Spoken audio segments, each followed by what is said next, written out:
and enter a bet kicking off your morning with Daily Tip with Michael Jenkins and Chelsea Messenger. Over. It's a very simple way to look at it. It's the best way to look at it. Followed by the newly branded Bet Sweats with Joe O and Sammy P. When I stop talking, that's when you jump in usually. He said, ring that bell! He said, ring that bell! Then it's You Better You Bet, hosted by Nick Costos and Femi Abebefe. Great teams and great players get a whistle. It's happened forever. It will continue to happen. Capped off every night with the electric Brad Evans and Ryan Horvat on BetMGM tonight. Oh, that's a sexy phrase. Quote Dr. Dre, creep with me and walk with me on this one. Welcome to a new era of Wagertainment. This is the BetMGM Network. Please gamble responsibly.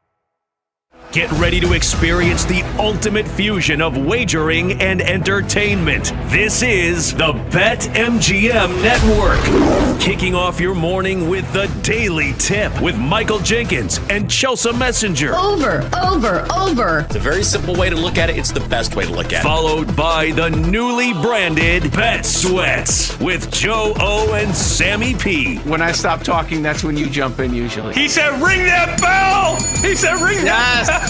Then it's You Better You Bet, hosted by Nick Costos and Femi Abebefe. Great teams and great players get a whistle. It's happened forever. It will continue to happen. Capped off every night with the electric Brad Evans and Ryan Horvat on BetMGM tonight. Oh, that's a sexy phrase. Quote Dr. Dre, creep with me and walk with me on this one.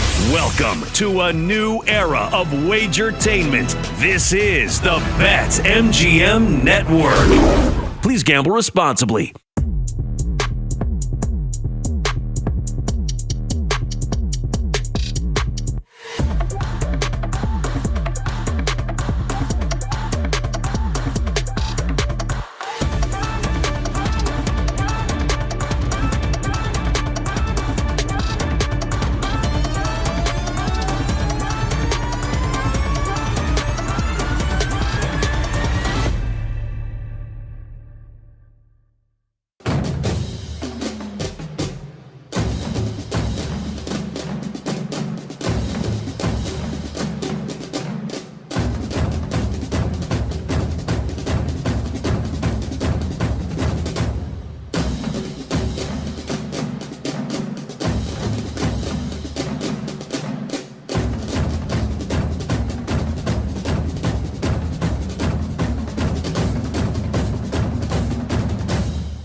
Get ready to experience the ultimate fusion of wagering and entertainment. This is the BetMGM Network. Kicking off your morning with the Daily Tip with Michael Jenkins and Chelsea Messenger. Over. It's a very simple way to look at it. It's the best way to look at it. Followed by the newly branded Bet Sweats with Joe O and Sammy P. When I stop talking, that's when you jump in usually. He said, ring that bell! He said, ring that bell! Then it's You Better You Bet, hosted by Nick Costos and Femi Abebefe. Great teams and great players get a whistle. It's happened forever. It will continue to happen. Capped off every night with the electric Brad Evans and Ryan Horvath on BetMGM tonight. Oh, that's a sexy phrase. Quote Dr. Dre, creep with me and walk with me on this one. Welcome to a new era of Wagertainment. This is the BetMGM Network. Defensive matchup. Here's what people need to realize is how rare this is. I know when you hear 44, immediately people say, well, Tom Brady did it. Yes, he did. He played until he was 45. He's the greatest quarterback of all time. Let me give you the list of guys that played quarterback in the NFL, because it's a short one, and I'm talking about 44 years of age or older. Steve DeBerg, Vinny Testaverde, Tom Brady, George Blanda. George Blanda was 48. God bless him. That's the list. That's it. And now we're adding Phillip Rivers. So when I hear people throw out, well, Tom did it. Yes. He's a unicorn. He's the unicorn of unicorns. So I'm not saying Phillip Rivers can't come back and have some sort of success, but the odds are stacked way against him. And right now he's playing for a Colts team that, again, is 22-1 to win the division. I think they're minus 450 to not make the playoffs. So he's going to have to play at a level. He's going to have to play at a Tom Brady level to lead this team where they want to be. And the only guy who can play at a Tom Brady level is Tom Brady. So I'd love to see it, but time is undefeated, so I just don't see it happening. Well, and here's the other thing. Like, even if the Colts played against the Seahawks in Seattle with their best iteration of this year's team, they probably don't win that game just because the Seahawks are such a tough matchup. But when you talk about the odds, like, they are getting 13.5 points. And Jenks, we always try to do this on the show where we consider the other side because you always look at the sabotage factors for whatever bets you're making. So, like, let's live in fantasy land for just a second.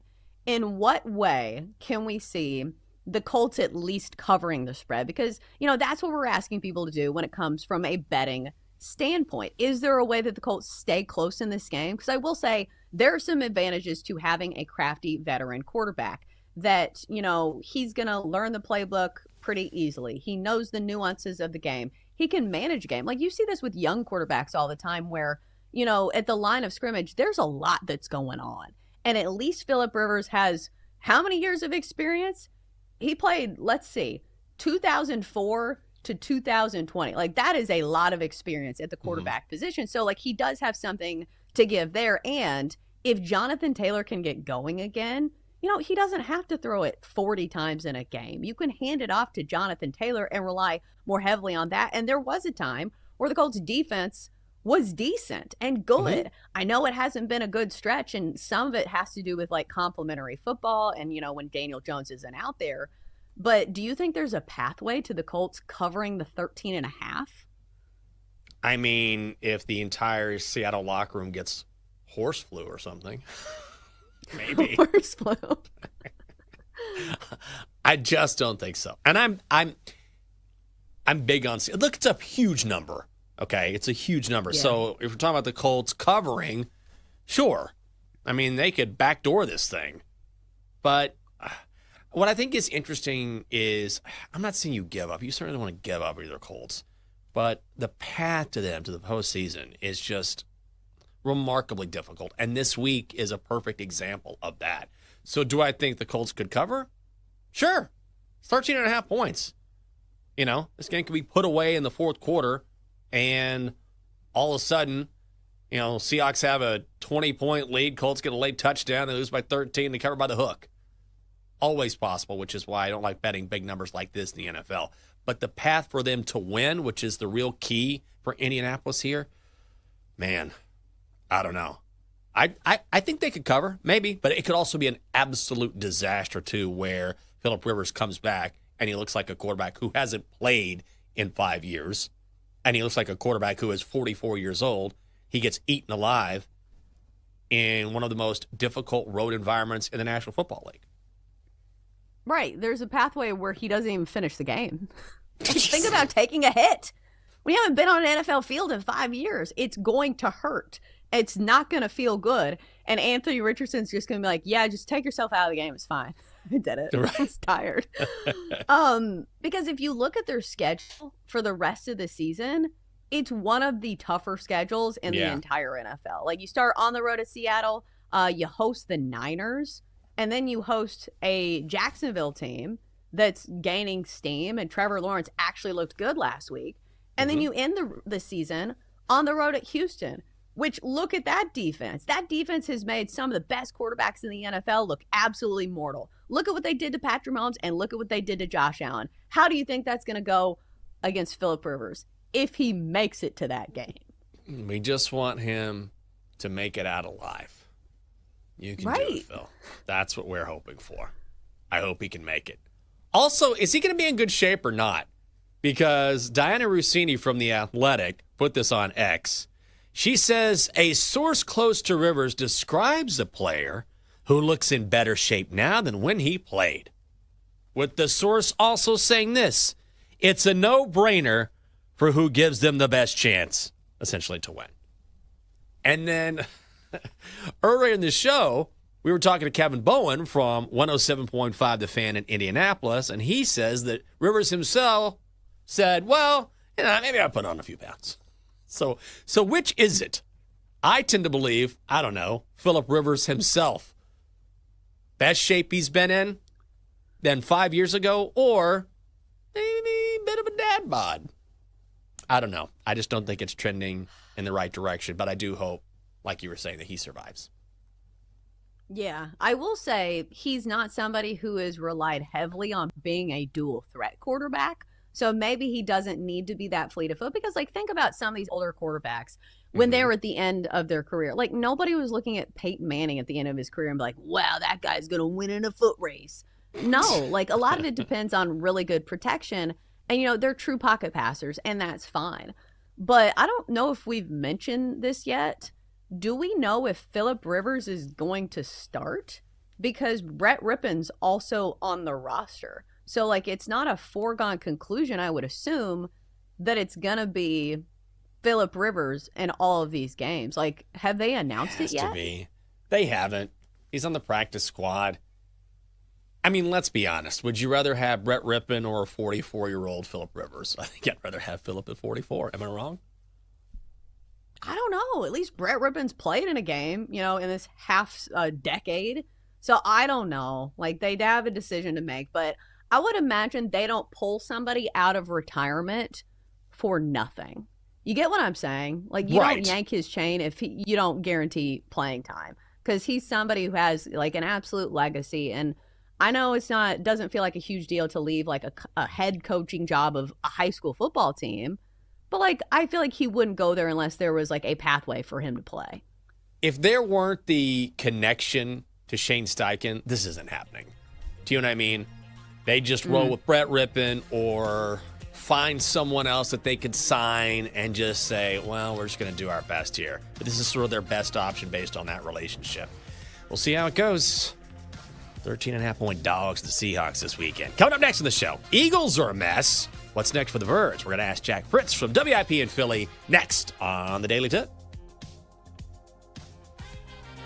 Chelsea and Jenks will be right back on the Daily Tip on the BetMGM network. Make it legendary. Download the app today. Please gamble responsibly.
Welcome back to the Daily Tip with Michael Jenkins and Chelsea Messenger on the BetMGM Network.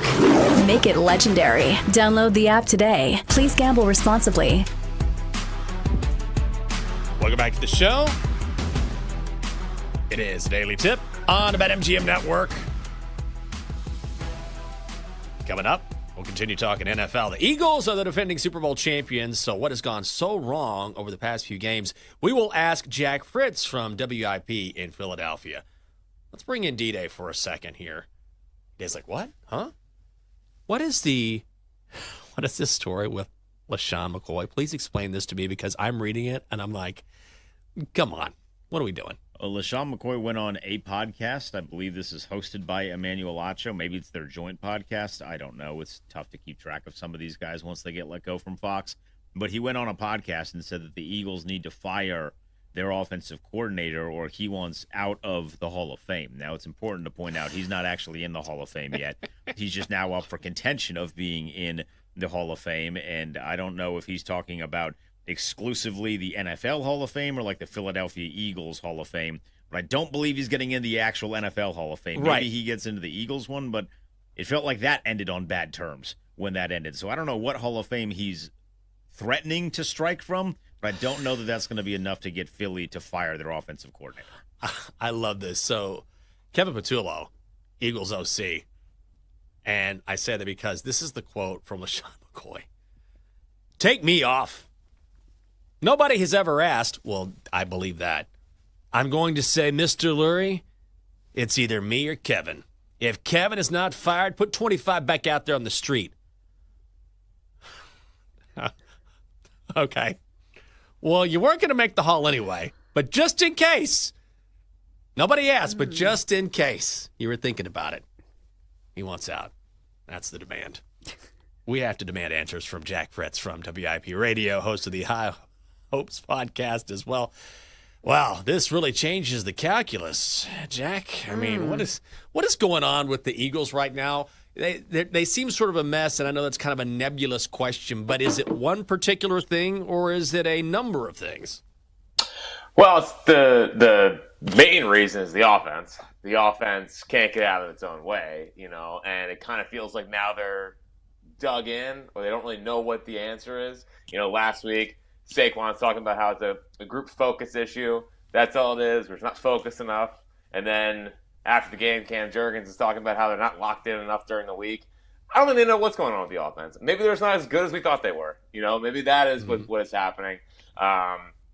We talked a lot, obviously, about the AJ-Jalen relationship. Well, I mean, AJ's gotten the ball a lot the last 3 games, and they've lost all 3 games.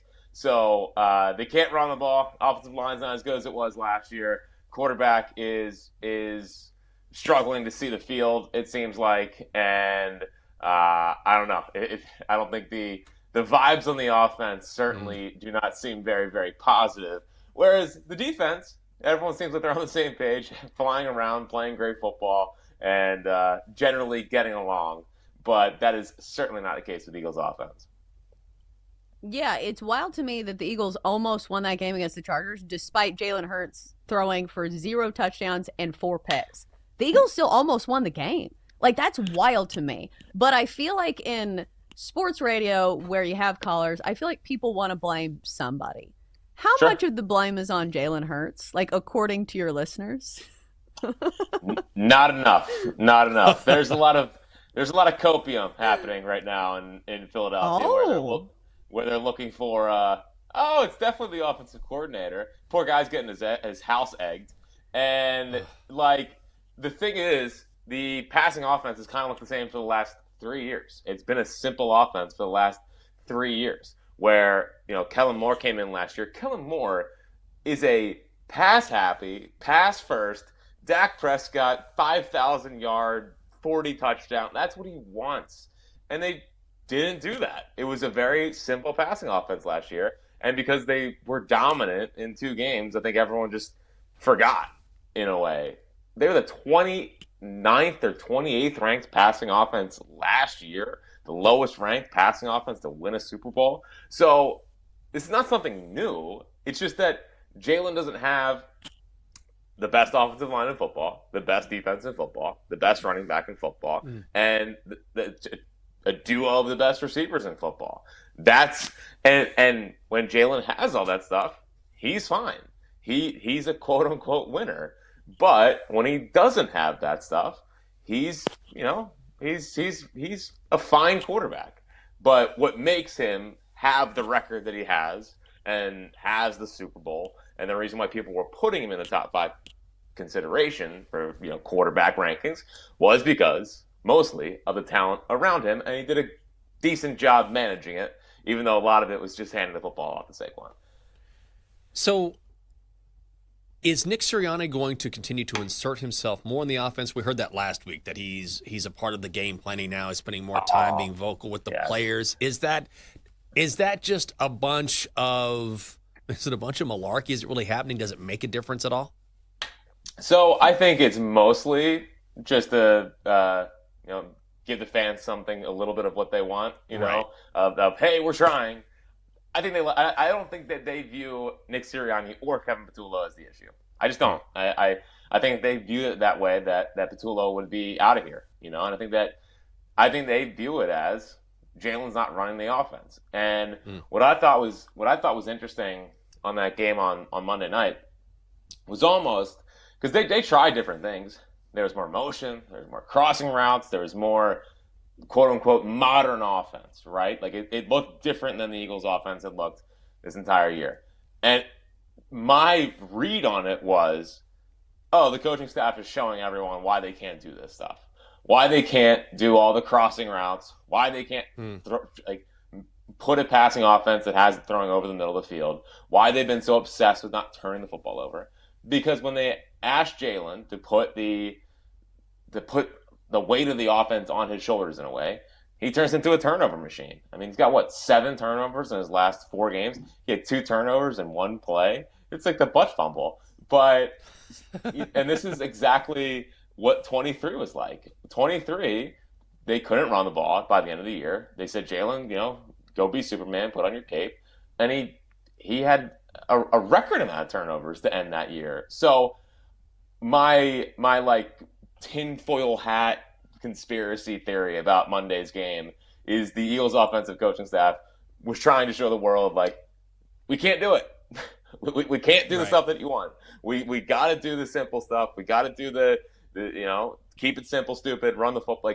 We are not that kind of offense, and I think Sirianni might be more involved, but I think he's always been involved. I think that was just something to put out there to appease the fans a little bit. You mentioned the 2023 team, and that was the team, if I'm remembering the year correctly, that got bounced in the first round of the playoffs and looked like they didn't even get off the bus. And I think that's the frustrating part with the Eagles, from an outsider perspective, is that it just feels like the mentality and the vibes are just so off. It's not a team devoid of talent. Maybe they're not as talented as years before, but they still have talent to win games. But it just feels like there's some type of disconnect. Do you feel that this year? 100%. Now, it's not the difference between this year's team and 23 is that the 23 defense also just gave up. This year's defense is better. Now, they got destroyed by the Bears physicality wise, but they responded against the Chargers. They're not the best defense in football, but I think they're a top 5 defense in football. So the defense is much better than 23. But yeah, you're totally right. I mean, it's the vibe of the offense and not being able to get out of their own way. I think I ranted on the air yesterday about this. I was like, how they can't see that if they could just put whatever's going on aside, lock in for 6. They could be Super Bowl champs again. The NFL sucks this year. I mean, seriously, the NFC, the Rams are really good, right? They just lost the Panthers 2 weeks ago. I know, west to east, blah blah blah blah blah. I get it, but the NFC is not good this year. We've been talking all season. We keep waiting for one of these teams to emerge as that's the best team in football, and I guess it's the Rams. But other than that, Lamar's done, Burrow's done, Mahomes is done. If Josh Allen doesn't make the Super Bowl this year, there's a huge amount of question marks on him. It's wide open. Just lock in. I mean, lock in for 6 weeks. The defense is good enough. The offense has to get out of its own way, but it's been this way for a month, ever since the bye week. Ever since the bye week, the offense has just not had it, and maybe it kind of feels like they're all taking sides now. Like now it's the coaches, now it's the players, and they're leaking stuff every day about Jalen can't run the offense. I'm sure he's like, hey, what the hell? I just won the Super Bowl 10 months ago. What are we doing? It's so Philadelphia. It is so Philadelphia. It is so the Eagles. They eat themselves from within every single time they do anything good, and then they got to have a disaster year after they win. It's what they do. They eat themselves from within. There's no franchise like them. So, Jack, the crazy thing about all of this is that they're probably still going to win the division. Which is, I know. That's the wild thing about it. As much as we're dumping on these guys, and for good reason, because they're completely fracturing in front of us, they're gonna make the playoffs. So, can you make a case, despite that frustration, that in a month we'll be talking about a team that suddenly put it together on offense, or is that just not going to happen? I just don't think it's gonna happen. I don't feel it this year. I just don't feel it. Now, if I was putting on my Eagles colored glasses. Mm-hmm. There was a clip last night of AJ and Jalen laughing with each other. All right, that's a good sign. AJ really defended Jalen at the podium after the game on Monday night, saying, "Hey, it's not on him." Now, catch the freaking football. I mean, he could have ended the game. He caused an interception. So, congratulations on taking some accountability. But I personally don't feel it. I don't feel them putting it together and going on a run. Now, hey, maybe when the postseason rolls around, they flip a switch and they remind themselves that they're Super Bowl champs and they go on a run. But unless you're the Dodgers, it doesn't seem like teams can really just flip a switch and here we go. Now we can just go win the World Series or win a championship. So I am definitely more in the camp of you got to see it to believe it. And I don't know, man. That Cowboys plus 700. They would have to win out. I understand it, and maybe I'm a sucker for Hard Knocks, but they seem like they're having some fun down there in Dallas, and they feel like maybe they got a little magic to them. So obviously plus 700. I don't bet anything over plus 300, 400 odds. So as an oddsman, I like the plus 700. I'm sure your Philly fans and listeners love hearing you talk about the Cowboys. All right, so we have a couple minutes left here. I wanted to ask you about Kyle Schwarber. And of course, the numbers are justified for his new contract there. Hit 56 home runs this year, third all-time in postseason home runs. But what are the intangibles with Kyle Schwarber? We were talking about this earlier, where it feels like you have to have a certain type of personality to be a clubhouse guy in Philadelphia, in that market, to withstand the storm. Is Kyle Schwarber that guy? Yeah, Kyle Schwarber's the man. It's as simple as that. Kyle Schwarber's the man.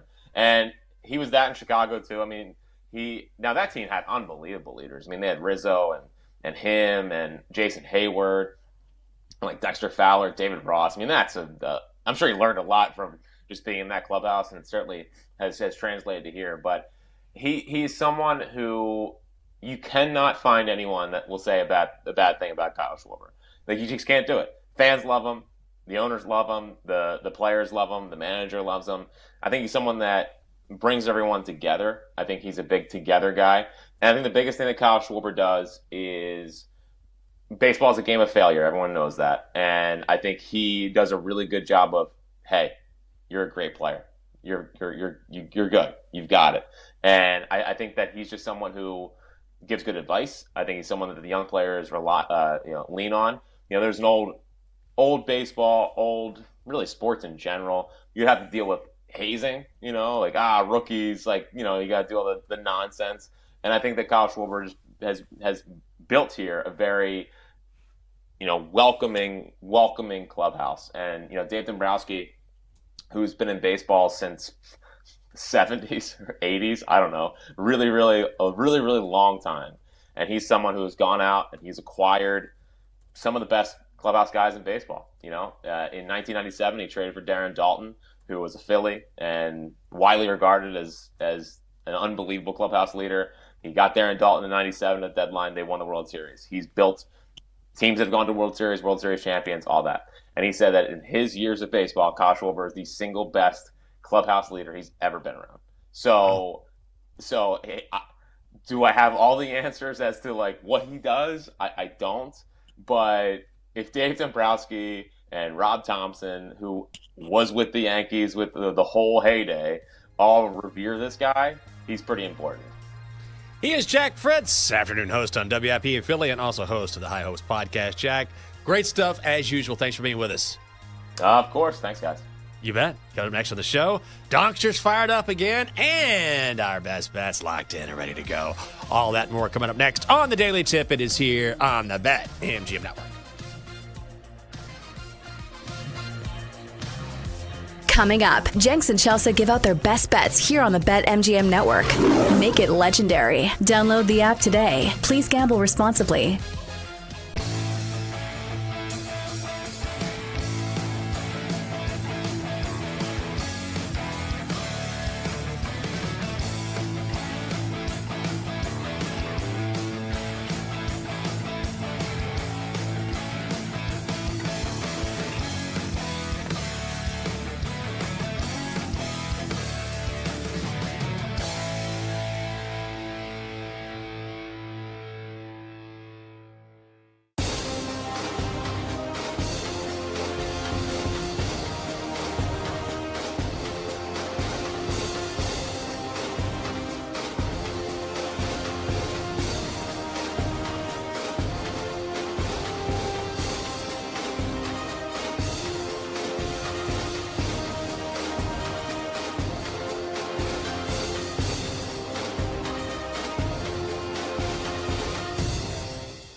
Let's get back to the Daily Tip with Chelsea Messenger and Michael Jenkins on the BetMGM Network. Make it legendary. Download the app today. Please gamble responsibly. Welcome back to the show.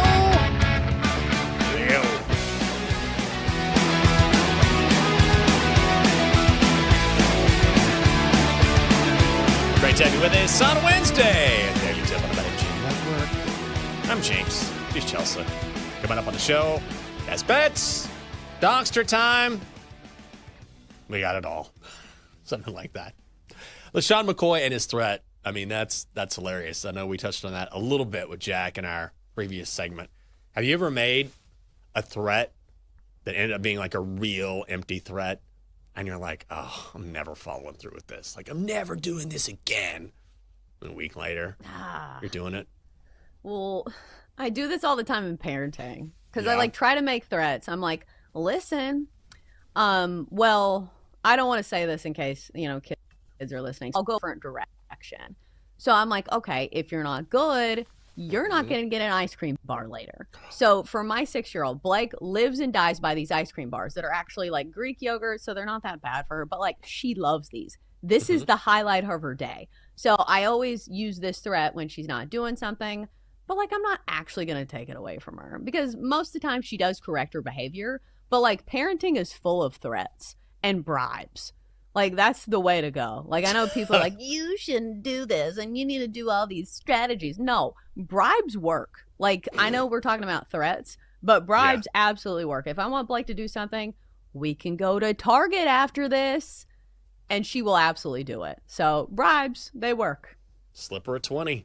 Come on. Help mama out. There you go. Put it in the piggy bank. How about that, huh?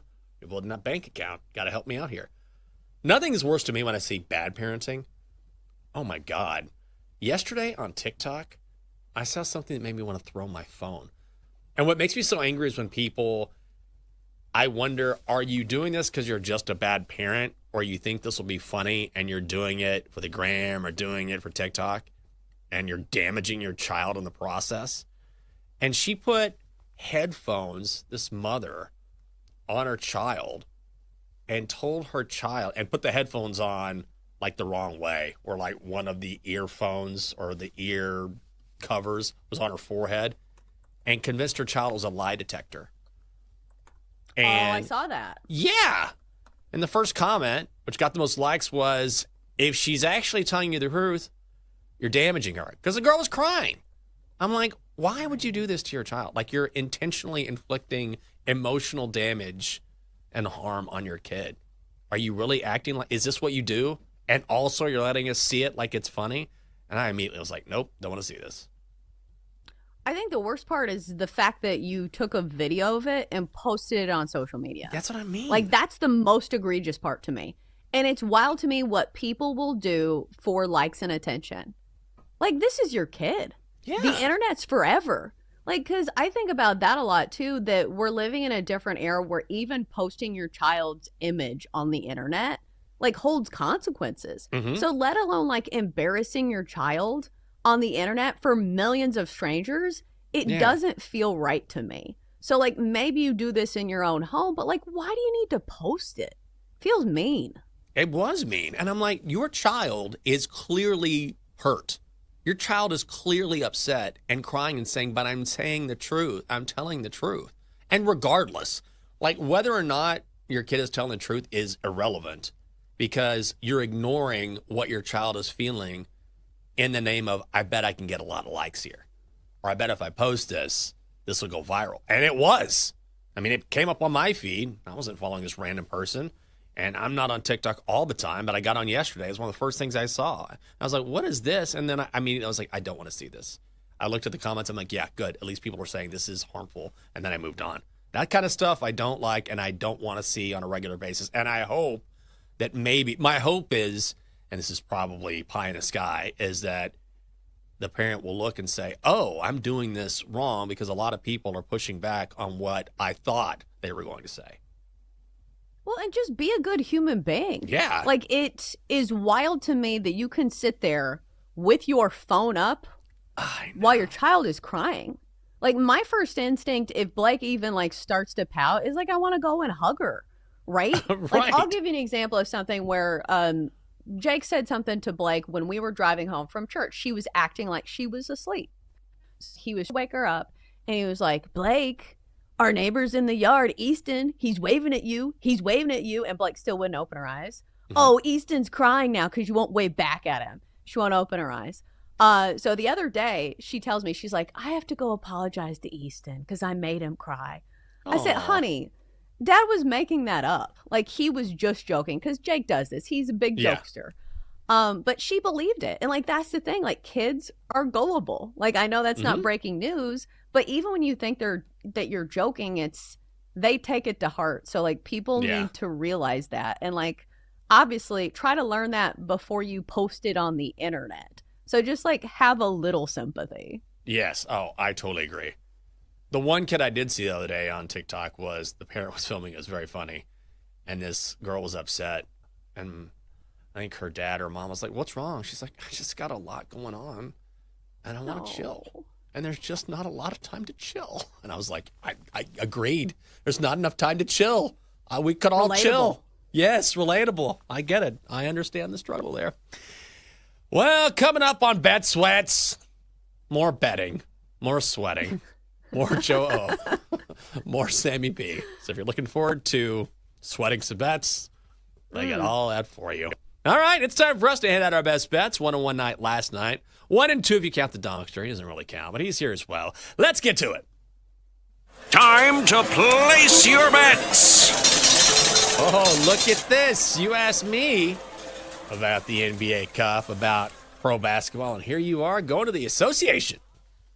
Well, we don't have many options today, James. True. I don't love the college basketball slate. So I'm going to go to the NBA Cup, and I'm going to go with the game that I think is number one on the menu. Going to go to Lakers and the Spurs. Should be noted that Victor Wembanyama is not going to play in this game, and thus that's why the Lakers are now 6.5-point favorites. I was simply going to play the Lakers on the spread when this line was 4.5, but this line has seen massive movement throughout the past few hours, and for good reason. The Lakers are finally getting healthy, and even earlier in the season, when the Lakers weren't fully healthy, they didn't have everybody on the court, including LeBron James, they were still winning games. This is a good Lakers team, despite what Rich Paul says, at least for this specific matchup, because when Wemby's off the court, that is a huge hole to fill, both physically and literally speaking.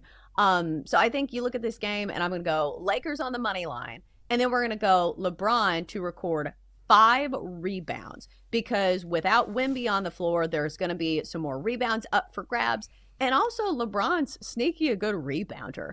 You look at this number of 5, it is an alt line, and he's hit this in 5 of his last 6 games. And if you look at his games in the NBA Cup, he's hit this in every NBA Cup game so far this season. A lot of this is effort. Like, if you watch these games and you're playing rebounds, some of it's just guys that need to go for the ball. And at least this is an NBA Cup game. So I think LeBron's going to show some effort here. Let's go LeBron, 5+ rebounds, and the Lakers to win this game over the Spurs. That is -125. All right. Good job, Chelsea. Thanks. Good job on the NBA. Nice job. I'm going to the NHL. Rangers, Blackhawks, under 6.5. It's -130, so you have to shop around for it. It's at 6 in a lot of places, which we're seeing now at BetMGM. The under is -105. I like that as well. I bet on the Rangers money line a few times early in the season because they were successful and won me some cash last year. That has not been the case this year, but I love the under in this game. Rangers have a really hard time scoring. They are bad, 2.65 goals per game. That is 28th in the NHL. Blackhawks, a touch better. They're 18th in the league, but the problem for them is that they have to get past Igor Shesterkin, one of the best in the National Hockey League. Rangers are an under team. They've hit the under in 5 straight games. And again, this total opened at 6.5. Bet down to 6 almost immediately. I'm going to play it at 6.5. If you like it at 6, I like that as well. Let's go under 6.5 goals for Rangers and the Blackhawks. It is -130. Good job, Jenks. I'll take your line. Thank you. I don't have anything to add to the NHL I'll take a good job. Good job any day of the week. Yeah. You got any leans for us? I saw you looking at your phone. I thought maybe she wants to add one more bet, at the very end here. No, I was actually betting on it. I was Oh, were you? actually placing my bet that I put on the show. Well, my original lean in this game was playing something on Austin Reeves. I don't know if you've been following the lore of Austin Reeves this year, but my dude is averaging 28 points, 5 rebounds, and 6 assists this year. Dude's been on fire, but I couldn't find a bet that I really liked because his scoring has kind of been a little up and down. But it's not going to shock me if he has a big game once again in this one because the dude is just putting on an absolute clinic, despite, again, Rich Paul saying that he should come off the bench. What are you doing? Okay. Keep him on the court. Whatever. Rich. I was telling the lovely Catherine, I said, I love talking to her about how talented pro athletes are, particularly in basketball. I said, every now and then you'll see a guy show up at like a rec league. Could be a bench guy. It could be your number 10 guy in the NBA, and he'll just cook everyone. Like, you have no idea how talented these guys are. And Austin Reeves, he's not number 10 bench guy. He's been awesome this season. All right, Dockster. Have you ever been awesome? I don't know. But you're here. It's your time. End of the show. What do you got? Come on in. I don't like Phillip Rivers at all. Why not? He's so old. 44? Instead of game planning, he should be estate planning. Dockster, I just turned 52, so that's kind of insulting. Dad, let's be honest. You belong in a casket. Dockster! Lord, it's harsh. The ageism here on the show. Do you have a play at least? I sure do. Her do. Minus 18.5, hosting the Golden Gophers of Minnesota. Yeah. We'll take it. Good job, Dockster. Good job. Everybody gets a good job here on the show. Nice job today. Good on a Wednesday. job. Good. See, that went a different direction. I thought since Phillip Rivers has 10 kids, the Donkster would idolize him. Oh, my God. He's a legend. Yeah, he does. You're right. There you go. There we go. Well, that's going to do it for this edition of the Daily Tip on the BetMGM Network. Always love having you here on the show with us. For Chelsea, I'm Jinx. Have a great Wednesday. See you tomorrow. You've been listening to the Daily Tip on the BetMGM Network. Make it legendary. Download the app today. Please gamble responsibly. If you missed any of the show, listen back anytime on the new and improved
Get ready to experience the ultimate fusion of wagering and entertainment. This is the BetMGM Network. Kicking off your morning with the Daily Tip with Michael Jenkins and Chelsea Messenger. Over. It's a very simple way to look at it. It's the best way to look at it. Followed by the newly branded Bet Sweats with Joe O and Sammy P. When I stop talking, that's when you jump in usually. He said, ring that bell! He said, ring that bell!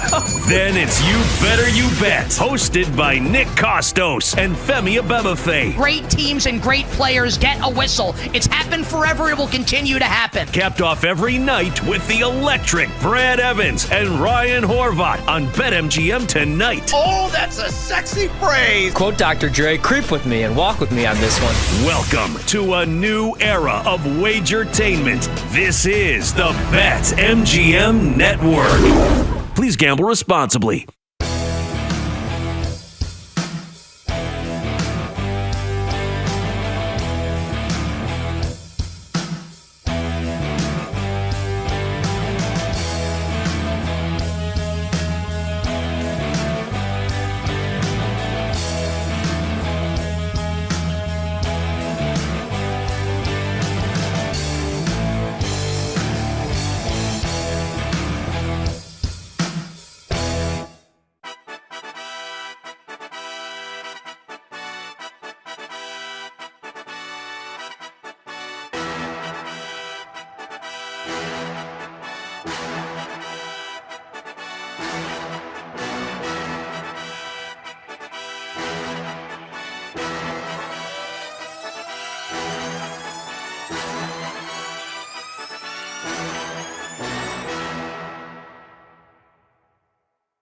Get ready to experience the ultimate fusion of wagering and entertainment. This is the BetMGM Network. Kicking off your morning with the Daily Tip with Michael Jenkins and Chelsea Messenger. Over. It's a very simple way to look at it. It's the best way to look at it. Followed by the newly branded Bet Sweats with Joe O and Sammy P. When I stop talking, that's when you jump in usually. He said, ring that bell! He said, ring that bell!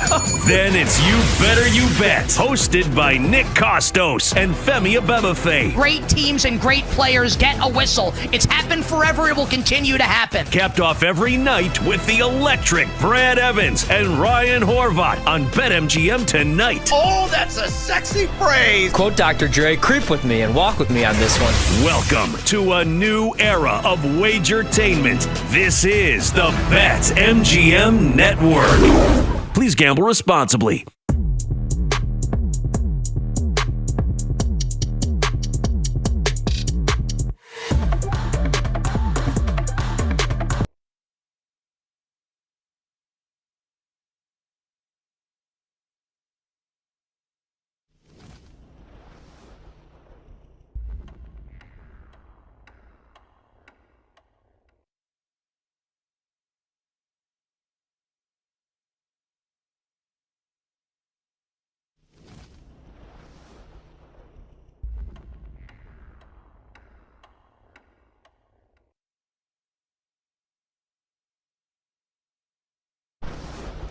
A happy Wednesday. Welcome to Send It In, presented by BetMGM here on the BetMGM Network. I got some breaking news on the show. Pete Alonso is a Baltimore Oriole. You guys know I'm an O's fan. Chase Kitty, who's getting ready to join us and is an Orioles fan as well, so we'll get Chase's instant reaction. We'll also talk everything college football playoff and bowl season with our guy Chase coming up. We'll dive into more of the Week 15 NFL slate. We looked at half of the games yesterday. We'll look at the other half of games today. College basketball, there's a great trend out there. Week 6 of the AP poll since 2004. Every national champion in the last 21 years has been inside the top 12. So we'll look at the top 12 of the AP poll. I'll tell you guys which teams I would bet to win the Natty. And then we will also talk about more of bowl season. I'll give you some of my favorite bets coming up over the next 3 weeks. And then we'll wrap up the show with our favorite plays of the day. As always, any questions, any comments, any best bets that you guys have for us, let us know. Send them in at the BetMGM Network on Twitch, on YouTube, on X,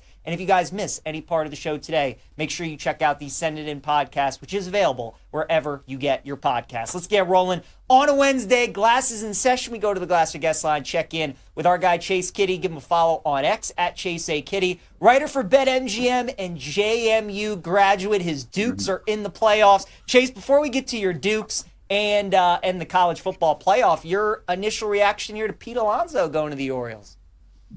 Nobody's better than you, PJ. Getting that news in the top of the show.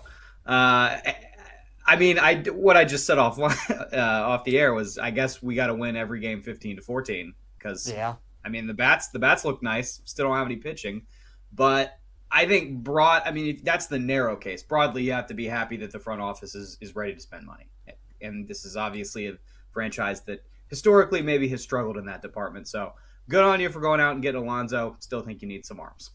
I agree. Look, definitely doesn't hurt get one of the best power bats in baseball, but he can't pitch for you, and that's what the Orioles need to address. Very good. That's the baseball talk on the show today, I promise. Let's get to college football. JMU, Chase, your Dukes are in the playoffs, and their reward is going to one of the toughest environments in the sport, Autzen Stadium, to take on Oregon as a 3-touchdown underdog. 21.5 right now on BetMGM, and the total is 50.5. The big question, can the Dukes keep it close? And what's your angle in the game?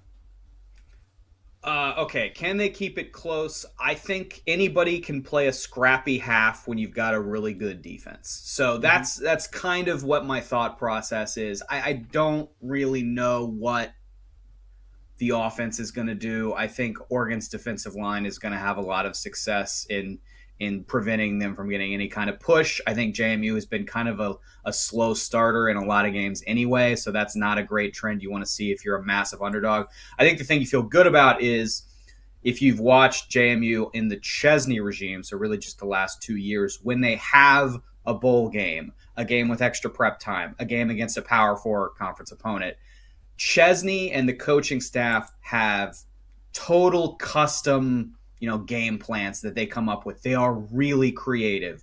There's a lot of trick plays. There's a lot of misdirection. So that's, I think, the glass half full picture. I think betting the game, this is the game for me of the four that have the widest variety of possible outcomes. I think both tails on the bell curve are very, very thick. I think you could tell me Oregon wins this game 56-3 and it's believable. I think you could tell me it's a one-possession game at the start of the fourth quarter, and I might believe you. So I just think there's a lot of possibility here. If you come to me and you say, I want to lay the 21.5 with Oregon, and I want to ladder up every alt that the book allows at all of my outs for Oregon, I think that's a defensible thing to do. I don't know that you're going to get home, but I understand the logic there. I'm going to play the first half under. I'm going to trust the JMU's defense, that Hitchler and those guys are going to play a really, really tight 25 minutes of football. And to me, that's the best angle on the game because I don't quite think it's going to be a massive, massive blowout that maybe some others do. But I would not be betting JMU money line or betting JMU futures or anything. I think that's a little silly. Yeah, they kind of did JMU a little dirty too, Chase, making that the primetime game on Saturday night. It would have been nice that was like the early game on Saturday maybe. We'll see how it plays out. I like your first half angle look, though, with the Dukes. What about the other matchup that we have with the Group of 5 school, Tulane taking on Ole Miss, a rematch from earlier this season? The Rebels, a 17.5-point favorite at home, and the total is 56.5. What would be your play in this game?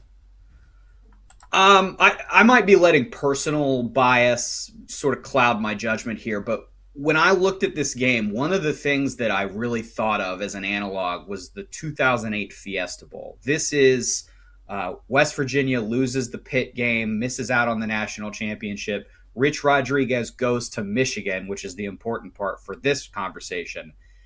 And a very, very upset and angry West Virginia roster goes and plays Oklahoma in the Fiesta Bowl and just kicks the crap out of them because they were that mad about everything that happened with Rodriguez and the missed opportunities and everything.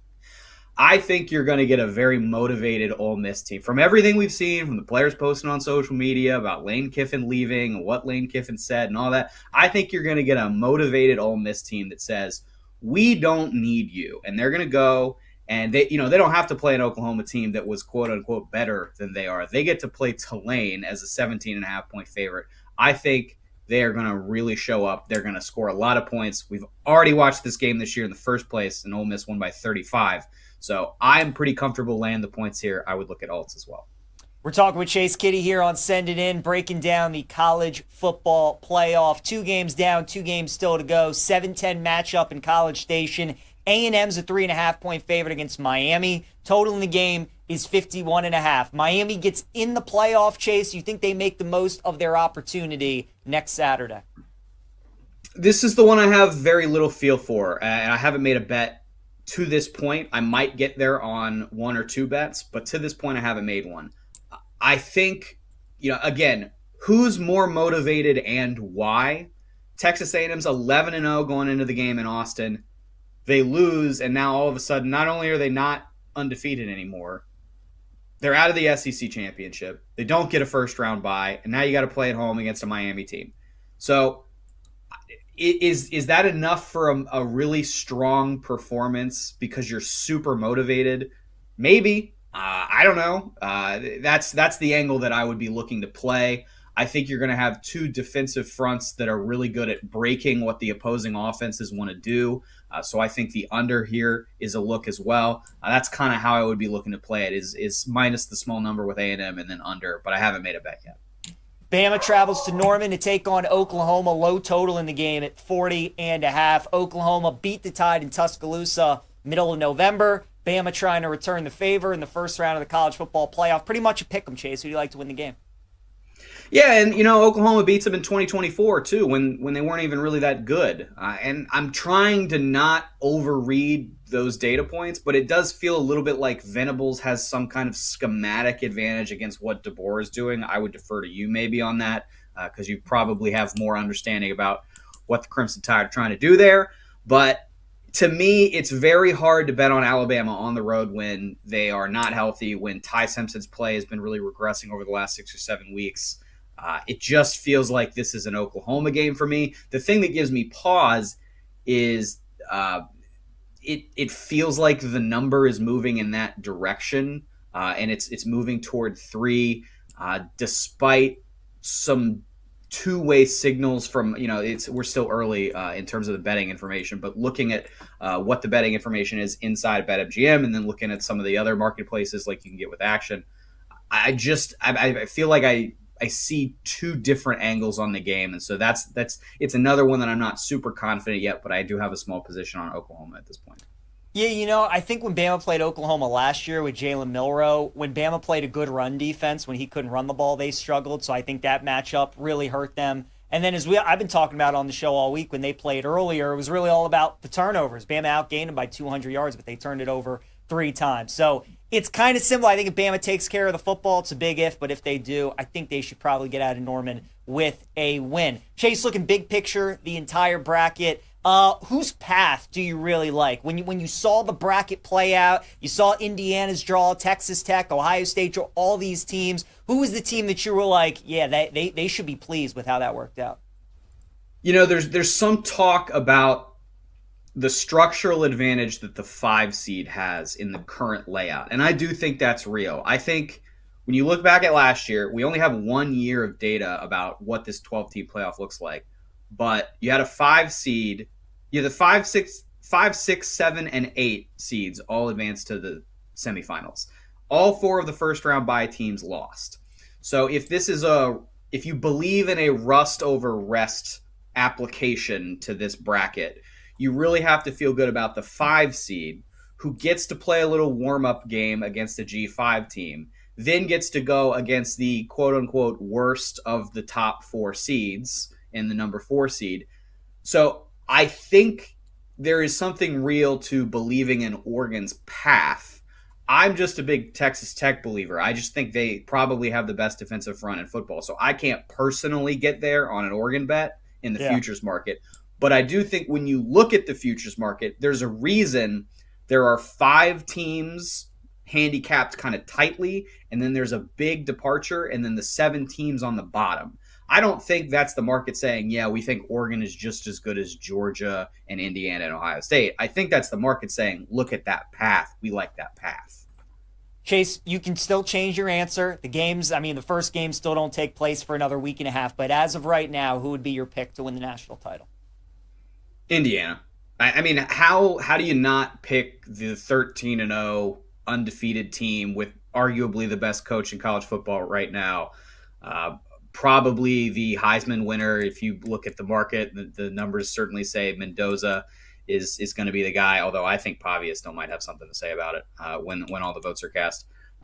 You have the path where you get to play either Oregon or Texas Tech in the semifinal. You're not going to have to play Georgia or Ohio State until the championship round because they're over there on the other side of the bracket. Ohio State might not make it at all because they're going to have to play A&M at the Cotton Bowl and then Georgia and Atlanta. So, it's kind of a tough draw for Ohio State when you look at who their opponents are going to have to be. And then all of that, you look at price point, Ohio State's still the favorite. They just lost to Indiana in the Big Ten title game.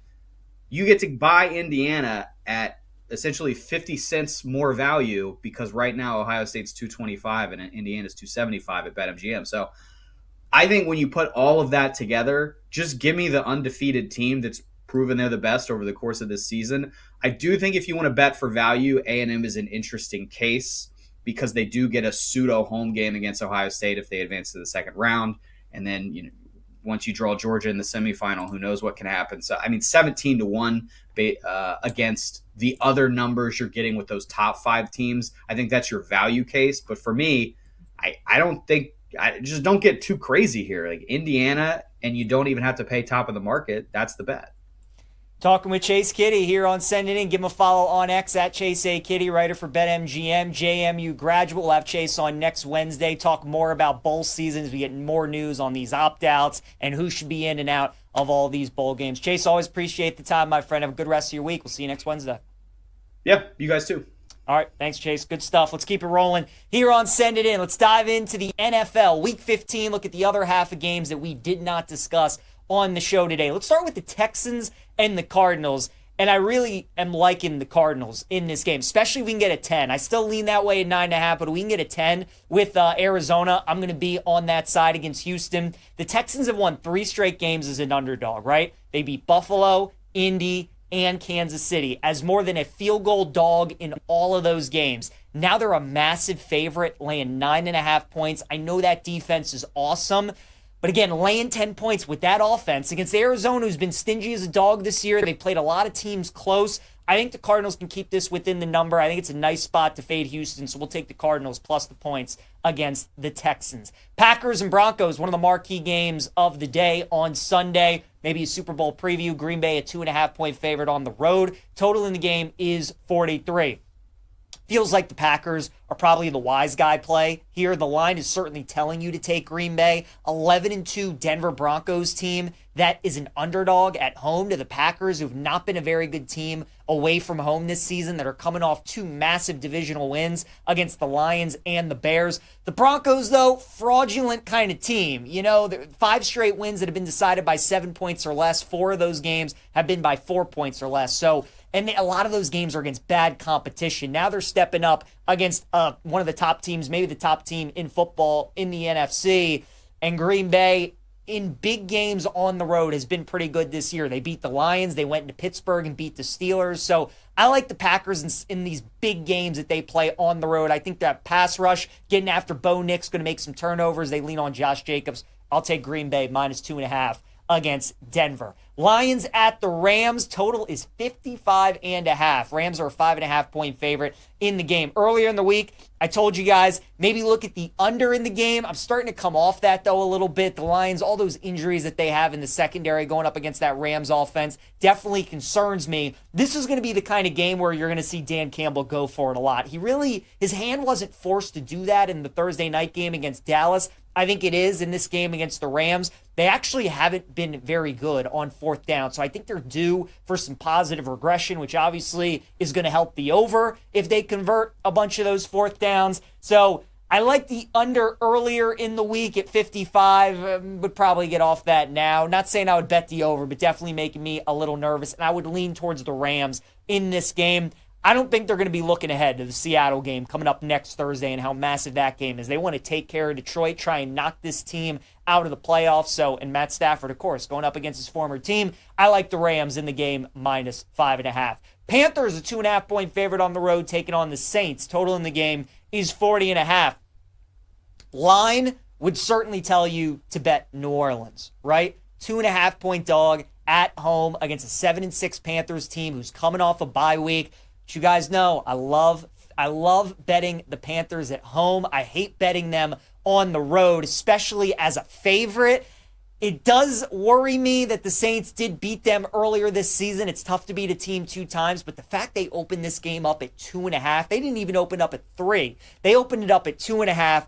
All the Panthers have to do, right? Just win by a field goal. Just win a 20-17, 24-21 game, and they're good. I've been impressed with Kellen Moore in his first year. Not a lot of talent on that Saints roster, but they've been competitive. Had a great win against Tampa Bay. Tyler Shuck's actually been pretty decent. I think the Saints are super live in that game, like fading Carolina on the road. Give me the Saints, plus 2.5 against the Panthers. Niners are a 12.5-point favorite against Tennessee. I'm staying far away from that game. Total is 44.5. You're still alive in a Survivor pool, and we're going to talk Survivor tomorrow. I think the Niners are a great play against Tennessee. They're coming off a win. San Francisco's coming off a bye week. I think their offense is going to be able to score a bunch. Defense is going to force Cam Ward into some turnovers. So 12.5 is a lot of points. I've sworn off betting the Titans. I can't do it, which means you probably should, because I swore them off last week against Cleveland. They went outright. But maybe look at like a Niners team total Niners team total over in the game against Tennessee. Seahawks favored by 13.5 against Indianapolis. Total in the game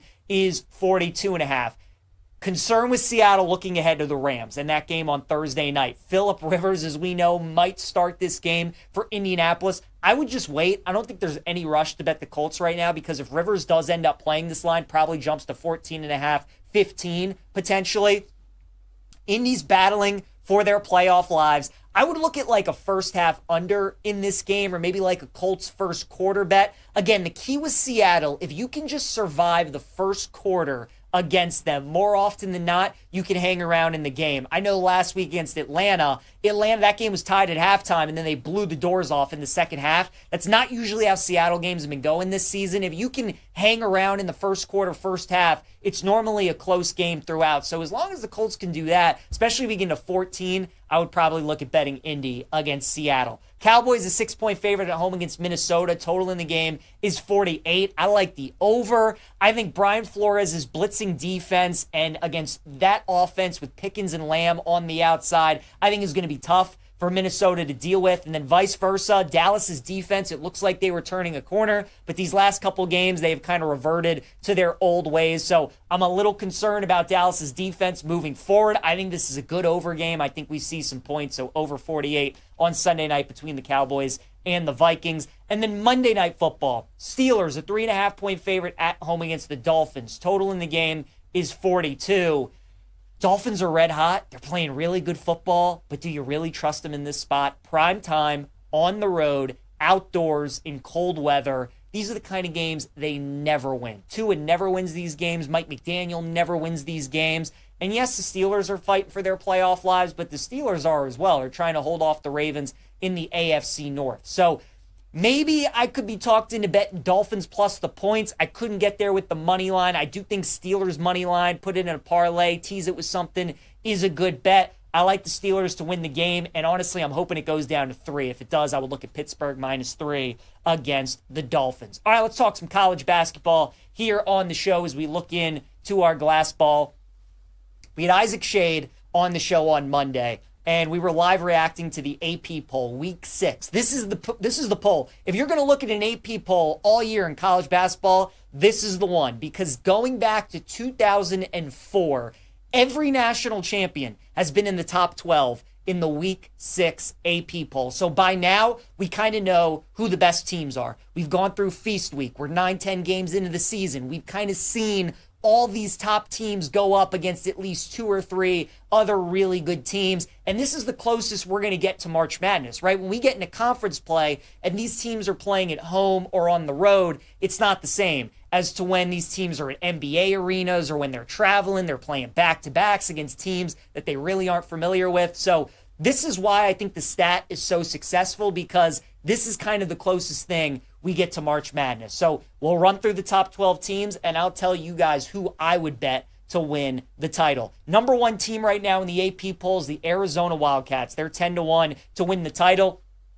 Arizona is very impressive. Top 10 offense and defensive efficiency team. Very good resume up to this point. I still have my concerns about their backcourt, though. Jaden Bradley and Anthony Delorso. Is that going to be good enough to win a national title? I don't think it is. Arizona, I like their defense. I like their front court. I like their big men. I like how physical they are. They're shooting the three-pointer very well. But their backcourt with Bradley and Delorso, even though they're experienced, they're good players, don't think it's good enough to carry Arizona to a national title. Michigan right now is number 2, and they are the heavy favorite at BetMGM. They are plus 340. The next closest team is Arizona and Purdue at 10-1.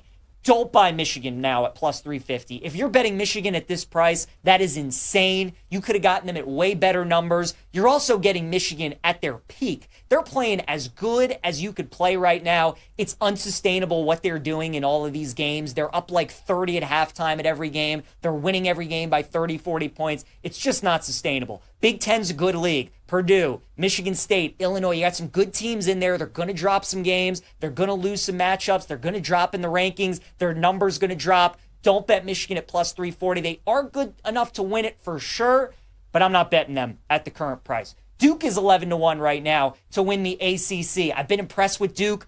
Top defensive team in the country. They're in the top 5. Cameron Boozer is the real deal. He's going to be a top 3 pick in the NBA draft. Much like Arizona, though, it comes down to the backcourt for me with Duke. It comes down to Foster and Evans. How are those guys going to perform in the brightest lights? Because the deeper you go in March, as great as Boozer is, the good teams are going to be able to take him away a little bit, limit him, force other guys to beat you. And I just don't know if those other guys in Duke are going to be able to do it. So Duke, 11-1 right now. Wouldn't bet the Dukies. Iowa State is 12-1, and they are rising as high as any team. Outside of Michigan, Iowa State probably been the highest risers over the last couple weeks. Top 6 in offense and defensive efficiency. They're 3rd in the country in three-point shooting. They're a veteran bunch. They do everything well. But kind of this core group of Iowa State players has been together for a little bit. Taman Lipsey, Joshua Jefferson, Momcilovic, all these guys have kind of been there. We know what they're about. And when they get to March, I just don't think it's going to be the same team that we're seeing now. So on paper, Iowa State looks really good. Big 12's a difficult league. I think once they get in a league play, some teams are going to figure them out. And it's not a team that I want to get behind. UConn, however, is a team that I want to get behind. And quite frankly, I'm surprised we're getting this price at 11-1. UConn would be a bet for me right now to win the national championship. Last night, they had all 15 players available. All their guys were out there. Reed, Mullins, Ball, Caravan, all those guys. And you still got that psycho Danny Hurley coaching the team. UConn's scary when they're at full strength. And this is what they do. They're winning all these big games in the non-conference when all their guys are out there. Beat Florida last night, went to Kansas and beat them, beat Illinois. UConn's tough to deal with. I like the Huskies at 11-1. Purdue is 10-1. Purdue's really good. Their offense is probably the best in the country. I think they have the best player in the country in Braden Smith. Defensively, though, I don't know if Purdue's good enough to win a national title, so I'm out on Purdue. I think the bet to make right now in college basketball for a team to win the title inside the top 12 is the Houston Cougars at 14-1. This is an awesome price right now with Houston. They're kind of doing the same thing last year that they're doing this year. Where during Feast Week, they went out to Vegas. They didn't look overly impressive. Then they get in a league play, and they only lose one game. And then obviously they lose in the national championship to Florida, have the upset over Duke. This is Kelvin Sampson's most talented team, and it's not even close. He's got 2 potential lottery picks on that team with Chris Senack and Kingston Flemings. He's got maybe the best backcourt in the country with Emmanuel Sharp and Milos Uzan, who've been playing a ton of college basketball. I love Houston's team. Now is the time to buy the dip on the Cougars, 14-1. Gonzaga, I also really like it, 13-1. I think they would be worth a bet at the current price because we know when they get into WCC play, they're not going to be challenged by anybody. One of the most intriguing teams Mark Few has ever had because for the first time probably ever, he's got a better defensive team than he does offensive team. And I think that makes the Zags extremely compelling. And he's also got one of the oldest teams in college basketball. Michigan State's really good. They're number 9 in the AP poll this week. They're 25-1 to win it all. Tom Izzo, which you got to love. Elite defensive team. I just don't think they're good enough offensively to win a national title. BYU, I'm out on it 30-1. People are going to love them because of AJ DeBanza. They had a great comeback last night against Clemson. That team's not good enough to win the title. Louisville and Alabama, who are 11-12, I kind of put them in the same category. They got a stud guard, Michael Brown for Louisville, LeBaron Philon for Alabama. Both guys probably going to be lottery picks. Elite offensive teams, neither team good enough defensively to win a national championship. So BYU, Louisville, Alabama, wouldn't waste your time with those three. The bets to make: Houston, UConn, Gonzaga to win the national title at current price. I think one of those three teams out of the top 12 is going to win it all. All right, real quick, let's talk some college football here on Send It In.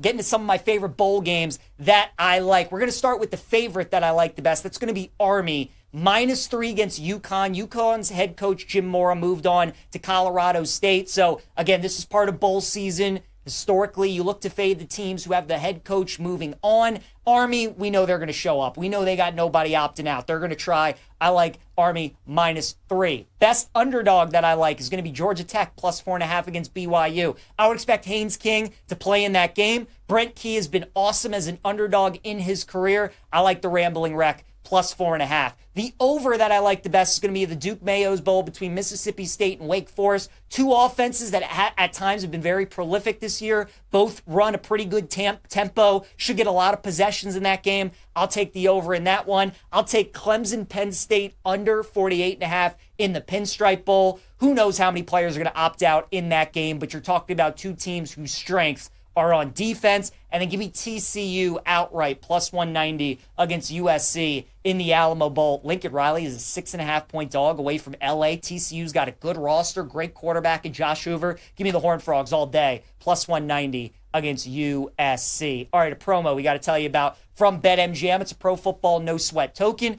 Go for the end zone without breaking a sweat with a Pro Football No Sweat token. You'll get your stake back in bonus bets if you don't win. Make it legendary at BetMGM. Download the app today, and please gamble responsibly. Let's wrap up the show. Favorite plays of the day. And let's start in the NBA with Grayson Allen. I'm going over 14.5 points for the Suns. 3-point shooter against the Thunder. We all know how good the Thunder are. We all know how good that defense is. It's really hard to get good shots, especially inside the paint. They force you into a lot of difficult 3-point contests.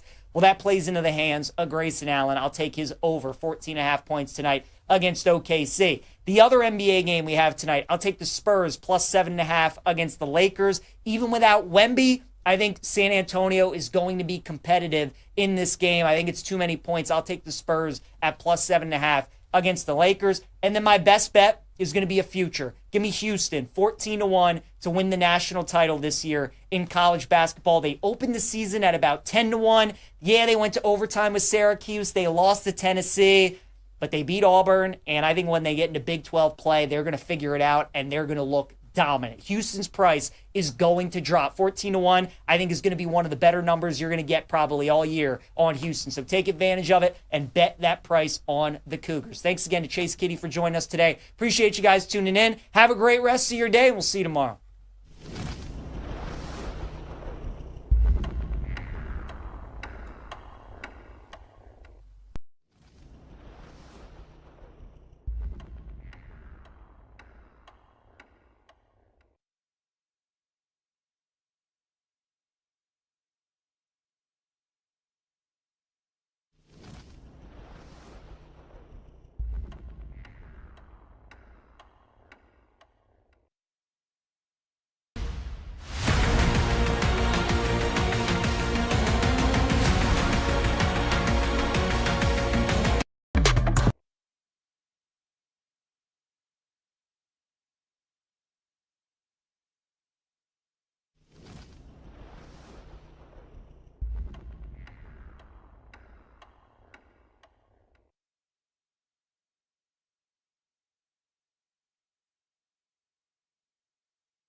A happy Wednesday. Welcome to Send It In, presented by BetMGM here on the BetMGM network. I got some breaking news on the show. Pete Alonso is a Baltimore Oriole. You guys know I'm an O's fan. Chase Kitty, who's getting ready to join us and is an Orioles fan as well, so we'll get Chase's instant reaction. We'll also talk everything college football playoff and bowl season with our guy Chase coming up. We'll dive into more of the Week 15 NFL slate. We looked at half of the games yesterday. We'll look at the other half of games today. College basketball, there's a great trend out there. Week 6 of the AP poll since 2004. Every national champion in the last 21 years has been inside the top 12. So we'll look at the top 12 of the AP poll. I'll tell you guys which teams I would bet to win the Natty. And then we will also talk about more of bowl season. I'll give you some of my favorite bets coming up over the next 3 weeks. And then we'll wrap up the show with our favorite plays of the day. As always, any questions, any comments, any best bets that you guys have for us, let us know. Send them in at the BetMGM Network on Twitch, on YouTube, on X. And if you guys miss any part of the show today, make sure you check out the Send It In podcast, which is available wherever you get your podcasts. Let's get rolling. On a Wednesday, Glasses in session. We go to the Glass or Guest line, check in with our guy Chase Kitty. Give him a follow on X at ChaseAKitty. Writer for BetMGM and JMU graduate. His Dukes are in the playoffs. Chase, before we get to your Dukes and the college football playoff, your initial reaction here to Pete Alonso going to the Orioles? Nobody's better than you, PJ. Getting that news in the top of the show. What I just said off the air was, I guess we got to win every game 15-14 because the bats look nice. Still don't have any pitching, but I think if that's the narrow case. Broadly, you have to be happy that the front office is ready to spend money, and this is obviously a franchise that historically maybe has struggled in that department. So. Good on you for going out and getting Alonso. Still think you need some arms. I agree. Look, definitely doesn't hurt get one of the best power bats in baseball, but he can't pitch for you, and that's what the Orioles need to address. Very good. That's the baseball talk on the show today, I promise. Let's get to college football. JMU, Chase, your Dukes are in the playoffs, and their reward is going to one of the toughest environments in the sport, Autzen Stadium, to take on Oregon as a 3-touchdown underdog. 21.5 right now on BetMGM, and the total is 50.5. The big question, can the Dukes keep it close? And what's your angle in the game?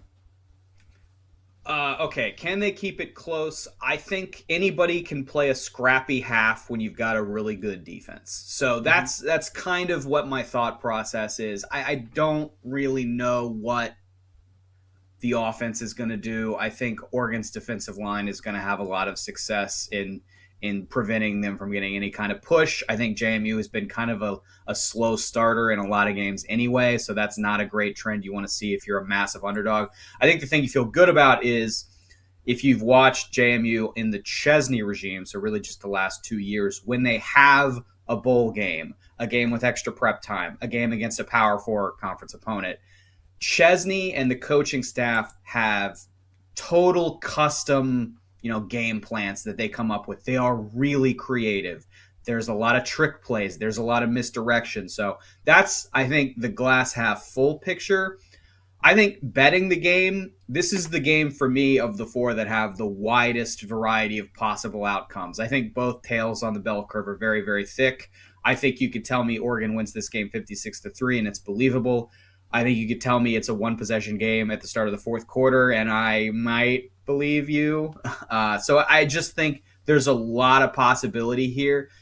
If you come to me and you say, I want to lay the 21.5 with Oregon, and I want to ladder up every alt that the book allows at all of my outs for Oregon, I think that's a defensible thing to do. I don't know that you're going to get home, but I understand the logic there. I'm going to play the first half under. I'm going to trust the JMU's defense that Hitchler and those guys are going to play a really, really tight 25 minutes of football. And to me, that's the best angle on the game because I don't quite think it's going to be a massive, massive blowout that maybe some others do. But I would not be betting JMU money line or betting JMU futures or anything. I think that's a little silly. Yeah, they kind of did JMU a little dirty too, Chase, making that the primetime game on Saturday night. It would have been nice. That was like the early game on Saturday maybe. We'll see how it plays out. I like your first half angle look, though, with the Dukes. What about the other matchup that we have with the Group of 5 school, Tulane taking on Ole Miss, a rematch from earlier this season? The Rebels, a 17.5-point favorite at home, and the total is 56.5. What would be your play in this game? I might be letting personal bias sort of cloud my judgment here, but when I looked at this game, one of the things that I really thought of as an analog was the 2008 Fiesta Bowl. This is West Virginia loses the Pitt game, misses out on the national championship. Rich Rodriguez goes to Michigan, which is the important part for this conversation. And a very, very upset and angry West Virginia roster goes and plays Oklahoma in the Fiesta Bowl and just kicks the crap out of them because they were that mad about everything that happened with Rodriguez and the missed opportunities and everything. I think you're going to get a very motivated Ole Miss team. From everything we've seen, from the players posting on social media about Lane Kiffin leaving and what Lane Kiffin said and all that, I think you're going to get a motivated Ole Miss team that says, we don't need you. And they're going to go, and they don't have to play an Oklahoma team that was quote-unquote better than they are. They get to play Tulane as a 17.5-point favorite. I think they are going to really show up. They're going to score a lot of points. We've already watched this game this year in the first place, and Ole Miss won by 35. So I'm pretty comfortable laying the points here. I would look at alts as well. We're talking with Chase Kitty here on Send It In, breaking down the college football playoff. 2 games down, 2 games still to go. 7-10 matchup in College Station. A&M's a 3.5-point favorite against Miami. Total in the game is 51.5. Miami gets in the playoff, Chase. You think they make the most of their opportunity next Saturday? This is the one I have very little feel for, and I haven't made a bet to this point. I might get there on 1 or 2 bets, but to this point I haven't made one. I think, again, who's more motivated and why? Texas A&M's 11-0 going into the game in Austin. They lose, and now all of a sudden, not only are they not undefeated anymore, they're out of the SEC championship. They don't get a first-round bye, and now you got to play at home against a Miami team. So is that enough for a really strong performance because you're super motivated? Maybe. I don't know. That's the angle that I would be looking to play. I think you're going to have 2 defensive fronts that are really good at breaking what the opposing offenses want to do. So I think the under here is a look as well. That's kind of how I would be looking to play it, is minus the small number with A&M and then under, but I haven't made a bet yet. Bama travels to Norman to take on Oklahoma. Low total in the game at 40.5. Oklahoma beat the Tide in Tuscaloosa middle of November. Bama trying to return the favor in the first round of the college football playoff. Pretty much a pick 'em, Chase. Who do you like to win the game? Yeah, and Oklahoma beats them in 2024 too, when they weren't even really that good. And I'm trying to not overread those data points, but it does feel a little bit like Venables has some kind of schematic advantage against what DeBoer is doing. I would defer to you maybe on that because you probably have more understanding about what the Crimson Tide are trying to do there. But to me, it's very hard to bet on Alabama on the road when they are not healthy, when Ty Simpson's play has been really regressing over the last 6 or 7 weeks. It just feels like this is an Oklahoma game for me. The thing that gives me pause is it feels like the number is moving in that direction, and it's moving toward 3, despite some two-way signals from, we're still early in terms of the betting information, but looking at what the betting information is inside of BetMGM and then looking at some of the other marketplaces like you can get with Action, I feel like I see 2 different angles on the game, and so it's another one that I'm not super confident yet, but I do have a small position on Oklahoma at this point.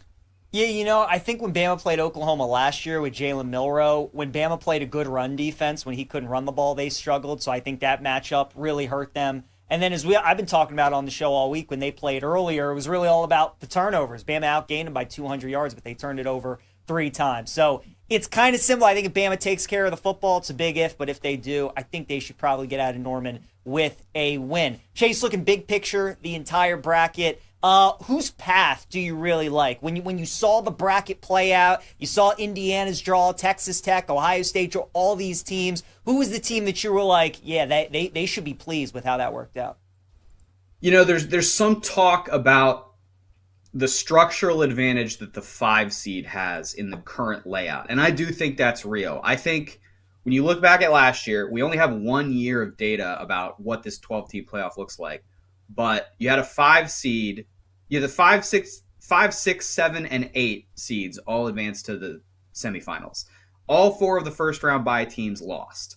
So if you believe in a rust over rest application to this bracket, you really have to feel good about the 5 seed who gets to play a little warm-up game against a G5 team, then gets to go against the quote-unquote worst of the top 4 seeds in the number 4 seed. So I think there is something real to believing in Oregon's path. I'm just a big Texas Tech believer. I just think they probably have the best defensive front in football. So I can't personally get there on an Oregon bet in the futures market. But I do think when you look at the futures market, there's a reason there are 5 teams handicapped kind of tightly, and then there's a big departure, and then the 7 teams on the bottom.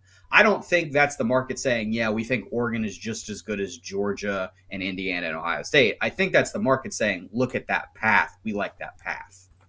Chase, you can still change your answer. The first games still don't take place for another week and a half. But as of right now, who would be your pick to win the national title? Indiana. I mean, how do you not pick the 13-0 undefeated team with arguably the best coach in college football right now?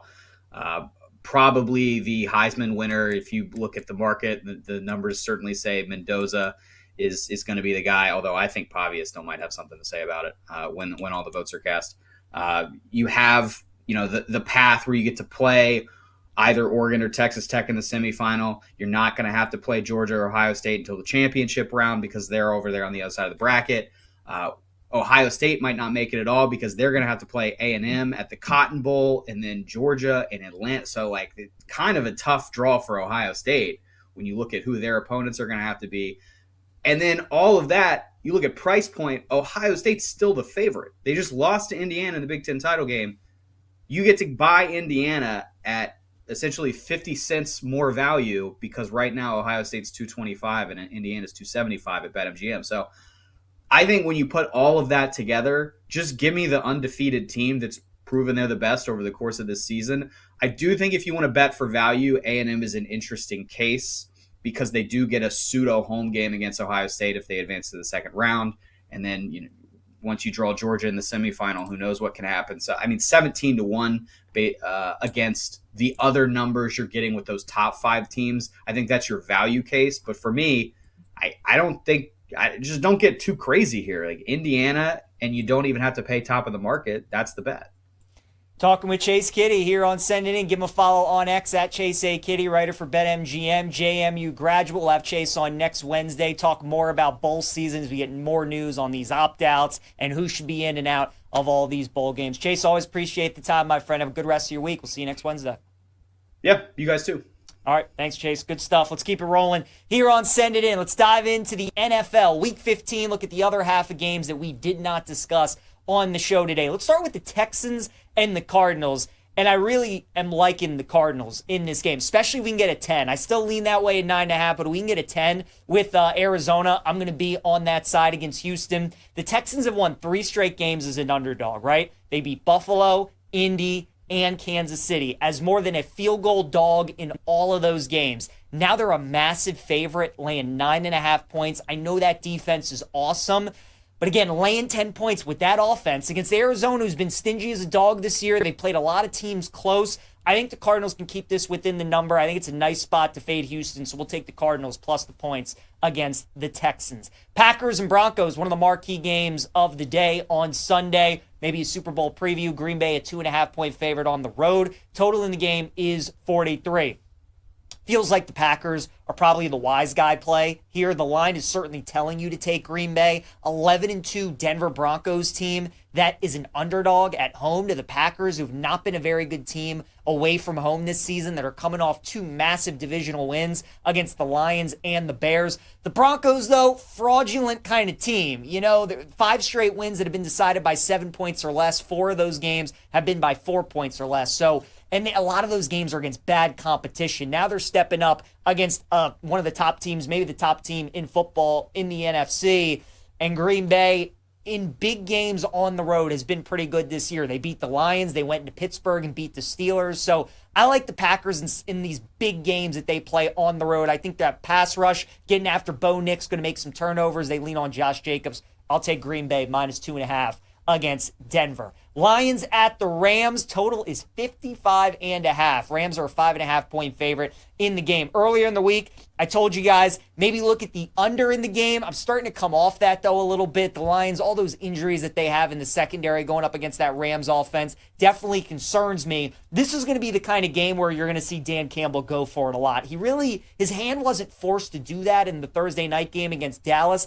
I think it is in this game against the Rams. They actually haven't been very good on fourth down, so I think they're due for some positive regression, which obviously is going to help the over if they convert a bunch of those fourth downs. So I like the under earlier in the week at 55. Would probably get off that now. Not saying I would bet the over, but definitely making me a little nervous, and I would lean towards the Rams in this game.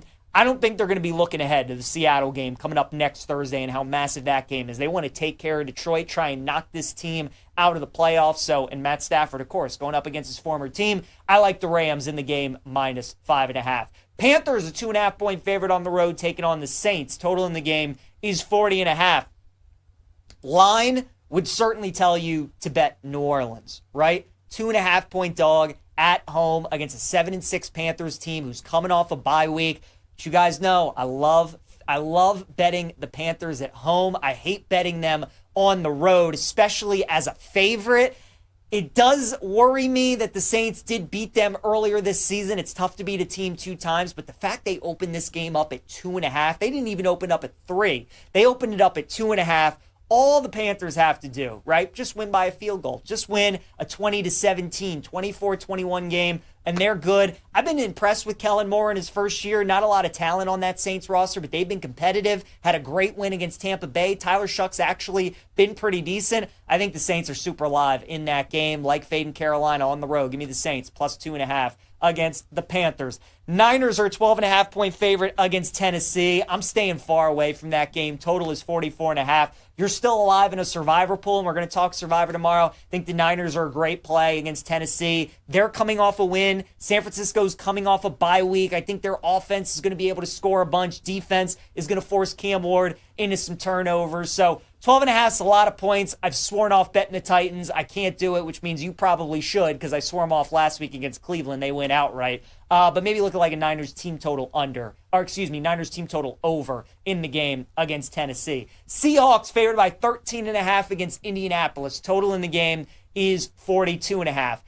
Concern with Seattle looking ahead to the Rams and that game on Thursday night. Phillip Rivers, as we know, might start this game for Indianapolis. I would just wait. I don't think there's any rush to bet the Colts right now, because if Rivers does end up playing, this line probably jumps to 14.5, 15 potentially. Indy's battling for their playoff lives. I would look at like a first half under in this game, or maybe like a Colts first quarter bet. Again, the key with Seattle, if you can just survive the first quarter against them, more often than not, you can hang around in the game. I know last week against Atlanta, that game was tied at halftime, and then they blew the doors off in the second half. That's not usually how Seattle games have been going this season. If you can hang around in the first quarter, first half, it's normally a close game throughout. So as long as the Colts can do that, especially if we get into 14, I would probably look at betting Indy against Seattle. Cowboys a 6-point favorite at home against Minnesota. Total in the game is 48. I like the over. I think Brian Flores' blitzing defense and against that offense with Pickens and Lamb on the outside, I think is going to be tough for Minnesota to deal with. And then vice versa, Dallas's defense, it looks like they were turning a corner, but these last couple games, they've kind of reverted to their old ways. So I'm a little concerned about Dallas's defense moving forward. I think this is a good over game. I think we see some points, so over 48 on Sunday night between the Cowboys and the Vikings. And then Monday Night Football, Steelers, a 3.5-point favorite at home against the Dolphins. Total in the game is 42. Dolphins are red hot. They're playing really good football, but do you really trust them in this spot? Prime time, on the road, outdoors, in cold weather. These are the kind of games they never win. Tua never wins these games. Mike McDaniel never wins these games. And yes, the Steelers are fighting for their playoff lives, but the Steelers are as well. They're trying to hold off the Ravens in the AFC North. So maybe I could be talked into betting Dolphins plus the points. I couldn't get there with the money line. I do think Steelers money line, put it in a parlay, tease it with something, is a good bet. I like the Steelers to win the game, and honestly, I'm hoping it goes down to 3. If it does, I would look at Pittsburgh -3 against the Dolphins. All right, let's talk some college basketball here on the show as we look in to our glass ball. We had Isaac Shade on the show on Monday, and we were live reacting to the AP poll, Week 6. This is the poll. If you're going to look at an AP poll all year in college basketball, this is the one. Because going back to 2004, every national champion has been in the top 12 in the Week 6 AP poll. So by now, we kind of know who the best teams are. We've gone through Feast Week. We're 9-10 games into the season. We've kind of seen all these top teams go up against at least 2 or 3 other really good teams. And this is the closest we're going to get to March Madness, right? When we get into conference play and these teams are playing at home or on the road, it's not the same as to when these teams are at NBA arenas or when they're traveling, they're playing back-to-backs against teams that they really aren't familiar with. So this is why I think the stat is so successful, because this is kind of the closest thing we get to March Madness. So we'll run through the top 12 teams, and I'll tell you guys who I would bet to win the title. Number 1 team right now in the AP polls, the Arizona Wildcats. They're 10-1 to win the title. Arizona's very impressive. Top 10 offense and defensive efficiency team. Very good resume up to this point. I still have my concerns about their backcourt, though. Jalen Bradley and Anthony Del Orso. Is that going to be good enough to win a national title? I don't think it is. Arizona, I like their defense. I like their front court. I like their big men. I like how physical they are. They're shooting the three-pointer very well. But their backcourt with Bradley and Del Orso, even though they're experienced, they're good players, don't think it's good enough to carry Arizona to a national title. Michigan right now is number 2, and they are the heavy favorite at BetMGM. They are plus 340. The next closest team is Arizona and Purdue at 10-1. Don't buy Michigan now at plus 350. If you're betting Michigan at this price, that is insane. You could have gotten them at way better numbers. You're also getting Michigan at their peak. They're playing as good as you could play right now. It's unsustainable what they're doing in all of these games. They're up like 30 at halftime at every game. They're winning every game by 30, 40 points. It's just not sustainable. Big Ten's a good league. Purdue, Michigan State, Illinois, you got some good teams in there. They're going to drop some games. They're going to lose some matchups. They're going to drop in the rankings. Their numbers going to drop. Don't bet Michigan at plus 340. They are good enough to win it for sure, but I'm not betting them at the current price. Duke is 11-1 right now to win the ACC. I've been impressed with Duke. Top defensive team in the country. They're in the top 5. Cameron Boozer is the real deal. He's going to be a top 3 pick in the NBA draft. Much like Arizona, though, it comes down to the backcourt for me with Duke. It comes down to Foster and Evans. How are those guys going to perform in the brightest lights? Because the deeper you go in March, as great as Boozer is, the good teams are going to be able to take him away a little bit, limit him, force other guys to beat you. And I just don't know if those other guys in Duke are going to be able to do it. So Duke, 11-1 right now. Wouldn't bet the Dukies. Iowa State is 12-1, and they are rising as high as any team. Outside of Michigan, Iowa State probably been the highest risers over the last couple weeks. Top 6 in offense and defensive efficiency. They're 3rd in the country in three-point shooting. They're a veteran bunch. They do everything well.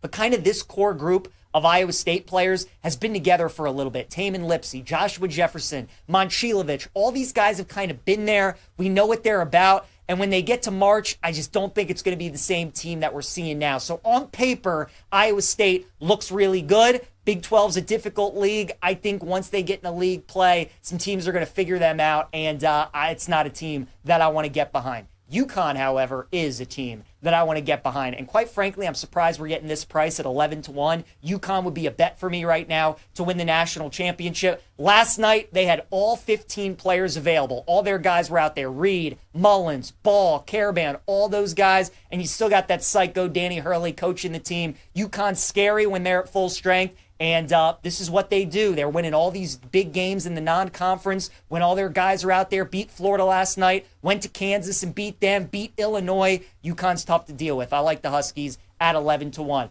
Purdue is 10-1. Purdue's really good. Their offense is probably the best in the country. I think they have the best player in the country in Braden Smith. Defensively, though, I don't know if Purdue's good enough to win a national title, so I'm out on Purdue. I think the bet to make right now in college basketball for a team to win the title inside the top 12 is the Houston Cougars at 14-1. This is an awesome price right now with Houston. They're kind of doing the same thing last year that they're doing this year. Where during Feast Week, they went out to Vegas. They didn't look overly impressive. Then they get in the league play, and they only lose one game. And then obviously they lose in the national championship to Florida, have the upset over Duke. This is Kelvin Sampson's most talented team, and it's not even close. He's got 2 potential lottery picks on that team with Chris Senack and Kingston Flemings. He's got maybe the best backcourt in the country with Emmanuel Sharp and Milos Uzan, who've been playing a ton of college basketball. I love Houston's team. Now is the time to buy the dip on the Cougars, 14-1. Gonzaga, I also really like it, 13-1. I think they would be worth a bet at the current price because we know when they get into WCC play,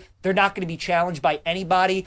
One of the most intriguing teams Mark Few has ever had, because for the first time probably ever, he's got a better defensive team than he does offensive team. And I think that makes the Zags extremely compelling, and he's also got one of the oldest teams in college basketball. Michigan State's really good. They're number 9 in the AP poll this week. They're 25-1 to win it all. Tom Izzo, which you got to love, elite defensive team. I just don't think they're good enough offensively to win a national title. BYU, I'm out on it 30-1. People are going to love them because of AJ DeBanza. They had a great comeback last night against Clemson. That team's not good enough to win the title. Louisville and Alabama, who are 11-12, I kind of put them in the same category. They got a stud guard, Michael Brown for Louisville, LeBaron Philon for Alabama. Both guys probably going to be lottery picks. Elite offensive teams. Neither team good enough defensively to win a national championship. So BYU, Louisville, Alabama, wouldn't waste your time with those 3. The bets to make: Houston, UConn, Gonzaga to win the national title at current price.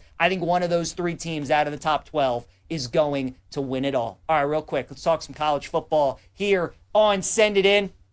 Getting to some of my favorite bowl games that I like. We're going to start with the favorite that I like the best. That's going to be Army. -3 against UConn. UConn's head coach, Jim Mora, moved on to Colorado State. So, again, this is part of bowl season. Historically, you look to fade the teams who have the head coach moving on. Army, we know they're going to show up. We know they got nobody opting out. They're going to try. I like Army -3. Best underdog that I like is going to be Georgia Tech +4.5 against BYU. I would expect Haynes King to play in that game. Brent Key has been awesome as an underdog in his career. I like the Rambling Wreck +4.5. The over that I like the best is going to be the Duke Mayo's Bowl between Mississippi State and Wake Forest. 2 offenses that at times have been very prolific this year. Both run a pretty good tempo. Should get a lot of possessions in that game. I'll take the over in that one. I'll take Clemson Penn State under 48.5 in the Pinstripe Bowl. Who knows how many players are going to opt out in that game, but you're talking about 2 teams whose strengths are on defense. And then give me TCU outright +190 against USC in the Alamo Bowl. Lincoln Riley is a 6.5-point dog away from LA. TCU's got a good roster, great quarterback in Josh Hoover. Give me the Horned Frogs all day, +190 against USC. All right, a promo we got to tell you about from BetMGM. It's a Pro Football No Sweat token. Go for the end zone without breaking a sweat with a Pro Football No Sweat token. You'll get your stake back in bonus bets if you don't win. Make it legendary at BetMGM. Download the app today, and please gamble responsibly. Let's wrap up the show. Favorite plays of the day. And let's start in the NBA with Grayson Allen. I'm going over 14.5 points for the Suns. 3-point shooter against the Thunder. We all know how good the Thunder are. We all know how good that defense is. It's really hard to get good shots, especially inside the paint. They force you into a lot of difficult 3-point contests. Well, that plays into the hands of Grayson Allen. I'll take his over 14.5 points tonight against OKC. The other NBA game we have tonight, I'll take the Spurs +7.5 against the Lakers. Even without Wemby, I think San Antonio is going to be competitive in this game. I think it's too many points. I'll take the Spurs at +7.5 against the Lakers. And then my best bet is going to be a future. Give me Houston, 14-1 to win the national title this year in college basketball. They opened the season at about 10-1. Yeah, they went to overtime with Syracuse. They lost to Tennessee, but they beat Auburn. And I think when they get into Big 12 play, they're going to figure it out, and they're going to look dominant. Houston's price is going to drop. 14-1, I think, is going to be one of the better numbers you're going to get probably all year on Houston. So take advantage of it and bet that price on the Cougars. Thanks again to Chase Kitty for joining us today. Appreciate you guys tuning in. Have a great rest of your day, and we'll see you tomorrow.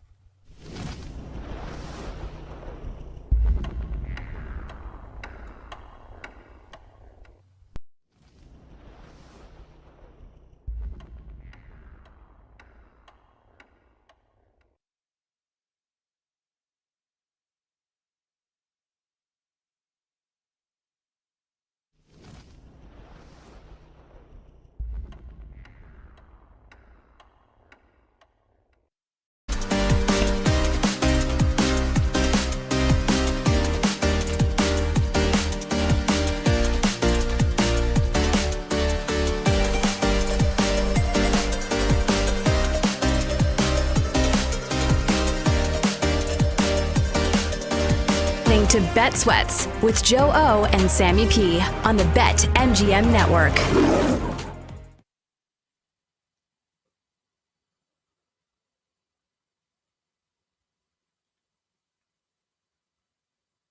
Joe Ostrowski, Sam Panayotovich. It was before 11. I'm like, wait, is this our turn to go? I wasn't quite sure. We're still up and running, I think. Here on Bet Sweats, BetMGM Network, another hour to go. We started diving into the teaser angles for Week 15 in the National Football League. And I keep promising live dogs. We haven't gotten there.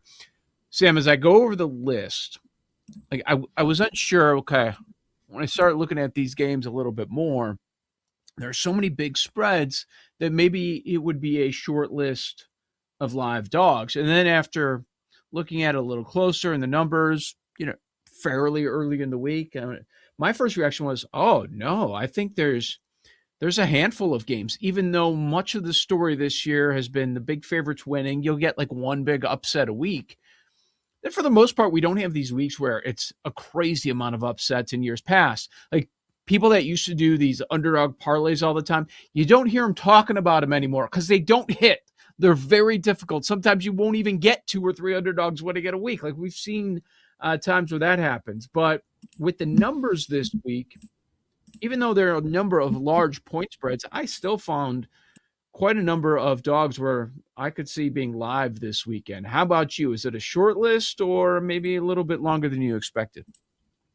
Given the fact that Cleveland has what could derail Chicago in terms of defensive pressure in the pocket, horrible weather, wind, snow, off the lake, and now the Bears are a 7.5, 8-point favorite. It's one-way action for me on this one, man. It's Cleveland or pass. I'm sorry. It just is. Yeah, you notice we didn't mention them in teasers. And that is at a number, at a total that checks boxes. It's a low total. It's going through 7, 6, 3. Like normally that's a spot where, okay, that's an advantage teaser, if you want to put it that way. And neither of us brought them up at all. I'm not telling you Chicago's going to lose, but I have no interest in putting Chicago in a teaser, even though that is typically a number just going through it in bad weather too, where, oh man, that makes a lot of sense because that means you definitely think the Bears are winning the game. And we know the Browns, they can play some defense. And then I know it was the Titans, but all of a sudden Shador put up crazy numbers. And that Bears defense is not great. So I think that might scare people off a little bit. Thong, thong, thong, thong. Dude, he definitely had a thong on. I know. Gold thong. I like my quarterbacks to wear gold thongs. Give me the points. You also have to consider Chicago has been playing so many high leverage games and they've gotten so many breaks to go their way. When they finally don't get the breaks, and they did not against Green Bay, although they were close, Caleb gets him down the field and then throws the pick in the end zone. That's a deflating loss. And it's not as easy as people think to just get back up and go to work on a team that you should beat. There's a letdown factor in this game. And, anything north of 7, I would consider. South Point has an 8. So they've been laying it with Chris Andrews, our friend, tip of the strip. I'm on the dog. I didn't bet it yet, but I will. The games that are 2, 2.5, that's easy. We'll talk about those coming up. But of the double-digit spreads, I'll even throw in Houston. That number's 9.5. Of these double-digit spreads and Houston, just somewhere around there, are any of them live? Any of them? Because I wrote down one that I could see. I don't know if I'll have the guts to make the play on the dog to win, but there's one that I could see. Did you write down the Chargers or the Lions? The game you mentioned for the teaser. Vegas? What about the Raiders? If I'm picking one of those massive favorites to lose, why are the Eagles going to get it figured out? We keep saying that. We've been saying that about the Eagles all year. If you go back to the conversation, I know they've been winning games for the most part, but go back to the conversation from the very beginning. It has been a problem. The offense has been a problem. When the quarterback is the problem and you're laying double digits, this could linger. And you're on a short week too. All the issues going on with that team. No, like that would be the one where I'm like, I know, I get it, like Jacksonville. But I would look at Philly with the way that Hurts is playing, man. It is not good. Is 3.5 a live dog? Probably not, Sure. right? Because it's a coin flip game. Oh, okay. You're past a field goal. I like Miami Monday. And that's not just because I had my buddy who's very good tell me, hey, I just bet Miami to make the playoffs at 100-1. That might have something to do with it. But I do like Miami. I think they're very live to win that game Monday night at Pittsburgh. You know, you make Aaron Rodgers a favorite. There's just a lot to like there going the other way. And you always pay that Tomlin tax, of course, because, you know, when Tomlin's hovering around 500, they tend to take care of business. I'd go Miami, but I think my favorite live dog of a very small list of live dogs would be Cleveland plus 7.5. Yep, that's a good one. You know what the narrative is going to be until we get to Monday night. It's going to be in the 20s in Pittsburgh. Tua, 40 degrees or colder. Even though it was the Jets, a lot of quarterback problems there. He just beat the Jets, and it wasn't warm, right? It was fairly cold. It just wasn't 40 or colder. It was very close. But he's never won a game 40 degrees or colder. So I think it's going to be – I don't think the number is going to stick where we are because the narrative is going to get so out of control with Tua in the cold. And that's going to be interesting to see where that number closes. Do you think the Steelers will be in the room? I do. Yeah, I do. Especially once with the Tua stuff, people start talking about that stat. Like, oh, he's hot, but never wins in the cold. Yeah, I think that's going to happen, especially after what we just saw last week. And Rodgers has a good game, and they'll think, oh, he can do that again. Nah, I don't think so. Tomorrow. Should this be 4.5? Bucks hosting the Falcons. Listen, I'm not one to line up and bet the Falcons. It's very difficult to do, but I just look at this game and I don't think that Tampa Bay, the way that they've played for like going on 2 months now, that they should be laying 4.5 here. I hate this game. Absolutely despise it. But the money's coming in on the dog. Opened 5.5, and now we're 4.5 and 4. There's a 4 at Chris. There's a 4 at Bet Online. So the dog is taking bets for sure. I understand it. I faded the bartender last week who went 1-1. He had Chicago. That did not cover, barely. And then he also had Seattle. So I was like, wow, I could mess around and take a little Atlanta. And it was close, wasn't it? 7-7 at one point? 6-6. And you're like, 6 okay, at halftime? Sure. Yeah. Whatever. And then it wasn't close. And you're like, damn, Atlanta stinks. That's the problem. You're betting on a very, very immobile, washed quarterback. And you're not getting a big number. 4.5 is not a big number. 4 is not a big number in the NFL. There's another 4.5 out there. Chargers. Oh, yeah. Why are they getting 4.5 against the Chiefs? Loves LA here. He said that yesterday on our show. Yep. Yeah, that makes sense to me.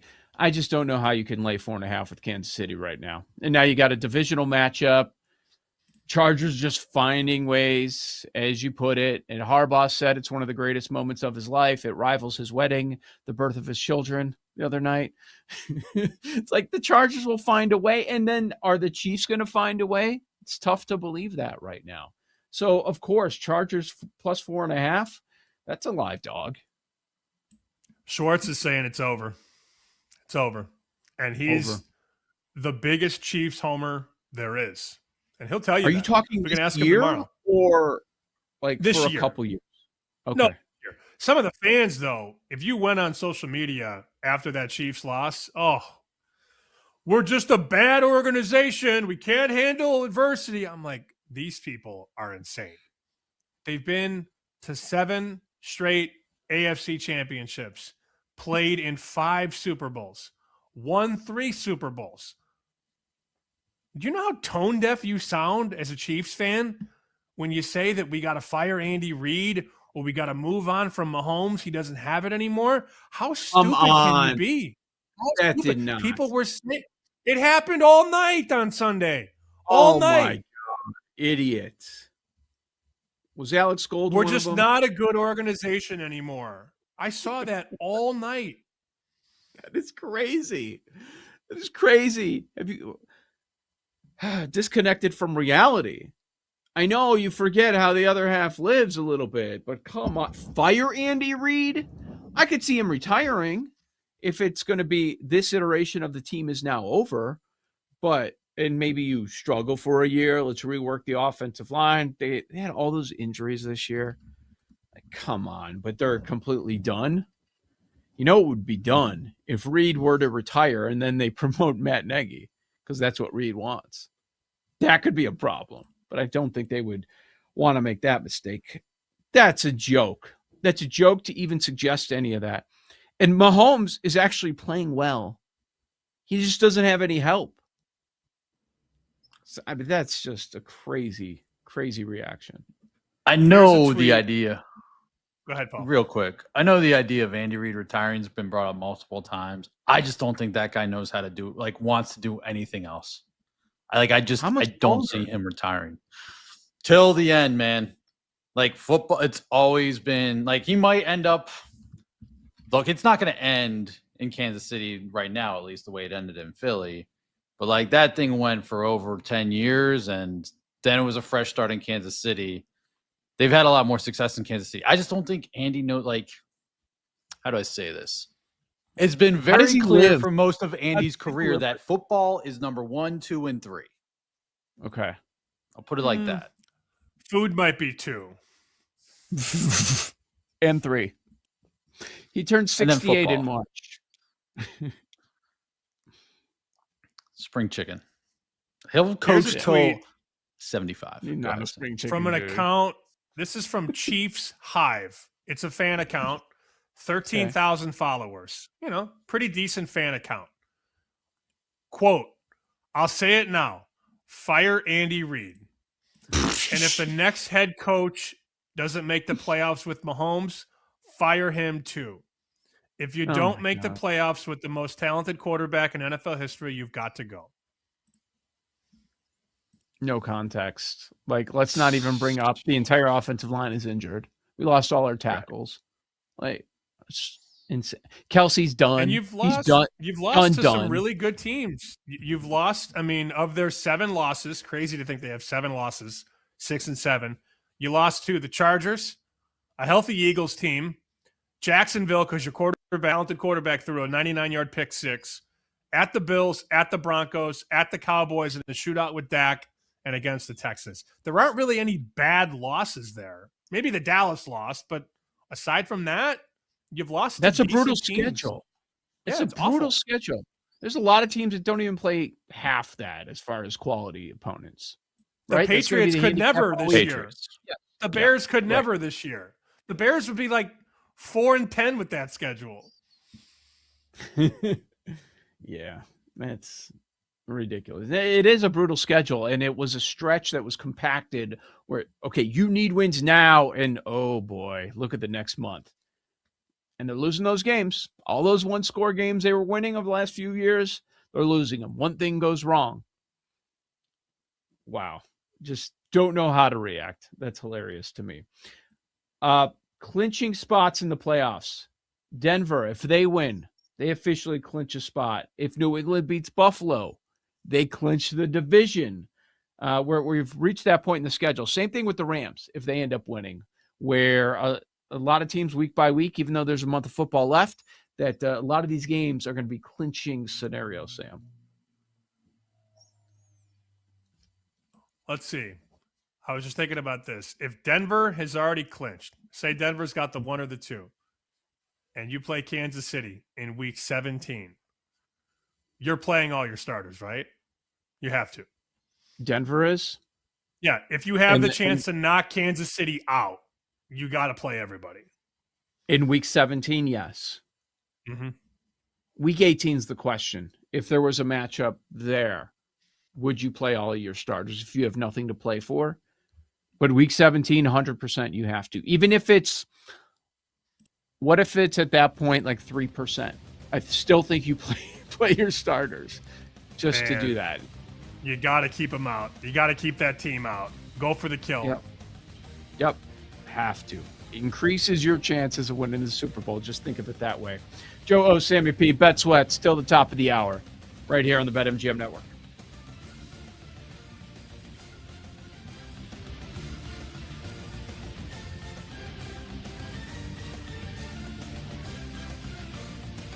You're listening to Bet Sweats with Joe O and Sammy P on the BetMGM Network.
Bet Sweats with Joe Ostrowski and Sam Paniotovich on the BetMGM Network.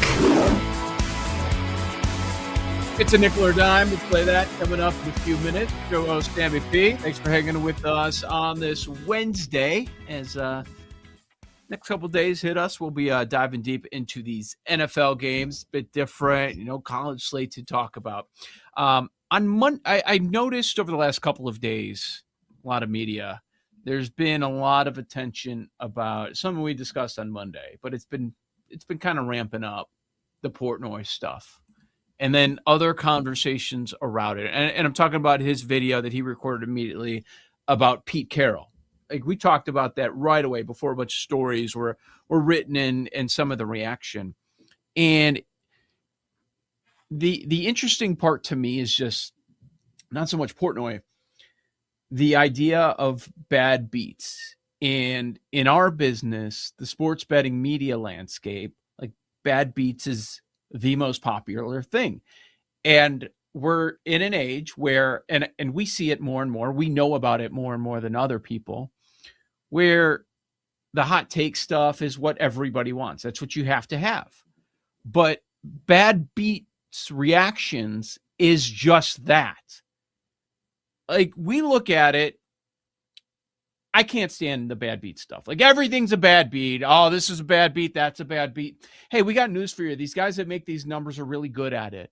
And not only making those numbers, but shaping those numbers and following the sharp money and figuring out what the right number is. So a lot of times you're going to be right there. Where were they last night on UConn? Right, boom, right there on the number. It closes and it ends up pushing in college basketball. Not the easiest thing to do, but they're excellent at it. So a lot of times it's going to look like it's a bad beat, and it's just feels like it's low-hanging fruit. SVP's the best at it. He's the only person I want to watch, I want to consume talking about bad beats. He's, you know why he's great at it? Because he's actually a bettor. He puts down his money, he makes selections, and it's real and none of it's fake, and he's very entertaining. He hits all the right cues. I despise bad beat stuff, and we see it everywhere.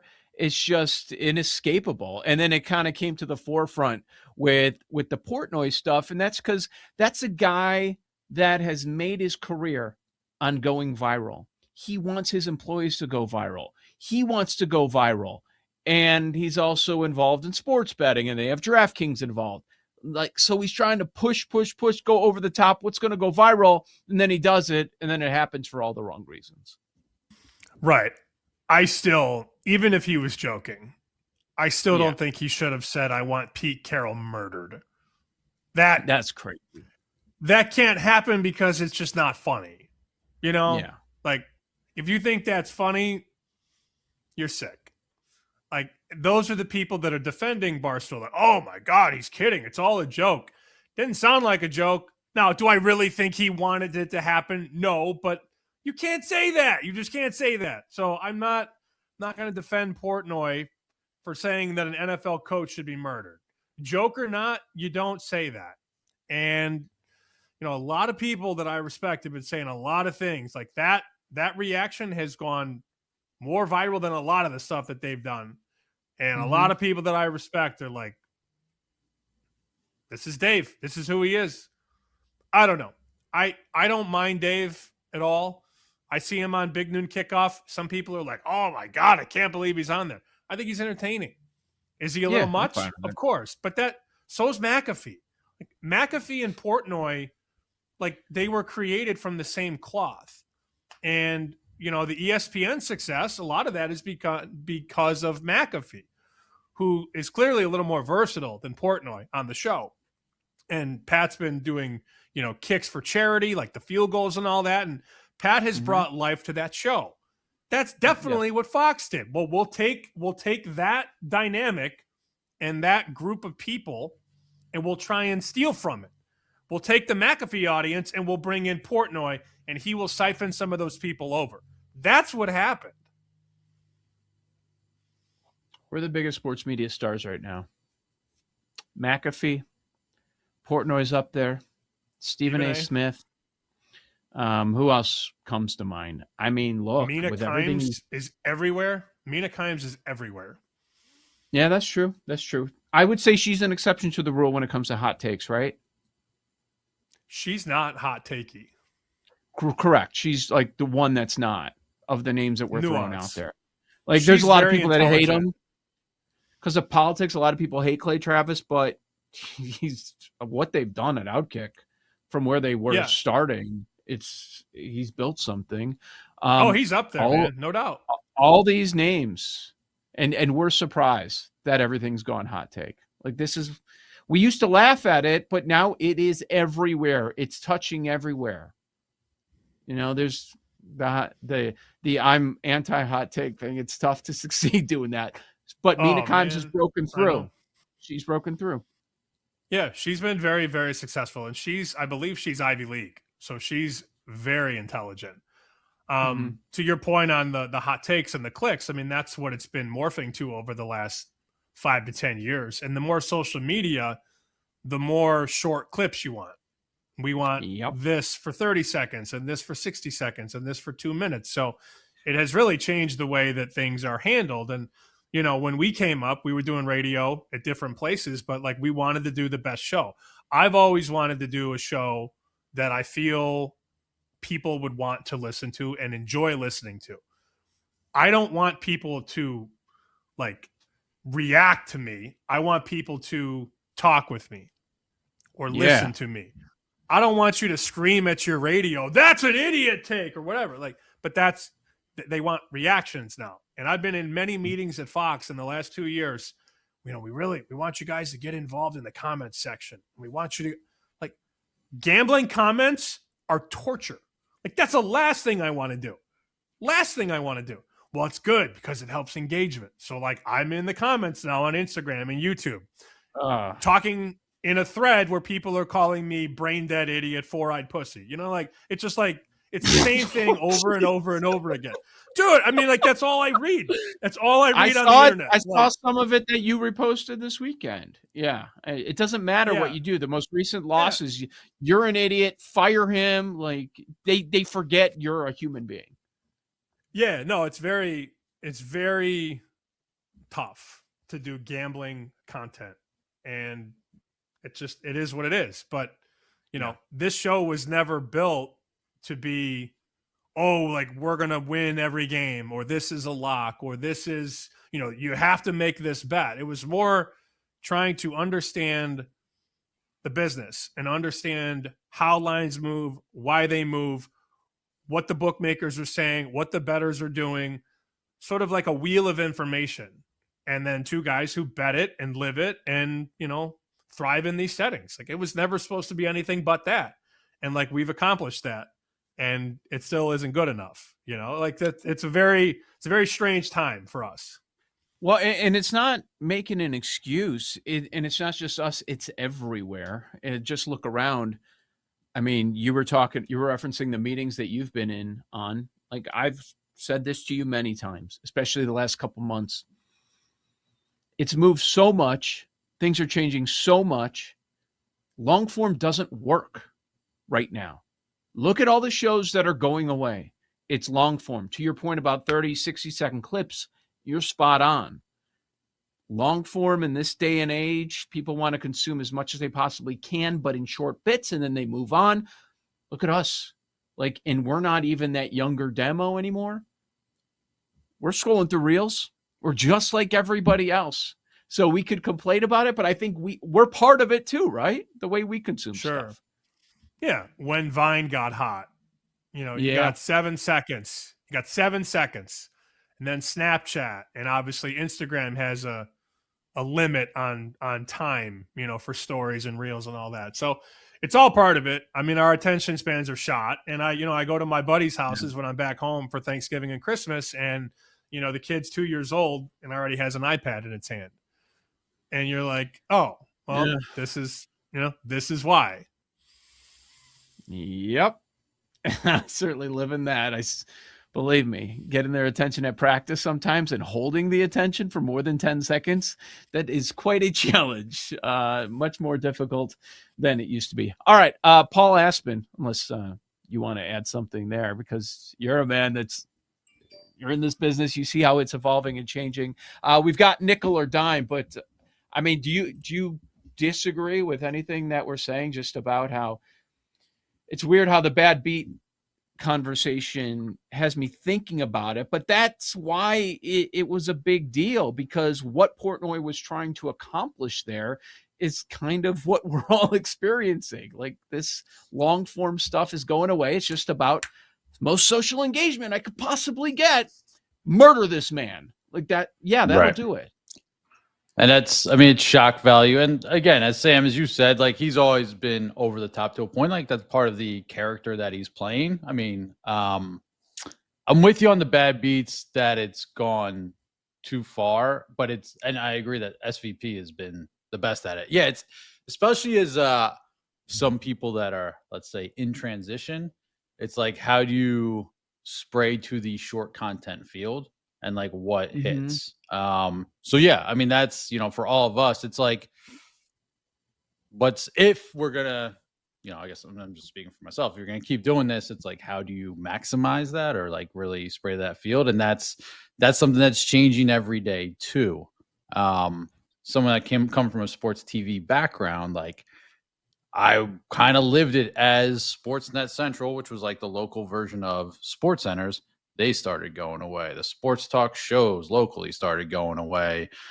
I know the games are never going anywhere. It's how do you do this, whether it's on YouTube or otherwise? And Sam, ESPN's hiring people that it's social media first.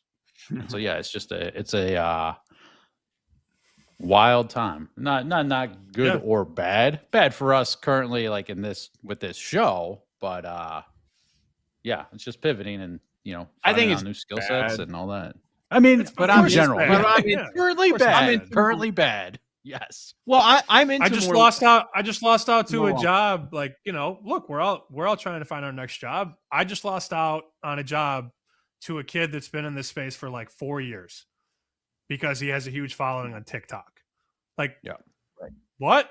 Like, what? Yeah, I guess when I say not good or bad, like bad, but also like the reality. So it's like, how do you develop that? Like, again, we're speaking from, I'm 40. We're all around the same age. Like, it's not that you can't pivot at this age. You definitely can, but it's, are they just looking, that built up following? How do you compete with that right now? It's a big puzzle. What about as a consumer though? Because we're all consumers in this space too. Not only creators. Not going to consume that. It's bad as a consumer. That's what I'm talking about. Yes, 100%. I won't be consuming that. There's a lot of shows that I won't be consuming because I just don't think it's good content. Whether it's short, whether it's 15 seconds, 30 seconds, or 3 hours, there's a lot that I just don't think is good content. But maybe I'm wrong. I don't know. Like, do people who are 25 want to watch that? I guess. At least some people are betting on that, but they could be definitely wrong too. I think they are. Yeah. I just got a text, by the way, from somebody that would know something like this or, have some intel on market. I just got a text 30 seconds ago that said Pavia is going to win the Heisman. So I'm guessing there's been a move or there's going to be a move. Joe, you were talking about this a couple days ago. I'm pulling up the market right now at BetMGM.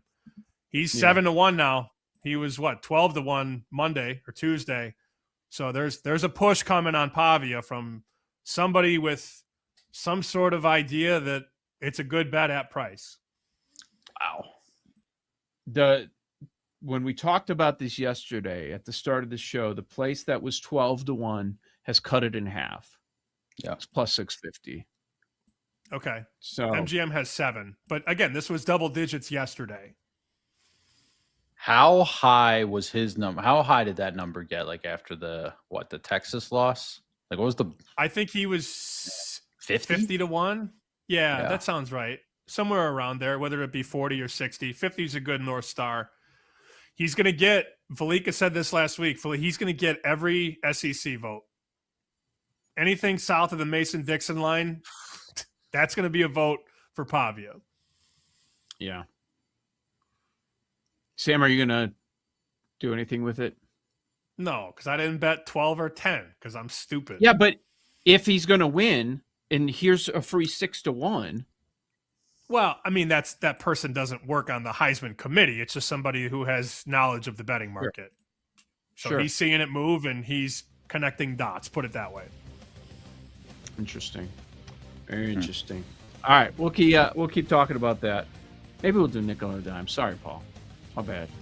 Didn't know Hey, that Joe, was gonna copy paste for tomorrow. Whatever. or next segment. Let's go.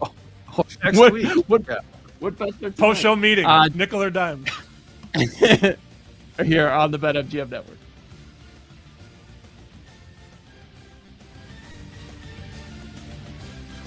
You're listening to Bet Sweats with Joe O and Sammy P on the BetMGM Network.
Bet Sweats with Joe Ostrowski and Sam Paniotovich on the BetMGM Network.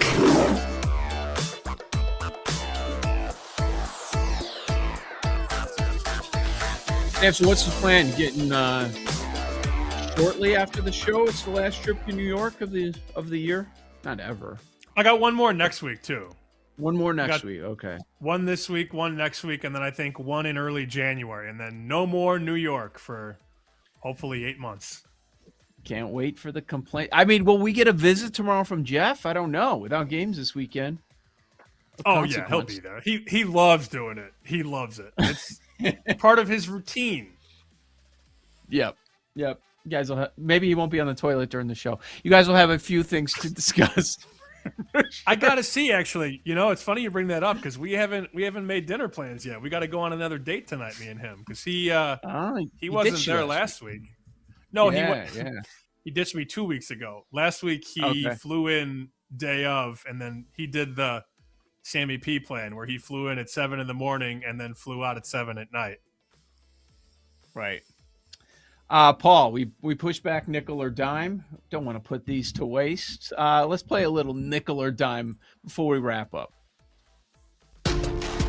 It's time for Nickel or Dime. Should you spend $500 or $1,000? Open up those wallets. We give you the answers on Nickel or Dime.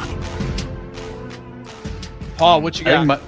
I think my favorite part about this is I can't remember the last time we've done nickel or dime, and it's like Jake's thing, and Jake's not here, so he might never get to do it ever again. It's great. I think it's very ironic that you want us to open our wallets. My wallet, I'm going to tattoo that thing shut in about a week. There ain't no money coming out of that wallet. Like I was thinking about it. Like, you know what? You know what conversation is going to be fun? When I go to the wife and say, hey, how about we chill out on the Amazon every day showing up? And it's Christmas time right now. Is this the time to have that conversation? Because the Amazon account is linked to my card. I mean, it's probably equal to the mortgage. Every day there's something? Every day. And I order some of it is me, I'll be honest. But yeah, there's this is all 4 people in the household sharing the Amazon account, basically. Yeah, once in a while her mom will get something delivered. But that's just it. Once in a while. But yeah. Oh, I'm working. I don't have time to go to the store. I'll just do this and that. Yeah. It'll be here in a couple hours. Fine. Started my Christmas shopping early.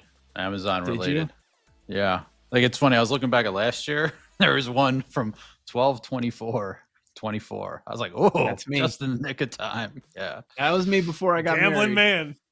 Man. Yeah. I still go like there's nothing quite like going to the store on the 22nd of December to see what they got. Right. Like, I've definitely done Christmas Day at Walgreens. Definitely. Wow. Christmas Day is crazy. Yeah. I remember on the way to grandma's. Oh wow. December 23rd, like at the mall back in the day. Just knock them all out. I haven't been to a mall in a decade probably. It's a beautiful my daughter goes. I'm like, are there people there? I haven't been there in like 20 years. She's like, yeah, there's people there. We went to Annie Ann's. Like, I'm like, oh wow. I was gonna say Annie Ann's. Sbarro, let's go. Sbarro, a New York slice, as Michael Scott would say. Right down the street from the Garden. I think it's still there. All right. So a couple nickel or dimes for you. Game you guys talked about. Would you go the nickel 500 on the Browns money line against the Bears at plus 330, or the dime on Bears playoffs at minus 200? Joe, no way am I putting minus 200 on the Bears to make the playoffs. No chance. I think there's a decent shot that Detroit sneaks in. Probably going to come down to the last week. Yeah, we didn't mention Bears on teasers, so we think there's a chance. Nickel, Browns money line, plus 330. That would be hilarious. In a week where a lot of Bears fans are thinking, hey, that wasn't a bad loss at all against Green Bay. What if Cleveland walks in and Shador beats you? Then how you going to be feeling? Now, is this 2 dimes to win a dime, or is this a dime to win like 500 on the Bears? Very important. Dime to win 500. Yeah, Okay, that that's what I changes thought. the calculus a little bit. Yeah. I was thinking to win. So I was not going to risk 2,000 to win 1,000. Yeah, money's tight. I'm still going to go Browns either way. Let's lose less. That's our approach. Yeah. All right. College football. I know you guys, I believe, are on Texas Tech, but that number I think is now 9. I think you guys got closer to 12, so let's just take that off the table. Would you consider the nickel 500 on Georgia to win the Natty? Shout out Gracie at plus 550, or the dime on Miami money line against the Aggies in the first round at plus 146. Sam, I like them both, to be fair, and I really want you to win, Paul. Your Georgia ticket at what, 10 to Me 1 too. to win the title. Yeah. I'm pulling for you. Of the two, though, I'd rather bet Miami to beat A&M at plus 146. Yeah, it's pretty good. It's pretty good. I could go either one too. I'll roll with you, Sam, on that one. Let's go Miami money line. I'm not, but like, was it Nate that asked us who we like? I was just like, I don't. If you're like making a pick right now, is there much? There's not much separating all of these teams. That's not how I view it. So, like, you could say Indiana, Gerch, winless in the Big Ten, but I don't think there's much difference with these top 5 teams, probably. So, yeah, I'll go with you though. Miami money line. all right, we'll go college hoops. 500 on UConn, already rounding into form to win the Natty at plus 1,100, or the dime on Arizona. They're actually only the second favorite in the Big 12. Iowa State is the favorite. I guess probably depending on where you look. Only looked at one shot, but the dime on Arizona win the Big 12 at plus 290 with the Wildcats rolling. Joe. Yeah, this UConn thing looks strong. I'm wondering how short is this number going to be later on? Like, how is this the peak that we're going to get for quite some time? And then when you go Big 12, like, you're going to see Iowa State as the favorite, Zona second. It's really tight. Like Houston right there too. There's a lot of challengers there to that throne, and Arizona's done a really good job to get things going here. But yeah, this is the time to look at some of those conference futures. I'll go nickel. I'll go nickel on UConn at 11 to 1 because I only see that number heading in one direction. Arizona's very, very good, but UConn, whew, that's a bet that probably gets you to the Final Four. Elite Eight feels like a layup. At that point, you could do some stuff off of that bet at 11 to 1 on UConn. So I'll go again, nickel on UConn at plus 1,100. You've done nothing in the championship market, correct, for college hoops? Nothing. Not a single thing. Well, I have St. John's. I bet that at like 20 to 1, but that's not, I don't know that that's going to appreciate the way that I wanted it to. I haven't made any bets that I've made, and I'm like, oh, like this is, I'm really bullish on this. All right, one more. Back to the NFL.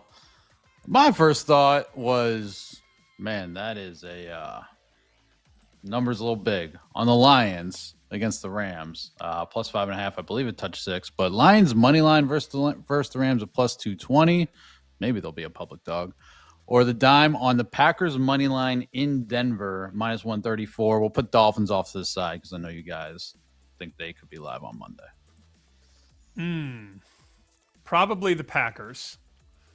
I like the Lions a lot. You guys have Lions stock now. Do you really think the Lions are going to beat the Rams? I just don't. I don't find myself burning 500 on that bet. So I'd by default go Packers to win minus 1,000 or minus 134 for 1,000. Yeah, I don't think the Packers are winning that game.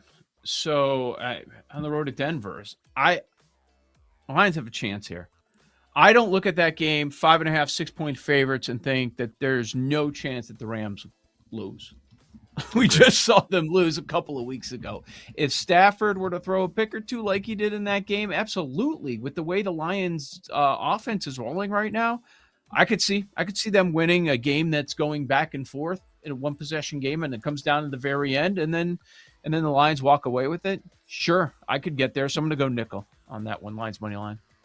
And that was my thinking too. Like a total of 55.5. This could definitely just be team with the ball last wins. Yep. For sure. Especially how they looked last week against Dallas. It was pretty strong. All right. That's all I got. Shout out Jake. All right. Good. Shout out Jake. Paul, while you're here, do you have anything for tonight for lightning bets or anything? Any ideas you want to throw out there? Okay. No, I mean, I'll definitely be circling the Lions for sure. That'll probably make the card. What do we got? No, that's kind of it for now. Yep. Am I doing the Cardinals thing again? No, I think I'm good. I'm going to do college basketball. Let's do Wisconsin plus 2.5 at BetMGM. This number opened overnight. Wisconsin was minus 2.5. Now Nebraska is minus 2.5. So a 5-point move, and I'm shoving it right back. Plus 2.5 on the Badgers on the road. All right. I'm going to throw an NFL side out there that I know 100% I'm going to be on. Sam, I know you're going to. If you're not already, I'm going to be on the Bills. Like I'm not going to be taking New England in this spot. So I'll just throw it out there now. Like that's going to be one of my picks in every contest. We'll be on there. Let's see. It's won most spots. There are some 1.5. So there's also some picks. Market really hasn't settled. Some of the Vegas spots have pick. Superbook is at a pick. So I find that to be a little interesting. Some of the sharper books pick too. But yeah, I mean, I know I'm going to be there. So I'll throw Bills out there as well. All right. Is Jake back tomorrow? Do we not know? Up in the air. TBD. We're back ever all again? Day to day. We're all day to Yes. day, Joe. Yes, we are. Are we back tomorrow? Is KIV here? Who's here tomorrow? Kenny White and TBD. Kenny White. Kelly's here Friday. Yeah. Friday. Back to Friday. Okay. All right. Joe O, Sammy P, this has been Bet Sweats. Be back tomorrow morning, 9 a.m. Eastern, right here on the BetMGM Network. Missed anything on today's show, make sure to listen back on the Odyssey app or wherever you get your podcasts on the BetMGM Network. Make it legendary.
time to laugh, to win, and to live the thrill of the action. Hey, baby, let's go out there like a bunch of crazy dogs. What the hell's going on out here? No idea what's going on, but I am excited. Every pick, every play, every game-changing moment. Unbelievable! This is You Better You Bet on the BetMGM Network. Make it legendary. Dudes and dudettes, amigos and amiguettes, ladies and gentlemen, boys and girls, children of all ages, welcome in. You Better You Bet is live on the BetMGM Network. I am not Nick Costos. I am Rob Brown, filling in for the first 60 minutes of the show. Nick will be with you coming up at 4 p.m. Eastern Standard Time. The worst standard time, but that's just the thing that I complain about. You'll deal with it. I am Rob Brown. Great to be with you. Happy whatever the hell today is. What is it? Wednesday? I think it's Wednesday. I'm not entirely sure. Time's a blur in a flat circle. And for whatever reason, as we approach our first college football weekend with only the one game, Army-Navy, which, by the way, good God, I've been to Army-Navy 3 times. If you have an opportunity to go to an Army-Navy game, trust me on this, do it. Just please go. It's absolutely incredible. One of the greatest experiences of my life. I got to go 3 times.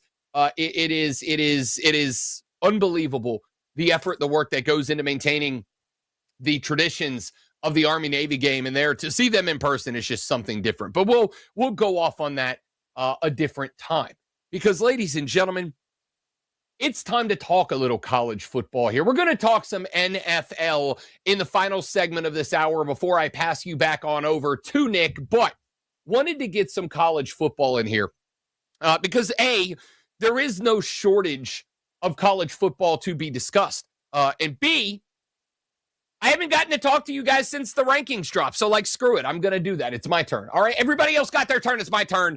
I am holding the talking stick right now. All right, so let's talk a little college football. I have to tell you, I'm struggling with the conversation that I was having with BMOC, our man Bill behind the scenes, earlier today when we were setting up the show. First off, lovely job on the new graphic, guys. Go ahead and flip that over to the main screen. I know that only a few of you are watching on Twitch right now or on YouTube or wherever you're getting your video distribution, but I need you all to know the boys built the bracket graphic, and it keeps my big dumb head in a little box on the side. I get to talk and you get to look at a graphic.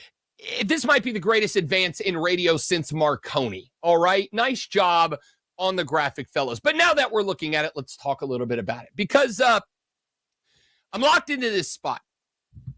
I've locked into this spot where I have said for a very long time, there needs to be a path to the college football national championship where if a little guy, like a JMU or a Tulane, for instance, and hypothetically, if a little guy was to have an immaculate season, if a little guy was to just blow us away, Boise State with Ashton Jeanty last year, for instance, did we think Boise State was ever going to win a national championship last year?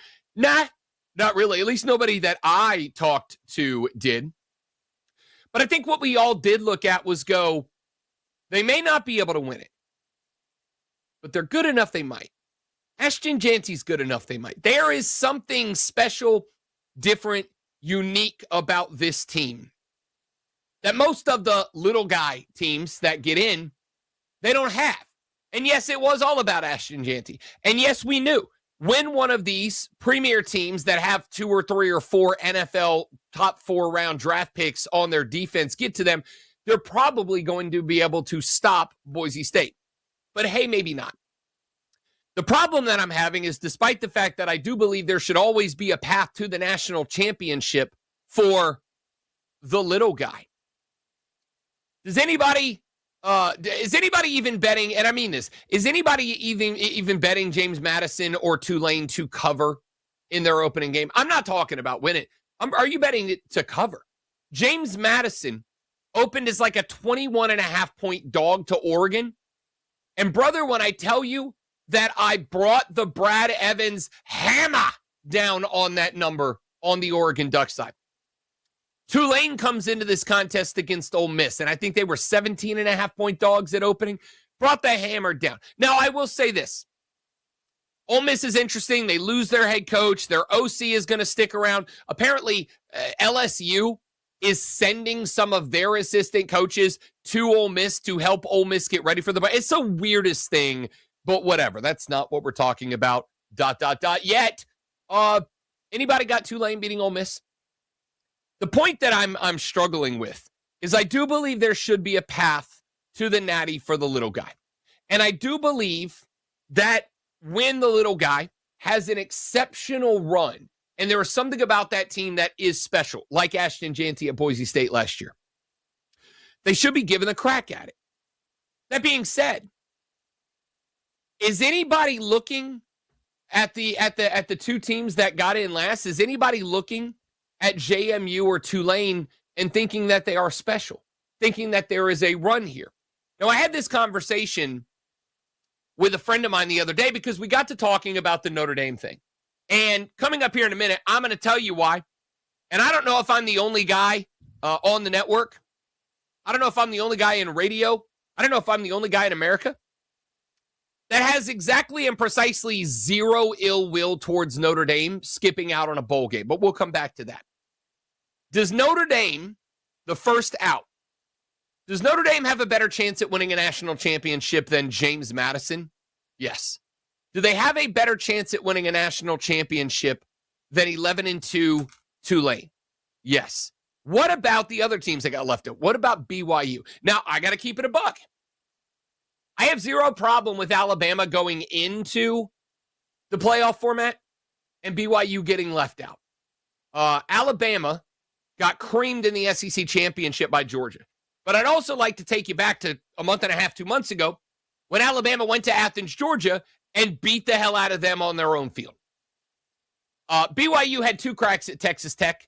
They got decimated in both. They lost by a combined score of 63-14. 1 touchdown scored by BYU in both games. But would they have a better shot at winning a natty than James Madison or Tulane? Yes. What about Texas at 9-3 out of the SEC? Would they have a better shot? Yes. What about Vanderbilt at 10-2? And before you hit me up, I was a Vanderbilt guy all year. I remain a Vanderbilt guy now. I love the Doors. I love Clark Lee. He's my favorite coach in college football. Diego Pavia. I know he's a little bit of a cornball sometimes, but like, how can you not love Diego the Dog Pavia playing football? Vanderbilt had what, one ranked win? Well, they had a ranked win over LSU, but we all know what LSU was. That doesn't count. They had a ranked win over Mizzou, who was playing a backup quarterback. Their best win was against Tennessee, who got completely demolished out of the top 25 as soon as they lost that game. Would Vanderbilt have a better time, or an easier time, a better chance at winning a natty than Tulane or JMU? The answer is yes. So I have this weird spot where on one hand, I want to say the bracket is indeed the 12 best teams, but we all know that it is not. And this is why college football is in a bit of a mess. College football is in a mess because everybody wants objective metrics to determine how we get to a college football national championship.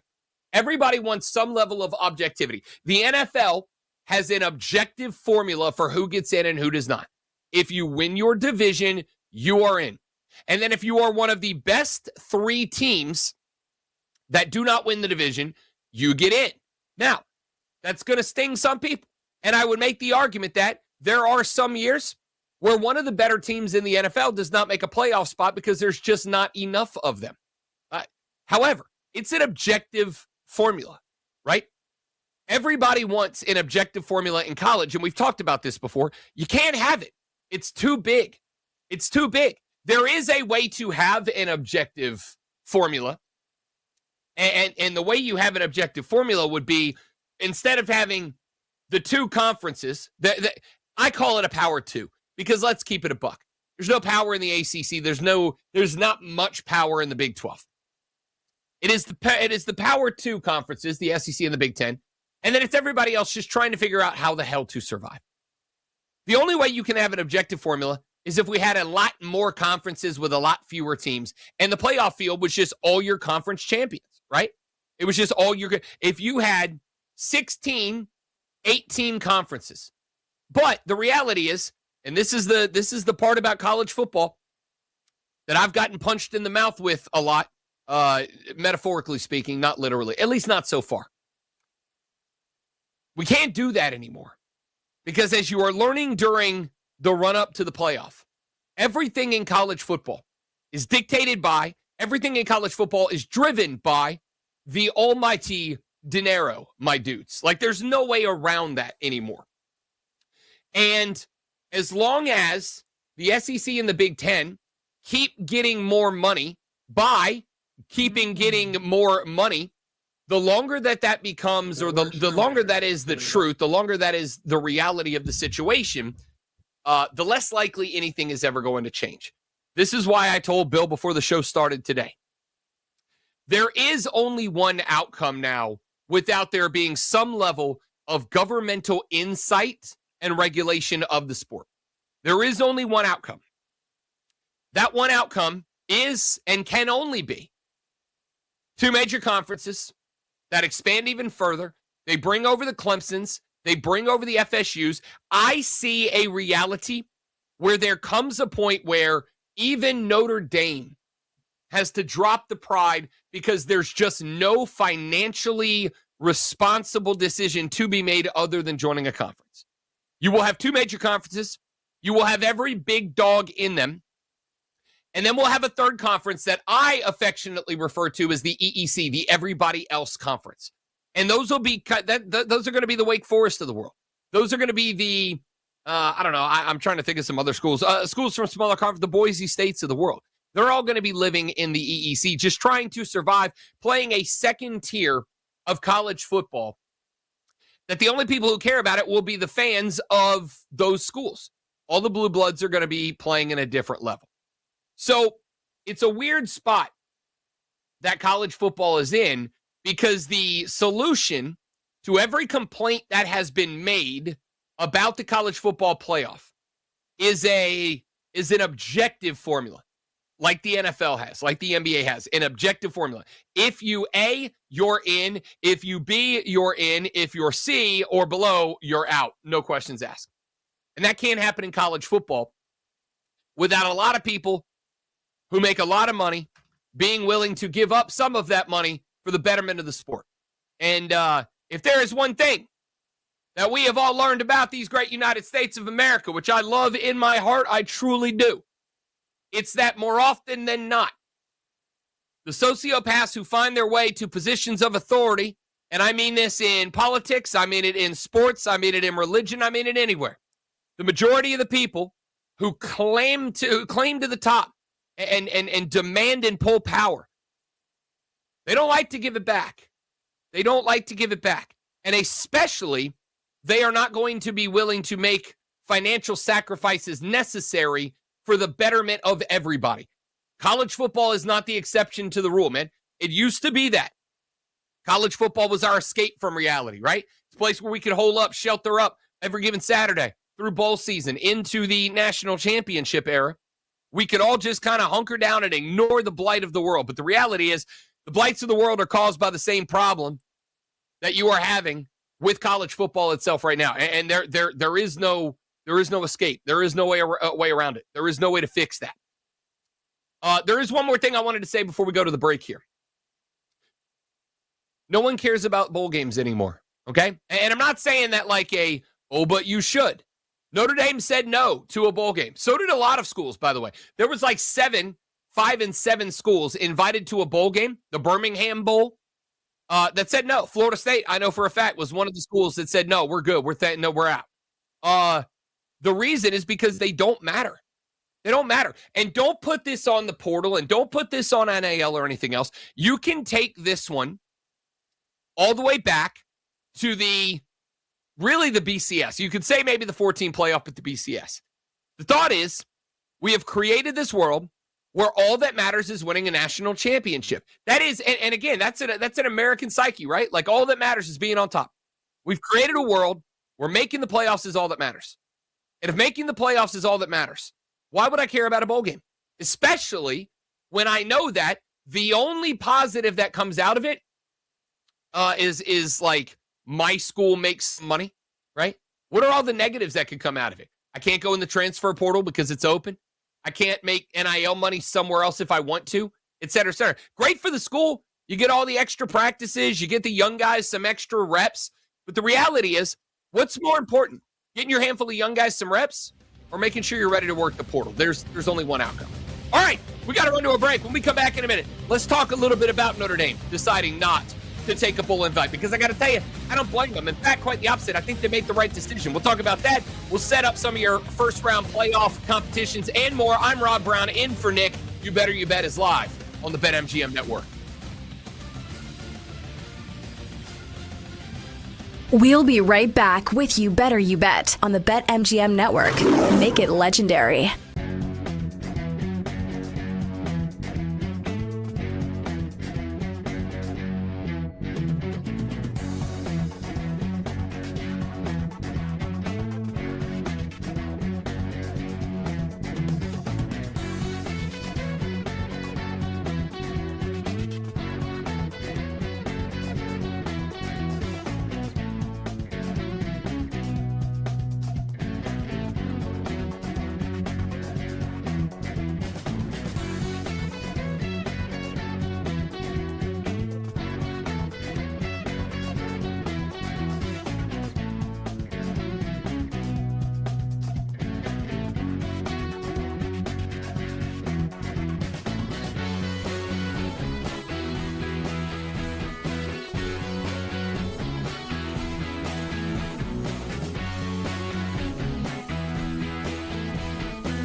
Let's get back to You Better You Bet on the BetMGM Network.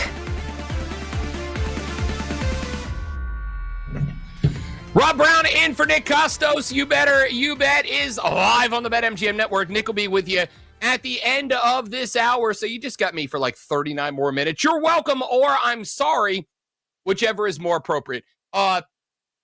Notre Dame made a fine decision deciding not to play in a bowl. And I've seen the play like a quitter today memes. I've seen the play like a champion unless things don't go your way and then quit memes. I've seen you guys dunking on Notre Dame. And I get it. I understand. And in an ideal world, yes, everyone would fight like hell for everything because that's the right thing to do. Guys, we don't live in a world where doing the right thing is always the best thing. It's unfortunate, but true. Would I like it to change? Sure would. I would love for people to uphold the best thing, the best parts about the things that they are engaged with. But that's not the way the world works. Here's what you need to know about Notre Dame. Would they have had a benefit from playing in a bowl game? Sure, 15 extra practices, getting the young guys some reps, getting ready for next year, a year in which I have to assume Notre Dame will start, once again, right back off in a spot to make a run to the college football playoffs. What Notre Dame would not be able to do is dive right into the transfer portal, dive right into getting all of the administrative stuff that is now a massive part of college football ready to roll. A bowl game makes a lot more sense for a team that was 8-4, team that was 7-5, team that was 6-6, and felt like they were close, but they didn't have it. It's a great spot. Notre Dame getting left out. I don't have an issue with them skipping out on a bowl game. Not just so that they can ensure that they are on top of the game as far as the portal, the administrative stuff we have talked about. But on top of that, do y'all recall back in 2024, the Florida State Seminoles went on a run in which they went 13-0, won the Atlantic Coast Conference, and were left out of the 14 playoff so that the committee could put Alabama in. Now, I won't go down this rabbit hole, but the last time I was here, I pointed out to you that I had a firm belief. And the firm belief was Florida State got knocked out to put in Bama because Bama was going to put more eyeballs on the product. And at the end of the day, making money is the goal of college football. I'm sorry if you don't like it. It's the truth. Accept it into your heart. It will make your life easier. Florida State got left out in that year. And then Florida State played in a bowl game. They took on Georgia, who was the next best team to have gotten left out. And they got beat. I don't remember the final score of that game. 63-7, 63-3, whatever the hell it was. It was beyond atrocious. So Florida State goes to that game. Their transfer portal guys leave. Their NFL guys leave. A lot of their talent, a lot of the reason they went 13-0, weren't playing in that game. So Florida State trotted out a bunch of JV guys, a bunch of guys that were going to be role players or maybe new starters the next year. And they got absolutely devastated by UGA. And what happened after that? While Florida State fans were, I think, justifiably hooting and hollering about the fact that they should not have gotten left out. And they were right, but that's a different discussion. They sent their young guys out. They got crushed. And they basically, and by they, I mean the college football fan base at large. The college football fan base at large basically pointed at that game and that team and said, oh, see, you didn't deserve to go. As if that was the team that played. And Florida State, since 2024, coming up on 2 years ago, they still haven't gotten away from getting crapped on by college football fans. Now, will the criticism of Notre Dame skipping out on a bowl game entirely, will that linger in the air? Will that be something that fans are still bashing Notre Dame for in a couple of years? Maybe, maybe not. What I do know is if I'm going to take hell either way, because if Notre Dame goes and they do what you should do in a bowl game, take advantage of the 17 practices, 15 practices, whatever it is, trot out your young guys, give them some in-game experience, give them some time to practice in a game environment, and they get hammered by whoever, that's never going to go away either. So if you believe that the best opportunity for you is to get ready to work the portal. And I think we all know at this point how important the transfer portal is to success in college football. If you take the time to go work the portal, if you take the time to go get comfortable, I have dogs, by the way. Did I mention that? Sorry about that. If you take the time to do the administrative stuff, if you take the time to get yourself ready for 2026, which is the next season you can win a title. Can't win one this year, obviously. Then I think you're in a good spot at that point, right? Like, I think that's the goal. I think Notre Dame is in a spot where they can't, they don't, and frankly, they should not care about criticism from any of you or me or anybody else. They're just not. That's just the spot. So I don't have an issue with Notre Dame electing not to go to a bowl game. None at all. If they feel like whatever benefits they will get by skipping out on the game outweigh the $2 million or whatever it is that they would have gotten for participating in a bowl game, why am I going to sit back? Here's what's happening. What's happening is you guys are doing something that I have criticized the playoff selection committee for doing for a lot of the season. You guys have decided that your opinion and your ideals and your I know what's best is more important for the sport than a team saying, this is what's best for us, right? Like, there is no team, and I'm talking in college, but I'm talking in the NFL, the NBA, the MLB. There is no team in upper-level sports that is ever going to elect to do something that is better for the sport than to do something that is the best for them. It's just not how it works, man. Like, it's never going to happen. So if you are looking at Notre Dame, if you were looking at the Irish and saying, well, they should have, or they needed to, or it'd have been better for the sport if they did this, I don't think so, guys. That's not how it's going to work. Nobody's going to act that way. And when you start expecting teams to act in a way that might be detrimental to them because that behavior is better for the sport, you're setting yourself up to be disappointed a lot and very frequently. I don't have an issue with Notre Dame or anybody else electing not to play in a bowl game. Here's the other part of this, though. We have to acknowledge that nobody cares about the bowl games anymore, right? Like, we just have to acknowledge that. The bowl games used to mean something. The bowl games used to mean something when the bowl games were effectively your last-ditch effort to impress people, media, voters, recruits, whatever. They're not that anymore. And when we have bowl games that start off on what's the first game? The this Saturday, I think. No, not even this Saturday. Don't we have a I don't remember. It doesn't matter. Not the point. When we have bowl games that kick off, the Cricket Celebration Bowl, it is Saturday. The Boise State v. Washington Bucked Up LA Bowl. LA's real bucked up, you guys. The next Thursday, the Salute to Veterans Bowl. Wonderful cause.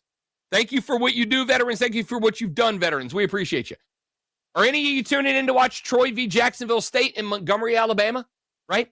How about the Staff DNA Cure Bowl next Wednesday? Old Dominion versus South Florida down in Orlando. What about the 68 Ventures Bowl between Louisiana and Delaware? The Xbox Bowl. Don't get me wrong, I'm an Xbox nerd. There's mine right there. Missouri State and Arkansas State. How many of you are you watching? Memphis v. NC State in the Union Home Mortgage Gasparilla Bowl. How many are you tuning in? The reality of the situation is we can scream all day about how much we love the bowl games and how disrespectful this is to the bowl culture and yada, yada, yada, yada, yada. The reality is, no, it's not. No, it's not. None of you are going to watch. Here's the solution, man. Cut half these bowls out. Cut half these bowls out. Get rid of half of them, and let's send a handful of teams that are just outside looking in. Let's incentivize them, right? Like, let's have every bowl can have 3 sponsors. It can have a TV sponsor, it can have a field in-game sponsor, and it can have an NIL sponsor. And let's incentivize. Hey, if you get invited to a bowl game, $1.5 million, $2.5 million, $3 million goes to your NIL fund of choice. And if you win the bowl game, you get a bonus $1 million. Or the winner gets 2 and the loser gets 1, or whatever. Like, incentivize them. Every player on the team gets 10 grand, 15 grand if you win this game. Incentivize the bowl games, or else they're not going to matter. And if they don't matter to us, and let's keep it a buck, they don't. We care about the New Year's Six and we care about the playoffs. Like, that's it, right? So if they don't matter to us, if you're not going to be tuning in to watch the Gasparilla Bowl, if you're not going to be tuning in to watch the 6-7 Bowl or whatever it was called, if you're not going to tune in to watch any of that, in what world do these teams have any inclination to play in them? In what world do these teams have any need, desire, responsibility to play in these bowl games? There isn't any. This is another one of those spots that I have said, if you are a hanger-on who does not realize that college football is nothing more than a business, and it's never all the stuff that come along that when we think of college football in the way that we love it, all the things that we think about, the pride, the pageantry, the tradition, the bands, the music, the cheerleaders, the in-game stuff, that's all great. That's the product, guys. That's not there because these schools look and they go, we really love our band. Fight on. We really love our band. They're there because that's what gets you to give them money. Simple, right? Like, it's a product. It's there to give you money. And the bowl games have none of that charisma. Just none of it. It has none of the charisma. The bowl games are very simply, how can we wedge another game in? And if nobody cares about them out here in Sportslandia, why in the hell would anybody in college football care about them? They don't. There's no reason to. There's no incentive. There is no reason for Notre Dame to go to go play in a bowl game. Is it a bit lofty?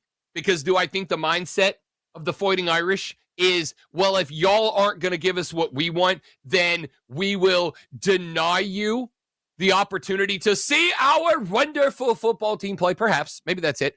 Does it matter? Not really. Not really. Is it impacting you? No. It wasn't going to impact any of you. So what are you worried about? Now, I will say this on the flip side, because the big story of the week in college football obviously has been Pete Bavacqua, the AD at Notre Dame, who said that the relationship between the Notre Dame Fighting Irish and the Atlantic Coast Conference has been irreparably, that's the word, I'm good at radio, irreparably damaged. I'm a professional, leave me alone. Because the ACC was lobbying to get Miami in over Notre Dame. Well, yeah. Pete, I don't know if you know this. Like, I understand that you're a non-football member, but you're a member in everything else. You do realize, in the world you've created where football runs everything about college sports, nobody cares. You know what I've never heard? I've never heard anybody. I am 45 minutes away from Clemson, South Carolina. I have never heard anybody say, guys, I'm going to head down for that big track and field meet. Notre Dame's in town. Guys, I'm going to head down to Little John Coliseum because the Notre Dame volleyball team is in town. They care about the football things, man. They do.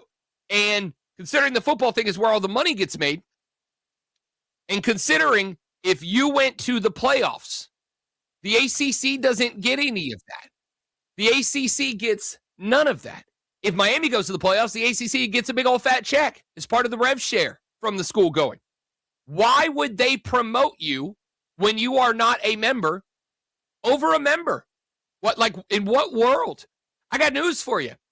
Even if you did finish ahead of Miami, they still would have made the push to get Miami in ahead of you. In fact, they would have attacked you to get Miami ahead of you if that is what it took. Why?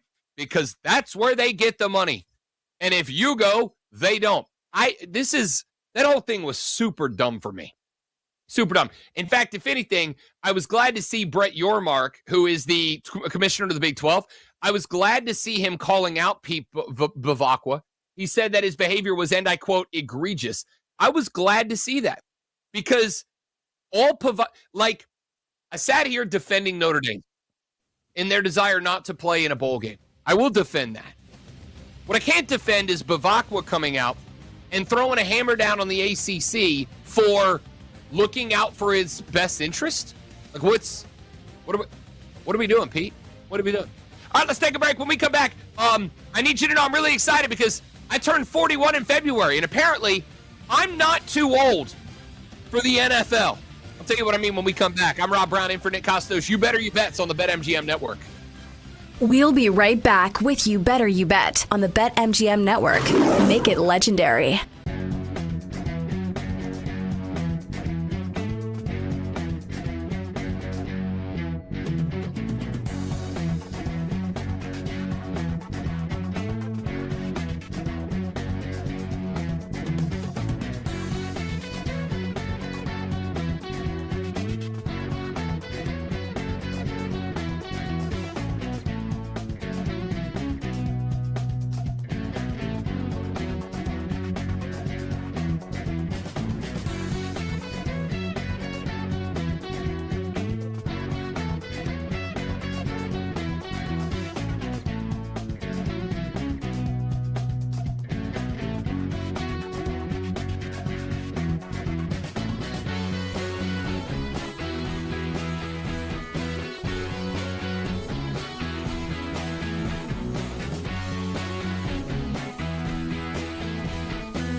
Let's get back to You Better You Bet on the BetMGM Network.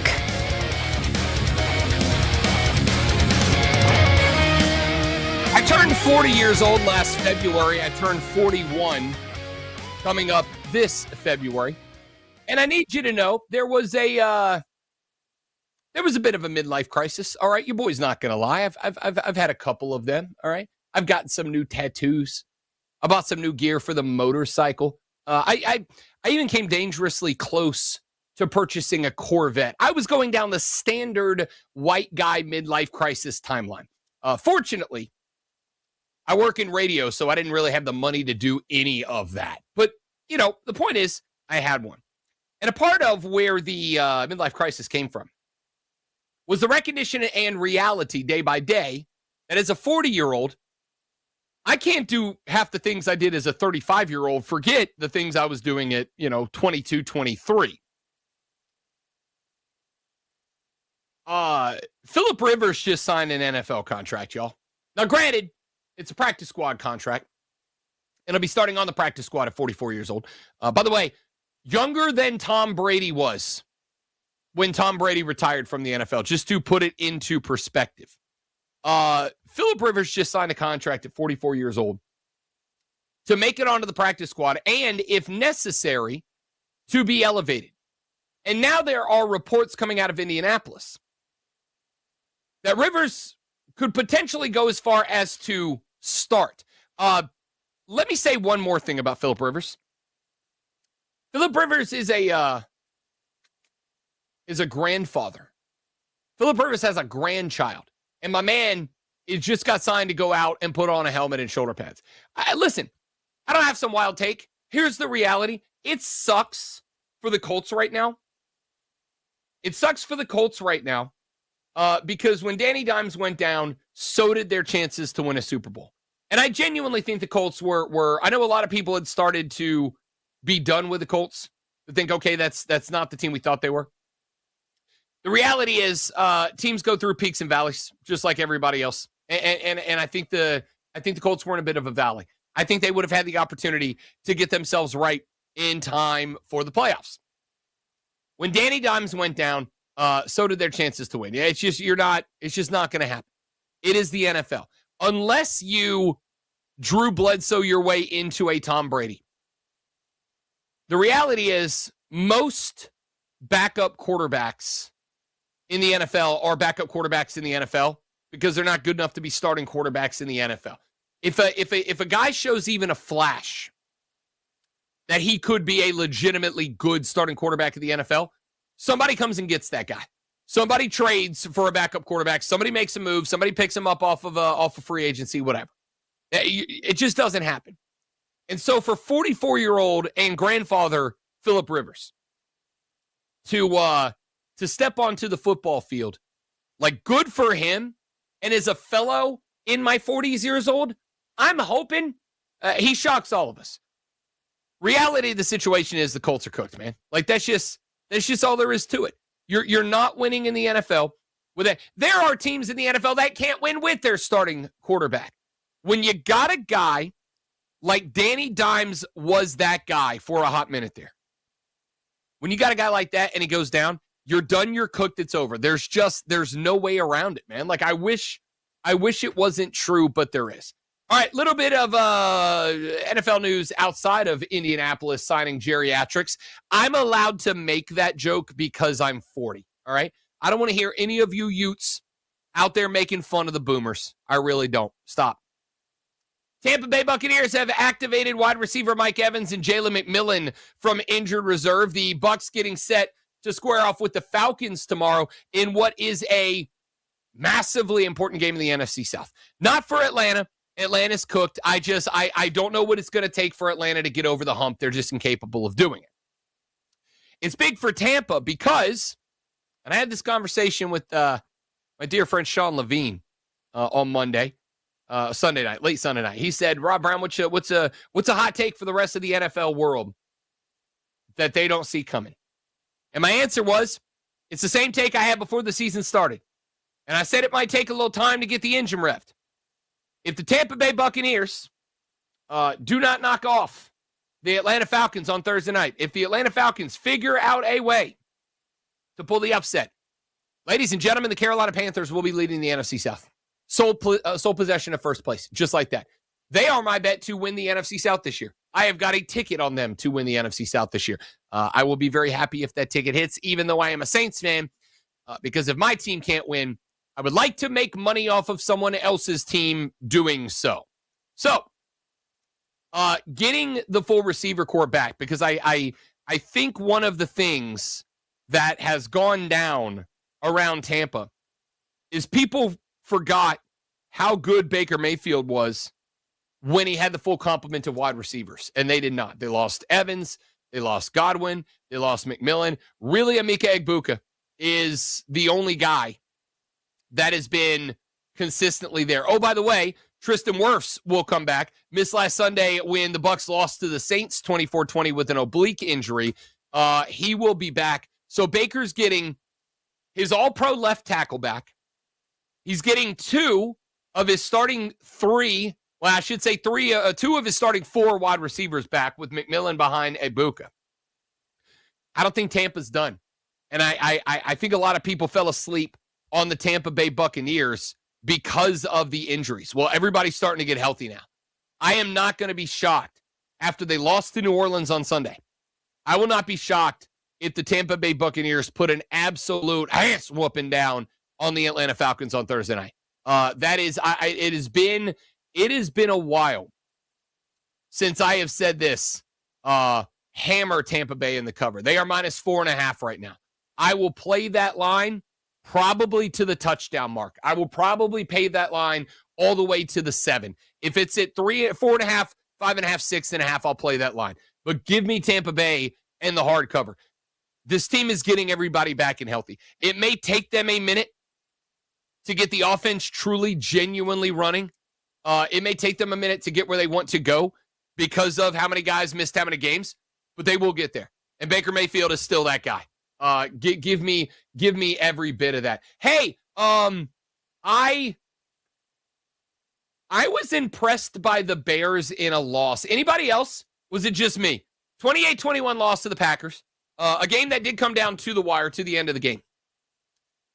And I know you want to win that game, and if you're a Bears fan, you certainly feel like you wanted to win that game, considering a win in that game would have given you first place in that division with sole possession. Now you find yourself a game and a half off. That would have been a great half, man. That have moved you to 10-3. Green Bay 9-3-1. You'd have had sole possession. Is anybody else impressed by that as an L? Like, I know I'm not supposed to be impressed by an L. I'm not supposed to say the words moral victory. I do believe moral victories are a thing. They may matter more to some people than others. But I do believe moral victories are a thing. And I think that had to be one for the Chicago Bears. To get on the road at Lambeau, to give Green Bay everything that they wanted and then a little bit more. How am I not impressed by that? There were 3 or 4 times, I think especially in the second quarter, there were 3 or 4 times where I thought Caleb Williams was done. I thought Caleb was done. I was like, nope, that's it. This game's going to wreck him. This game's going to cause a problem. And they just refused to die, man.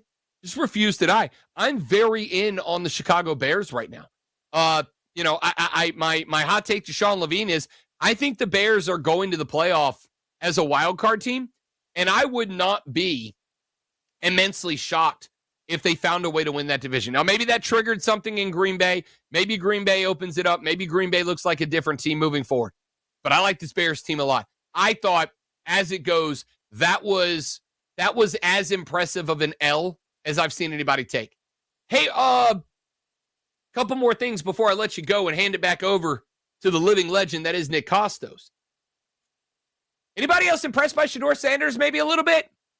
23 of 42, 364, 3 touchdowns and a pick. Very much outdueled number 1 overall pick Cam Ward. They did lose to the Titans, who are now 2-11, 31-29 your final there. But considering Cleveland had 3 passing touchdowns and Shedeur ran one in as well, kind of not on him, right? Kind of not on him. I got to tell you, if the progression of Shedeur Sanders continues, and if Shedeur keeps putting up numbers and performances like this, and I mean this, because the drama was Dillon Gabriel getting drafted and then Shedeur Sanders getting drafted. The drama was Dillon Gabriel was apparently Kevin Stefanski's guy, and the ownership and GM wanted Shedeur Sanders. So in order to placate everybody, they just took both of them and we'll let them fight it out. Dillon Gabriel had won the number 3, and then he won the number 2, and then Shedeur went from 4 to 3, got onto the active roster, yada, yada, yada. I'm just going to say this. I don't know that this is what we are going to consistently get out of Shedeur Sanders. I don't know. Here's what I do know. If Shedeur Sanders is going to keep putting numbers up like that, if Shedeur Sanders is going to go out there and get his first 300-yard game well before Dillon Gabriel, at some point, Kevin Stefanski has to be investigated for war crimes, right? Like, feel how you want to feel about the guy. Feel how you want to feel about Shedeur. Feel like he's got baggage. Feel like he's got drama. None of that crap matters if he's going to go out there sling for 55, 60%, for 300-plus yards, for 3 touchdowns. He's going to run one in, and you were starting Dillon Gabriel for 5 weeks. Like, why? Why? If that is the reality, and if he, again, I'm not saying he will, but if he keeps showing up and he keeps putting up games like this and getting progressively better game by game, Kevin Stefanski's got to go face like a hog, right? Like, he's got to go up for crimes against humanity, or at least against football. That's got to be my thought. All right, last one, because I see the beautiful shining face of one Nick Costos ready to step in and take over for this B-lister here in mere moments from now. Do me a favor, Troy Aikman.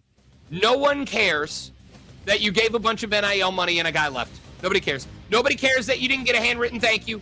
Nobody cares that you gave a bunch of NIL money and a guy skipped schools. Troy, it's your money. Don't you guys pride yourself on not being told what to do with your money?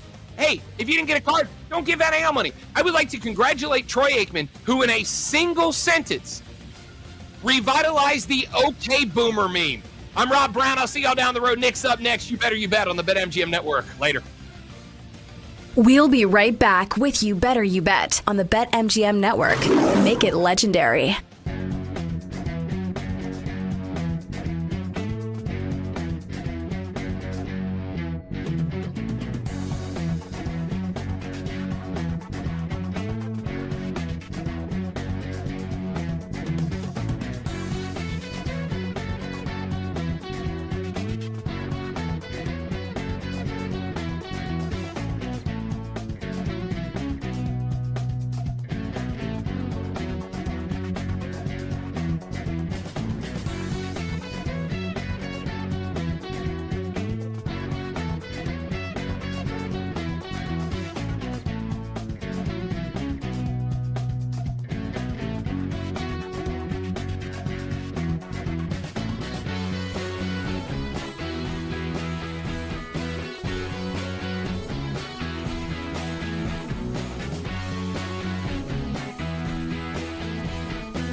The BetMGM Network presents to you the most unique show in sports. I'm going to say something now that some may take as a hot take, and I don't really care because I know that I'm right. A show so unapologetically original, it needs its own word to describe it.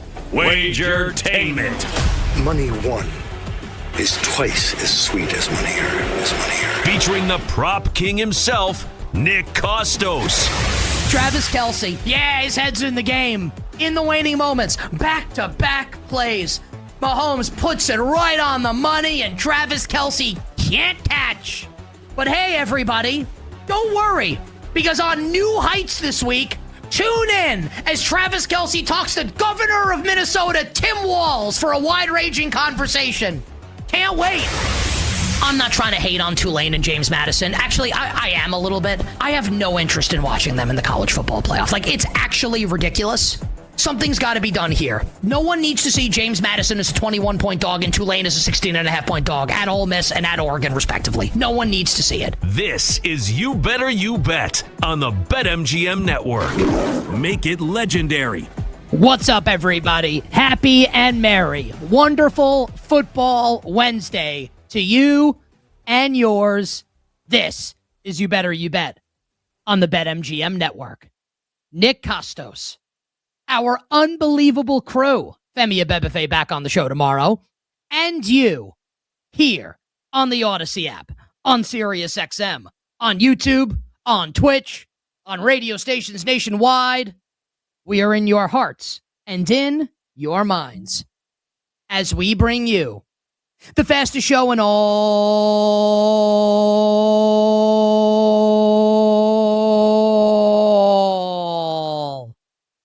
of Wagertainment. Talking all things sports betting. The show presented today and always by BetMGM. Make it legendary by downloading the BetMGM app and visiting BetMGM.com. Coming up today on the show, we are going to get you, dear listener, you, dear viewer, set to bet and win week number 15 in the National Football League. I'm going to roll through every single game on the board coming up in week 15, starting tomorrow night, Thursday night, with the Falcons and the Bucs in Tampa. I'm going to have a bet on that game. Can't wait to share it with everybody. And we will take it all the way through Monday Night Football with the Dolphins and the Steelers in Pittsburgh. Massively intriguing game in the AFC playoff race. Didn't think I'd be saying that a few weeks ago. We've got line moves. We've got weather. We've got quarterback injuries. All sorts of stuff to get to. Betting thoughts, leans, all the news your little heart could ever desire. Week 15 in the NFL. That is coming up this hour here on this Wednesday on You Better You Bet. Also, the hot stove, that son of a bitch is heating up. Pete Alonso, the polar bear, signs in Baltimore with the Orioles. Can Baltimore actually contend in the American League East next year with my Yankees, the Toronto Blue Jays, and the Boston Red Sox? We'll get into that. What does this mean moving forward for the suddenly cash-strapped? Are they cash-strapped? Certainly seems like it. New York Mets, we'll discuss. And I'm going to tell everybody, and the team is not the New York Mets.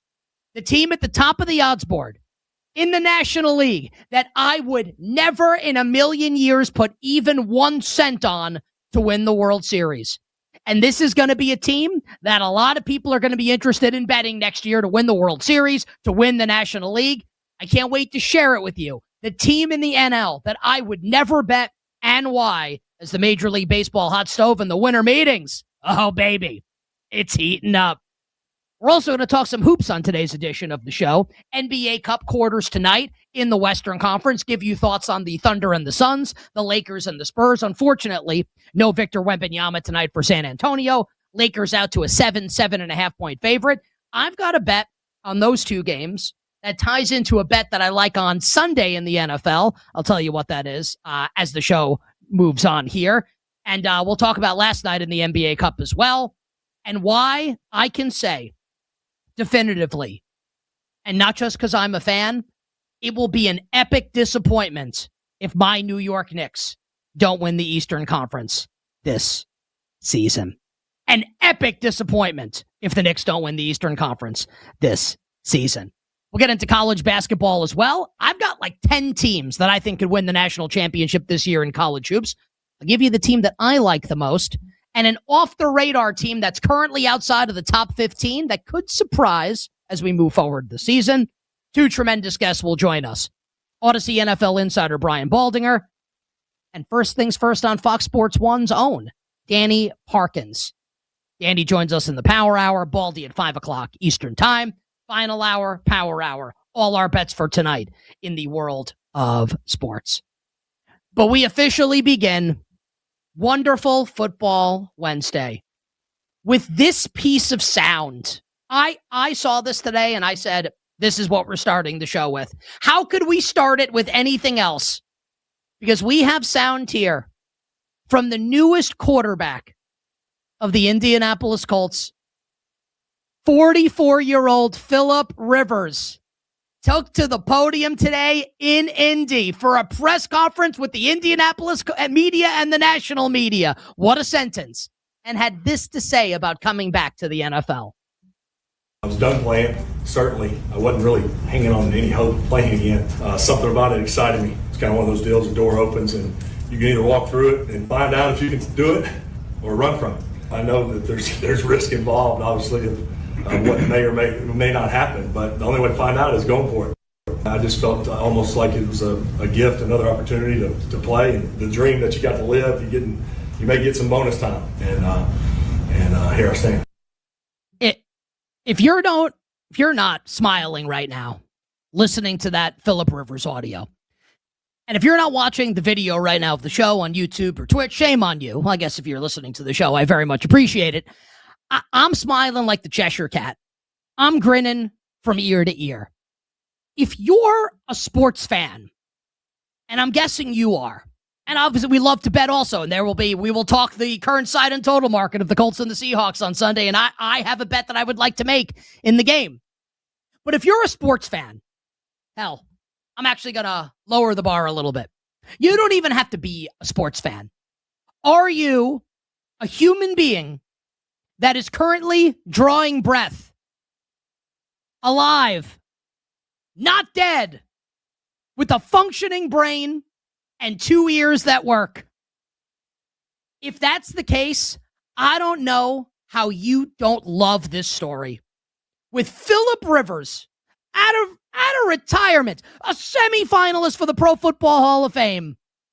I can't even believe that we're at a spot where this is actually happening.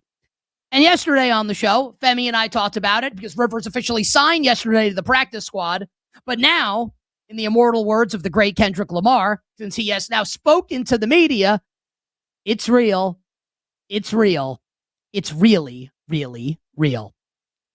And to quote Terry Hatcher from Seinfeld back in the day, it's spectacular. I can't even believe it. And I love each and every second of it. And it's not just that Rivers is going to be back. No. No, we're taking this. We're kicking it up a notch here. Per Stephen Holder, who covers the Indianapolis Colts for ESPN, Shane Steichen noting that Rivers could start Sunday's game for Indianapolis on the road at Seattle, regardless of the health of Riley Leonard, who entered the year as the Colts' third-string quarterback, obviously behind Anthony Richardson and Daniel Jones. AR goes out with the orbital fracture that he sustained pregame, like using resistance bands, hits him in the face, just like you can't make this up. Jones obviously out for the year with the Achilles. The team took one look at Brett Rippon and decided, no, absolutely not. Philip Rivers, in my mind, is starting on Sunday for the Indianapolis Colts. Steichen basically said, whether Riley Leonard's healthy or not, Rivers could start. Now, there will be an evaluation period of Rivers for the next couple days. I would be pretty stunned if Riley Leonard were the Colts starting quarterback on Sunday. I'm not saying it's impossible. Leonard could start. Maybe Rivers doesn't look as good physically in the next couple days. He needs a week to ramp up. That's certainly possible. It's my expectation that Philip Rivers will start on Sunday.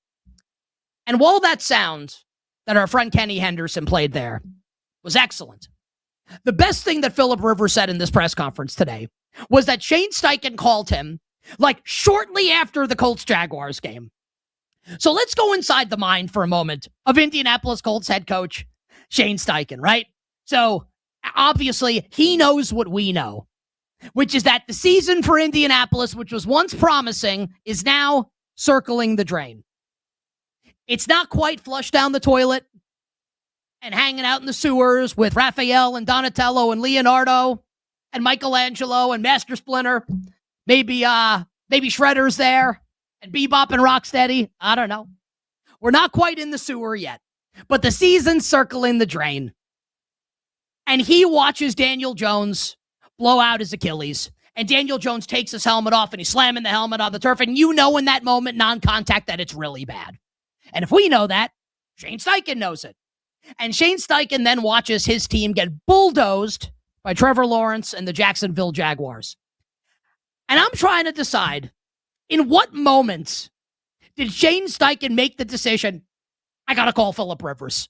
Because you know during that game, as the game's playing out, now maybe not on offense when he's calling the plays, but when the Colts are on defense, you don't think he's thinking, my God, like we traded our next 2 first-rounders for Sauce Gardner. We can't afford to, we got to get somebody. He knows Brett Rippon stinks. We know Brett Rippon stinks. So you don't think he knows? Of course they were going to go get someone. And I'm just wondering what his inner monologue was like in his head during the game on Sunday as he's trying to think like, do we think Brady? Probably not. He's making all that money for Fox. I wonder what Ryan Tannehill's up to. Tannehill? Favre come out of retirement again? Not so sure. But I don't know. That would be received by the fan base. Oh, I've got it. How about Phillip Rivers, who knows the offense, who I was with, obviously, with the Chargers. Unbelievable to think about that Shane Steichen, that's going through his head. That's what's going through his head probably during Sunday's loss to the Jacksonville Jaguars. And we're getting practice reports. Riley Leonard, full practice today for Indianapolis. I still think Rivers is likelier to start than Riley Leonard. And we will see as we move along. Like I told you, not impossible that Riley Leonard starts this game for the Indianapolis Colts. So where we sit right now, side and total market, coming up on Sunday, as I do a little refresh of my BetMGM screen, the Indianapolis Colts are currently a 13.5-point dog at Seattle. And the 13.5 is juiced towards the Seahawks, so we're almost at a full 14. Total in the game is 42.5. For context, the Seattle Seahawks 2 weeks ago hosted undrafted rookie quarterback Max Brosmer and the Minnesota Vikings, and the game closed 13. So basically, this is the betting market saying that the Colts with either Riley Leonard or Phillip Rivers are worse than the Minnesota Vikings with Max Brosmer starting at quarterback. Is that true? Should the price be different? I don't know how anyone can answer that question. We've literally never seen this before. We have never seen this before. Now, Doug Flutie went 9 years in between NFL games, right? From 89 to 98. But Flutie was playing in the CFL that entire time. He wasn't retired. We've literally never seen this before. No one has any idea how this is going to go. Maybe it's Seattle 47, Indianapolis nothing, or maybe it's like Seattle 17 nothing. The Colts can't score in the game. Or maybe, just maybe, if it's Phil Rivers, he's seen it all. He has seen every defensive coverage known to man. Mike McDonald's an awesome defensive coach.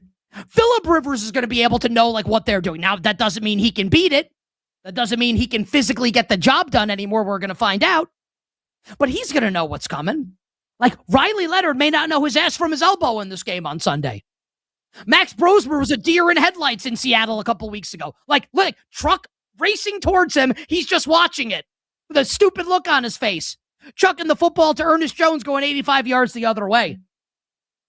Phillip Rivers ain't going to do that. That's not what's going to happen. So here's what I want to do with this game. And I'm going to be honest with everybody. And I know not every sports bettor is like this, right? Where you make a bet on something you want to see happen because you want to see it happen as a fan or as a human interest story, right? If Phillip Rivers plays on Sunday for the Colts, I'm betting Indianapolis. Now I'm going to wait for the market to move. I'd like 14.5 or more. Let's see where it goes. I'd like to bet on Phillip Rivers because I want Phillip Rivers to succeed because I'm obsessed with this story.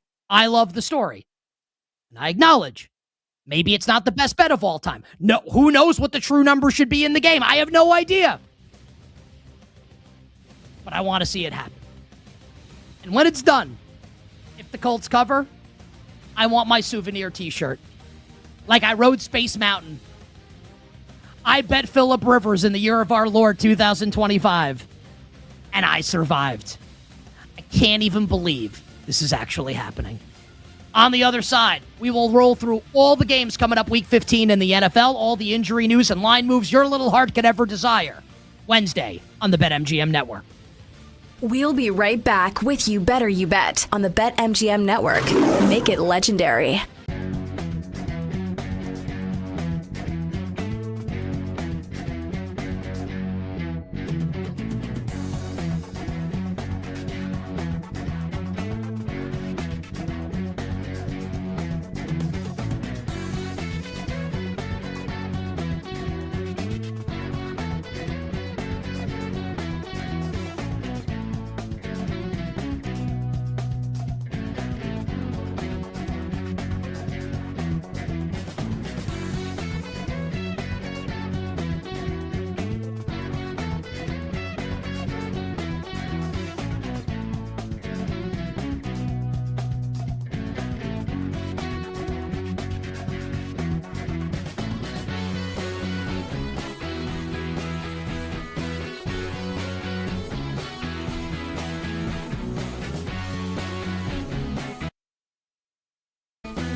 Fake to Bucky Irving.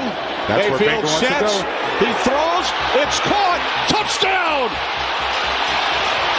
Abuka. You're tuned in to You Better You Bet with Nick Costos and the crew on the BetMGM network. Make it legendary. King Kenny Albert with the call. That was week 1 of the NFL regular season. Bet the Atlanta Falcons in that game. Yeah, you bet a lot of games every week. Watch a lot of games every week. Some of them tend to bleed together, right? But there's always a couple that stick in your craw for the duration of a season. That one really pissed me off because the Falcons absolutely should have won that game. And that was, Baker pulling it out of his derriere.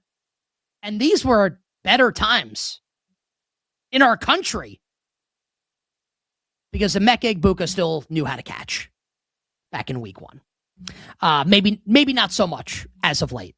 Bet the Falcons in that game. They lost. Tampa won. And that began the Tampa Bay Buccaneers' magical run for the first half of the regular season that has since come to a screeching halt ahead of Thursday Night Football tomorrow night as the Tampa Bay Bucs host the Atlanta Falcons. So Brian Baldinger will join us coming up in 40 minutes, Odyssey Sports NFL Insider. We will get to Major League Baseball. We'll get to the NBA. We'll get to college hoops. All our bets for tonight will close the show. But for the next 40 minutes, and possibly into next hour, we'll roll through every game, Week 15 in the NFL, where we stand on side and total, my thoughts on those games. And we'll start tomorrow night with the Bucs and the Falcons in Tampa. 7-6 Tampa Bay, a 4.5-point home favorite against 4-9 Atlanta, with Kirk Cousins obviously starting again with Michael Penix out for the season. Total in the game, 44.5. It's fantasy football playoff time. Hope you made the playoffs in a bunch of your fantasy leagues. I didn't in a couple leagues I really wanted to. I made it in a couple as well, but did not go as well as I wanted it to. Had a couple crushing losses in Week 14, the final week of the regular season. But hopefully we can get things rolling here in the fantasy football playoffs. Unfortunately, I do have Drake London on a bunch of my teams. And in what is shaping up as the biggest betrayal involving London and the United States of America since Benedict Arnold, Drake London will miss another game. Drake London is out tomorrow for the Atlanta Falcons. That jerk. Doesn't he care about our fantasy teams? Does he not care at all that some of us are trying to win fantasy football championships? Drake London will miss another game tomorrow for the Atlanta Falcons. But good news for the Tampa Bay Buccaneers. Mike Evans is expected back. Officially listed as questionable on the injury report, but the Bucs did activate Mike Evans and Jalen McMillan. Remember him? Jalen McMillions, what we called him last year. Rookie last year out of Washington, one of the trio of receivers, Michael Penix Jr. For Washington that went to the national championship game along with Roma Dunze and Jalen Polk. McMillan was good last year. Neck injury in the offseason and has yet to play this NFL season. He may make his regular season debut tomorrow night for the Tampa Bay Buccaneers, and we are expecting Mike Evans back in the lineup as well for Tampa. And for the Bucs, this is a crucial game. What looked like a tremendous season for them and a season where they were going to coast to a division championship has gotten a lot more complicated with their recent run of poor form that culminated this past Sunday with a loss at home to Tyler Shuck and the New Orleans Saints. Now, I bet the Saints in the game. I actually did have the Saints as part of an underdog moneyline parlay, which almost cashed for a ton of money. It didn't, thanks to the Cincinnati Bengals. But you lose at home to Tyler Shuck and the Saints, and I think it's fair to say that you may not be that serious of a football team. And you'll remember back, and I don't mean this to come across as really negative towards Tampa, but do you remember when Baker Mayfield was being bandied about as a legitimate MVP candidate? Like, really smart people were saying, can Baker Mayfield's going to win MVP? Like, no. And it's easy for me to say in retrospect because Baker's obviously not going to win MVP. And, he did have the oblique injury that really hampered his ability to scramble. But it felt like Tampa was getting really lucky in these games. Like, they were in all these super close games, and Baker was pulling it out of thin air at the very end. And credit to him for that. And it's gotten Tampa to this point where the Bucs are 7-6 and still currently in first place in the division. But look, Carolina is a road favorite at New Orleans this week, and the Panthers and the Bucs play twice in the final 3 weeks of the season. Like, Tampa is no lock to win the NFC South and make the postseason. It looked great for Tampa. Not so much now. And for the Atlanta Falcons, I will bring back the Usher quote that I use sometimes from Confessions Part 1. Everything that they've been doing is all bad. Now, they don't have a kid on the side, not that I'm aware of, but Michael Penix Jr. is done for the year, and they don't have their first-round pick, the Rams do, and everybody's got to go. Terry Fontenot, Raheem Morris, everybody's got to go in Atlanta. This is an organization in desperate need of a reset. So fun storylines heading into this game tomorrow night with Atlanta at Tampa. And I look at this point spread, and I see 4.5. And I know Mike Evans is going to be back, and I think that absolutely matters. It feels like it's too many points for Tampa to be laying at this point in time. Like, it actually does feel like that. Like, I don't know if Tampa's offense is good enough right now, even with Evans coming back, that it should be laying this many points. Haven't made the bet yet. Strongly considering betting the Atlanta Falcons. That is my let's call it a lean for right now. And then, we'll do the show tomorrow, and I'll get really excited, and I'll probably end up betting Atlanta. Falcons plus 4.5 is where I am leaning tomorrow night. Thursday Night Football, Atlanta at Tampa. You bet on this Wednesday. Let's move towards Sunday and go from the NFC South to the AFC North. As breaking news in the National Football League that should surprise nobody. Lamar Jackson doesn't practice today for the Baltimore Ravens to begin the week. In other news, water is wet and grass is green. Lamar never practices early in the week anymore. But Nick, he's a veteran. It must be a veteran rest day, right? Or, and hear me out, he's not healthy. He's not healthy. Did you watch him last week against the Pittsburgh Steelers?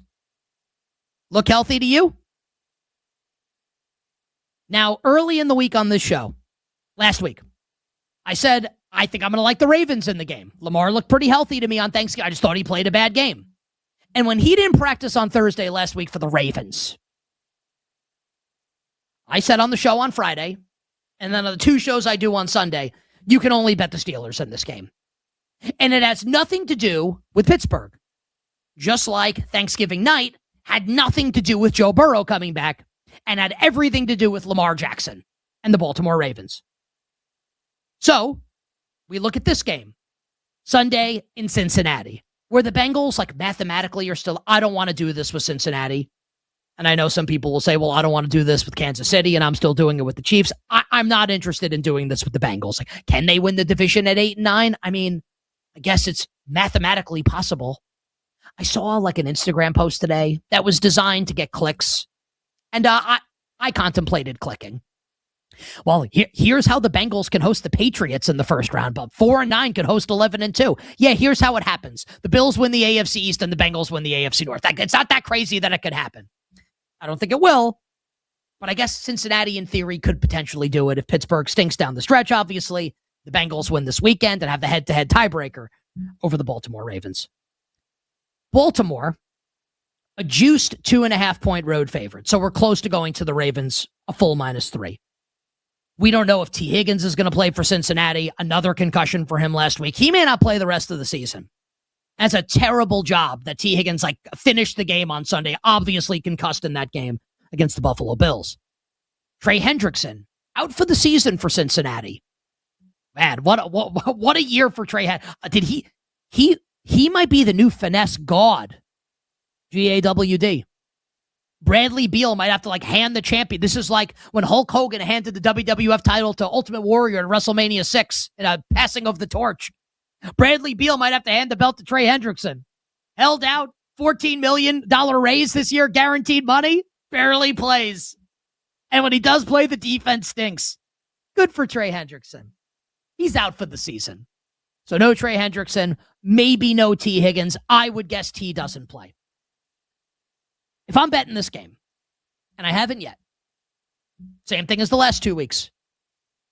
The Baltimore Ravens, in my estimation right now, unless they're going to play like the Las Vegas Raiders, Like the the Tennessee Titans, the bottom feeders in the NFL, can't be favored.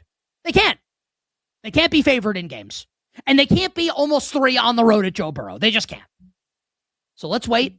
Let's see if we get that 3. I'll be interested in the Cincinnati Bengals. And it has nothing to do with Burrow and everything to do with a clearly injured Lamar Jackson and a scuffling Baltimore Ravens team. And I said the Falcons got to hit the reset button. Man, we're getting there, right? With John Harbaugh. Think they wish they had Mike McDonald still in Baltimore? Close to hitting that reset button with the Ravens. From the AFC South, or the AFC North, excuse me, to the AFC East. Lots of good division games this week. This one's going to be great.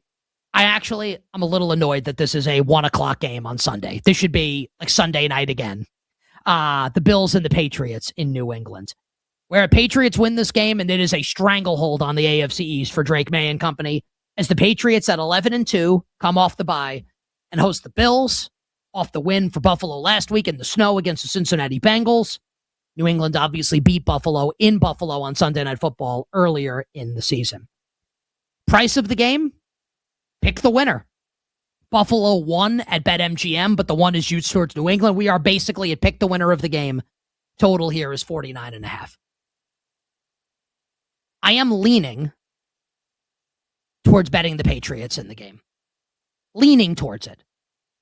Because I don't trust the Buffalo Bills defense. The reason why it's a lean, though, and not a bet, is I don't know if I trust the Patriots defense either. New England's defense has feasted this year on some of the worst quarterbacks you could possibly imagine. And I can bring up New England's schedule here. And I'm not trying to diminish what Drake May has done. You know how I feel about Drake May. I bet the Patriots to make the playoffs before the season.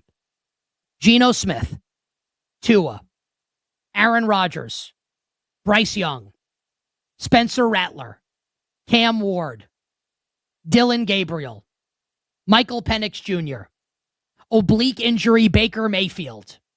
Does this inspire confidence in anyone? No, it doesn't. Jackson Dart, Joe Flacco, and the poo-poo platter from the New York Jets.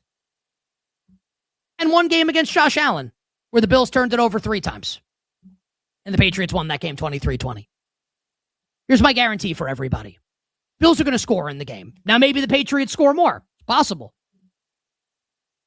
Does this total feel too low to anybody at 49.5?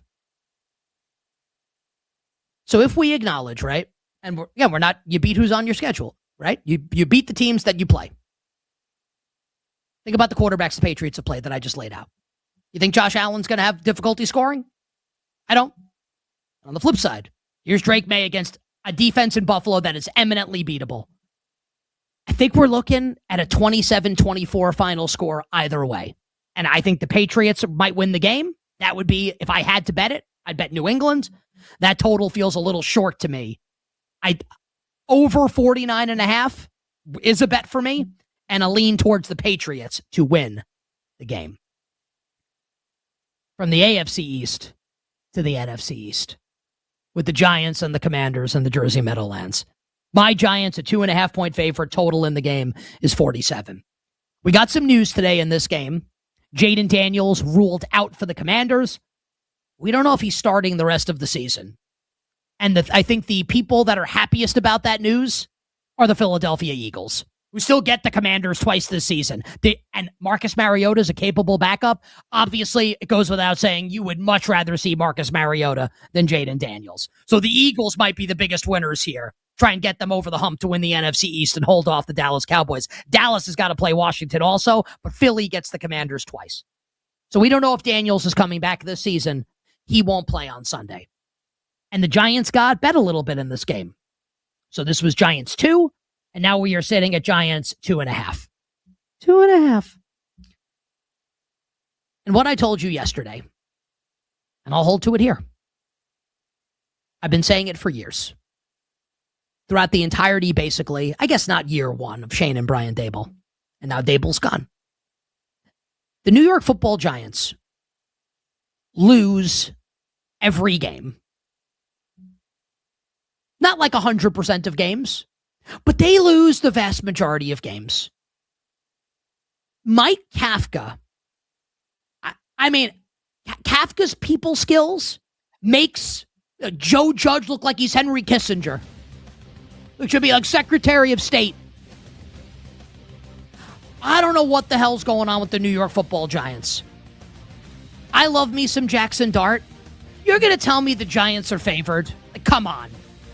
This ever goes to 3. It's the easiest bet ever on Washington. And Washington is a teaser leg up to plus 8.5. Yes, please. On the other side, we'll keep rolling through Week 15 in the NFL. We'll go to Philly with the Eagles against their old friend Kenny Pickett and the Las Vegas Raiders. We'll be right back with You Better You Bet on the BetMGM Network. Make it legendary.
beat.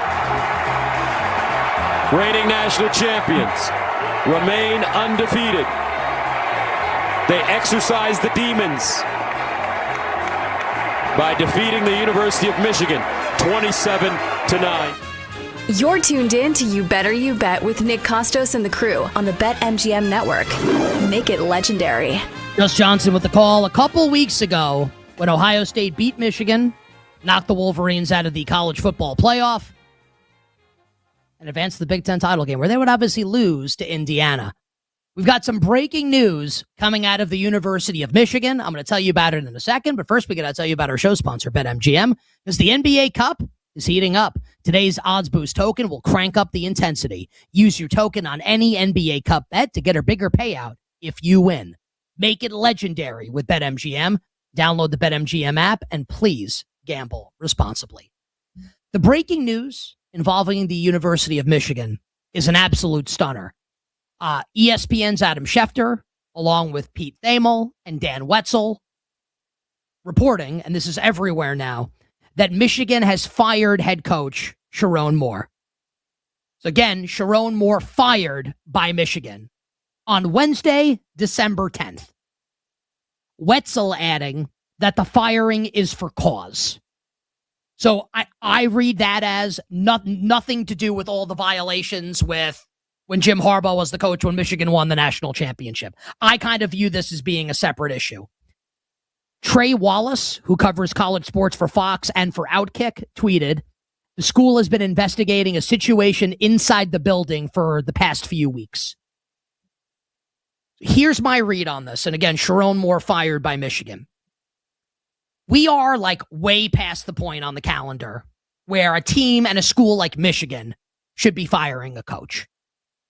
And remember what we were saying about James Franklin and Penn State before. I think Penn State did a really nice job by hiring Matt Campbell.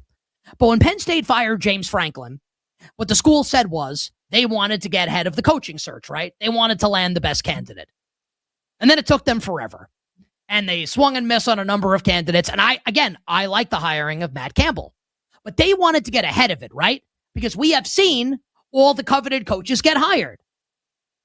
Lane Kiffin is at LSU. James Franklin, Virginia Tech. Matt Campbell at Penn State. Alex Golish at Auburn. John Sumrall at Florida. Ryan Silverfield at Arkansas. Onward and etc. We have seen all these big universities and all these big programs fill their head coaching vacancies. So the fact that Michigan is firing Sharon Moore today on December 10th means that this is something that has happened recently. Because if they were going to fire him for something that had to do with like Connor Stallions or whatever when Jim Harbaugh was the coach and they basically cheated to win a national championship, which I would have done also, well worth it to win a natty. If that were the case, they would have fired Sharon Moore a month ago. They would not have waited this long because now they're behind the 8 ball. And it's almost time for the portal to open. And National Signing Day is come and gone. So this is not like they've been sitting on this for a while. Okay, and now we've got this from the University of Michigan. So this is from Michigan, who just put out this release. Quote, following a university investigation, credible evidence was found that Coach Moore engaged in an inappropriate relationship with a staff member. This conduct constitutes a clear violation of university policy. So look, I don't know this, but what does that mean? It means that Sharon Moore's hooking up with a staff member, right? Like that's obviously what, I guess it could be something else. I got to tell you something, man. It is amazing to me. It really is. And look, since the day I met my wife, and I don't say this, I'm not looking for credit or a pat on the back or an attaboy. Since the day I met my wife, before we were boyfriend, girlfriend, I have not touched outside of platonically hugging or whatever another woman. You have so much to lose, right? You have so much to lose. I feel like I have a lot to lose. Forget about your job. With your family. I always find it great that you're in a position like this. You're the head coach of the Michigan Wolverines, and you can't stop yourself. You can't stop yourself. So we don't know the full details But it's like, man, with everything to lose, you can't just, and I don't want to speculate here. I need to stop because we don't know the full story here, but it's just like, come on, man. You can't hold back. Like, really? With your awesome job, you can't stop yourself? Yes. And this confirms what I was saying, right? And this is all a breaking news situation, right? As Michigan fires Sharon Moore. If Michigan were firing him for something related to what happened when Jim Harbaugh was the coach, they would have done it already. They're not waiting until December 10th with all that coaches getting hired. You don't think they would have wanted to talk to Lane Kiffin? I'm not saying Lane would have gone there or John Summerall would have gone there. That's not what I'm saying. But you don't think Michigan would have been interested in talking to Matt Campbell? Of course they would have. Biff Poggi, or Poggi, whatever, the guy that was the interim coach for Michigan when Sharon Moore was suspended. I got to tell you, what a circus this has been for Michigan. At least they did win the national championship. Like, that did, it's all worth it for that national, and it really is. It's all worth it for that national championship. I don't know what the hell they're going to do. Honestly, like, maybe their best course of action, and this is all happening in real time in the moment, is their best course of action like to have an interim coach next season and figure it out next year and just take it on the chin next year? Is that it? How about this for everybody to consider? Bryce Underwood, Michigan's true freshman quarterback from this year, is like an alien. Like, could be future, not just first round pick in the NFL, like number 1 overall pick in the NFL draft. Like, that's the upside for Bryce Underwood. Is he going to want to come back to Michigan now? Like, what happens now? Like, the domino effect here in college football is crazy. Where if you can take Michigan out of the equation next year in the Big Ten, and I have no idea what they're going to do with coach, you could take him out of the equation, and Underwood potentially leaves. I'm speculating. I have no idea if that's going to, maybe he stays. But I think we can all agree. This would increase the likelihood that maybe he bounces, right? Like, maybe that could happen. This is a piece of news that will have major ramifications on the sport of college football here. And I'll tell you, you're one of these college football teams with deep pockets. You got a lot of NIL money to spend, and you need a quarterback. How are you not on the phone with Bryce Underwood and his team and his reps to try and bring him in? This is a story we'll absolutely be following here. But Sharon Moore, like, this is like the old Mike Ditka bit on ESPN, on ESPN NFL Countdown. Sharon Moore, stop it. Like, just like, you know, my friend, I went to college with him. For people that know, KFC, Barstool, Kevin Clancy, we went to Fordham together. He has a great line, which I won't say the full line. I will just summarize it with the acronym JJO. Like, JJO, buddy. Like, come on. Like, so much to lose, and you can't keep it in. Give it a rest here. Sharon Moore fired with cause by the University of Michigan. You bet on this Wednesday. Odyssey Sports NFL insider Brian Baldinger joins us in about 10 minutes. All right, we're behind the 8 ball now, talking about Week 15 in the NFL. We're going to get to that's the plan, is to get to every game. Eagles head coach Nick Sirianni. What a segue, right? Now let's go from a team that fired their coach for cause to a team that the fan base wants to, like, burn down the stadium right now. The Philadelphia Eagles, where Nick Sirianni was asked at a press conference today in Philadelphia if the team would consider benching Jalen Hurts. I know he's not playing great. He was the Super Bowl MVP 10 months ago. Like, guys, he's not getting benched. There's no way. What a ridiculous thing to talk about. The Eagles are 11-point favorites against the Raiders on Sunday. Total of the game, a blistering 38. Geno Smith is not expected to play. That news broke earlier, which means it will be last year's Eagles backup quarterback, Kenny Pickett, starting for the Raiders. I was going to say, did anyone catch the end of the Raiders game last week? But I think everybody did that bets on sports. Right, with the way the game ended, and everyone very mad at Pete Carroll. Geno Smith has been so bad, and I am not a Kenny Pickett fan. I don't like that he took his ball and went home from the Pittsburgh Steelers because they signed Russell Wilson. Oh, they did not do. They signed Russell Wilson, and I don't want to compete. I'll go be a backup for my childhood team. I didn't like that. I'm not a huge Kenny Pickett. I'm not saying he's not a nice guy. I'm not a Kenny Pickett fan. Geno Smith has been so bad this season for the Raiders, you can easily make a case that the Raiders have upgraded here at quarterback with Kenny Pickett. That's how bad it has nothing to do with Pickett and everything to do with Geno Smith. Now, that doesn't mean I want to bet the Raiders. I don't know, though, how you get to the window laying 11 points with the Eagles and this offense right now, even against a bad Raiders defense. I don't know how you do it. Maybe Lane Johnson will be back. We'll see over the course of the week. This game looks like a pass to me right now. I would have been interested in the Raiders with Pickett, but I need 13 to make that bet. This game looks like a pass for me. Jaguars and the Jets on Sunday in Jacksonville.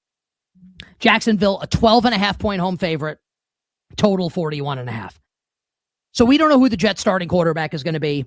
Neither Justin Fields nor Tyrod Taylor practicing today for Gang Green. And if neither plays, Brady Cook will be the starting. You can't say some of these names without laughing. Brady Cook will start at quarterback for the Jets. If Brady Cook's the quarterback and the number is 12.5, I'll be into the Jacksonville Jaguars. I will be. If it's Tyrod or Justin Fields, though, and this is the number, I think it's the Jets. The Jets, somewhat respectable. I know last week against Miami didn't go well. The Dolphins are playing really good football right now, and Tyrod got hurt in that game, and then here's Brady Cook. So a lot to be figured out in this game. I kind of need to know who the quarterback's going to be before we have a strong betting conversation about that game. And just last one to get in here before the end of the hour. The Texans are favored by 9.5 against Arizona, 42.5 the total. Everyone's hurt for the Cardinals. We don't know if Marvin Harrison Jr. is going to play. I don't want to bet the Texans laying a price like this just because the offense isn't very good. I'm probably going to pass the Texans and the Cardinals. Hour one done, hour two for you. Coming up on the other side, we will get to the rest of the games in Week 15. We'll talk baseball, we'll talk hoops, but Odyssey Sports NFL insider Brian Baldinger kicks it off right after this. We'll be right back with You Better You Bet on the BetMGM Network. Make it legendary.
The biggest names in the business are friends of the program here on You Better You Bet. The great Iron Eagle. Nick and Femi are such close friends.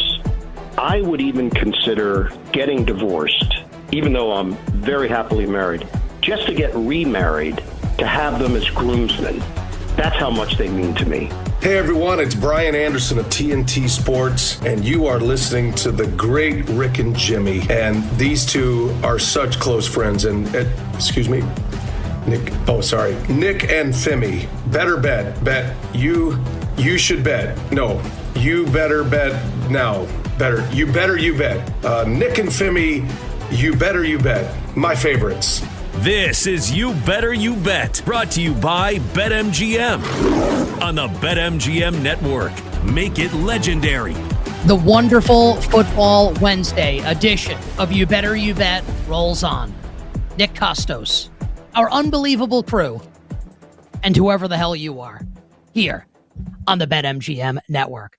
First hour of the show, we started with sound from the newest quarterback of the Indianapolis Colts. And no, we're not talking about Brett Rippon or Riley Leonard. 44-year-old Phillip Rivers.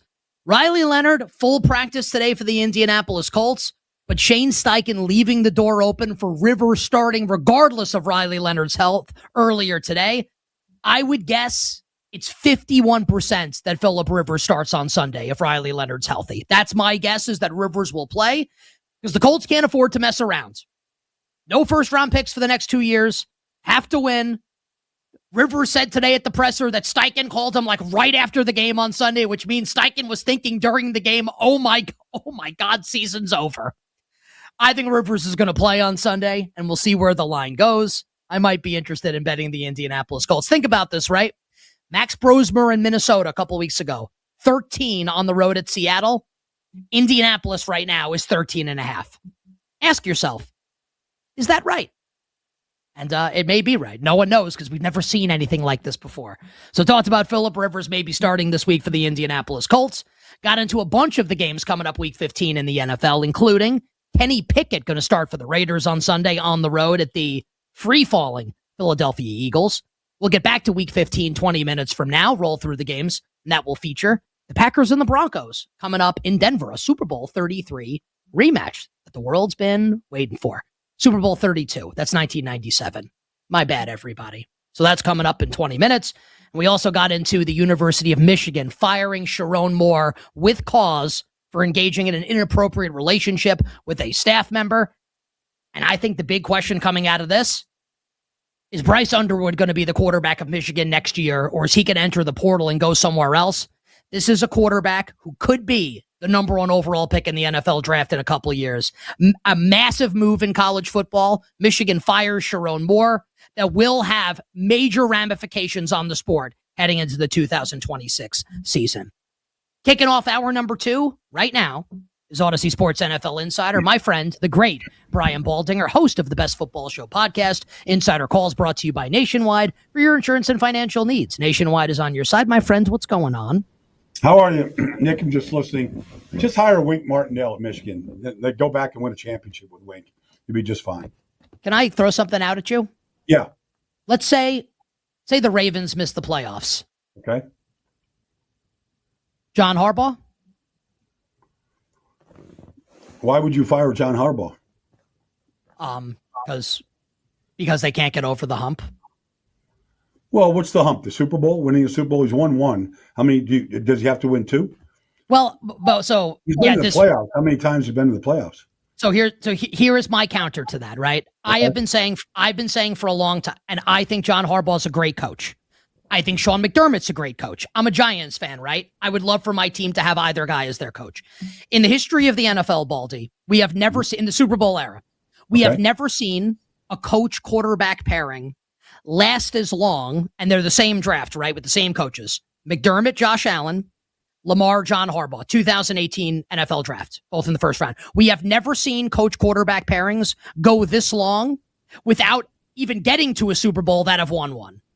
I kind of think the expiration date's been reached on both. Now, I'm not saying Lamar and Josh can't win Super Bowls. I think that they may need different head coaches to get them over the hump. So I'm not saying that John Harbaugh is a bad coach, just that at what point do you make a change and stop doing the same thing over and over again? So that would be my take on it. All right. Well, I mean, I'm okay. I'm defending here, John, because I like what he's done. But at the same time, I never believe in firing a coach unless you have his replacement. And he's a better coach. So who's that? Who is that person? Like who would they bring in? Like, I mean, they brought John. John was a special teams coach forever under Andy Reid and coached defensive backs for 1 year. And they took John over everybody else, and it was the right choice.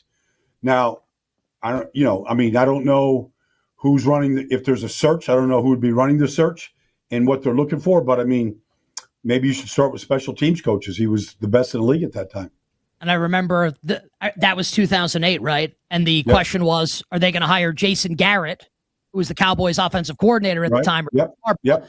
Garrett stayed, and then the Cowboys fired Wade Phillips midseason that year, and Garrett got promoted, obviously, and became the full-time head coach after that.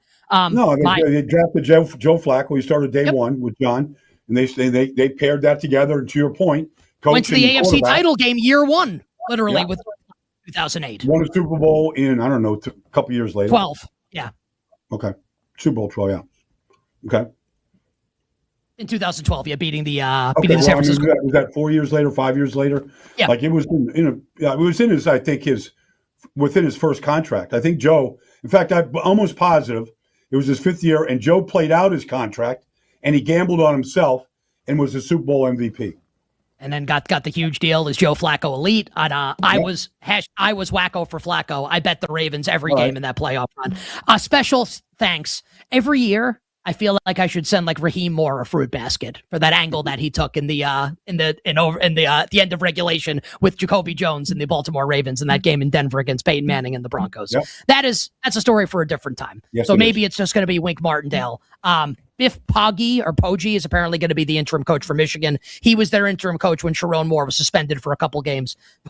What a run it's been at Michigan. At least they won that national title. I mean, Biff Poggi, he was at Duke one year when I was there. I never saw him, not once. He transferred from Pitt to Duke, and he was there. We were all excited about getting Biff Poggi on the offensive line. I never saw him. I don't know what happened to him.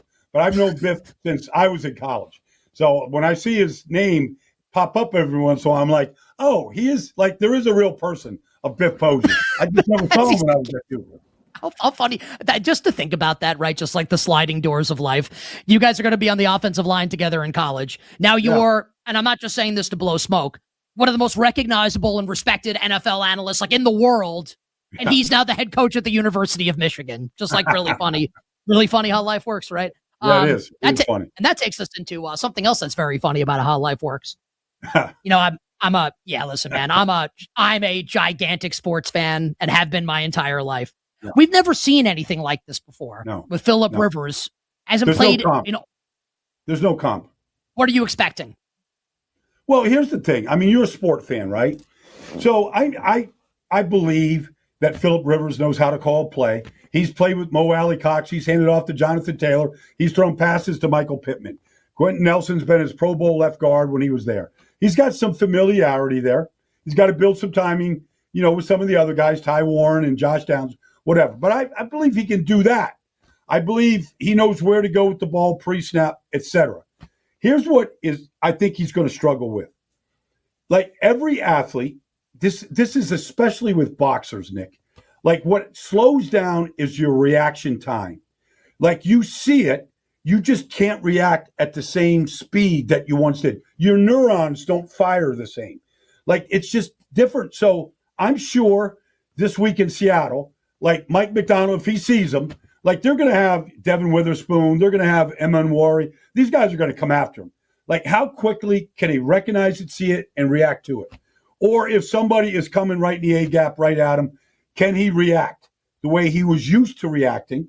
Because he was always a guy that, a big, strong guy that it was hard to get to the ground, big old country boy out of Alabama. But I believe the reaction time, we're going to see that he's going to struggle in that department. I said earlier, 51% chance I think Rivers starts on Sunday. And the only reason I say that is because Shane Steichen said, regardless of Riley Leonard's health, that Rivers could play. Now, Leonard had a full practice today. This is pencil, not pen. What is your guess, Baldy, as to who will start on Sunday for the Colts on the road in Seattle? Well, I mean, look, this thing, they're in free fall right now. Jacksonville went up and down the field on him. What was it, 21-0 before he looked up in that game the other day? Riley Leonard didn't play bad. I think I got that right. Did I get that right, Nick? Was it close enough? Yeah. They blitzed him. Yeah, it was bad. But I mean, Riley didn't play bad. He converted a bunch of third downs. Like he got the ball to the open guy. He's I know Riley. He went to Duke. I've seen him before some Colt games this year. I've gotten to know him a little bit. We have respect for the coach at Texas A&M that coached him at Duke. Like he's a great kid. He's smart as hell, and he's a great athlete. You put him on a basketball court, he's going to be He's a dunking fool. Like he's a great athlete. But I mean, like all these guys, like he needs NFL Europe. He needs seasoning. Like if I'm Nick right now, and I got to win, and I got to get out of this tailspin, and I'm going to get against a great team, I'd probably ride with Phil. I'd probably take his experience and ride with him and live with it. Like that's probably what I do. Okay, so let's and Baldy does not bet, right? But nope. We can still have conversation. So here's the way I'm going to frame this question. Okay. So right now, and I think it's interesting, and Brian Balding, our Odyssey Sports NFL Insider here on the show. Insider Calls brought to you by Nationwide for your insurance and financial needs. Nationwide is on your side. Hope the sponsors are happy. Now we can get back to football. So a couple weeks ago, right? Hey, this is an interesting comp. Max Brosmer, undrafted rookie free agent, starts for the Vikings on the road in Seattle. Right. The game closes in the betting market, Seattle minus 13. Okay. Seahawks obviously shut them out and win 26-0 in the game. Right. So right now, Seattle is close. They're not there yet, but they're what we call, Baldy, a juiced 13.5. So we're close to being at 14. So the betting market right now is saying that the Phil Rivers / Riley Leonard Colts are worse against Seattle than the Max Brosmer-led Minnesota Vikings, right? And whether or not that we've never seen this before. There's no comp for it if Rivers is going to play. So if I tell you that Phil Rivers starts for Indianapolis on Sunday, let's just call it 14. 2 touchdowns is the point spread. You don't bet, but if I had to guess, like, can Indy keep this within any type of shouting distance, or is this an absolute rout for Seattle? Like, what do you see in your mind's eye for this game? I think it's a rout. I mean, Seattle doesn't fool around. They don't play close games. Like, yes, against the Rams or the 49ers, good teams, yes. They play, but bad teams, they just put them away. I mean, I don't think this is going to be close. Like, I think Seattle's schedule is just falling. Like, they're just getting, some tomato cans lined up right now. And they do not fool around. It was 6-6 at halftime last week in Atlanta. And then it was just turnover. Devin Witherspoon, interception. Devin Witherspoon, tip ball, interception. It was just one play after another. Wari was awesome in the game. Wari is like, he's a freak, I mean, he's the Derwin James, Kyle Hamilton. I mean, he's just, this positionless player, and he's got all this, he's probably got more skills than all of those guys. Faster, bigger, jumps higher, all that stuff. And Mike McDonald knows exactly how to use them. Like, you don't know where he's coming from. He's all over the field. But they're so solid right now. I can't see, unless Jonathan Taylor runs wild, and that's a tough team to run on. In fact, I think Seattle right now, if I'm not mistaken here, like they're second against the run in this league right now. Like they're legit. Like those guys up front, those horses up front don't fool around. Byron Murphy, Big Cat Williams, Jerron Reed, like those guys are getting after it. And I don't know, that crowd's going to go. I think it's going to be a tough spot, whether it's Phil or whether it's Riley. I can't wait to see it. I can't wait to see it on Sunday. No, we got to watch. We got to watch.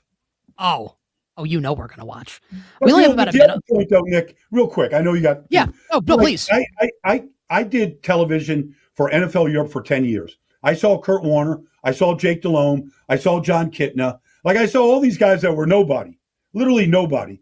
And they went to NFL Europe, and they got a chance to play, and they came into this league, and they were really good players. Like, we've got no farm system to develop quarterbacks. Max Brosner shouldn't be out there. He should have played 10 games in some spring league someplace. Like, we have to find a way to develop these quarterbacks. Well, we have like the XFL or the UFL or whatever it's called now, right? But like they've got to find – it's got to be simpatico with the NFL where, like, Max, we're sending you to Birmingham. You're playing this year. You're going to start 10 games for him. And you come back to training camp and come back a more polished player. We'll find out if you – the good thing that over NFL Europe was when Kurt Warner went over there, nobody knew him. You know, he got cut by all these teams. But we knew he could play at the end. But we also saw a lot of guys go over there, and we knew they couldn't play. And some of these guys, rather than lose a game at the NFL level during the season, and when you don't know if he can win or lose a game for you, or if he can play or not play, have that figured out before you decide to go to Riley Leonard or Max Brosner or, you know, some other guy that we've seen over the last 20 years that can't play in this league. Here's a quick NFL Europe story. As a Giants fan, I remember when the 49ers signed Jose Cortez, and he beat the Giants in the first game of the season on Thursday night at NFL Europe. Just funny the things that you remember. Back in like 2003. Baldy, you're the best. We'll talk to you next week. Enjoy. You got it, Nick. Take care, buddy. Insider Calls brought to you by Nationwide. For your insurance and financial needs, Nationwide is on your side. On the other side, the rest of the games coming up Week 15 in the National Football League here on this Wednesday. We'll be right back with You Better You Bet on the BetMGM Network. Make it legendary.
play fake. Quick throw. Watson with the speed. Christian Watson in a foot race, and he's going to win it. Touchdown, Green Bay. You're tuned in to You Better with Nick Costos and the crew on the BetMGM network. Make it legendary. Kevin Burkhardt with the call this past weekend on Fox as the Green Bay Packers beat the Chicago Bears, thanks in part to the heroics of Christian Watson, who is really good. It's one of the, just as a quick aside, isn't it amazing, Susan, how, like, where we've progressed with medicine in this country, where Christian Watson tore his ACL last year, comes back from the ACL, and this is the best he's ever been in his career. So things that may only interest me. The Green Bay Packers are absolutely rolling right now. Now I want to do like the Limp Bizkit, like Undertaker, keep rolling. They're playing awesome. And one of the marquee games this weekend in the NFL, the Super Bowl 32 rematch the world's been waiting for. John Elway, whirly bird. Mark Chmura getting stopped short of the first down as the Denver Broncos upset Brett Favre and the Green Bay Packers. This one's for John. And the next one, I guess, was also for John and also for Terrell Davis. It was not for Eugene Robinson. If you don't know what I'm talking about, you are definitely young. You bet on this Wednesday as we continue on Week 15 in the NFL. Packers at the Broncos. Absolutely massive game. Denver, obviously, still a chance to be the number one overall seed in the AFC and clinch home field advantage in the AFC playoffs.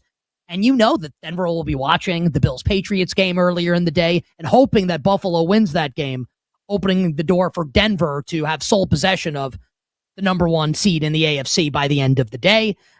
Green Bay, a 2.5-point road favorite right now at Denver. Total of the game is 43.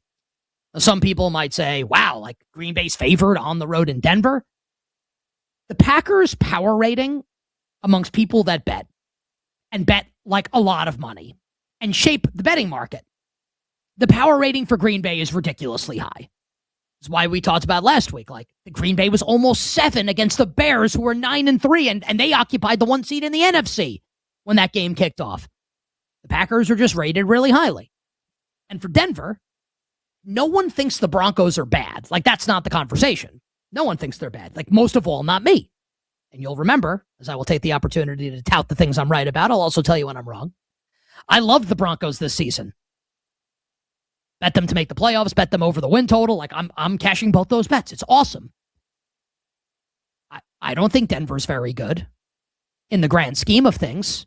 As far as going to the Super Bowl, is Denver an above average team? Absolutely.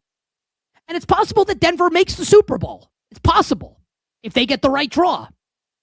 But the problem with Denver is the quarterback is going to ultimately hold them back. That's my opinion, right? And we'll see. Maybe Buffalo gets knocked out early and Denver has a cake couple of matchups. Maybe they have to play Jacksonville and Houston on the way to the Super Bowl if they have the number one seed. Not that Houston's a cakewalk or Jacksonville's a cakewalk, but I mean, you'd probably feel pretty decent about Denver at home in those spots.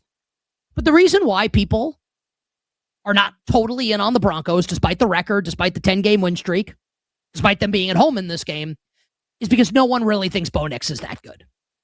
And that's how you get to a point spread of Green Bay minus 2.5 on the road. And the implication here, just so people know, Denver, because of altitude, we talk about this with the Nuggets also, right? Why the Nuggets, even when like they're not good with Jokic and Jamal Murray, etc., why the Nuggets have one of the best home court advantages in the NBA is because of altitude, right? So Denver, along with like Minnesota and New Orleans, even the Raiders in Vegas, that stadium, Denver's home field is sick. So the implication here is that on a neutral field, Green Bay is like 4 points better than Denver, right? 4.5 points better than Denver. And here's what's fun as it concerns betting. If you disagree with that, you can take your opinion like a little piggy, take that opinion to market, and bet the Denver Broncos. I might just do that this weekend. Denver, and especially the Broncos defense, is a different animal at home. Crowd's awesome, obviously. Now, I'm not I'm not suggesting that like I love the Broncos in this game. I don't. But if you made me bet the game right now, I think I'd take the points with the Broncos. And a game with a low total, with the Broncos defense being awesome. And, I'm a Jordan Love guy, but Jordan Love is prone to, he's streaky, right? We know that about Jordan Love. He could throw a couple picks in this game easily. So could Bo Nix. And that's why I'm stopping short of saying, like, I love the Broncos. But if you made me bet the game right now, I would take the points with Denver. We'll talk about this game a lot more, obviously, in the coming days leading up to Sunday. Man, from one awesome game to another one. The Jared Goff Bowl. The Matthew Stafford Bowl in Los Angeles as the Rams host the Lions. And for Detroit, it's probably hyperbole to state that Detroit's playoff hopes are on the line here in this game. It's a little dramatic to say that. But it's not totally dramatic to say it. It's not totally false. The Lions can still make it, obviously, if they lose, but you'd feel way better about their chances to make it with a win. The Rams, and curious if anyone out there, and I'm guessing most of the audience has, but if you haven't, point spread of the game may surprise you. As it stands right now at BetMGM, the Rams are a 5.5-point home favorite against Detroit, and this number has been 6 at points this week.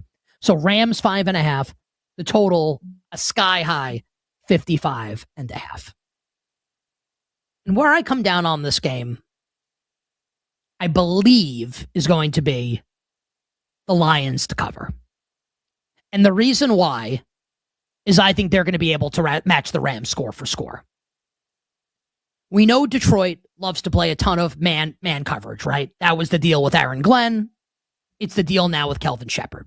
Like they want to man up, they want to send the pass rush at you, and that's how they want to try and beat you on defense. Like, okay, great. Like Matthew Stafford's going to absolutely annihilate them, right? So I don't think if you like Detroit, the handicap can be, well, I think the Lions defense can slow down the Rams offense. Like, no way. Like, no, I mean, like Stafford could throw 3 picks in the game. Like, that's not totally crazy. He did it against the Panthers. Like, it could happen, of course. What's more likely, though? Stafford tears that ass up. That's the most likely scenario, is the Rams score a lot in the game. So if you want to bet Detroit, what you need is the Lions to match them. Can Jared Goff and company go score for score on this Rams defense? I'm leaning towards my answer to that question being yes. I'm also leaning right now, and it is a high total. Like we're talking Cheech and Chong, Willie Nelson, Snoop Dogg, 21-year-old Nick Costos. In the clouds. From a 1 to 10, a certified 20. 55.5. Kind of feels like a 31-27 final to me, one way or another. So lean for me towards the over. Lean for me towards the Detroit Lions. That is a rip-roaring high total of the game at 55.5. All right, the next game is not really that great. It's interesting. It's not as good as the other 2 games. You bet on this Wednesday, rolling through week 15 in the NFL. We'll get to hoops. We'll get to Major League Baseball coming up in a little bit. The Carolina Panthers at 7-6. How? How are they 7-6? Beat the Rams, beat the Packers, along with just some brutal, brutal losses. The Fighting Eric Eagers, friend of the show, Dr. Eric Eager, Director of Analytics for the Carolina Panthers. Carolina loves to take big swings. They know that they're outmanned. They know it. But they're really smart. And that's how they're 7-6. And maybe, just maybe, we'll host a playoff game in January. Still get 2 cracks at the Bucks in the final 3 weeks of the season. With all due respect to my friend Eric Eager, I do like New Orleans in this game. Now, I don't want to take the points. 3, I'm interested in New Orleans. And current sites will probably tell you what the side and total market is. Carolina, a juice 2.5. It has been 3 this week. Total is 40.5. Carolina is one of these high variance teams, right? That's capable of beating the best teams and losing to the worst. I think if you're going to bet the Saints, like 3, obviously, if it's a full 3, I'm just going to play the Saints to win this game. Tyler Shuck, very quietly, and I think you, the audience, know this, right? Like, I love the NFL. Like, I love every sport. Like, I'm being serious. Like, not hockey. I know everything about every sport that's happening right now. And that is less like, look at how smart I am, and more just like, hey, like, I really love this stuff. And I pay attention to everything. And the show's 3 hours long, and like the audience doesn't necessarily care about, like, you know, the New Orleans Pelicans bench. So we don't talk about everything every day. But like, you don't think I'm paying attention to Tyler Shuck and the way he's playing for the Saints and what this means for New Orleans moving forward? And maybe the Saints don't have to spend a first-round pick at the quarterback position. Like, he's playing like he's going to be their QB1 week 1 next season. Like, he's been pretty good. He looked like Taysom Hill running the ball last week. And he got a good arm, too. As the Saints upset the Bucs on the road. That's a signature win. And look, like, Tampa's not nearly as good as it looked early in the season, but that's a great win for Tyler Shuck. And I think Kellen Moore can coach and the New Orleans Saints. So if I think that's true, and I like the upside of Tyler Shuck, and Carolina is a team of extreme variance, I'll lean into that variance. I think the Saints will win, with apologies to my friend Dr. Eric Eager and the Carolina Panthers. 3 more games to get to, week 15. Niners and the Titans in San Francisco. We could be quick on this one. San Fran, 12.5 coming off the bye. Total 44.5. I want to know what turns you on. I want to know how the Tennessee Titans are getting any stops in this game. How are the Niners not dropping 40 on that ass? How's that happening? This brutal Titans defense. How's it happening? I don't know if I want to bet San Fran just because, you know, like, yeah, they're up by 17, and here's Cam, like the ultimate gunslinger, Cam Ward at the end of the game trying to stroll on through the back door. I think this game's going to be a pass for me. Lean towards San Fran, lean towards over 44.5. And now let's get to prime time. It's a sin that Cowboys-Vikings is a Sunday night game, but it's Dallas, so I kind of understand. Dallas is a 6-point home favorite against Minnesota and J.J. McCarthy, who looked pretty good last week.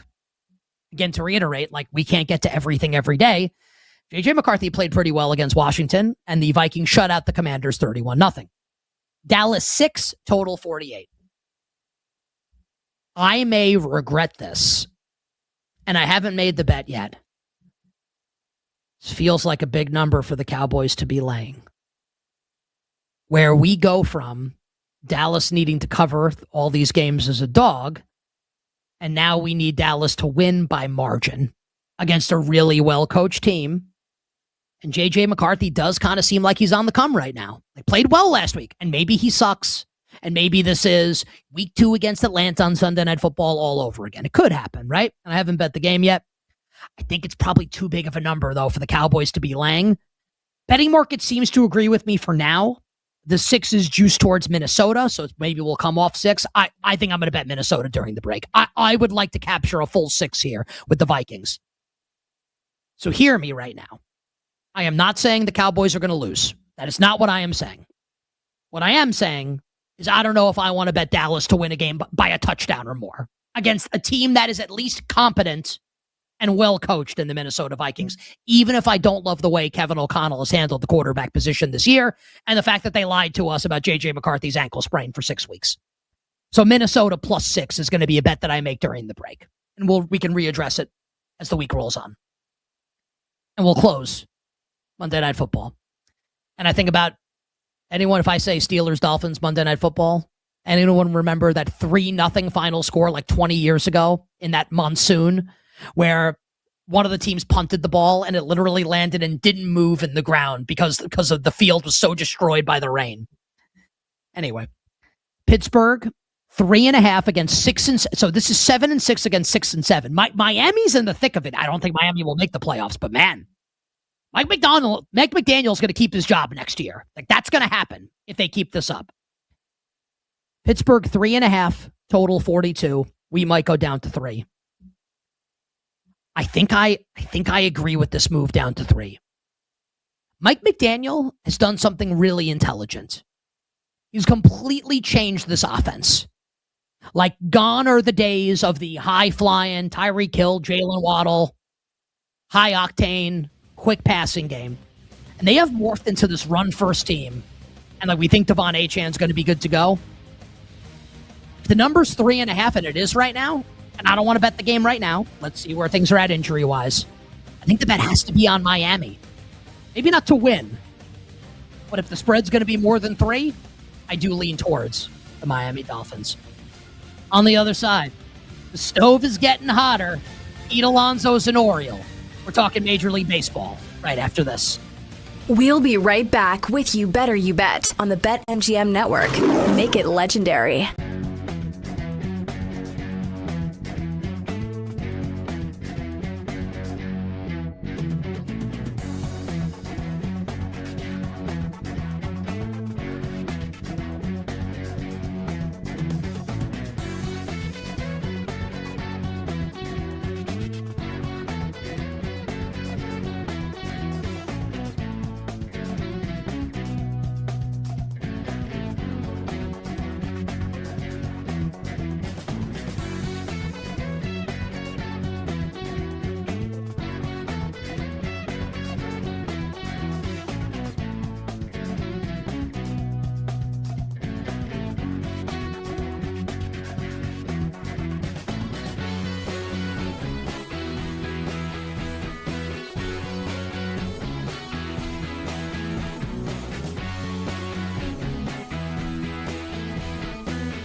drill. Right field. Frelick back at the wall. Out of here! It's out of here! Alonso, an opposite field home run, and the Mets have the lead. You're tuned in to You Better You Bet with Nick Costos and the crew on the BetMGM network. Make it legendary. Oh, man. It was all good just a year ago for the New York Mets. Pete Alonso, homer in the National League Wild Card Series in Game 3 in Milwaukee off of Devin Williams. Devin Williams then goes to the Yankees, and Mets fans are saying, wow, what a bunch of losers the Yankees are. Did you see what just happened? Our guy, Pete Alonso, and I said this too as a Yankee fan, by the way. I agreed with them. I couldn't believe the Yankees brought Devin Williams in after the Mets had beaten him in the Wild Card. If you think that's crazy, you don't know New York. And Mets fans, oh, they loved it. This loser, Devin Williams, is now a Yankee. And the winner, Pete Alonso, sticking with the Mets on a one-year deal, ended Devin Williams' season and sent him to the New York Yankees. And now, today, 14 months later, Devin Williams is a Met, and Pete Alonso's no longer a Met. Oh, man, life comes at you fast in Major League Baseball. We'll talk about Pete Alonso signing with the Orioles in just a second, but we got to tell you about our show sponsor, BetMGM, because the NBA Cup is heating up. Today's NBA Odds Boost token will crank up the intensity. Use your token on any NBA Cup bet to get a bigger payout if you win. Make it legendary with BetMGM. Download the BetMGM app, and please gamble responsibly. So Pete Alonso, the all-time home run leader in Mets franchise history. You know what was embarrassing, by the way? I know I'm killing the Mets right now. I bet them in every game last year in the playoffs. And I am a Yankee fan. I have so many friends that are Mets fans. Do I take some enjoyment when they lose? Like, yes. But I don't hate the Mets the way I dislike the Red Sox as a Yankee fan. I'm just saying. I am taking some joy in this right now. I will admit. Pete Alonso signs a 5-year, $155 million deal with the Baltimore Orioles. Blockbuster. And Pete Alonso is now the second highest paid first baseman in all of Major League Baseball, which is funny because he can't field. Good offensive player in terms of the home runs. Terrible glove, can't throw. Well, look, you're the Orioles. You need some pop, from the right-handed side of the plate. You certainly understand this deal. And if you're Baltimore, you got to keep up with the Joneses in the American League East, right? Where I don't think the Yankees are ever winning a World Series with Aaron Boone and Brian Cashman. Supreme Court justices have the job until death. I don't think the Yankees are ever going to win the World Series. But the Yankees are obviously going to be in the mix every year. There's no question about that. I never come on the show and tell you the Yankees are going to miss the playoffs. But I do tell you I think they're not going to win the World Series. The Yankees are going to be good. The Blue Jays probably should have won the World Series, didn't, but took the Dodgers to 7 and then signed Dylan Cease. The Blue Jays are about that life. And Toronto doesn't want to go back to the cellar. Toronto wants to be in the playoffs next year. Been a disastrous offseason so far here for the Boston Red Sox. But Boston still got time to turn it around, and obviously a big market team. So the Orioles got to keep up. Baltimore has designs on being a playoff team next year. So adding Pete Alonso is obviously a move that makes sense. And you would imagine that Alonso and his presence in the lineup is going to be able to help Adley Rutschman, Gunnar Henderson, Colton Cowser. A lot of the guys on the Orioles, the young players who had been great previously, did not have great seasons last year. And I think it's fair to count on a bounce back for those guys. And Alonso certainly helps. And that lineup in Baltimore should absolutely mash. There's no question. They should score a ton of runs this year. Just, the rotation kind of sucks. Still early. It's December 10th. Still time for Baltimore to make some moves. But let's be candid, right? I'm not trying to be a hater here. You the listener, you the viewer, you're a baseball fan, you bet baseball. Where do you think Baltimore should be right now in the AL East hierarchy? At best. Third? I'll have that conversation. They should be third. You can put them above the Red Sox right now. You put them above the Red Sox right now. Not above the Yankees and not above the Blue Jays. And that doesn't mean that they can't be better than those teams when it's all said and done. But at this moment right now, with the addition of Pete Alonso, no better than third. So I'm not going to kill the Orioles for the signing. Do they overpay? Sure. Everyone overpays everybody in Major League. We understand. I like the move. They have more work to do. As far as the Mets are concerned, and just a little bit more on the Mets here. The Mets, I was stunned to see this. The Mets are like towards the top of the board right now in the futures market to win the World Series, which to me is insane. Like there's no way you can make this case for the Mets. We talk about vibes, right? In sports. And brew. Is it a bad brew? The Mets last year were unwatchable. And I know it went down towards like literally game 162 where the Mets had a chance to make the NL wildcard and like the Reds end up. And look, if they had made it, they would have gotten killed by the Dodgers, but at least they would have made the playoffs, right? The vibes are really bad for the Mets. Carlos Mendoza comes back as manager. It was great the first year, not so great after that. This was a team that went to the NLCS last year. What the hell's happened? You've got an owner in Steve Cohen who everyone wants to say, and look, I'm in New York, right? So I hear it more than most. He's like the new Steinbrenner. He's got all the money and he's a freewheeling spender. And then you hire a Moneyball general manager, David Stearns. And I can tell you, and it doesn't mean the team's going to be bad, but I'm here in New York and I have a lot of friends that are Mets fans and they are furious with this team. And it's not even like Pete Alonso is the greatest first baseman of all time, right? Like he's not Albert Pujols, right? And Edwin Diaz signs with the Dodgers yesterday. It's not like he's Mariano Rivera. But it's the fact that you've got this fat cat owner, right, with all this money, and you get outbid by the Dodgers and the Orioles. And maybe the Mets didn't want to sign Pete Alonso. Okay. Like Mark Vientos is going to play first this year. Like someone sell this to me.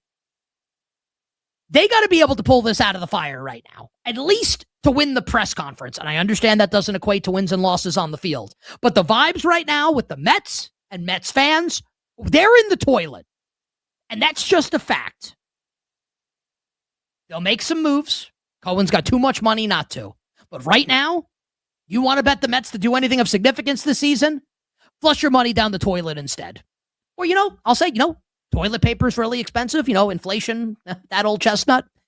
Maybe use your money as toilet paper instead and save money on toilet paper. It's a win for everybody.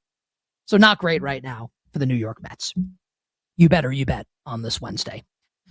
I started the show saying that there is a team, and it's not the Mets, that's towards the top of the odds board in the National League, that I would never, ever bet to win the World Series next year.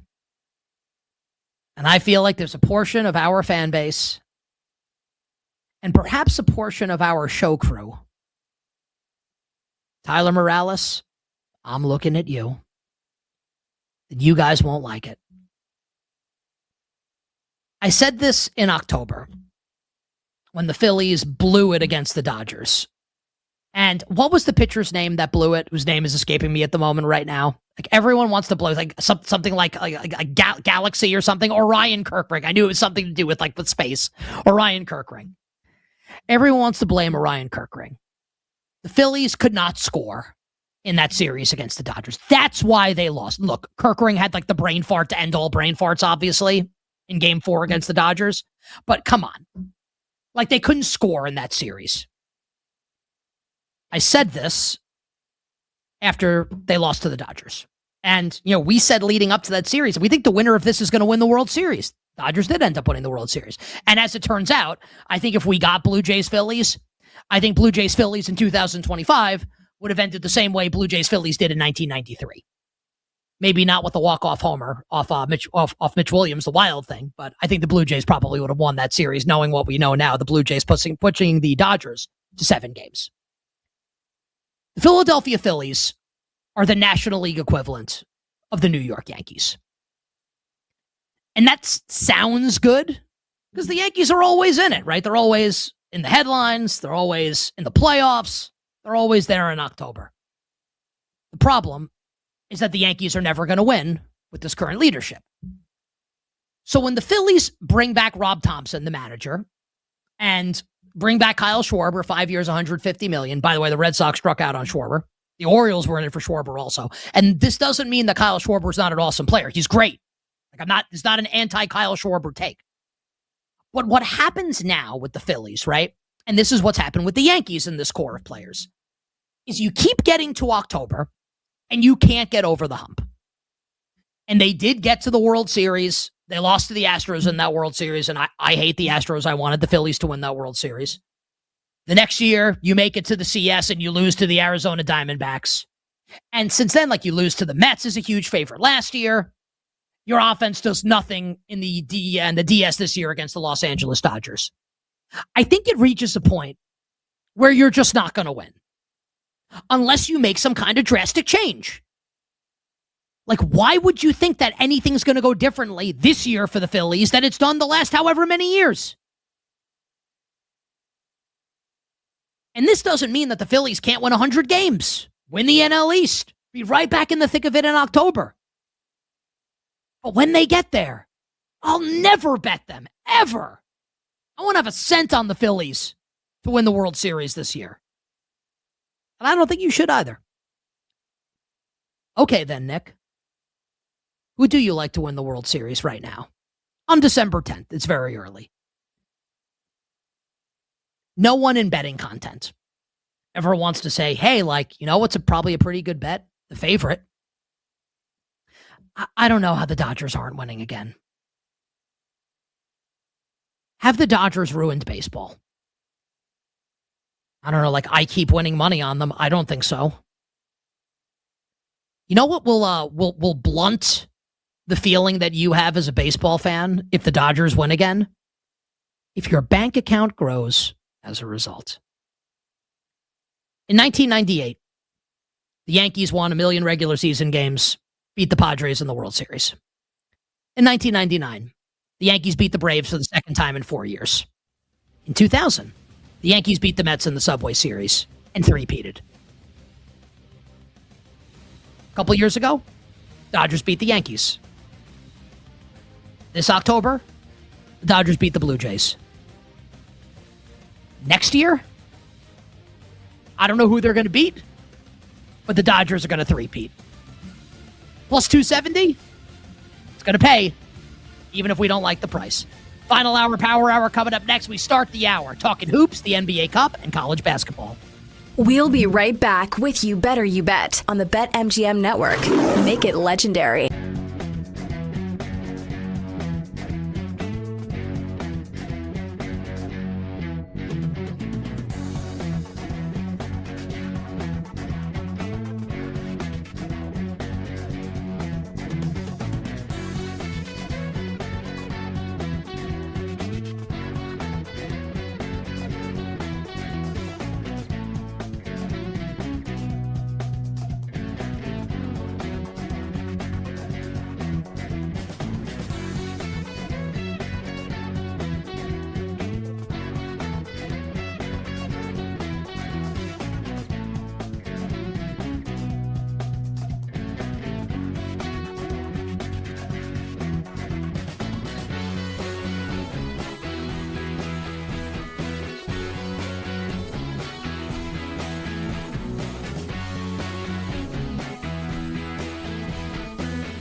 You're tuned in to You Better You Bet with Nick Costos and the crew on the BetMGM network.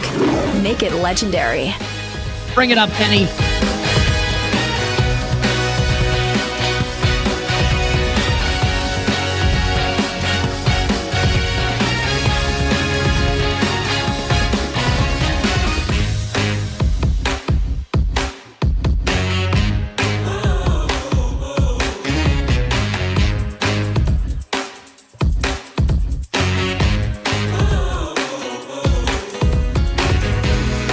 Final hour.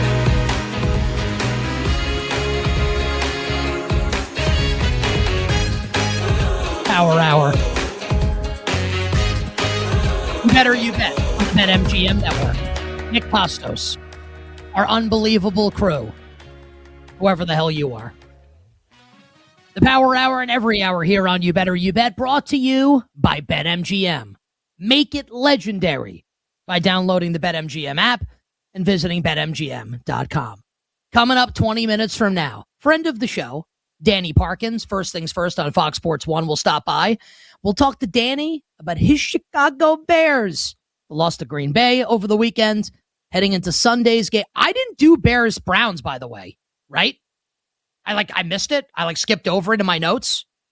Oh, I'm going to do that here. I totally missed a game in the preview of Week 15 when we did the It Moved version of the version of It Moved earlier in the show. I'm actually going to do that right now. I have a strong take on that game on the Bears and the Browns. So Chicago is a 7.5-point favorite. Did I missed a couple games here in my notes? I didn't do the Chiefs and the Chargers either. Guys, are we are people on the show paying attention here? I'm on the high wire. I'm falling to my death here. I just need to see this here, just for my own edification in my notes. I guess I screwed this up. That's my bad. Couple games that we still need to hit here. I'll do these very quickly, and then we'll get to some basketball. So Chicago's 7.5. I'll be really quick. Chicago's 7.5 against the Browns. Total of the game is 39. This is going to be minus 10-degree wind chill in this game on Sunday. It's going to be insanely cold in Chicago. If you go to this game, I'm going to salute you here. Salute you on going to this game.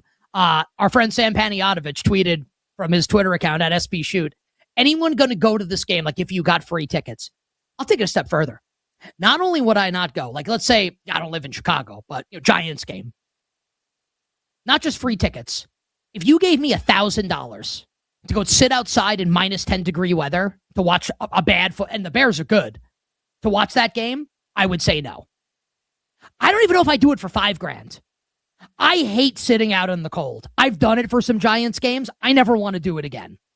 So that's a no for me, dog, big time.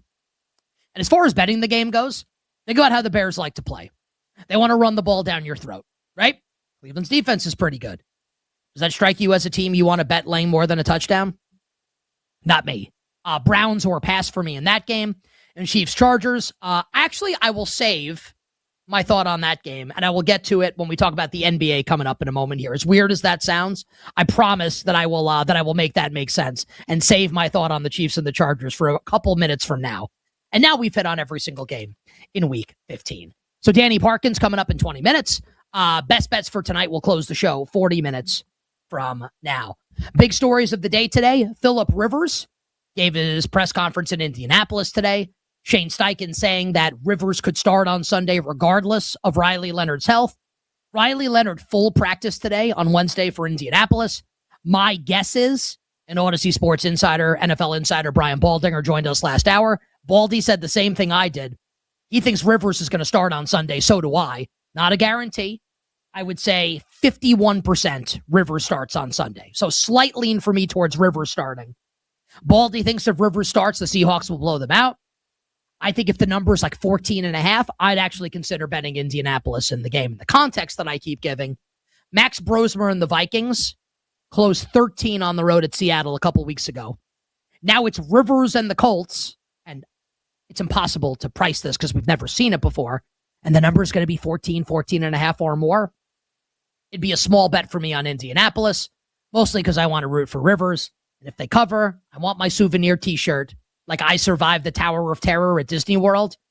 I survived laying Phillip Rivers in his first game back, being retired for 5 years on the road in Seattle against Mike McDonald and the Seahawks. And just to throw this out there, Rivers last started a game in January 2021. I looked this up. Does anyone want to guess what the number one song in America was January 2021? Anyone want to hazard a guess? The answer, just because I don't know if anyone else, Driver's License by Olivia Rodrigo, which I actually believe is one of like the great pop songs of like this decade. It's actually, she's got some really good songs. Now, maybe you're someone that's turned off politically by her. She's very outspoken politically. And if that's the case, perhaps you also have a strong opinion on what happened January 6th of that year. We can leave all of that alone as we continue talking sports on the show. I just found that funny. But Driver's License is a terrific song, regardless of how you feel about her and her politics. A great, great song. And the number one movie in the country in 2021 was The Marksman with Liam Neeson. I've actually never heard of it, and it was number one. I don't know, man. I was probably smoking a lot of weed at the time. I don't know what to tell you. So Phillip Rivers may start on Sunday for the Indianapolis Colts. The other big story in sports, the University of Michigan firing head coach Sharon Moore with cause for engaging in an inappropriate relationship with a staff member. I think it's actually starting to come out now that and look, like we don't want to speculate in the moment because who knows, but he's obviously like he's hooking up with a female staff member is what's happening, right? Like I think that's pretty much come out now. So they fire him with cause. Biff Poggi will be the interim coach. He was the interim coach for a couple games this season when Sharon Moore was suspended for Connor Stallions and that old chestnut a couple years ago when Michigan cheated en route to a national championship. I'm not criticizing them. I would have done the same thing if I were them. So Sharon Moore fired. We're way late in the game here, obviously, for Michigan, who maybe Wink Martindale will be named the coach. Maybe Poggi's just going to coach them in the bowl game coming up against Texas. We'll see. But Michigan obviously up against it a little bit. And will Michigan be able to retain the services of stud sophomore quarterback, next year going to be sophomore, Bryce Underwood, who could be the number one overall pick in the NFL draft in a couple of years? So that, I think, is the biggest thing to happen with Michigan. Is Bryce Underwood going to stay? Because around the country right now, schools with big NIL budgets are going to be coming for Bryce Underwood because he's got that type of upside. Bill has been putting like all the scuttlebutt and the salacious rumors from this Sharon Moore stuff in the chat. Like, Bill, I can't say any of this stuff it's all like, it's nothing that, and no one's ever heard before, but like, I can't say any of this stuff on the air. Just like what the rumors are about the situation. It's nothing terrible. It's exactly what you expect, but like, I can't say any of it on the air. So we'll move on here. You bet on this Wednesday. All right. Couple basketball topics for us to hit. We'll start with last night in the NBA Cup. As the Orlando Magic go down 18-2 to begin the game, Femi bet Orlando in the game. Femi says on the air, "Oh man, I kind of regret this bet." And I said to him, "It's early."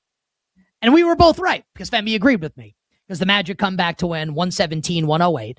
Desmond Bane, 37 points, which just in a really fun like numerological, that's a word thing. That's Desmond Bane's third 37-point game. Not 37 or more. Exactly 37-point game since November 28th. It's December 10th. And Orlando gets this done last night and beats Miami, despite obviously first game without Franz Wagner. And Orlando has had a tough go of it injury-wise here, right? Like Paolo gets hurt. Paolo comes back. Now Franz Wagner's hurt. Jalen Suggs has been in and out of the lineup. They can't get everybody healthy. And I think, when everyone's healthy, people are going to really like the Orlando Magic. I think the upside of this team is pretty high.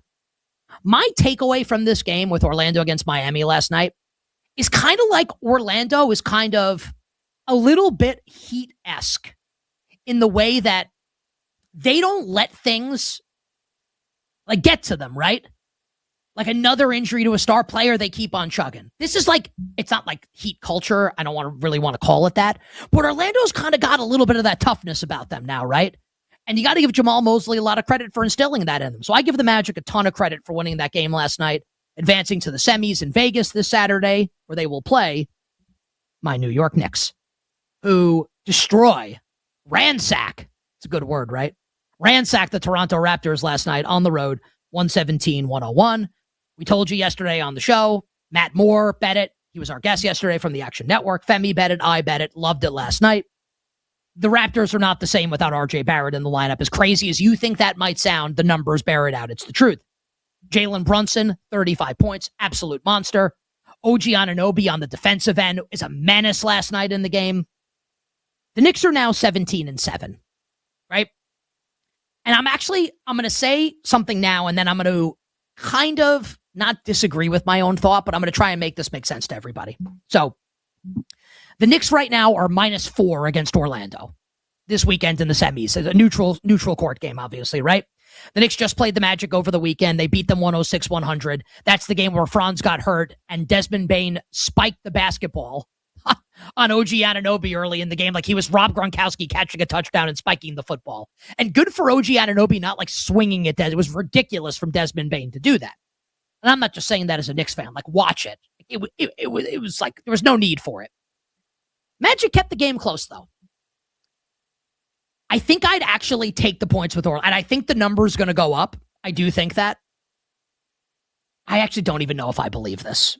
I'm thinking about it in the moment right now, right? Because last night was the first game without Franz. This will now be the second game without Franz. Maybe this is just the Knicks beat him. I was considering betting Orlando in the game. I don't know if I'm going to do that. I'm thinking about it now in the moment. I'm not sure what I'm going to do. I do think the Knicks will win and advance to the NBA Cup final, where they will probably get annihilated by the Oklahoma City Thunder, which is what I think is going to happen in the NBA Finals.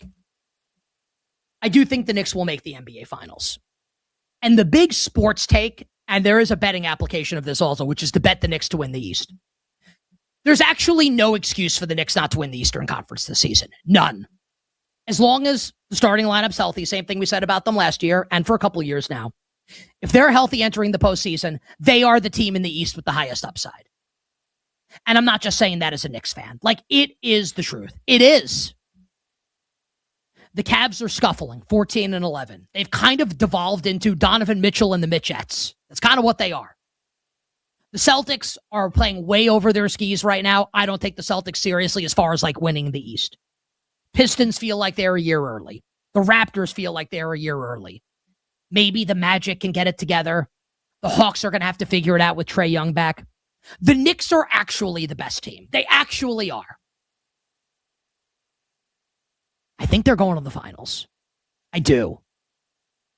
I think they'll lose to Oklahoma City, but I do think they'll get there. And I'm telling you, Rex, I'm thinking about this in the moment. I actually, as crazy as this sounds, like I was ready to be like, hey, I kind of want to bet Orlando.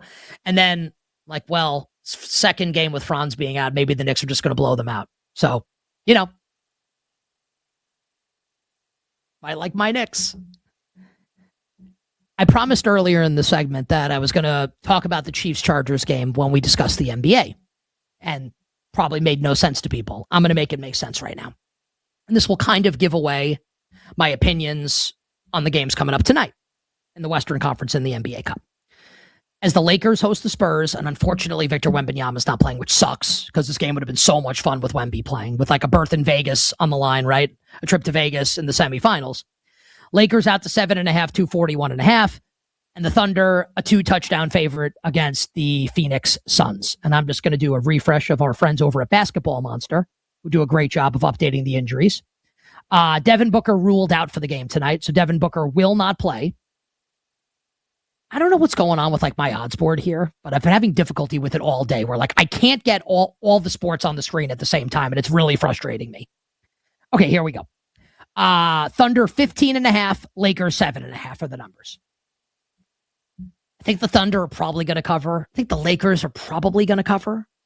But the Spurs now have Fox and Stephon Castle and Dylan Harper all back. Maybe the Spurs can keep it close. So here's what I want to do.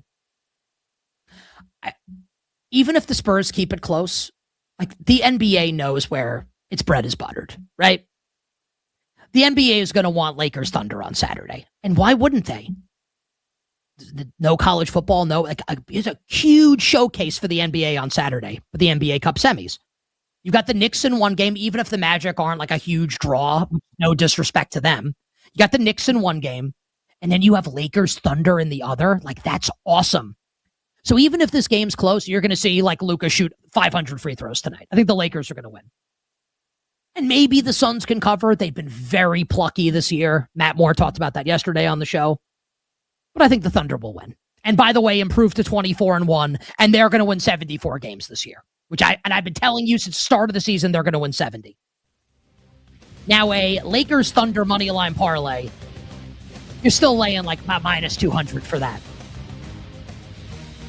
But if you add the Kansas City Chiefs just to win on Sunday against the Chargers, Chiefs money line Sunday, Lakers and Thunder money line tonight, about plus 120 at BetMGM. Pay me, bitches.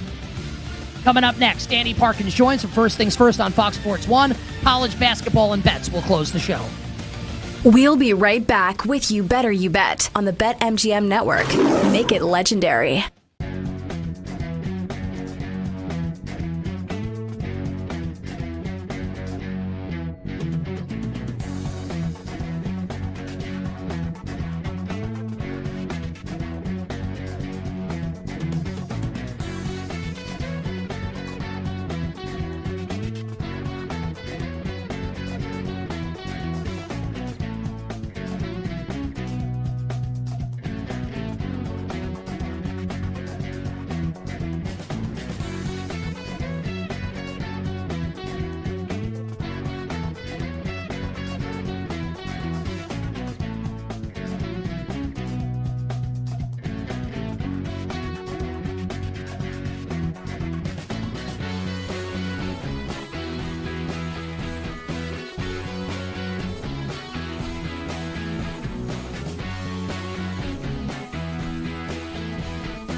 You're tuned in to You Better You Bet with Nick Costos and the crew on the BetMGM network.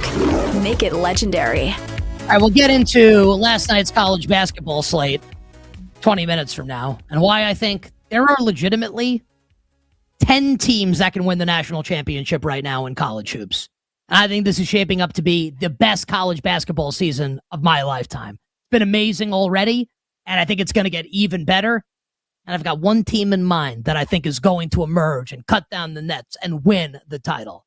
And I think it's going to piss people off when I tell them. That's coming up 20 minutes from now, along with all the bets for tonight in the world of sports. But joining us right now, friend of the show, former You Better You Bet co-host, my buddy, First Things First on Fox Sports 1, weekdays 5 to 6 p.m. Eastern. My buddy Danny Parkins, on Twitter at his name, at Danny Parkins. My friend, before we talk sports, I'd like to pay you a compliment on your physical appearance. The haircut that you got recently that I saw in one of the social clips that you posted, like, you are handsome. Like, it has happened. Danny Parkins is handsome. You look, your haircut's fantastic. I'm not just saying that. I'm not saying it to butter you up. You know, I would say that to you in person also if we were talking off the air. Welcome back to the show. How are you? Handsome is a stretch, but a good haircut, some nice lighting, a wardrobe department, and a makeup department. I can be okay with how I present publicly some of the time. It's as far as I'm willing to go, but I very much appreciate it. Thank you, sir. How are you? I'm great. Do you look at yourself in the mirror, right? Because let me tell you, haircut confidence is great confidence. Do you look at yourself in the mirror? And this is not to imply like you or I are Brad Pitt. That's not the conversation. But you got a great haircut, and you look at yourself and you're like, yeah, man, yeah, I got it today. Let's put it this way. I think I'm better looking than the comments seem to think that I look, is what I would say. And so, yeah, I definitely feel like I have better days than others and good days. And after a good haircut, that's there. But, I didn't play in the NFL. 6'1", 150 pounds with scoliosis. I know what I do and don't have working for me. So, I got a good brain. Yeah, I got good takes. That's how good the takes are. You can look like me and be on national TV on a very popular show every single day. So that's how good the takes are. That's a pretty good sell. I was doing Philly radio last Friday, and it was on YouTube, and I saw one of the comments was, I actually really enjoyed. I enjoy it, but that is a funny line. And someone was like, "Man, his arms are too small to have tattoos." I'm like, I mean, really. Like, my arms, it's like people they hate just to hate. Honestly, like tell me I suck, insult my family. Don't tell me I'm out of shape. Like, that's actually, someone told me I had man boobs. Like, let me tell you something. These are pectorals, buddy. Anyway, we'll get to Phillip Rivers. Yeah, I got pecs. They're not man boobs. I used to have like a solid B cup though. Hey man, you got to get in where you fit in. Yeah, dude, like I dated a girl. I always used to say to her, she didn't like it. I used to say, my boobs are bigger than yours. And we're no longer together. I was very impressed. Shocking. Yes, I know, right? What a surprise when you put it that way. I was very impressed with your team in a losing effort. And I'm not just saying that. Like I said it on the show on Monday. At the end of the game, I was thinking like, man, like, yes, Green Bay won, but the Bears were in there until the very end. That kind of struck me as big brother versus little brother in a wrestling match. And for the first time, little brother almost beats big brother. Big brother wins, but big brother knows deep down like, like this is going to be a problem coming up very soon here. How did you take it, your favorite team losing the way they did at the end of the game to the hated Green Bay Packers? Yeah, very similarly, and obviously, that's a little bit of hope trafficking coming from me because, I remember watching football in 1992, Brett Favre's first year in Green Bay, and the Bears are now 16-52, playoffs included against the Packers. So it's been ugly. Wow. So another loss to the Packers. I've seen it before, but I was pretty quickly thinking, okay, beat Shedeur Sanders at Soldier Field, and then you get him again Saturday night, primetime on Fox, where no matter what no matter what Green Bay does against Denver this weekend, first place in the division is on the line. Like, I thought the Bears got punched first in the first half, were kind of staggered. I thought they were very, very impressive in the second half, and Caleb was the best player on the field. His throw to Zacchaeus, his throw to Kmet down the right sideline, some of his scrambles, The Loveland touchdown we learned after wasn't even the primary read, so that made that play more impressive. Like, I thought he was incredible in the second half until the interception, and that's a big, other than that, Mrs. Lincoln, how was the play moment. He's got to throw it earlier, and he underthrew it, and he threw it late, so he missed on two accords. It's a terrible throw in a terrible spot, but I do think that they're very live when they play the Packers a week from Saturday. Really, really tough to disagree with that. And I was like screaming at the TV. I also had a little bit of money on the Bears. I thought he could have run for the first down. Also had DJ Moore open, but really could have run for that first down. So disappointing end to the game. Now, what I'm about to say does not mean that I think the Bears are going to lose on Sunday to the Browns. Like, I don't. Like, I think the Bears are going to find a way to win the game. But just betting the game, and like, I know you'll give your picks at the end of the week on TV, but I'm curious if you think, Danny, that the Bears have the profile of a team right now with the way they're running the ball, how successful they are running the ball, where they're a team that you'd be comfortable laying more than a touchdown with. Chicago currently a 7.5-point favorite. I might bet the Browns on Sunday, not because I think Cleveland can win, but because I don't know if Chicago is the kind of team I want to bet to win by double digits with the way the offense is playing right now in terms of running the football. You agree or disagree with that thought on betting Chicago this weekend in this game?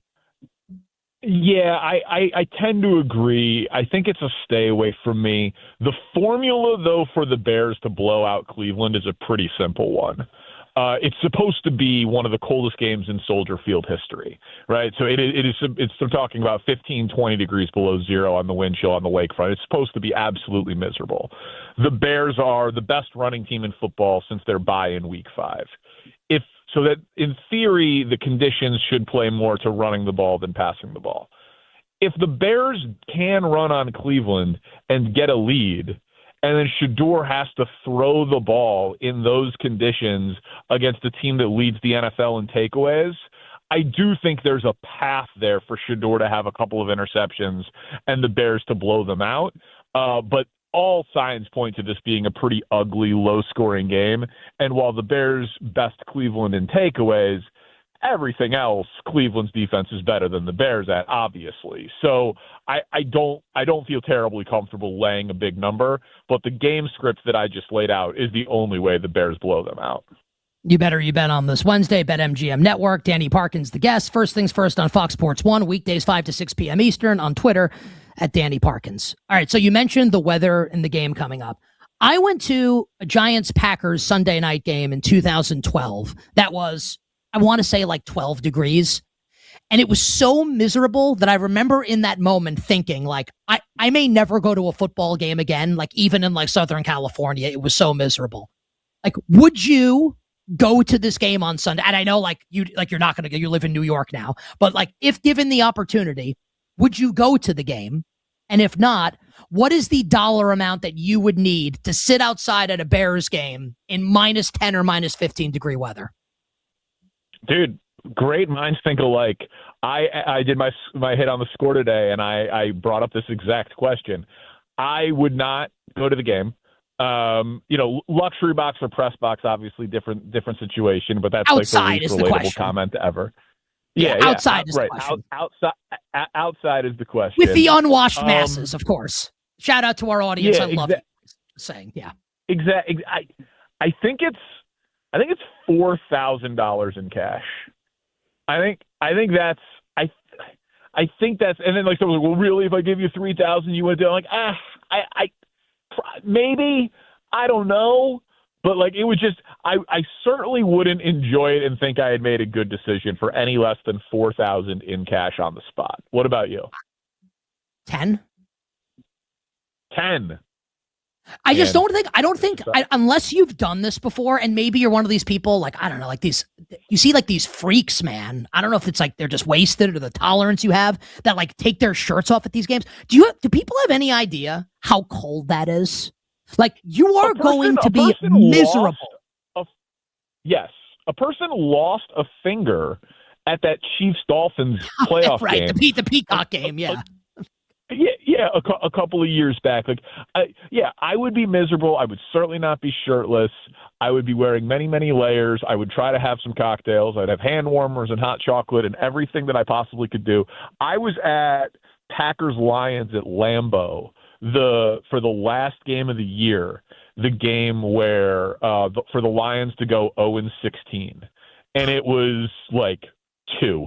Like, you know what I mean? It was like 2 degrees, then whatever on the windshield. It was miserable. That was the first time I remember like people being like, "Oh, well, you have to bring cardboard into the stadium." I'm like, "What?"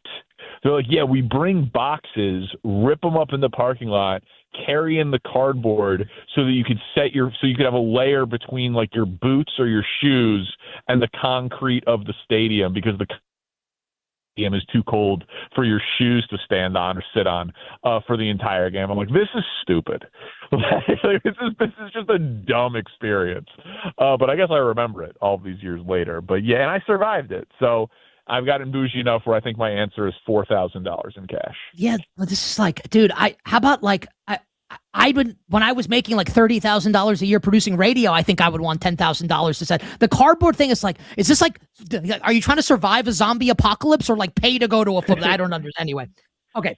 I'm gonna give you a scenario, and I actually think it's a realistic one.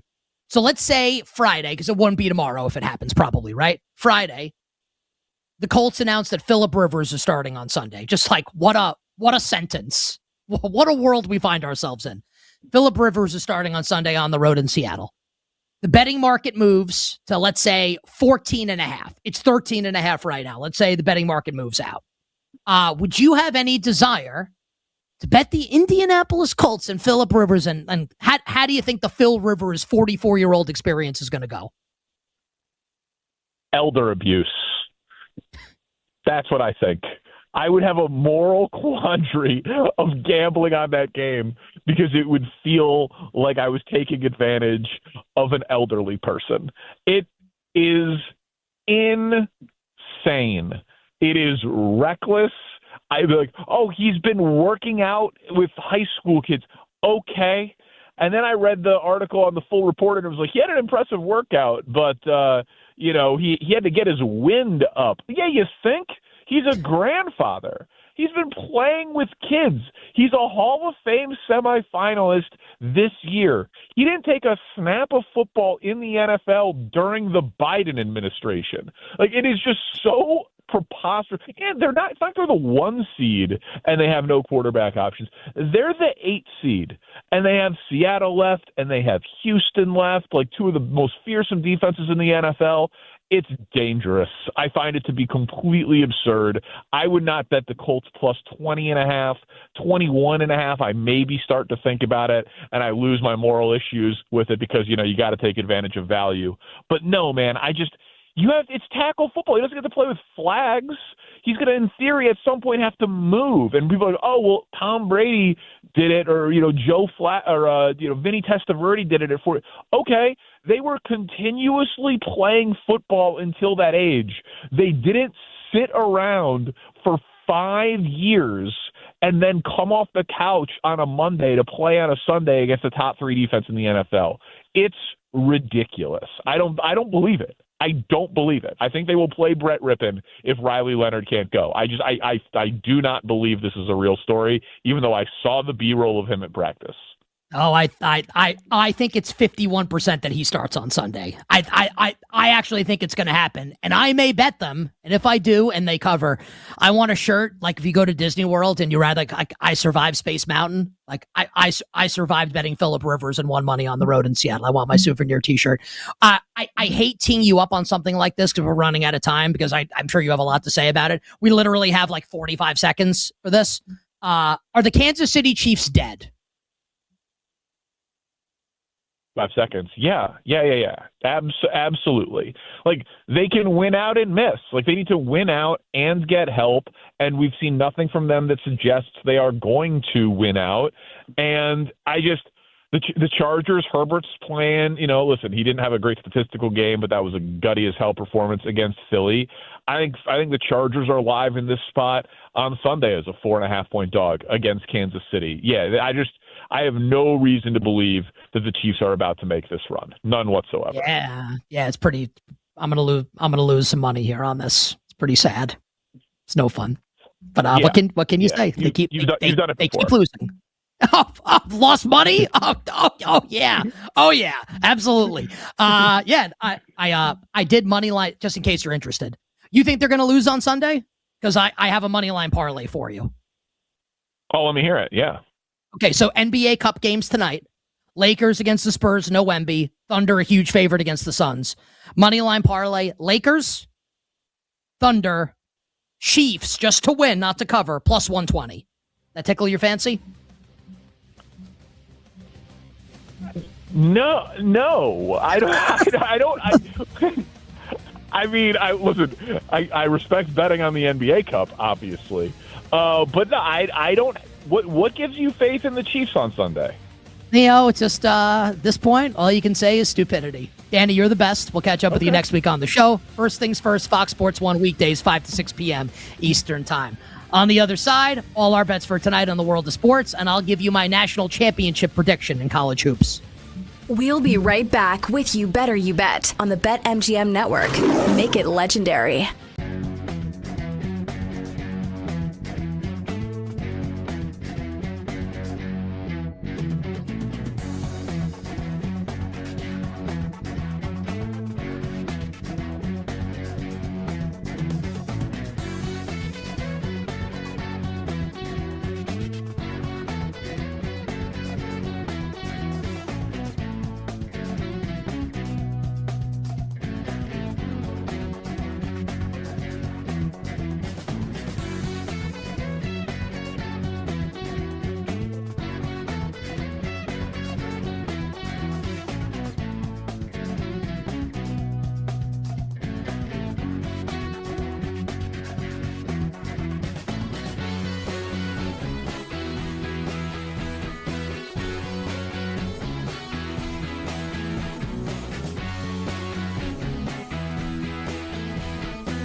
You're tuned in to You Better You Bet with Nick Costos and the crew on the BetMGM network.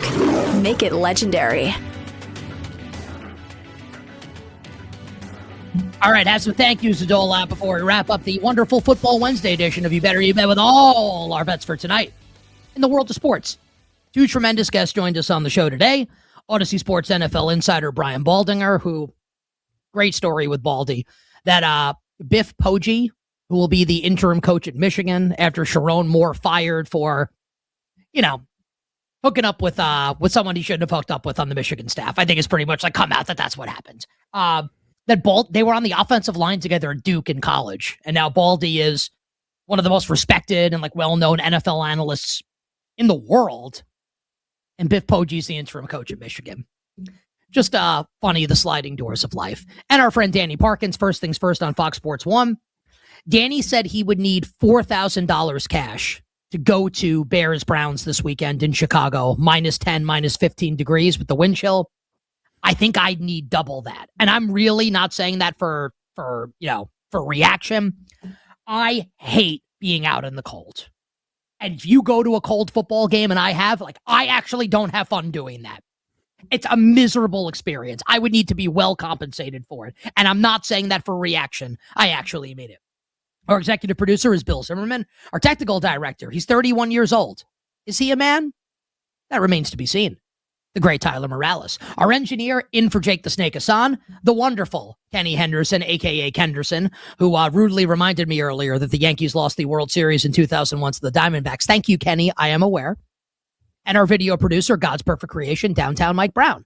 Brad Evans from BetMGM tonight will join me in just a second. We'll play Predict the Prop, and we will talk some college basketball. Just a couple quick takes for me, because the show is jammed today. We had some breaking news. I really think, and this is how I want to phrase this here, because I could get into Michigan specifically, or BYU specifically, or UConn, or Florida. I really think, last year at this time, I think it was Duke, Tyler will remember this. The game when Cooper Flagg dribbled the ball off his knee at the end of the game. It was against Kansas, right? Early in the season. And Duke lost that game. And I remember coming on You Better You Bet the next day and saying, Duke's going to win the national championship. Because they're the best team. And kind of let Flagg run these end game situations early in the season. So when you get to March and when you get to April, he doesn't screw up anymore. Joke was on us, as it turns out.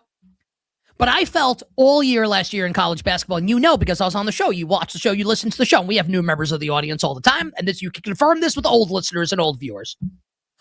Duke was the only team I liked to win the Natty last year, from the start of the season to the end. And of course, they lost in terrible fashion to Houston Saturday night in the Final Four. I think you can legitimately make the case right now for 10 teams to potentially win the national championship in college basketball. UConn, Michigan, Arizona, Duke, Iowa State, Purdue. I don't think Houston's going to win the Natty, but they have to be included on the list. Gonzaga, who got blown out by Michigan. Gonzaga's still awesome. Michigan State, I think, needs to be considered. BYU with DeBonsa. I think Louisville's really good. Brad's Illini have to be on the list. And the number 17 ranked team in the country, I think that Darren Peterson and Kansas need to be included just because of Peterson's potential upside. And think about this if you watched the game last night. AJ DeBonsa scores 28, is electric in the second half. BYU comes back and beats Clemson at the Garden on the Robert Wright game-winning three. And everyone's talking about DeBonsa. He's the new Tracy McGrady and how great he's going to be. There are betting markets right now that have the number 1 overall pick in the NBA draft up. Darren Peterson's a minus price. So just think about that. How good DeBonsa is, and Peterson is thought to be better. I don't want to count out Bill Self and the Kansas Jayhawks. Joining us right now is the host of BetMGM Tonight on the BetMGM Network, my good friend Brad Evans. Brad, happy hump day. Let's talk a little college basketball, my friend. Do you agree with my assertion 10 or more teams could win the Natty this year? Yeah, I think it's a dozen right now. I mean, this is the most loaded class of teams that at this juncture in the calendar, I know we're barely over a month into the regular season that I've ever seen. I've been covering college basketball for over 2 decades. It's outlandish. The depth, the talent, the scope of some of these dynamite rosters that we're seeing. And again, we've said this repeatedly. It's not outlandish. It's not an exaggeration. It's not a hot take. This is the best freshman class possibly ever. And that really plays in this narrative of a lot of these teams that are going to vie for the national championship. Now, obviously, we got miles to go before we sleep. We got miles to go before March, and injury imp is always lurking, and you can have a lot of roster turnover.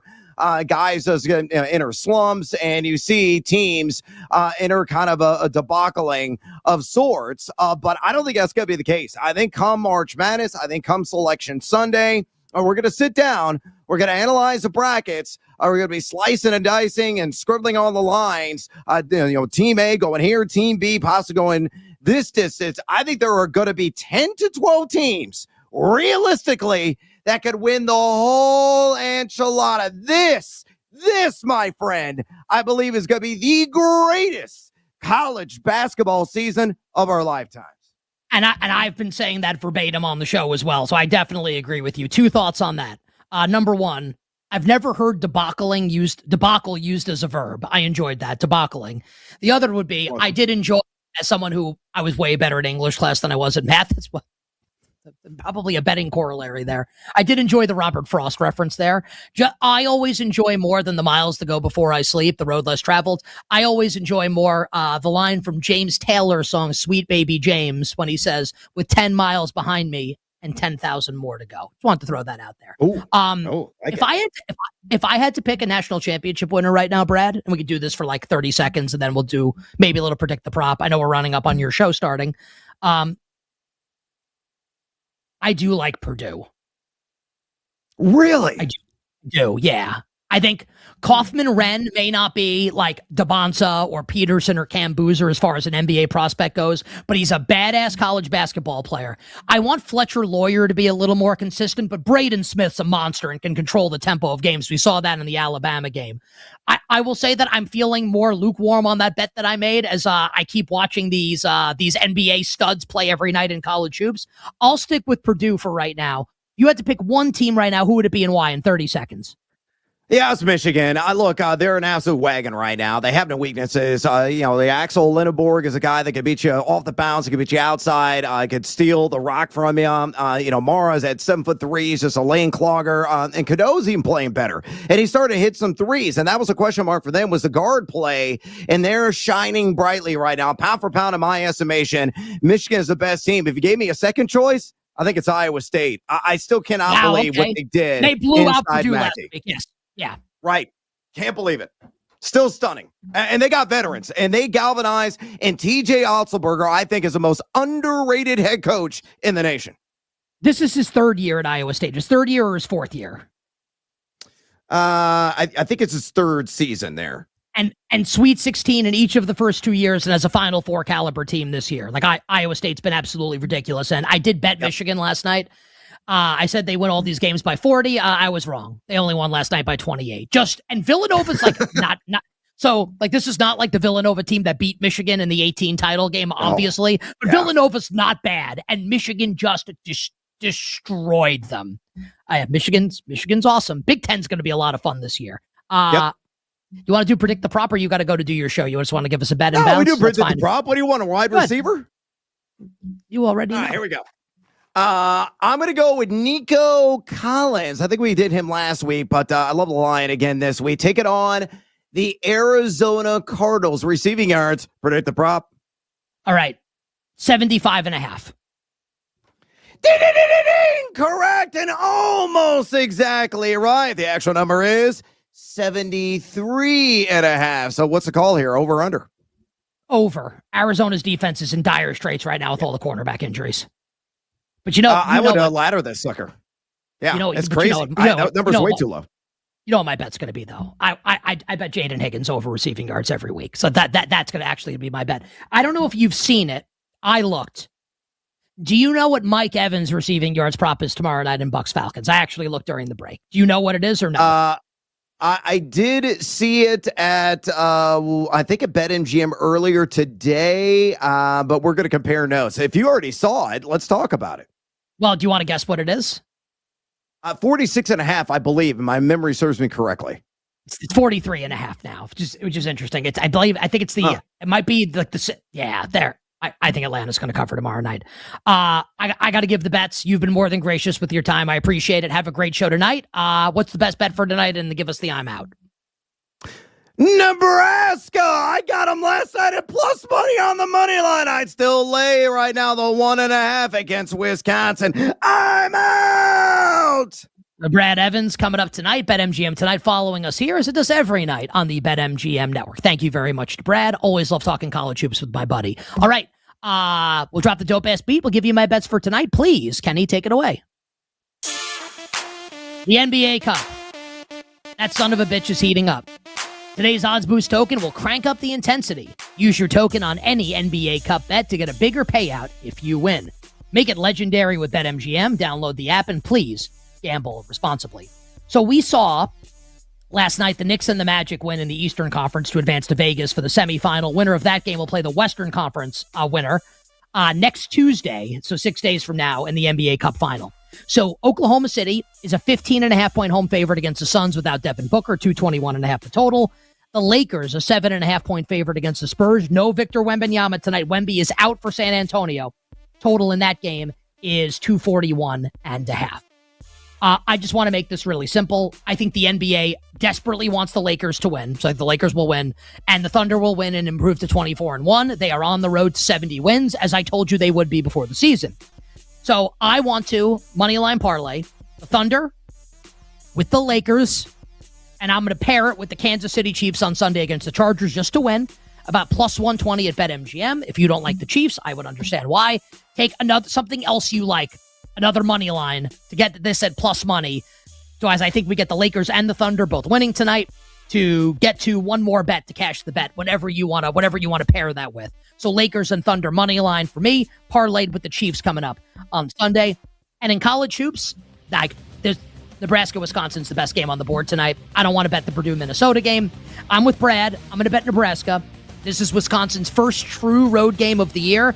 Nebraska hits a ton of threes and defends the three-point line well. I will lay the short price with Nebraska at home tonight against Wisconsin. Femi is back with me tomorrow on a tremendous Football Thursday. Great guest list on the way. Until then, I'm Nick Costos wishing you minimal sweats, winning bets, and the absolute very best of luck. Thanks for listening to You Better You Bet. Up next, it's BetMGM tonight on the BetMGM network.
Welcome to BetMGM Tonight on the BetMGM Network. Make it legendary. A happy Wednesday. Welcome into BetMGM Tonight, presented by BetMGM. I am PJ Glasser. That is Brad Evans. We are with you for the next 4 hours right here on the BetMGM Network, talking NFL, college football, college basketball, little Major League Baseball. We had a big signing that somebody's excited about on the show today that we'll dive into. We got a new segment to talk about on the money. Going to play a little hot or cold, predict the prop, a lot of fun segments coming up, and RJ Choppy going to join us at 8:40 p.m. Eastern time. Talk Dallas Cowboys. Do they still have a shot to win the NFC East over Philadelphia? We got the charades about where you can tune in and watch the show. Check us out on YouTube. Just search BetMGM Network. Hit that subscribe button. You can also follow us on X, on Instagram, and on TikTok at the BetMGM Network. Listen live. Go back to see what you missed on the free Odyssey app as well. And then after the show is over, go download the BetMGM Tonight podcast wherever you get your podcast. And you guys can also call in the show. Let us know anything that's on your mind, any topics you want to discuss, any bets you want to give out. Hit us up, 833-732-3875. Once again, 833-732-3875. All right, let's dive into it. What a show we have coming up tonight. Brad, let's start with the big breaking news. We got about an hour ago out of Ann Arbor. Sherrone Moore fired from Michigan for some off-the-field transgressions. So, obviously, Michigan, one of the premier jobs in college football. They got a ton of money that they can use to go out and get a big head coaching name. What were your thoughts when you saw this news that Michigan decided to fire Sherrone Moore?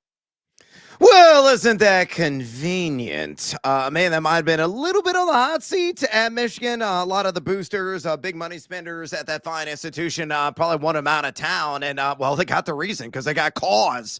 The statement that was issued by the AD, Ward Manuel, said that he engaged in an inappropriate relationship with a staff member. So that was the reason and justification why he got ousted from the University of Michigan, one of the most coveted jobs in all of college football. They got the interim coach for now, but that's just a label. They're going to go out and back of the truck, whoever they want. They got the Big Ten money. They got University of Michigan money.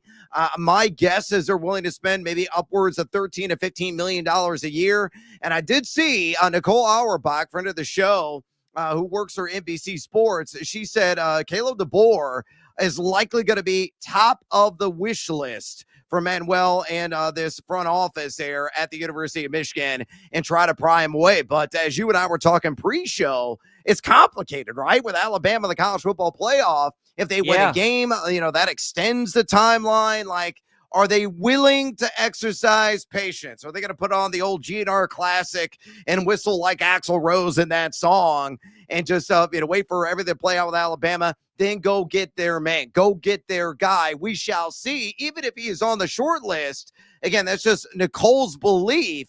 Nothing really substantiated as of yet because it's so fresh. But man, just when we thought the college football coaching carousel had abruptly stopped, this bomb dropped, and there's going to be far more ripple effects as a result.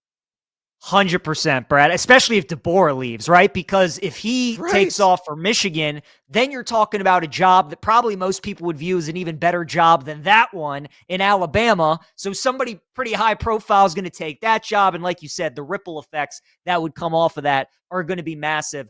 I like you, have seen DeBoer's name being mentioned by a lot of people, which makes sense. He was getting rumored with the Penn State job. Brad, that kind of tie does not feel like this one, right? Like, this definitely feels like it has some legs to it. This feels like it could be a possibility. My question is what you were talking about, what we were discussing before the show, is just the timeline of it all. Because Michigan, they fired Moore kind of after the cycle has ended. And at this point, kind of everybody has found who their head coach is. Penn State was the last one to wrap up their head coaching search of all the big schools. Can Michigan afford to wait, like, even just another week and a half for Bama to play Oklahoma? And then if Bama wins that game, can they afford to wait until 2026 to see what happens in the Rose Bowl against Indiana? So it's a very tricky situation. They're going to be a long line for this one. And really, it just comes down to, again, what does Michigan want? Do they want to go big game hunting? Is Marcus Freeman interested in the job? I think maybe Jesse Minter, who's the defensive coordinator with the Chargers, who was with Jim Harbaugh when he was at Michigan. They went to the Chargers together. Does he come back to college? So there's some different avenues that they can go. But Brad, like you said, I think what I'm just most excited about is like the ripple effects that come from it, because we all thought we were done. And now whoever takes the Michigan job, watching to see how it fill in the pieces would be something. Let me ask you this. If Kellen DeBoer ends up leaving Alabama for Michigan, do you think there's a chance that Lane Kiffin goes from LSU to Alabama? Would even Lane Kiffin, Brad, be crazy enough to do that? Yes, he's stupid and crazy enough. He's insane in the membrane, insane in the brain. He sees every bridge. He's like, oh, that's burnable. Give me a gas can and a lighter. Well, yeah, we'll torch that sucker right now because I can make how much more money? I could be on an even grander and bigger stage. I would think that thought is crossing his mind right now because you read my mind. I'm like, you know what? You know what the biggest bitter Betsy is right now? In the world of college football, it's got to be Lane Kiffin because he pulled the trigger too fast. He didn't know this opportunity was coming, whether at Michigan or possibly at Alabama. But now he might be having a little bit of sour grapes, knowing that the governor, Foghorn Leghorn, is involved there in Louisiana. So who knows, man? This sport has badly been crazy. There's backstabbing that happens all the time. Kiffin's like, give me a gas can. Give me a blowtorch. We're going to take down this bridge, and we're going to Tuscaloosa, baby. Could you imagine if that ends up happening? If Kiffin leaves town for LSU and goes to Alabama, it would be insane. But Brad, a lot of people felt like he was waiting till after the Iron Bowl to maybe see if DeBoer was going to move on, right? Because if he loses that game to Auburn, they don't make the playoffs, then it gets really ugly in Tuscaloosa. He's probably on the hot seat going into year 3, and people feel like Kiffin was maybe waiting to see how that was going to play out. So, again, maybe he's waiting to see how that Bama-Oklahoma game goes and could be making a move to Tuscaloosa. Well, PJ, let me throw one more name out at you. What about Saban coming back? Maybe save the day and return to the old stomping grounds. Could that be a possibility placed on the table? Maybe for like a year. I mean, that's an interesting thought. Maybe just a place gap, right? Like DeBoer leaves, he puts the university in a tough spot where at that point you're probably in January, you're just looking for something. Brad, that's an interesting thought. I hadn't considered that. But again, like you just said, when we were talking about Kiffin, I mean, who knows with these coaches in this sport and what's going to end up happening. But I'm excited to watch how it all unfolds. But again, Sharon Moore fired by the University of Michigan as they look for a new head coach. PJ Glasser, Brad Evans here on BetMGM tonight, talking about the biggest storylines from the day. Brad, let's turn our attention to the NFL. And Tampa Bay got some great news on the injury front. Wide receiver Mike Evans and Jalen McMillan are both eligible to play tomorrow night as they got a big game against the Atlanta Falcons. How massive is this for the Bucs, for Evans, for McMillan, but especially for Emeka Egbuka, right? We were talking about this yesterday. Right. He's been so quiet since all these injuries. Now that Evans can almost be a decoy, take away some of this attention, McMillan as well. It's great news for the Bucs, but it feels like it's great news for people that have Egbuka on their fantasy team or maybe want to target him in props tomorrow night. Yeah, and we already got a prop out available at BetMGM right now on Emeka Egbuka, and I grabbed the alt market 50 plus receiving yards is plus 110, PJ. You know what? Daddy want, Daddy need, Daddy gotta have it. Come on, Brandon, let's go!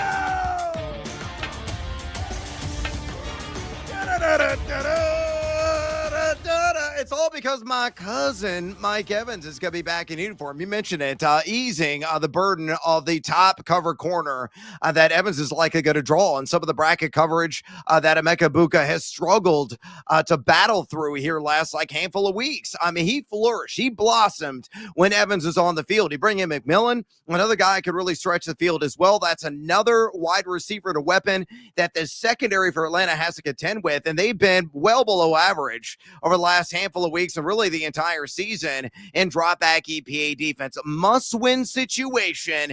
It's going to be Baker, the touchdown maker. And I think Emeka Egbuka is going to shine. I wrote about it today on my site, thegamingjuice.com. I wrote about it as well on The Athletic, and that column's going to post tomorrow about how much I love. And I just broke out my little friend as a result. A bounce back game in store for Emeka Egbuka. I think it's minimum 60 yards. All he needs is 50 to cash a plus money. And I think he's going to achieve that and hopefully get you off on a very strong and right foot. Round one or your fantasy playoffs. Remember, Brad, these two teams played back in week 1 in Atlanta, and Egbuka had 2 touchdowns in that game, right? It was one of those because Baker Mayfield had gone on the New Heights podcast in the offseason and was talking to the Kelsey brothers about how great Egbuka was and how impressed he was and that he was the real deal. Everybody hears that. They start drafting him on their fantasy teams, and then he has 2 touchdowns in his first NFL game, and everybody's like, okay, yeah, this kid's pretty good, has a great first 4 or 5 weeks of the season. Evans starts to get hurt. McMillan gets banged up, and he just hasn't been all that productive the last 4 or 5 games. But like you, this was my first thought. When I saw that the Bucs were having these guys back, it was against Atlanta, who he had some success against all the way back in week 1. I'm like, it's going to be a big Egbuka game. And I do have him on my fantasy team. I was going between him and McConkey this week against the Chiefs. I was torn between those 2 guys, and for me, this was the deciding factor. I was waiting to see the injury report, and now that Evans is in there, I am rolling with Emeka Egbuka. So Brad and I both feeling like he is the guy to target in tomorrow's Thursday night game. How about Phillip Rivers? We continue to dissect this story. We've talked about it the last couple days. Brad, he has a very real chance to start against Seattle. Riley Leonard dealing with a grade 1 PCL injury, so they might have to turn to the 44-year-old against one of the league's best defenses in the Seattle Seahawks. Again, now that you've had more time to digest it, think about it, how it's going to go, if we end up seeing Rivers on Sunday under center, what do you make of it? I think it's just wonderful. It's must-see TV. He's a little bit, pudgier in the face. It's pretty funny. He was asked about his weight today, and he had an awesome comment about it. Basically pleaded the fifth, and he goes, hey, look, I can't move particularly well at this age. I couldn't move particularly well at age 30. And he's exactly right. His feet are encased in concrete boots, so he's going to operate primarily in shotgun. You and I were half-jokingly saying he's even going to throw 15 balls if inserted under center against the Seattle Seahawks, knowing how stingy they are on the back end defensively. Number 2 in pass EPA over the last 5 weeks. They've been elite in that category all season long, and you're a heavy underdog as a result. You got Jonathan Taylor. Jonathan Taylor may go like old school Earl Campbell. This could be like a 40-touch game for him, and that's not outrageous to say. But I am 100% here for the entertainment factor. I'm 100% here for the jawing. I'm 100% here for what I feel is really the feel-good story here in the month of December. He's going to have a December to remember? Hell no, not against Seattle, not enemy territory, not at his advanced age, but he can go out there, maybe be serviceable, and possibly give the Colts a puncher's chance. Brad, the more that I've gotten a chance to think about this, I wonder how it's being received in the locker room. You obviously have guys that are top tier talents. They're top athletes, guys that have been busting their butt their whole career, and they're trying to save their season. And they look at this move from the front office thinking that their best option is to turn to a guy who's been on the couch for the last 5 years at 44 years old to maybe save their season. So that's not to say they won't go out there and give him everything that they have and support him and try and give him the best supporting cast to try and win that game. But I just wonder if I think this game could get really ugly potentially. If he plays and we can just all tell that it's just like a disaster, I just wonder if you start to see the body language with those Colts players just be like, what are we doing out here? Really, this guy, this is what our front office thought was the best chance we had. I think that's a potentially interesting angle. So again, maybe from a betting standpoint, you just kind of wait and see how the first couple drives go if Rivers is out there. And if it's evident to all of us that that guy just clearly should not be out on an NFL field, it might get really ugly really quick. in Seattle. Got about a minute left, Brad, before we have to go to break. The other big story of the day comes out of Major League Baseball. Pete Alonso, the polar bear, signs a monster 5-year, $155 million deal for the Baltimore Orioles. Are you out on the Mets this season after getting rid of Alonso today, Diaz yesterday? Do you think the Mets are cooked? Oh, yeah, they're toast. How on earth they could be able to bounce back? We heard about that kind of a crazy clause that Soto had in his contract around the roster having to be at least 39% Latino. Otherwise, he can opt out of his current deal. I mean, all these options are on the table. They're just falling apart at the seams. This is the latest of the jettisoning of Pete Alonso going to your beloveds there in Baltimore. Mets destined for dead last. Sorry, Mr. Met, but drink up, my friend. So happy. O's needed a power right-handed bat. They got that in the polar bear. Let's talk some predict the prop when we come back. BetMGM tonight will be right back on the BetMGM network. Make it legendary.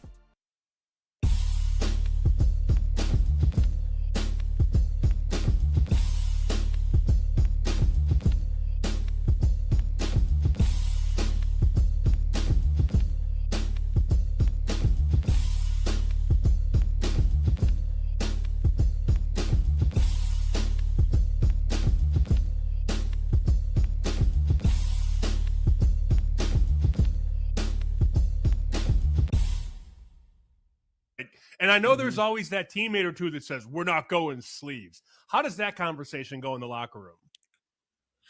I mean, whatever makes you play comfortably. And I was always a guy, I did not care what anyone thought. If I felt cold and if I want to wear sleeves, I don't care if I look uncool. I don't care if you're ruining the swag of the D line. Hey, if I'm not comfortable, I know it's something that's going to affect me mentally, so I'm not going to do it. So I was a guy that I would wear sleeves, or a lot of people's, their little trick is you got to lather up with a lot of Vaseline, and that helps you out a little bit, keep your body heat in when you're out there sweating and running around when it's below zero and the wind chill. It's really the wind chill. Like, it's not so much of how cold it is. It's when you're out there and you feel that gust of wind come through your helmet, and it just like freezes your cheeks and the muscles in your face while you're playing. It's a lot sometimes. Right off the lake, Chicago, Cleveland, too, makes it even worse. Okay, so for the listeners and viewers here, just to hammer this home, like they're looking, okay, is there a betting angle? So, like, to his record, freezing temps at Pittsburgh Monday night. It's going to be damn cold, probably. Goff is going to deal with the elements. The Lions' playoff lives might be on the line week 18 at Chicago, and maybe that's a night game, a primetime game, possibly. Like, going against guys in that sort of weather, do you think that's a thing, or has that just kind of been, it's been random? Like, it depends what kind of team they're on. I think it depends, and it's something where when it's cold like that, for wide receivers, it's the ball's harder, if that makes sense. Like, the ball gets harder when it's cold out, so it in turns is harder for guys to catch passes. But I think when it gets cold like this, the teams that can run the ball successfully, they will be the ones that win these games. And I think teams want to try to impose their will when it's cold like this, because it is something where for defenders, you have to want to tackle in this type of weather. Like, we already see it. My biggest pet peeve right now in the game for defenses is defenders that think that they can tackle anyone with a shoulder and they don't wrap up. And right now, when it gets cold, if you're not wrapping up and making short tackles, we're going to see a lot of teams either be successful at this or maybe lose games when it comes to tackling when it's really, really cold, because there is a different element to the game when you have to tackle guys when it's these type of temperatures out.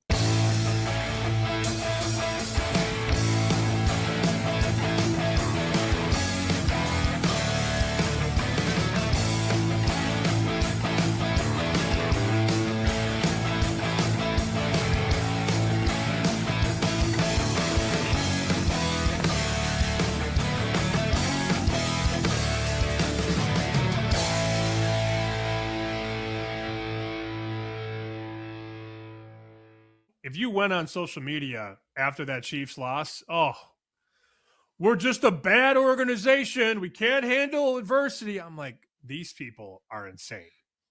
They've been to 7 straight AFC championships, played in 5 Super Bowls, won 3 Super Bowls.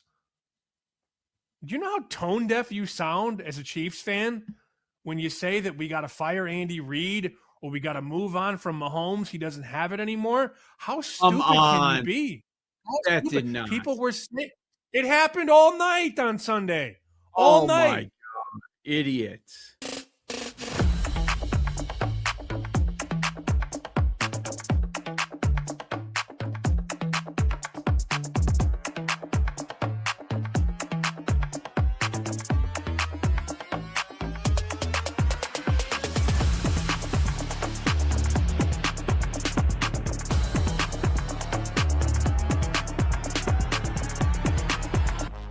It's time to place your bets. This is BetMGM Tonight on the BetMGM Network.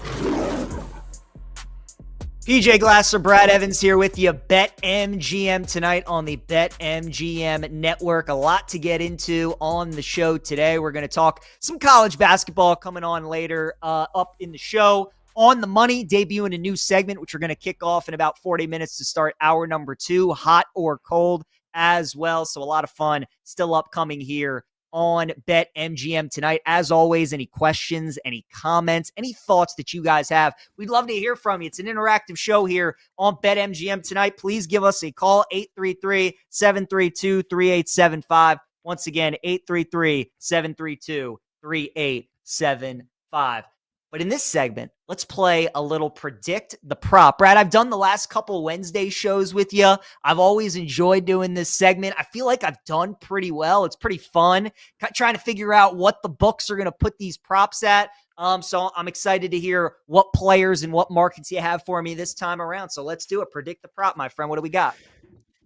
All right, so here's how this game works for the newbies who are tuning in for the first time. I am going to give a player. I'm going to give an associated category, and then I'm going to ask PJ to predict the prop. If he is within 5 yards, he's going to hear an encouraging sounder. If he is outside that 5-yard window, he's going to hear something negative. Then we're going to have a conversation where we lean. Is it going to be over or under on said prop? Simple as that. So, PJ, you ready to party?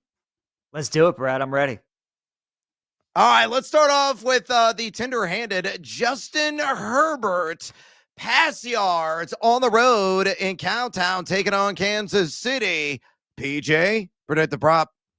Yeah, so tough spot for the Chargers, right? They got all those offensive lineman injuries. It's a short week. They're playing KC for a second straight time. Kansas City's defense is really good. Brad, I think there's a crazy trend that, like, the under in games in Arrowhead are like 19-3 in their last 22 or something like that. So it's going to be a low-scoring game. I don't think Herbert's going to throw for many passing yards. It's got to be like low 2s. I'll go like 205.5. Bath, that's a little easy. Why don't you just give her the trophy? Nailed it! Not exactly right. The actual price is 209.5 for Justin Herbert. Okay. So what's the lean here? Slight under for you? Yeah, I actually think I am going to go with the under. Now that Amarion Hampton is back and they used him a little bit against the Eagles, I think they're going to lean on him a little bit more in this game. Vidal's still running the ball really well. And again, Brad, they just got so many injuries on that offensive line. It feels like every time Herbert drops back, he's getting crushed. So protect your quarterback. You got a big win against Philadelphia, short week on the road against a divisional opponent. I don't think they're going to throw it all too much. So I would go under the passing yards. Yeah, and I think weather's going to play a factor. It's going to be brilliant sunshine. I don't think winds are really going to be, a big issue, but game time temps are expected to be in the low 20s there in Kansas City, and this is a Southern California team, one that is to play outdoors in these kind of harsh conditions, but on very rare occasions, so that's going to play a factor. I'm going to live and land down under as well, and you look at Kansas City, yes, they're only number 27 in dropback EPA defense over the last 5 weeks, but on the season, they've allowed the 8th fewest quarterback passing yards at 212.5. 6 quarterbacks, that's it, have gone over this mark against them this season, as they're giving up also just 7.14 pass yards per attempt. Herbert has been under this, and comfortably so, in 3 straight. Middle of the pack at adjusted completion percentage on the year. And again, that busted hand, surgically paired one is going to play a factor. I think you're right. I think it's going to be a whole lot of that 1-2 down on the ground punch of one Amari Hampton and Kamani Vidal. So give me the under as well. Justin Herbert, 209.5 pass yards against the Chiefs. All right, let's see a quarterback. And let's go to a stadium that Herbert knows and certainly loves playing in compared to the frigidness that will impact what he is going to do at Arrowhead. And that is at SoFi Stadium. And a guy that has like first to 70 vibes written all over it, Matthew Stafford, revenge game, PJ. Taking on his former employer there in the Detroit Lions. Stafford pass yards. Predict the prop. Yeah, I mean, what a bad matchup this is for Detroit, man. You're going up against that passing attack with all the injuries that they have in the secondary. The total's at like 55.5. This is going to be like 270s, maybe even 280s. I'm going to go like 273.5 for Matthew Stafford. What you just said is one of the most insanely idiotic things I have ever heard. The actual number is 264.5. PJ. Really? We're going to say hello to our little friend. Is it sledgehammer time on the over? What do you think? Daddy wants, daddy needs, daddy's got to have it, Brad. We are sledgehammer with Stafford over passing yards against the Lions. That sucker is way too low. 264.5. I mean, you and I are playing secondary for the Lions in this game. That is way too low. Puka was ridiculous against Arizona last week. Devontae Adams has been catching touchdowns every single week. I don't know how the Lions are going to stop Matthew Stafford and the Rams in this game. So, yeah, I would alt Stafford, Brad, like 290, 300, I think he's going to go berserk in this game. I love over 264.5. Yeah, I'll have to look at the price on 300 plus. It's got to be like what, maybe 2-1? Maybe a little bit higher than that. I mean, 264.5 seems like a layup. And you look at the advanced data, and it certainly supports that notion. Detroit, over the last 5 weeks, number 28 in drop back EPA defense. On the season, they've allowed the 12th most pass yards to opposing QBs this year. They're giving up 238.2 to be exact, 7.29 pass yards per attempt. Only 3 quarterbacks, believe it or not, have gone for 265 plus. But man, they are walking wounded. No Terry Arnold. We'll see if Kirby Joseph is going to be back in that secondary. You can pick him apart, and Stafford certainly will. He's gone over this prop in 4 of his last 6 on the 264.5 number. So I'm with you, man. Saying hello to my little friend as well. With a sledgehammer makes all the sense in the world. All right, let's go to running back, and let's go with one of your guys, Seahawks Smashel. Oh, the football Frankenstein, Derrick Henry rush yards against those cute little kittens from Cincinnati. PJ, predict the prop. Yeah, this is probably got to be in the 90s for sure. They only gave Derrick 10 carries against Cincinnati a couple weeks ago. Then they kind of forgot about him in the first half against the Steelers. And Tony Romo very politely on the broadcast just kept saying, I would probably put Derrick back in the game. I'd probably feed Derrick Henry. So we'll see if the Ravens should feed Derrick Henry in this game against the Bengals. It's got to be in the 90s, Brad. I'll go like 92.5 for Derrick Henry against the Bengals. That's the best damn answer I've ever heard. Oh, but PJ is even better than that. 88.5 is the actual number at open at. So I already know where your head's at. You're going over, aren't you? Brad, we call this a DHO game, not triple handoffs, Derrick Henry overs against Cincinnati, baby. Absolutely. That is too low, 88.5. I think he's going for 100 plus. Derrick, again, against this defense, the Ravens, they didn't run the ball on that Thanksgiving game. Brad, they turned the ball over 5 times. You know how you limit turnovers? You don't throw it as much. You run the ball. We saw the Bills do that. Everybody's been doing that against Cincinnati. I think Derrick has a big day. I'd take that over. Yeah, they got to win, right? They got to keep pace Yeah. with Pittsburgh, so that plays a factor as well. Why not alleviate the pressure on Lamar Jackson, who does not look right, and hand the damn ball off to Derrick Henry. Cincinnati, last 5 weeks, number 19 in rush EPA defense, but on the season they've allowed the most rush yards of any defense in the NFL to the running back position, giving up 5.18 yards per carry, giving up 126.4 rush yards per game. Again, just to running backs. 6 RBs have gone for at least 89 against him. Henry, the name of his game is breaking tackles. Number 31 yak per attempt, but number 13 in missed tackles force. He has done this a half dozen times this year, over and over and over again. I am with you on that one. Give me Derrick Henry on the over 88.5 rush yards against those Hello Kitties of the Queen City. All right, let's go to Burr, tea-chattering Chicago. Game time temps expected to be about 7-8 degrees. Wind chills will be between 10 below to 15 below zero. That's real. That's not getting too cute with what NOAA, the National Weather Service, is telling you. But there's going to be a polar vortex. It is going to be fixated and sitting right on top of the upper Midwest, including Chicago on Sunday. It's going to be downright chilly in that game. So let's talk about the guy that's toting the load for the Cleveland Browns and Quinshon Judkins against my Chicago Bears. Rush yards. PJ, predict the prop. My God, like you said, I mean, it is going to be so cold. The Browns are going to keep this ball on the ground. They're going to try and feed Quinshon as many times as they can. I think this is going to be higher than normal because of the weather and because Stefanski just isn't going to trust Shador as much. I think this is going to be like 77.5 against the Bears. I would more prefer his rushing attempts in this game, but I think the rushing yards is probably going to be about 77.5. Stay off the weed. That's awesome. All the wacky tobacco. The actual number is 70.5, PJ. Way over for you?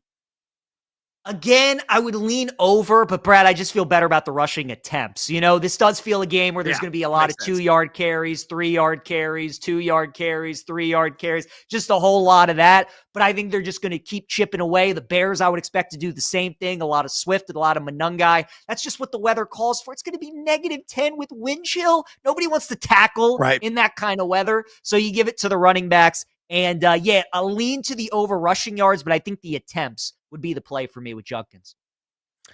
Yeah, definitely snot freezing weather in the Windy City. I'm going to take the over. You look at the Bears, they're number 27 in rush EPA over the last 5 weeks. They had some tighter moments. They were making some strides, and they were kind of loosey-goosey on like 2 of the last 3 games. They've allowed the 12th most rush yards of any defense in the NFL this season to running backs, 4.93 yards per carry, 103.2 rush yards per game. Quinshon, he's top 15 minutes tackles forced, top 30 in yak per attempt. He's done this a half dozen times. That's a low number. I'll take the over on that as well. All right, let's go to wide receiver. Let's go back to that Cincinnati game against your Baltimore Ravens and go with the WR1 of the Bengals, and that is Jamar Chase receiving yards against your Ravens. PJ, predict the prop. Oh, I mean, anytime Chase faces the Ravens, you just got to take his over, especially T. Higgins not looking like he's going to play either. So, yeah, big Chase night. They played on Thanksgiving without Higgins, and he went over 100 yards. I would expect the same thing. So this has got to be like in the 90s. I would go 93.5 for Jamar Chase. It don't matter if you win by an inch or a mile. Winning's winning. Correct, but the actual number is 91.5, and that's already moved. It opened at 88.5, PJ. So right now at BetMGM 91.5, what do you say, over, under? And I kind of already know your lane. Yeah, anything less than 100, I would bet the over. Chase is going for triple digits on Sunday. The Ravens can't guard him. I mean, he owns these matchups. He owns Marlon Humphrey. Nate Wiggins, I mean, is a really good young corner. But Chase, you're talking about arguably the best receiver in football. And now that Burrow's back, he looked really good for most of the game against the Bills. I think Chase is going to light it up. So all you need to see, no T. Higgins, anything under 100, Brad, that's going to be an over for me. Yeah, it's also an over for me as well. Baltimore this season, they've allowed the 8th most wide receiver yards. 5 guys have gone over 91.5 against them. Nate Wiggins probably going to be the primary guy he's got to see. I know he's only given up 58.7% catch rate, 66.5 passer rating this season. But it's Jamar Chase. He's averaging 11.6 targets per game. He's number 11 in total air yards. He's numero uno in total yak, and he's gone over this 7 times. Yeah, he's going to hit a hundo with relative ease, I believe, against your beloveds. All right, one more. Let's go with Nico Collins, receiving yards against the Arizona Cardinals. PJ, predict the prop. This is an interesting one. You know, Collins is usually like in the low 70s because they're a big favorite. Maybe people are thinking game script, more running. Arizona's run defense is not very good. So I'm going to stick in those low 70s. I think he's about 71.5 or so for Nico Collins. Peter, you sound so refined. Are you intelligent now? Affirmative. That means yes. Correct, PJ. It actually opened at 71.5. It is now moved, though, to 73.5. So what do you say on this one? Over or under? You know, I'd actually go with the under on this one. I think the Texans are going to try and just run the ball. They lean on Woody Marks in this game. I'm torn. I think you can make a case for both sides, right? Since Stroud's been back, you've had a bunch of massive games against the Colts and the Chiefs. This kind of feels like the game. You're comfortable. You're at home, double-digit favorite. You got a great defense. Maybe you work on the passing game a little bit. So I could see the case being made for Collins. And again, Arizona doesn't have a good defense. But if I had to make the bet, I think I'd actually go under 73.5. I actually love the over. I already bet on this immediately. I got at the original number, the 71.5. I still played at 73.5. I may break out a step ladder, take him at 80 and 90 as well. I think he's going to flirt with 100 yards. Arizona, number 19, a drop back EPAD in their last 5. They've given up on the season the 14th most wide receiver yards. And he's got to get a whole lot of Burke in coverage. He's given about 61.1% catch rate. Nico goes nuclear. He's done this in 5 of 6. Make it 6 of 7, Peach. Absolutely love it. All right, Brad, we come back to wrap up hour 1. Going to talk some hoops. Got a couple of NBA games and some college games that we're going to get into here. BetMGM tonight. Yeah. Stick around. Oh, no! We suck again! We're bringing the Wagertainment wherever you are. Stream the BetMGM network live on Odyssey, iHeartRadio, or TuneIn. Open the app and listen now.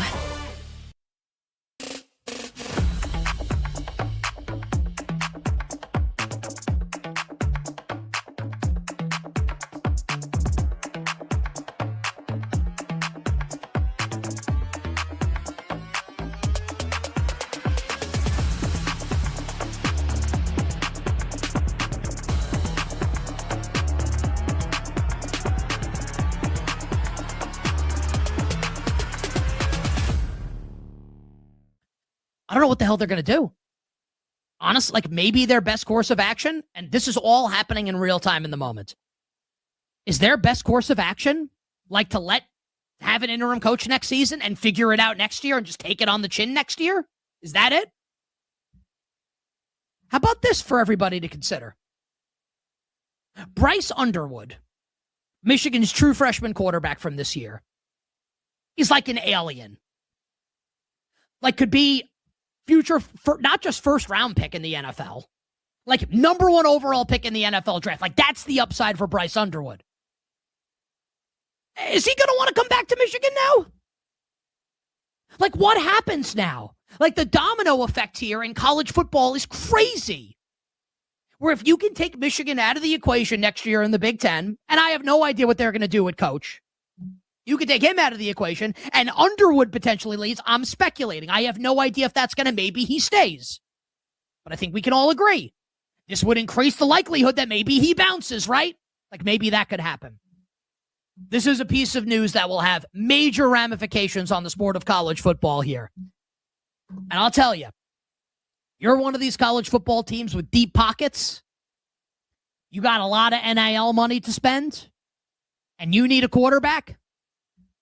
How are you not on the phone with Bryce Underwood and his team and his reps to try and bring him in? This is a story we'll absolutely be following here. But Sharon Moore, like, this is like the old Mike Ditka bit on ESPN, on ESPN NFL Countdown. Sharon Moore, stop it. Just like, my friend, I went to college with him. For people that know, KFC, Barstool, Kevin Clancy, we went to Fordham together. He has a great line, which I won't say the full line. I will just summarize it with the acronym JJO. JJO, buddy. Come on. So much to lose, and you can't keep it in. Give it a rest here. Sharon Moore fired with cause by the University of Michigan.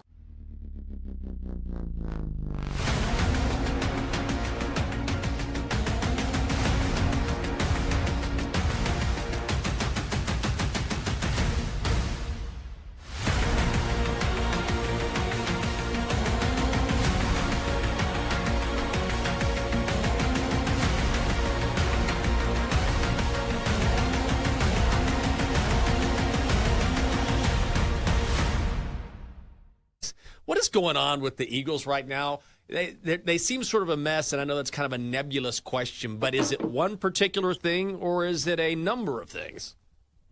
Well, it's the main reason is the offense. The offense can't get out of its own way, and it kind of feels like now they're dug in, or they don't really know what the answer is. Last week, Saquon's talking about how it's a group focus issue. That's all it is. We're not focused enough. And then after the game, Cam Jurgens is talking about how they're not locked in enough during the week. I don't really know what's going on with the offense. Maybe they're not as good as we thought they were. Maybe that is what is happening. We talked a lot, obviously, about the AJ Jalen relationship. Well, AJ's gotten the ball a lot in the last 3 games, and they've lost all 3 games. So they can't run the ball. Offensive line's not as good as it was last year. Quarterback is struggling to see the field, it seems like, and I don't know. I don't think the vibes on the offense certainly do not seem very, very positive. Whereas the defense, everyone seems like they're on the same page, flying around, playing great football, and generally getting along. But that is certainly not the case with Eagles offense.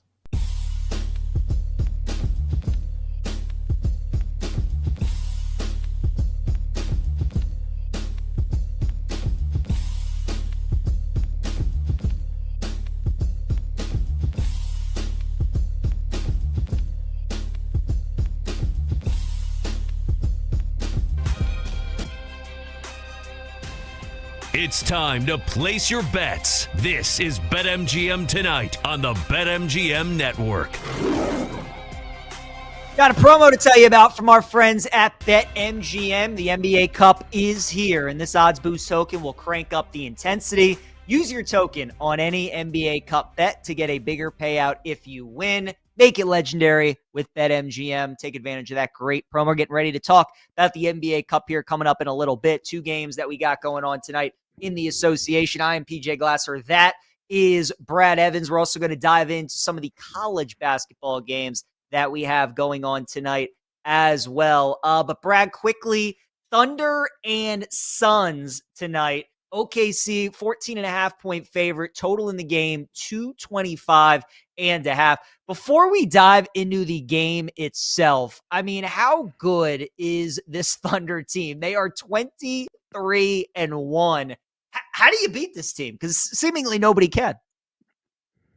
I don't think you can. They're definitely, verging and emerging into historic territory right now. And this is a team, obviously, reigning national champs, NBA champs. I got college basketball in the mind, clearly. But they have no weaknesses. They're killing it right now offensively, killing it right now defensively. I was looking at some of the NBA.com stats and what they have done over the last 10 games. It's outrageous. They got a 16.9 net rating.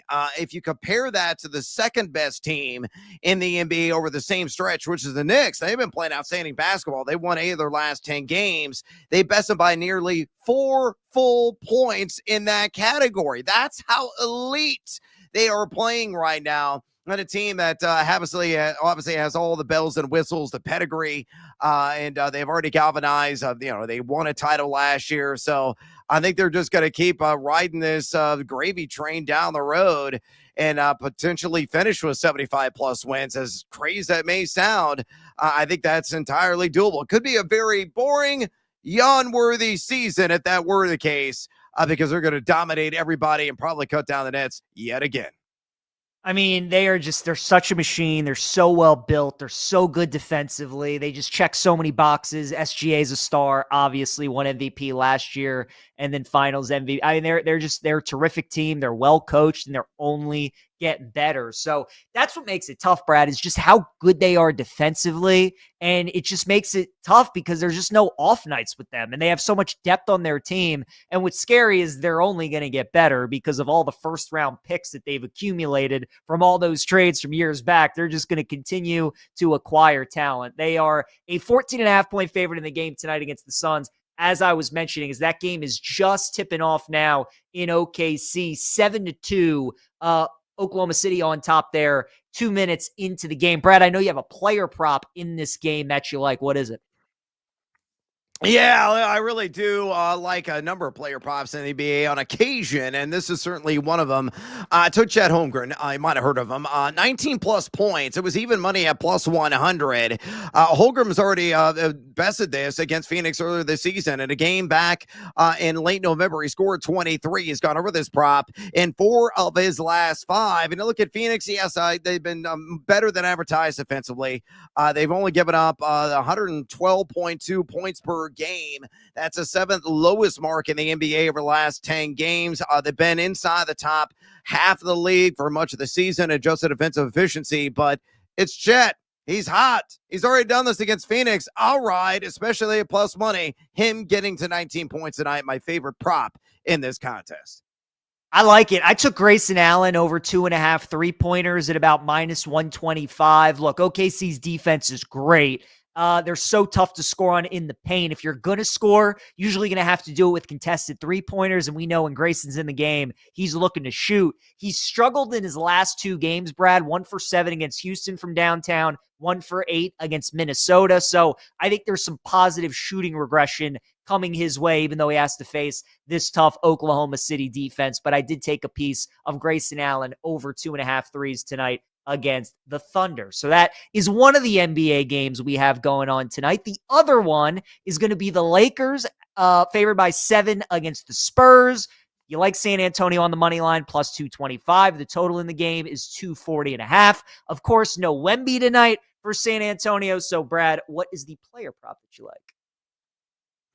I like De'Aaron Fox in this game. I'm going to take the over on made triples for him at 2.5 at a plus 112 price. A little seduced by the juice, if you will, there, PJ. The Lakers really don't have a whole lot of weaknesses, but if they do, it's defending the perimeter. You look over the last 10 games, they've allowed the 5th most made threes of any team in the NBA at 15.0 per contest, and they're also giving up 40.1% from way downtown. You look at De'Aaron Fox, he's jacking over 6 triples per game.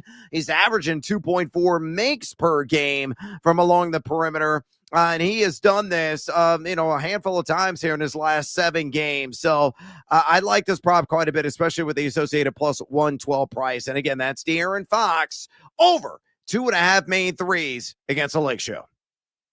Yeah, I like it. I was actually looking at Austin Reeves under 23.5 points. He's coming off a game against Philadelphia the other night where he only scored 11. But again, with some of the quickness, some of the defenders that San Antonio can throw at you on the perimeter, I would think Steph Castle going to be on him, going to be on Luka. I'll take under 23.5 points tonight for Austin Reeves. So those are a couple of props that Brad and I like in tonight's NBA matchups. We got a Big Ten matchup coming up, Brad, between Nebraska and Wisconsin. This line's been going all over the place today. Looks like it's going to settle with Nebraska favored by 2, and the total in the game going to be about 158. So they're expecting some points tonight in Lincoln. How do you break down this matchup?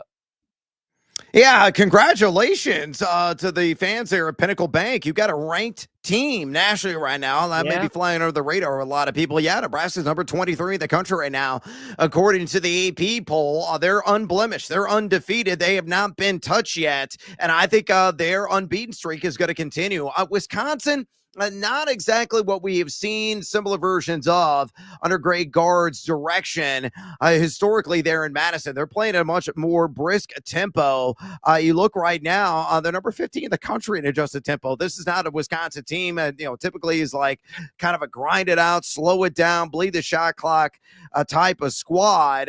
Though defensively, they have also fallen apart at the seams, usually very stout and stiff defensively. Not the case so far this year, 168 EFGD. And their biggest issue is perimeter defense. They're number 249 in the country in three-point D. You got Mass, you got Sanford, you got Fragert, you've got Lawrence. Every single one of those outside gunners for the Huskers is shooting at least 36%. Hell, PJ, over half of their shots are coming from distance. So they're going to make it rain inside Pinnacle Bank tonight. Give me the Huskers. I took them last night on the money line. I somehow got them at plus 100 before the line moved. I saw a line at BetMGM today, guys, high as 2.5. There's a little bit of buyback. Now down to 1.5 or 2.5. I lay it. I think Nebraska, I said on the show last night, wins by 5 or more because Wisconsin refuses to challenge shots along the perimeter, and that is a clear strength of the Huskers.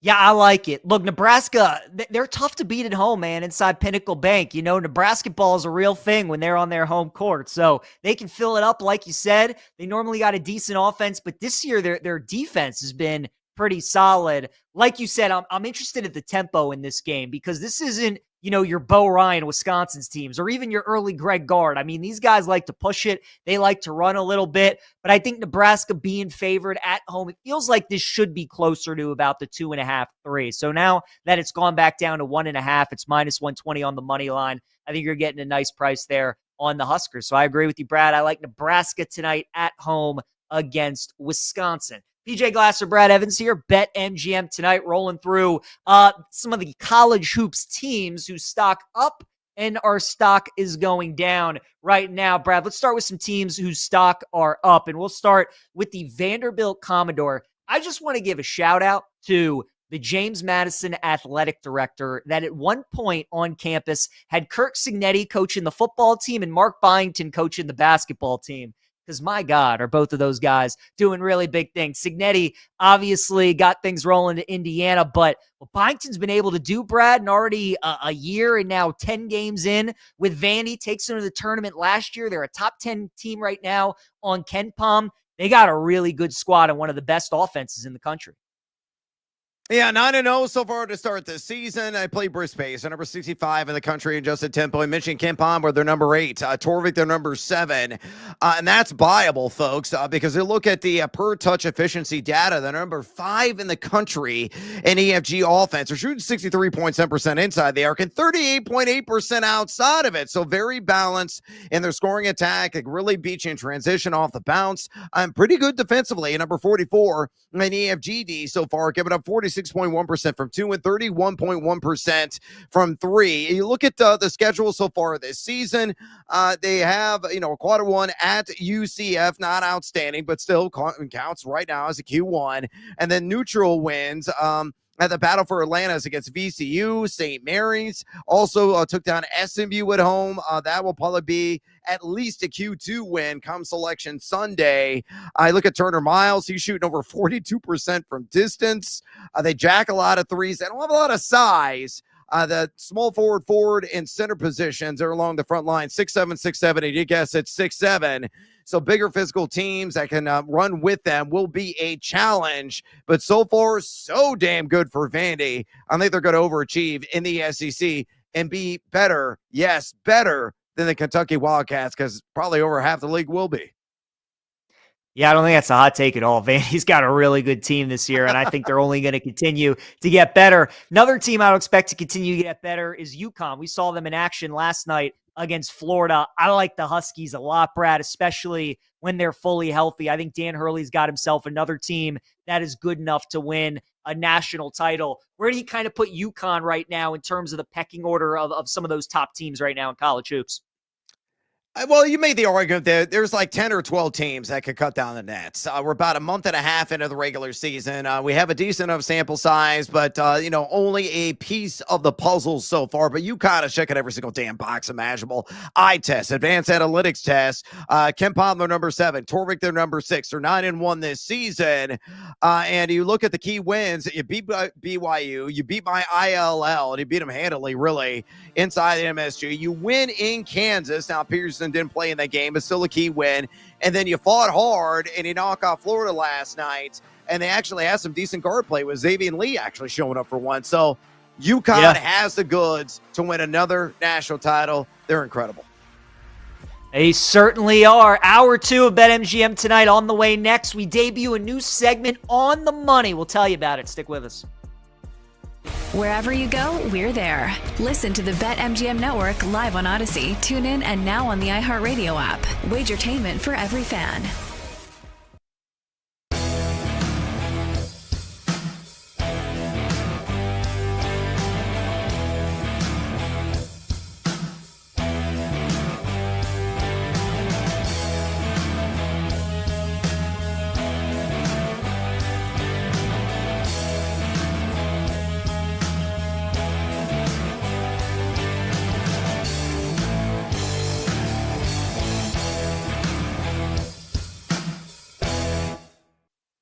Philadelphia Phillies are the National League equivalent of the New York Yankees.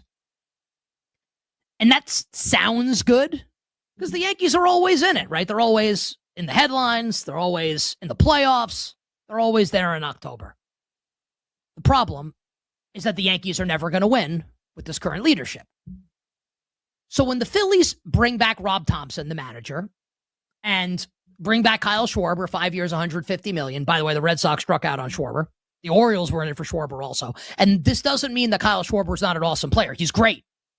It's not an anti-Kyle Schwarber take. But what happens now with the Phillies, right? And this is what's happened with the Yankees in this core of players, is you keep getting to October and you can't get over the hump.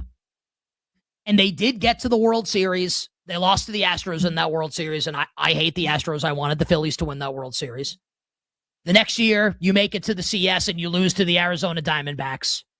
And since then, you lose to the Mets as a huge favorite last year. Your offense does nothing in the DS this year against the Los Angeles Dodgers. I think it reaches a point where you're just not going to win unless you make some kind of drastic change. Why would you think that anything's going to go differently this year for the Phillies than it's done the last however many years?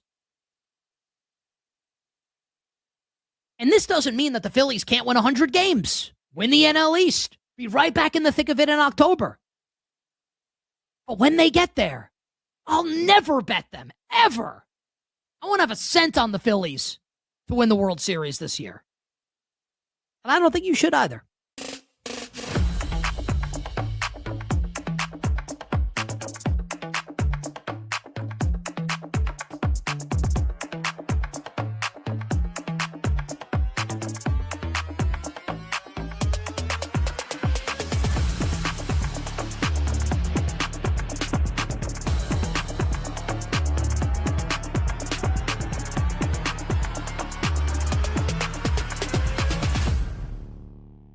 Well, here's the thing. I mean, you're a sport fan, right?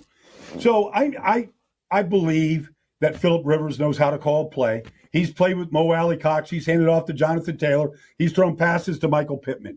Quentin Nelson's been his Pro Bowl left guard when he was there. He's got some familiarity there. He's got to build some timing, with some of the other guys, Ty Warren and Josh Downs, whatever. But I believe he can do that. I believe he knows where to go with the ball, pre-snap, etc. Here's what I think he's going to struggle with. Like every athlete, this is especially with boxers, Nick. What slows down is your reaction time. You see it, you just can't react at the same speed that you once did. Your neurons don't fire the same. It's just different. So I'm sure this week in Seattle, Mike McDonald, if he sees them, they're going to have Devin Witherspoon, they're going to have Eman Wari. These guys are going to come after him. How quickly can he recognize it, see it, and react to it? Or if somebody is coming right in the A-gap right at him, can he react the way he was used to reacting? Because he was always a guy that, a big, strong guy that it was hard to get to the ground, big old country boy out of Alabama. But I believe the reaction time, we're going to see that he's going to struggle in that department.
It's time to bet and sweat with the pros. Welcome to BetMGM Tonight on the BetMGM Network. Make it legendary. Hour 2, PJ Glasser, Brad Evans. It's BetMGM Tonight, presented by BetMGM right here on the BetMGM Network. We got a great hour coming up for you.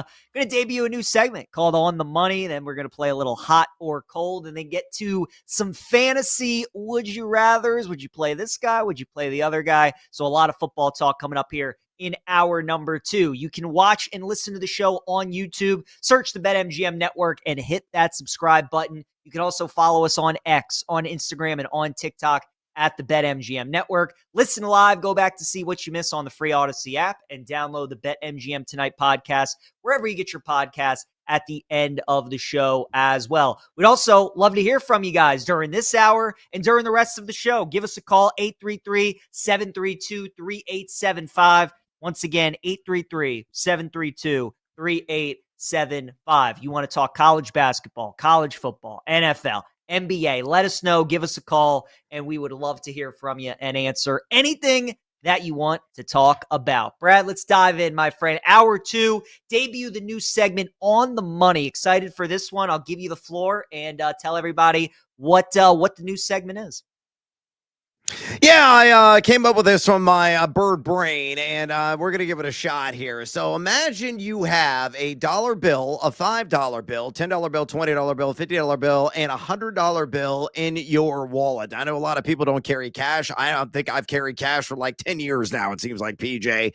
Everything is a digital buy, digital transaction with a credit card or maybe an app on your phone. But let's pretend that we actually have hard money in hand in those various denominations. So we're going to slap it down on whatever we feel in terms of the team or player and the matchup that we're going to be listing out here in a second. So it's just a take and a variation on what's called a confidence scale.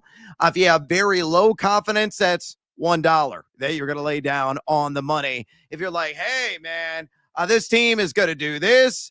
This player's going to do that. I have supreme and ultra high confidence. Then to put down an old Benjamin Franklin. So that is the premise of On the Money. So let's give it a shot. Let's do it. All right, I'm excited. So yeah, do you want to talk about the first game up? Do you want me to just tee it up with how we want to do it with college football and NFL? We got the college football playoff game with Ole Miss and Tulane in Oxford. The 6-11 matchup. So, Brad, how much money would you give for Ole Miss laying 17 against Tulane? Look, $1 is the lowest denomination we have in our billfold. I'm going to go just one step above and put down a crisp Abraham Lincoln, and that is it. I don't know if Ole Miss is really going to cover this thing. I think Tulane, now, do they have more than a puncher's chance of springing the upset and shocking the world? I would probably put their percentage chance to win this game around 15%. It ain't great, but I think they're at least going to stay within striking distance. 17.5 points is way too many in my estimation. Tulane is a team that can put up some points, so they're outstanding defensively as well. Number 44 in the country in EP per play D. Number 38 in EP per play offense. Yes, it's Ole Miss. Yes, it's the SEC. Yes, they have elite team speed and superior talent. Pretty much everywhere on the floor, they're on the field. They're number 9 in EPA per play offense, 27 EPA per play defense. College football graphs gives the Rebs a 71.2% chance of winning this thing straight up. Tulane, better my chance of them winning at 28.8%, and they are forecasting Ole Miss 33.74, Tulane 21.49. I don't know if it's going to be that close. I think it's going to be around a 14 to 17 point margin for Ole Miss. But given these massive spreads, neutral field environment, actually, no, this was going to be played at Ole Miss. Backdoor is always wide open regardless. And Tulane is a pretty good non-power conference team. I think they'll hang tough and they will cover the line. So $5 for me, PJ.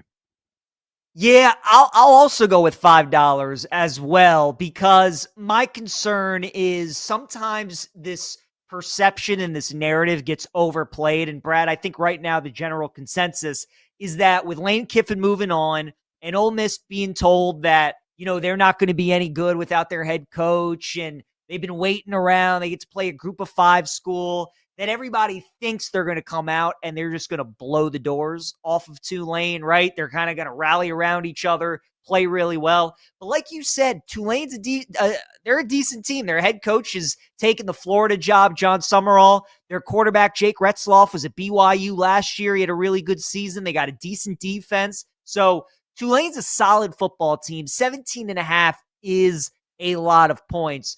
And as prolific as Ole Miss offense is, I think the fact that Tulane has already seen them once this season, with this game being a rematch, is definitely going to help the Green Wave. The fact that they've seen it in person and they're going to be able to see it again in this game. So I'm with you. The number feels about right. It feels like we're going to have a 14-point game with 5 minutes to go. Can Tulane keep it within the number? Does Ole Miss get a late score? So I'll go $5 as well. Ole Miss laying 17.5 against Tulane. What about the other college football playoff first round game with a group of 5 team, JMU, a 21.5-point dog taking on Oregon? Brad, how much money would you throw on the Dukes to cover the 21.5 against the Ducks? Oh, let's say hello to our friend that is Alexander Hamilton at $10, mi amigo. I think James Madison is going to cover this thing. Not supremely confident, but a little bit better, above average confidence in my mind, because a backdoor is very wide open, a much bigger number. I think Oregon's going to cruise probably through 3 quarters of play, but JMU is a team that could maybe score a garbage time touchdown and ruin the party for all the quackers out there, the Ducks backers. Look, Oregon on paper, the far superior team. There's no question about it. They are top 10 EP per play offense and defense, actually number 5 in the country in defense. JMU, very good defensive team in their own right. At number 12, again, my friends at College Football Graphs had this. Oregon 30.09, JMU 16.66. So basically by 14 points. I think it's going to be a little bit higher. 17 to 20 makes sense to me. 21.5, man, that's a lot of points. JMU for the cover, please. Do it for Alexander Hamilton. Like, man, that was shot. You might have seen it in a play somewhere. Oh, great play. Anybody who hasn't seen Hamilton, highly recommend. I will go $5 on JMU plus the points against Oregon as well. Brad, their defense is the real deal. And I think JMU's defense is going to be able to keep them in this game early. I just don't know how they score against Oregon, and I think their defense can only do so much. Eventually, the Ducks are just going to wear them down. I think they're going to end up covering this number. But again, 21.5 is a lot. And I could definitely see a JMU backdoor potentially as well. So I don't feel great about it. I would lean towards Oregon in the game. It's a big number for a reason. It's going to be a primetime game on Saturday night. Autzen Stadium is one of the best environments. The Ducks are super talented. It's a tall task for JMU. So I think they can keep it competitive early, and then we see Oregon kind of pull away late in that game. So I'll go $5 on JMU plus 21.5. All right, let's turn our attention to a couple of NFL spreads, Brad. Let's go with the Jags. They are a 12.5-point favorite at home against the Jets. How much money would you give Jacksonville minus 12.5? I'll lay down $5. So that is it. And when you get these monster spreads, the NFL, generally speaking, anything over like 10 points, I usually side with the dog. Now, the downside with the Jets, again, the single engine Cessnas is what I call them. Who the hell is going to be their quarterback in this game? As Tyrod Taylor and Justin Fields did not practice today. They may be going with a rookie instead, who was a train wreck last week. Some Max Brosmer tendencies that he had, which nobody ideally wants. And I know the Jags have a lot to play for. They're playing supreme defense right now. Trevor Lawrence exceeding my very low expectations. Brian Thomas starting to resemble the player that was the breakout sensation that we saw last season as a rookie. Jacoby Myers been a key acquisition via trade, and defensively, they've been a top 10 unit. I just think 12.5 points are too many in the NFL. When you assume that it's going to be a blowout, it never is a blowout, and it'll probably win by like 10 points. So $5, reluctantly, I'm going to side with the New York Jets.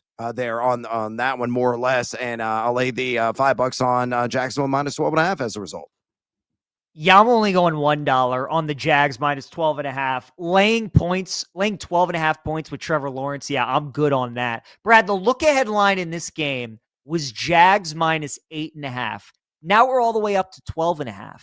How does a line move 4 points when there's no major injuries, right? I understand Jacksonville beat up the Colts pretty good. Daniel Jones got hurt in the first quarter of that game. I understand the Jets got smoked by Miami. Dolphins are playing pretty good football, and the Jets are a terrible team. And it wouldn't surprise me if they didn't cover the game.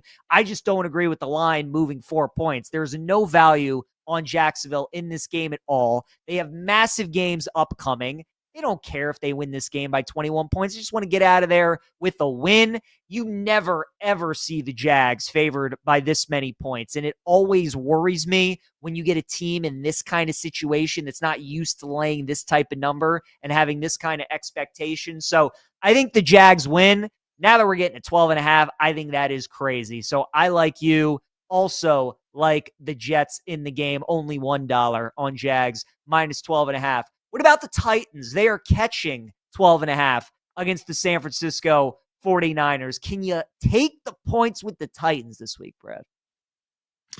Andy Jackson says, yes, I'm going to put $20 on the Titans here, plus a 12.5. And the reason being is simple. Again, the line's too many. And the biggest issue for San Francisco, not offensively. Obviously, when you got the CMC Football Factory, got George Kittle. I think Jawan Jennings could have a banner week. Think about him in your fantasy lineups, folks. Maybe Ricky Pearsall finally comes back and arrives in the box score. Brock, ain't he so purdy? Should have a nice game as well. My question mark is San Francisco defensively. They're more pyrite than 24 karat gold. And you don't believe me? Well, the EPA data supports that belief. They're number 21 EPA per play defense on this season. So a little bit leaky, a little bit susceptible, a little bit vulnerable there. The Titans, they're craptastic. Fully admit that. Tony Pollard, though, had a killer game last week against Cleveland. And then get him going. And the magic number for him is probably 60 yards on the ground. Shimmery DK and Cam Ward have made some nice connections through the air. I think the Titans, again, backdoor is always open. And when you have a number this big, are going to be able to cover. So give me Tennessee for 20 large, plus a 12.5 on the road by the Bay. You crazy. Brad, can I go like a penny on the Titans? Is that possible? Can I go a nickel on the Titans? Okay. I'll just put down $1 then. Again, on the Titans. They are 0-10. 0-10 in their last 10 games against the spread after a win. The Titans haven't strung together 2 straight wins, I think, in like 2 or 3 years. They're just horrible off of a win. Not only are you getting them off of a win, you're getting San Francisco off of a bye week, and they're going to be healthier. I think Saleh and that defense are going to make life miserable for Cam Ward, McCaffrey, Purdy, that offense. They're going to be able to put up a ton of points. So I think it's going to get ugly for Tennessee. I don't think you could set this number high enough for me to take the Titans. I'll lay it with the Niners, so only $1 for me on the Titans, plus 12.5. Let's move over to the player prop market in the NFL, Brad. Shedeur Sanders over 185.5 passing yards against the Bears in the frigid cold. How much money would you lay on Shedeur over passing yards?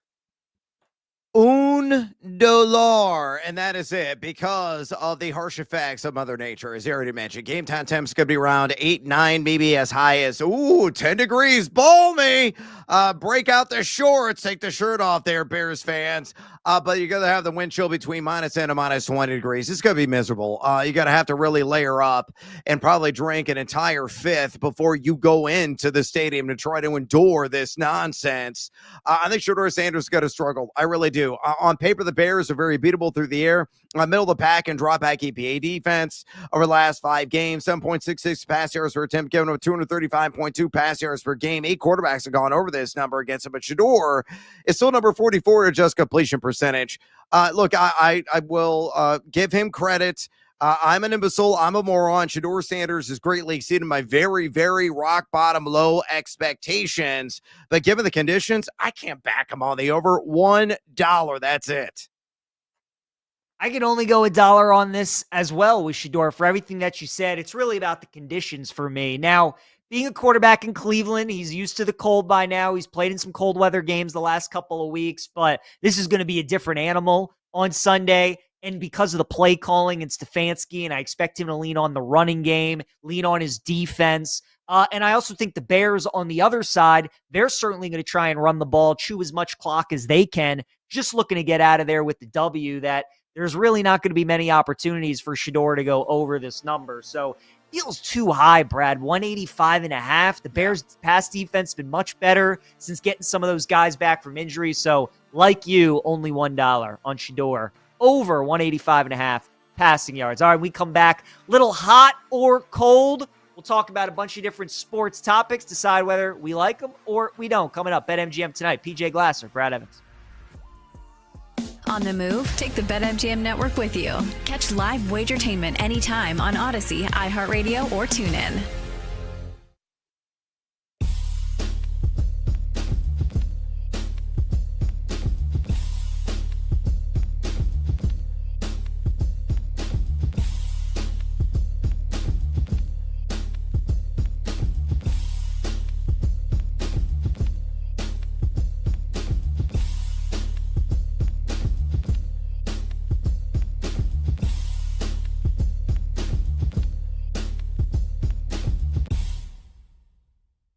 And I know there's always that teammate or two that says, we're not going sleeves. How does that conversation go in the locker room? I mean, whatever makes you play comfortably. And I was always a guy, I did not care what anyone thought. If I felt cold and if I want to wear sleeves, I don't care if I look uncool. I don't care if you're ruining the swag of the D line. Hey, if I'm not comfortable, I know it's something that's going to affect me mentally, so I'm not going to do it. So I was a guy that I would wear sleeves, or a lot of people's their little trick is you got to lather up with a lot of Vaseline, and that helps you out a little bit, keep your body heat in when you're out there sweating and running around when it's below zero and the wind chill. It's really the wind chill. Like, it's not so much of how cold it is. It's when you're out there and you feel that gust of wind come through your helmet, and it just like freezes your cheeks and the muscles in your face while you're playing. It's a lot sometimes. Right off the lake, Chicago, Cleveland, too, makes it even worse. Okay, so for the listeners and viewers here, just to hammer this home, like they're looking, okay, is there a betting angle? So, like, Tua's record, freezing temps. At Pittsburgh, Monday night. It's going to be damn cold, probably. Goff is going to deal with the elements. The Lions' playoff lives might be on the line week 18 at Chicago, and maybe that's a night game, a primetime game, possibly. Like, going against guys in that sort of weather, do you think that's a thing, or has that just kind of been like, it's been random? Like, it depends what kind of team they're on. I think it depends, and it's something where when it's cold like that, for wide receivers, it's the ball's harder, if that makes sense. Like, the ball gets harder when it's cold out, so it in turns is harder for guys to catch passes. But I think when it gets cold like this, the teams that can run the ball successfully, they will be the ones that win these games. And I think teams want to try to impose their will when it's cold like this, because it is something where for defenders, you have to want to tackle in this type of weather. Like, we already see it. My biggest pet peeve right now in the game for defenses is defenders that think that they can tackle anyone with a shoulder and they don't wrap up. And right now, when it gets cold, if you're not wrapping up and making short tackles, we're going to see a lot of teams either be successful at this or maybe lose games when it comes to tackling when it's really, really cold, because there is a different element to the game when you have to tackle guys when it's these type of temperatures out.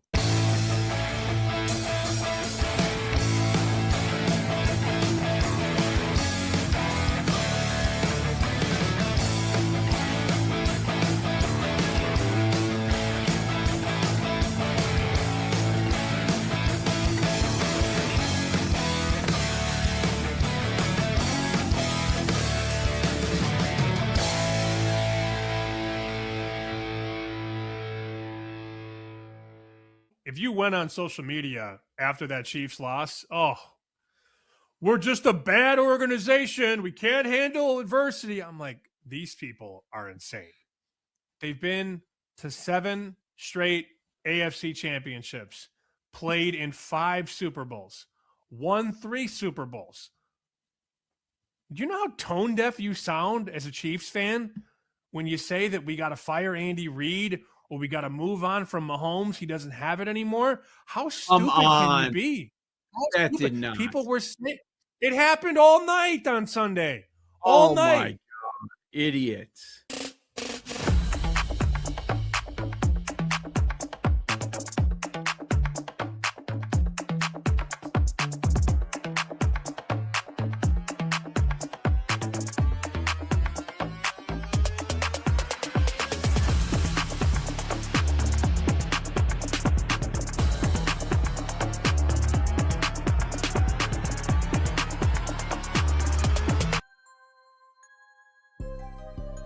It's time to place your bets. This is BetMGM Tonight on the BetMGM Network. Go for the end zone without breaking a sweat with a Pro Football No Sweat token. You'll get your stake back in bonus bets if you don't win. Make sure you take advantage of that promo from our friends at BetMGM. Make it legendary. PJ Glasser, Brad Evans back here with you. BetMGM Tonight presented by BetMGM on the BetMGM Network. Getting ready to play some hot or cold as we welcome on our executive producer, Brandon Combs, going to talk NBA, NFL, college football, dive into it all. Brando, welcome on. Good to see you. Excited for hot or cold. What's the first topic we got up? Good to see you guys too, man. Nothing's going on in the sports world today, right? There's nothing. We don't have anything crazy happening. It's been wild. All right, let's get into some hot or cold. Let's start with this one right here in the NBA. The Oklahoma City Thunder are going to run away with the NBA single-season wins record, which is 73-9, held by the Golden State Warriors. Brad, hot or cold? Man, the word I'm getting stuck on is run away. I think it's going to be really close. I'm going to say hot, but I would argue runaway is an aggressive word. I already mentioned it. I'm in Oklahoma City right now, whether with the eye testing, advanced analytics, they're just off the charts. Stratospherically good. They're living in another galaxy, another dimension right now. Again, the 16-plus net efficiency mark over the last 10 games is just outrageous. I don't think anybody's really going to push them. I don't think they're going to win double or lose double-digit games. So 73-9, I think, getting past it is doable. Running away past it, debatable. So reluctantly hot, though I'm just really fixated on that singular word. Otherwise, I'd be muy caliente. Yeah, I'm with Brad. Runaway is the key word. I do think they're going to break the record. They're 23-1 right now. They're just so good. They're so consistent. I think they're going to do it. I would say they're going to win like 75, 76 games, somewhere in that range. So I think they're going to win it and have like a game or two to spare and break the record. But yeah, I'm with Brad. I would be hot on this. And I think we're watching the greatest regular season team in the history of the NBA, and they go 16-0 maybe in the postseason. We talk about them as maybe one of the all-time great teams ever. Well, to be fair, running away, right? There's only 9 games more than 73 in an NBA season. So running away with it is probably at 74, 75 wins, right? Like, I mean, that's a lot of wins in an 82-game season. I was talking with somebody today. I think 77-5 is this team's record, which could be ridiculous. Could be, insane. man. All right, moving on. Let's go to college basketball. Let's talk about a school that has not been in the news anytime soon. Michigan is a powerhouse in the Big Ten, but they are peaking too early to make a deep run in March. PJ, hot or cold? Yeah, thank God for the basketball team in Ann Arbor right now, right? No doubt. I would say, they are peaking too early right now. So I would say this is hot. You know, they're on an unbelievable pace that they cannot continue Brad and I talked about it last night when they were playing Villanova. I mean, their last 4 or 5 games that they have played, these games have been over at halftime.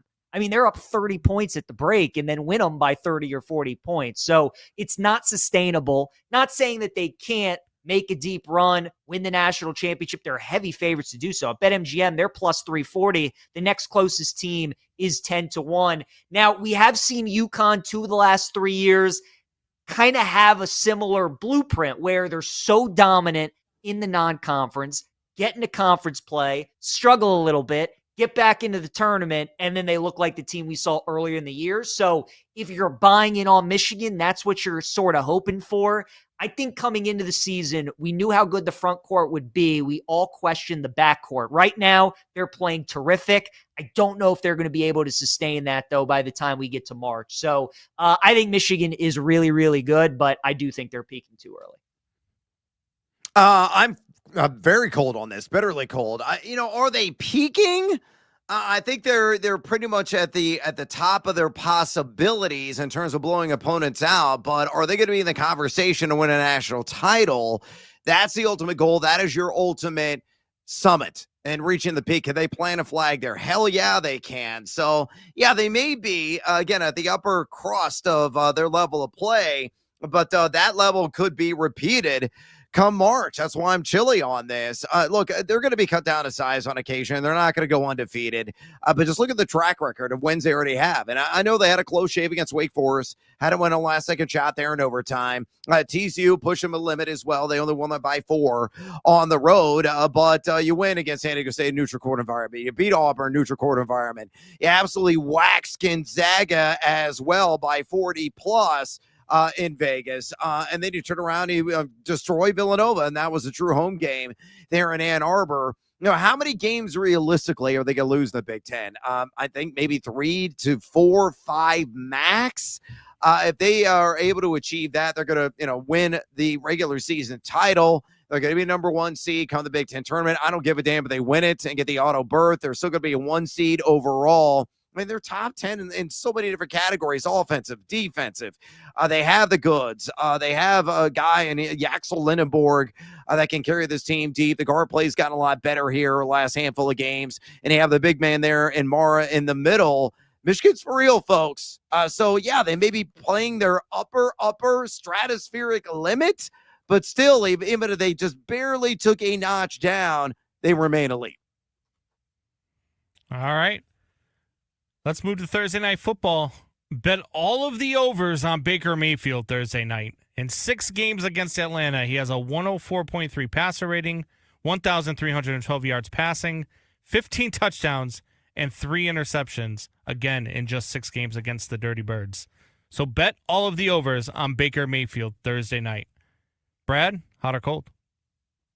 Does that include rushing yards? Because I'd be over on that. Does that include an INT as well? Because you never know with Baker, the touchdown maker, might be able to force the issue and get picked off as a result. You look at the standard line right now on pass yards at BetMGM. It's just 217.5. Hell yeah, I'm over on that. I'll take the over 1.5 passing touchdowns at a minus 140 as well. You got Evans back. You got McMillan back.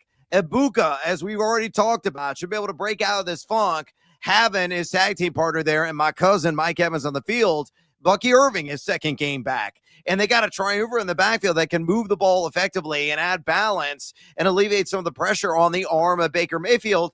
And as the other point that I made earlier, the Falcons are checked out mentally, man. Again, they're sipping Mai Tais on a Caribbean island in the Lesser Antilles right now. They're outside the top 20 in pass EPA defense. The opportunity is ripe for Baker Mayfield to have a gangbuster primetime performance. So over yet again across the board. I'm with you. I'm hot. Yeah, I'm hot on this too. And it's because of the reinforcements that he's getting back at wide receiver. His main man Evans is back. McMillan's back. And because those guys are back, it's going to help Egbuka return to the form that we saw the first 5-6 weeks of the season. I mean, you mentioned the stats, Brad, like him against Atlanta, 15 touchdowns, 3 picks in 6 career games, primetime matchup. Baker's dealing with a bunch of injuries. His O-line is banged up, but I think he's going to play well tomorrow night. So I am hot on this. I would bet all the overs on Baker Mayfield tomorrow against the Falcons. Yeah, when I saw all the numbers of Baker Mayfield against the Atlanta Falcons, that's the first thing I did was went onto my sports book and made all those bets because absolute ownership by Baker Mayfield. All right, let's go to college football. Army versus Navy might not be the best game of every season, but it is the most fun game of every season. Hot or cold, PJ?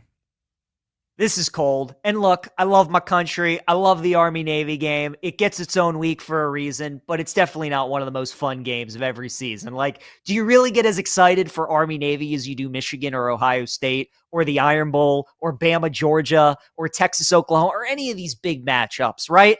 I mean, the under always hits in this game. Neither team ever gets more than 40 total points. They were on the wishbone the whole time. Like, it's awesome to watch those guys battle, and it's fun when the games are close and those kinds of things. And it's great that they get to play at NFL stadiums. And, you know, all around the world, the Naval Academy and the Army stop what they're doing to watch the game. Like, all that is super cool. The game itself, though, you know, like every Saturday, I lock in and watch college football. To be honest with you guys, this Saturday, I'm going to be out and about doing stuff. I'll probably still be watching the game at times, but I just don't set the Army-Navy game on my calendar like I do the other games. So I'm cold. You know, good luck to both teams. I'm sure I'll have a wager on it, but to me, not one of the most fun games of This is the dangerous. season. It's reckless. It's un-American.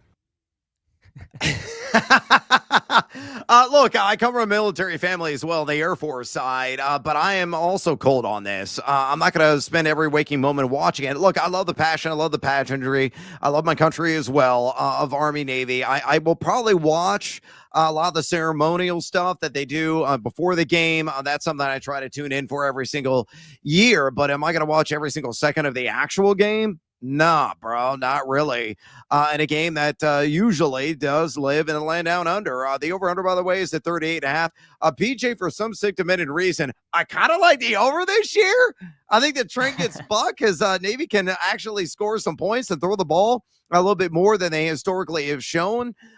So I think the over will hit, but barely. So, yeah, I mean, they're better games week in and week out in college football that demand our attention. All that demands our attention in this game is, again, the ceremony. I salute our servicemen and women in the pregame. I'll do that, and then I'll go on with the rest of my day. This is dangerous. It's reckless. It's un-American. As the only veteran of this show, I'm disappointed in both of you. Fair. All right. It's fair.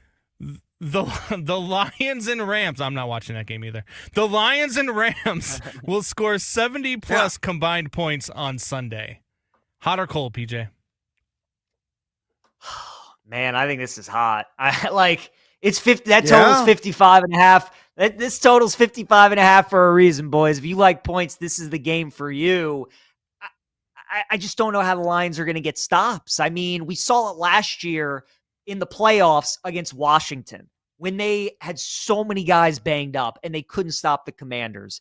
And now again, they're so banged up in the secondary and they got to play the Rams. They got to play the MVP favorite in Stafford. They got to play the 1-2 punch of Puka and Adams. They got to play Kyron Williams and they got to play Corum and they got to play McVay and a good offensive line. I don't know how they're going to score. And then on the flip side, you know, you look at Detroit. We know Dan Campbell loves to go for it. And recently the Lions have not been very good on fourth down. So they're kind of due for some fourth down conversions to go their way. Campbell knows he has to get aggressive. He knows he's going to have to score touchdowns if he wants to beat the Rams on the road. So yeah, boys, I think we're in for a shootout on Sunday. I think it's going to be a lot of fun. I think 70 combined points certainly within reach. We had that in the Cowboys and Lions game, and I think we could get it again on Sunday. So I'm hot on this, Brad. Oh, I am hot to trot on this as well. It's got a lot of that pew, pew, pew shootout appeal, as you already mentioned. Fast track, two teams that love playing indoors. A revenge game factor, if you buy that narrative, really for both quarterbacks, and Matthew Stafford and Jared Goff. And again, with all the elite stars in this game on the ground, Jahmyr Gibbs, who's been unstoppable here late, coming off the triumvirate and thrice the touchdowns that he scored last time out, 200-plus yards, and a guy that's always a threat to make a big play at any moment's notice. Amon-Ra St. Brown and Jameson Williams have been electric here last handful of games. And they got Puka Nacua, got Devontae Adams, Kyron Williams can move the chains to the ground and punch it in for 6. And Stafford, this is his statement game if he wants to make it for MVP. 300-plus yards, we talked about earlier in the show. 3+ touchdowns, very doable for him, really doable for Jared Goff as well. Folks, if he got Rams, folks, if he got Lions, round 1 of your fantasy football playoffs, congratulations. You're marching on. I love it. All right, last one here. We got about 60 seconds left, so 30 seconds each. Scott Boras, is everything wrong with the current economic landscape of baseball? Brad, hot or cold? Yeah, I'm kind of hot with that. Like his sheer negotiation tax and everything else, pinning one player against the other, the organizations and all the fallout that becomes of it. And, of course, representing so many guys and just funneling those players to the L.A. Dodgers. It's sickening to me, the economics of baseball. We got to figure this out, and it's got to be done in a hurry. Because it's a case of the rich are getting richer and the poor are getting poorer. You cannot have that kind of split, that kind of dichotomy, and have any kind of fairness to exist in a game that we all grew up and know and love. Baseball is broken economically. Thank God the World Series saved the season last year because that narrative, the drama was amazing with Toronto and the LA Dodgers, but we got a long-term issue. Fundamentally very flawed right now because all about the mighty dollar and Scott Boras attached to it. Yeah, I'm cold on it. To me, it's more about the cheap owners for all these teams, right? White Sox, A's. I mean, you can go through the list of all these small market teams. Their owners don't want to spend. I think that's more what's wrong with the landscape, economic landscape of baseball. Fantasy football, would you rather? Up next, BetMGM tonight. BetMGM tonight will be right back on the BetMGM network. Make it legendary.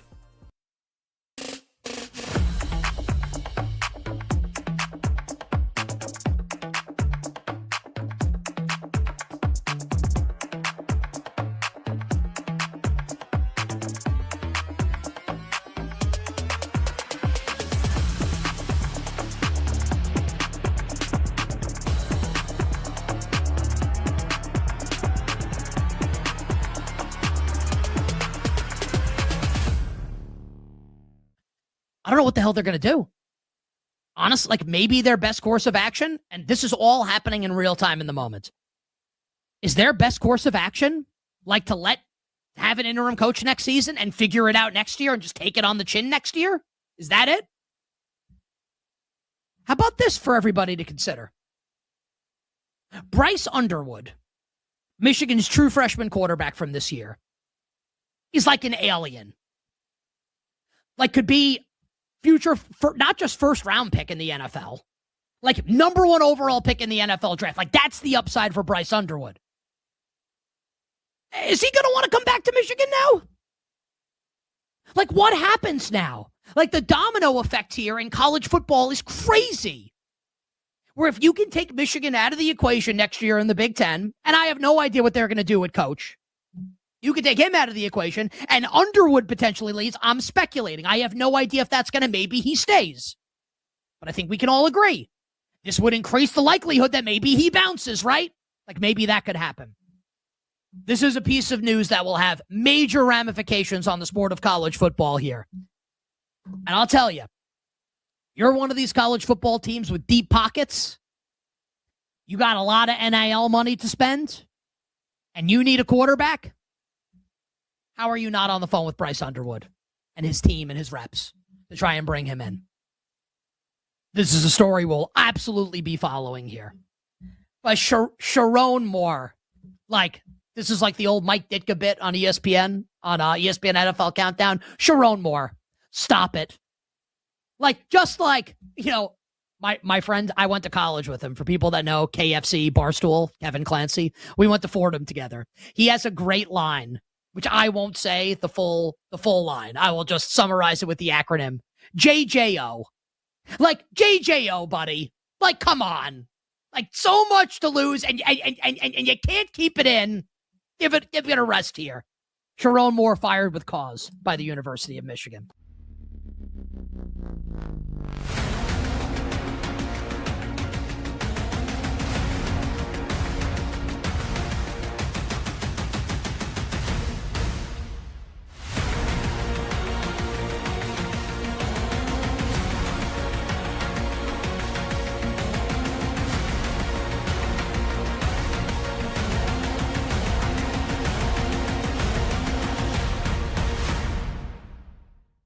What is going on with the Eagles right now? They seem sort of a mess, and I know that's kind of a nebulous question, but is it one particular thing or is it a number of things? Well, it's the main reason is the offense. The offense can't get out of its own way, and it kind of feels like now they're dug in or they don't really know what the answer is. Last week, Saquon's talking about how it's a group focus issue. That's all it is. We're not focused enough. And then after the game, Cam Jurgens is talking about how they're not locked in enough during the week. I don't really know what's going on with the offense. Maybe they're not as good as we thought they were. Maybe that is what is happening. We talked a lot, obviously, about the AJ-Jalen relationship. Well, AJ's gotten the ball a lot the last 3 games, and they've lost all 3 games. So they can't run the ball. Offensive line's not as good as it was last year. Quarterback is struggling to see the field, it seems like, and I don't know. I don't think the vibes on the offense certainly do not seem very, very positive. Whereas the defense, everyone seems like they're on the same page, flying around, playing great football, and generally getting along. But that is certainly not the case with Eagles offense.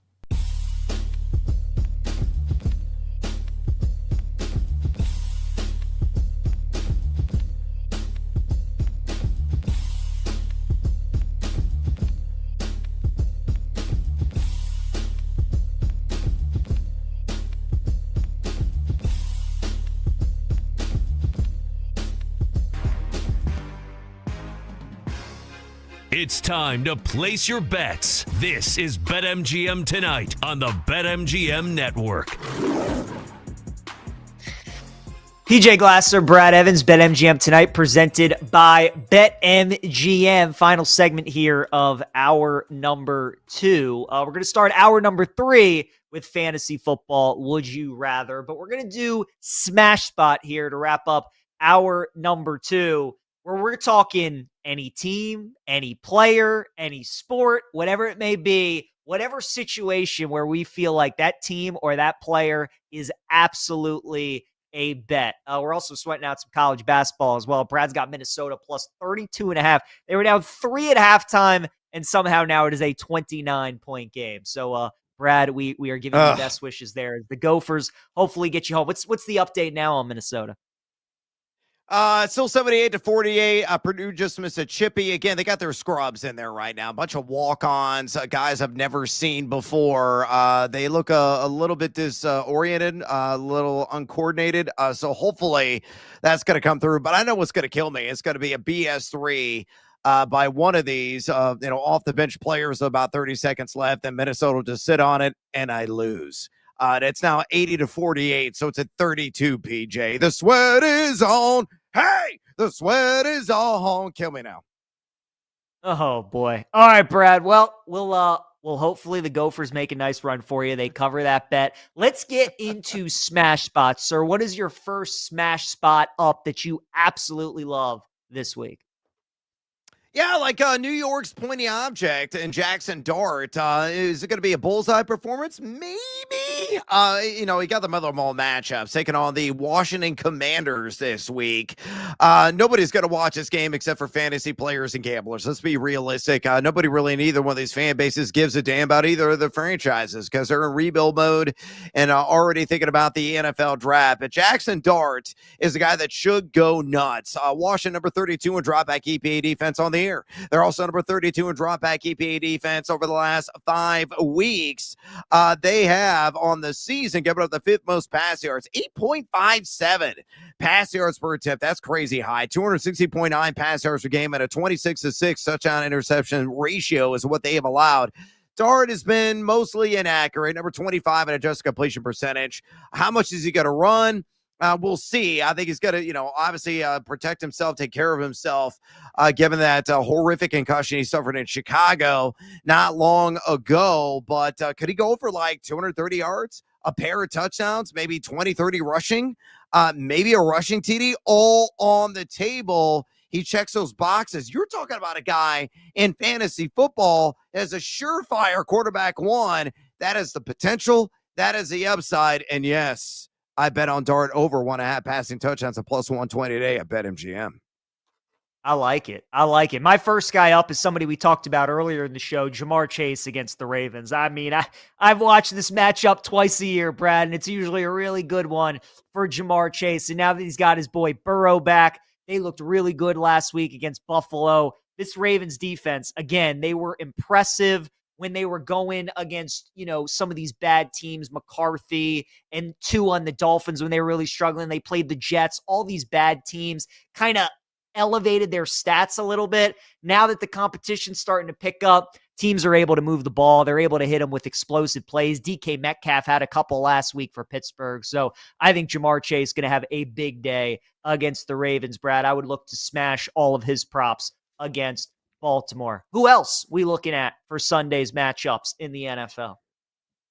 A key player in my estimation, and this team's got a lot of key players. They already talked about Nico Collins. Houston Texans have everything to play for right now and their postseason aspirations and hopes. I think it's Woody Marks, and he is indeed in a smash spot against the Desert Birds, and I think he's going to pluck those feathers as a result. He's not the most efficient running backs out there. He's way outside the top 20 in terms of yards after contact per attempt, missed tackles 4. As you look at the eye test, he's not getting an additional yard or 2 after initial contact. He's a guy that can stand up pretty easily. The offensive line, though, we got to give credit where credit is due with the Texans. They're playing better than advertised and leaps and bounds better than what they were last year.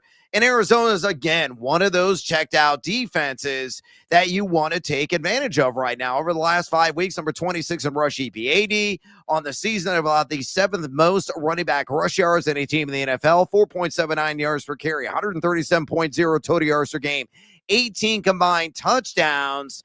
I think Woody Marks, if he gets anywhere close to the opportunity share that he got last week in KC, which was just over 88%, you could be looking at like 80 combined yards and a touchdown.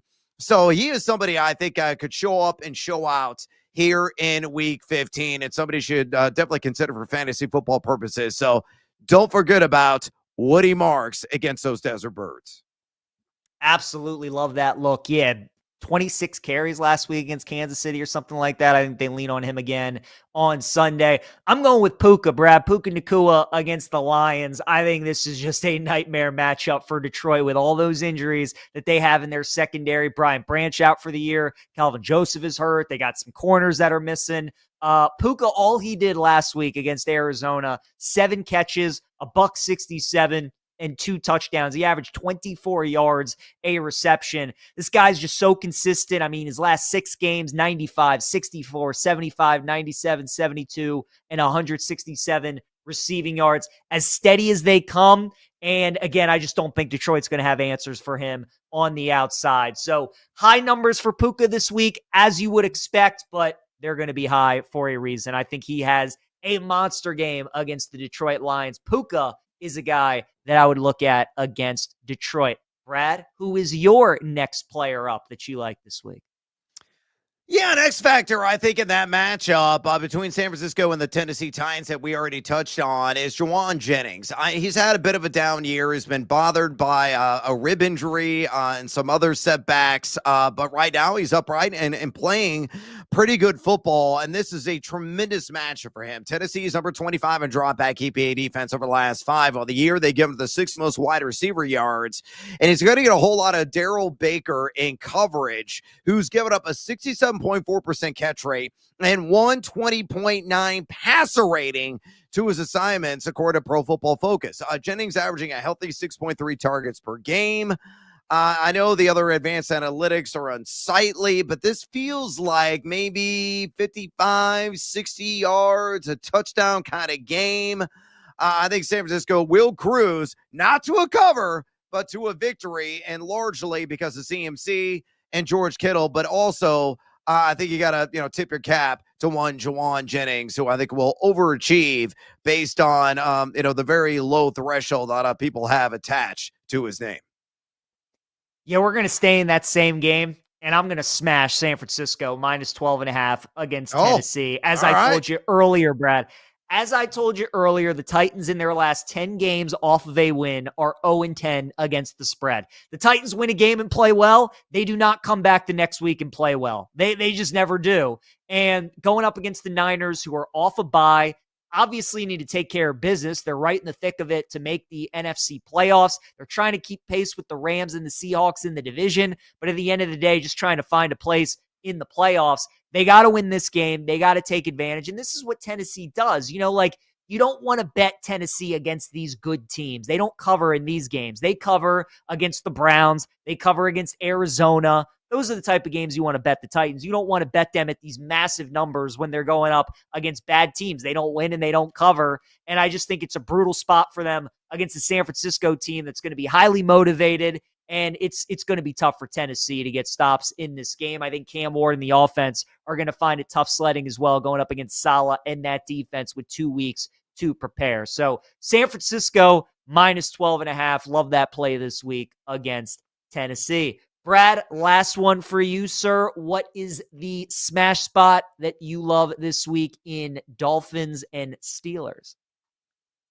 Yeah, whoever the starting running back is from Miami in this game, whether it's going to be Devon Achane or Jalen Wright. Jalen Wright was awesome last week, over 100 yards on the ground in the absence of Achane. Achane would have gone nuts. That might have been a 200-yard game for him and multiple scores if he would have remained in the contest, but he exited with a rib injury. McDaniel came out and said that he's trending in the right direction. Probably could have came back in, but there's no guarantees, no of the L word, the lock.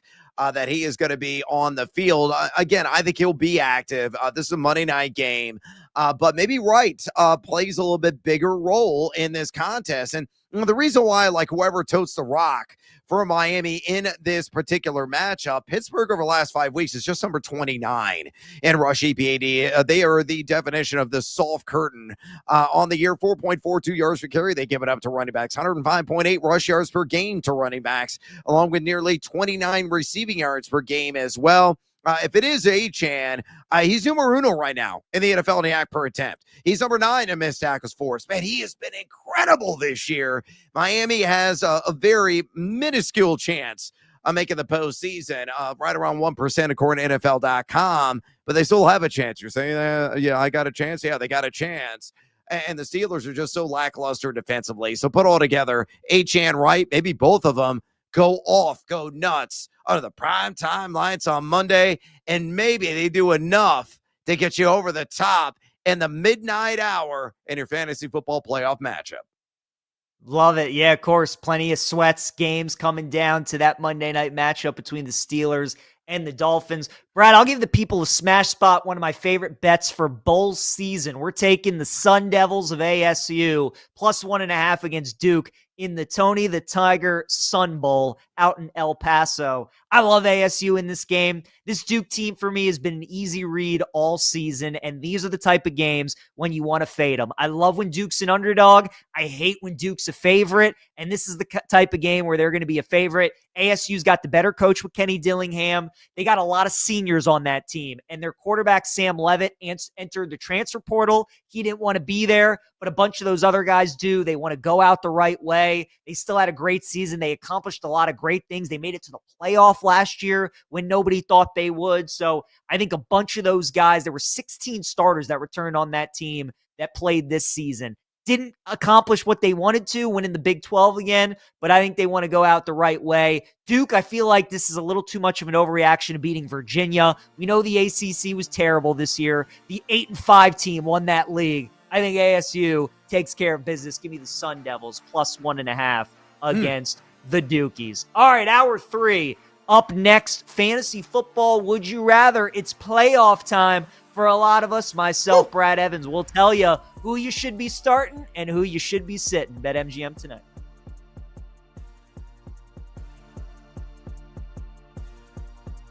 Wherever you go, we're there. Listen to the BetMGM Network live on Odyssey, TuneIn, and now on the iHeartRadio app. Wagertainment for every fan.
Philadelphia Phillies are the National League equivalent of the New York Yankees.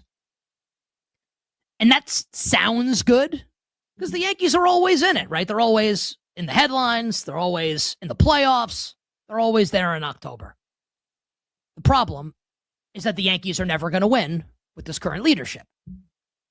So when the Phillies bring back Rob Thompson, the manager, and bring back Kyle Schwarber, 5 years, $150 million. By the way, the Red Sox struck out on Schwarber. The Orioles were in it for Schwarber also. And this doesn't mean that Kyle Schwarber is not an awesome player. He's great. It's not an anti-Kyle Schwarber take. But what happens now with the Phillies, right?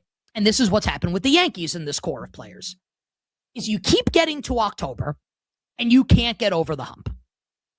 And they did get to the World Series. They lost to the Astros in that World Series, and I hate the Astros. I wanted the Phillies to win that World Series. The next year, you make it to the CS, and you lose to the Arizona Diamondbacks. And since then, you lose to the Mets as a huge favorite last year.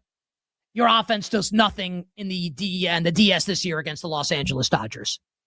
I think it reaches a point where you're just not going to win unless you make some kind of drastic change. Why would you think that anything's going to go differently this year for the Phillies than it's done the last however many years? And this doesn't mean that the Phillies can't win 100 games, win the NL East, be right back in the thick of it in October. But when they get there, I'll never bet them, ever. I won't have a cent on the Phillies to win the World Series this year. And I don't think you should either.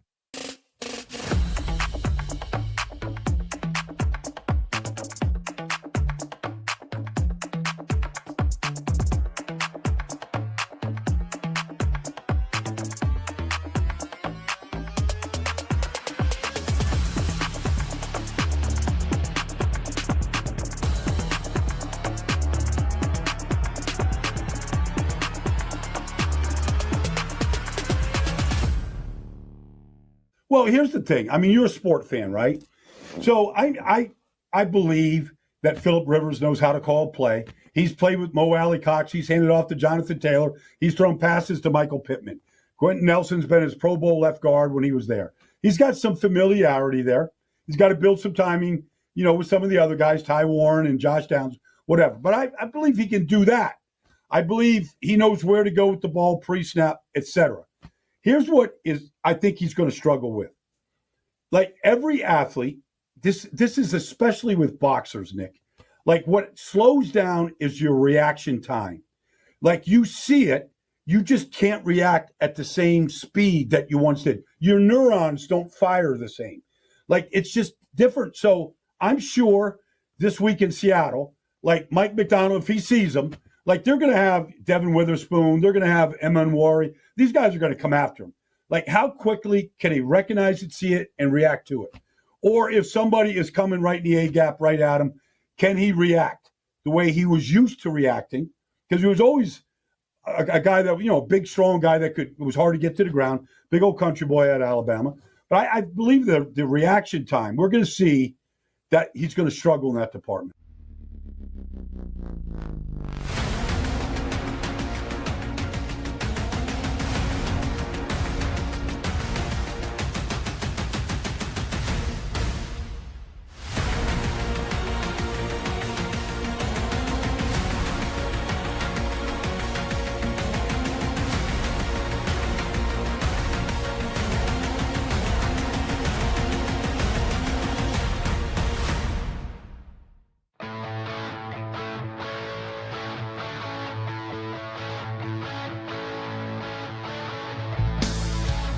Time to bet and sweat with the pros. Welcome to BetMGM Tonight on the BetMGM Network.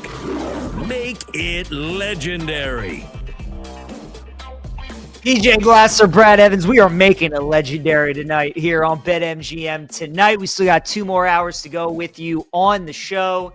And you guys can watch and you can listen to us on YouTube. Just search BetMGM Network, hit that subscribe button, and check us out. You can also follow us on our social media platforms, on X, on Instagram, and on TikTok at the BetMGM Network. You can also listen live. Go back to see what you missed for free on the Odyssey app. And at the end of the show, please download the BetMGM Tonight podcast wherever you get your podcasts and check us out there. We are rolling through, going to continue talking all things NFL here in hour 3. Going to get into a little fantasy football would you rather here in moments. Then coming up in 20 minutes, start, bench, cut, NFL college football style. And then we'll wrap up the hour with some of the live games we have going on, maybe some early looks for tomorrow as well. But we welcome on once again our producer, Brandon Combs, for a little fantasy football. Would you rather? It is playoff time for a bunch of us fellas. I'm in 4 leagues, made the playoffs in all of my leagues. I am ready to go. Nice. Massive week. So let's hope we keep the good times rolling, Brando. How's everybody else doing in their fantasy league? Yes, sir. I had a bye week, so I will be taking on somebody in the second round this week. So hopefully it goes well. Hopefully it goes well. I do have a couple of these players that we'll be talking about here. I can't wait for Start Bench Cup, by the way, because I went a different route with it this time.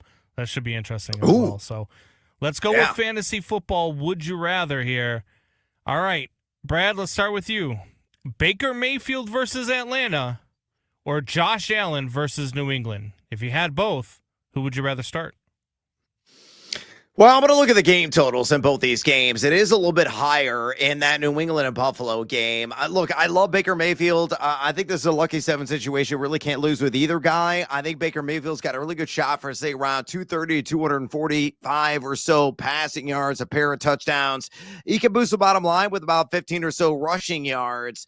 But that's the key difference between him and Josh Allen. It's the ground production.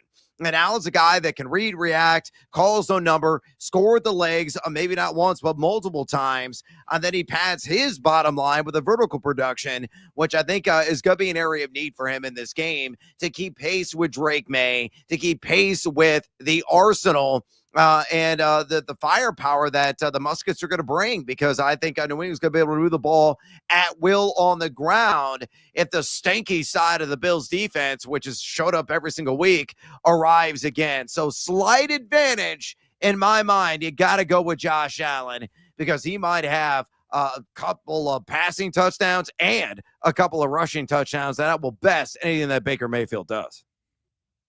I mean, you got to go with Josh Allen in this one, right? For people out there, they probably drafted him in the 2nd round, the 3rd round. You're probably in the playoffs because of Allen. Like, if you're going to lose, you go down swinging with the guys that you chose at the top of the board, the former MVP. And this is a massive game for the Bills. Patriots win. They win the division. They already beat this team the first time around. So they're going to put the ball in the hands of number 17, and they're going to let him be him. Josh Allen loves running in big games. Like every time he plays the Chiefs, it's always a good idea to bet his over rushing attempts, bet his over rushing yards. He usually finds the end zone. This would classify as a big game. Josh is going to do whatever it takes to win this game, and this is the kind of game that makes Josh so valuable in fantasy, is when he gets you the rushing production, right? It's those QB sneaks, it's those tush pushes, it's the scrambling, and you're going to get that in this matchup. So to me, this is like the Josh Allen game. This is why you drafted him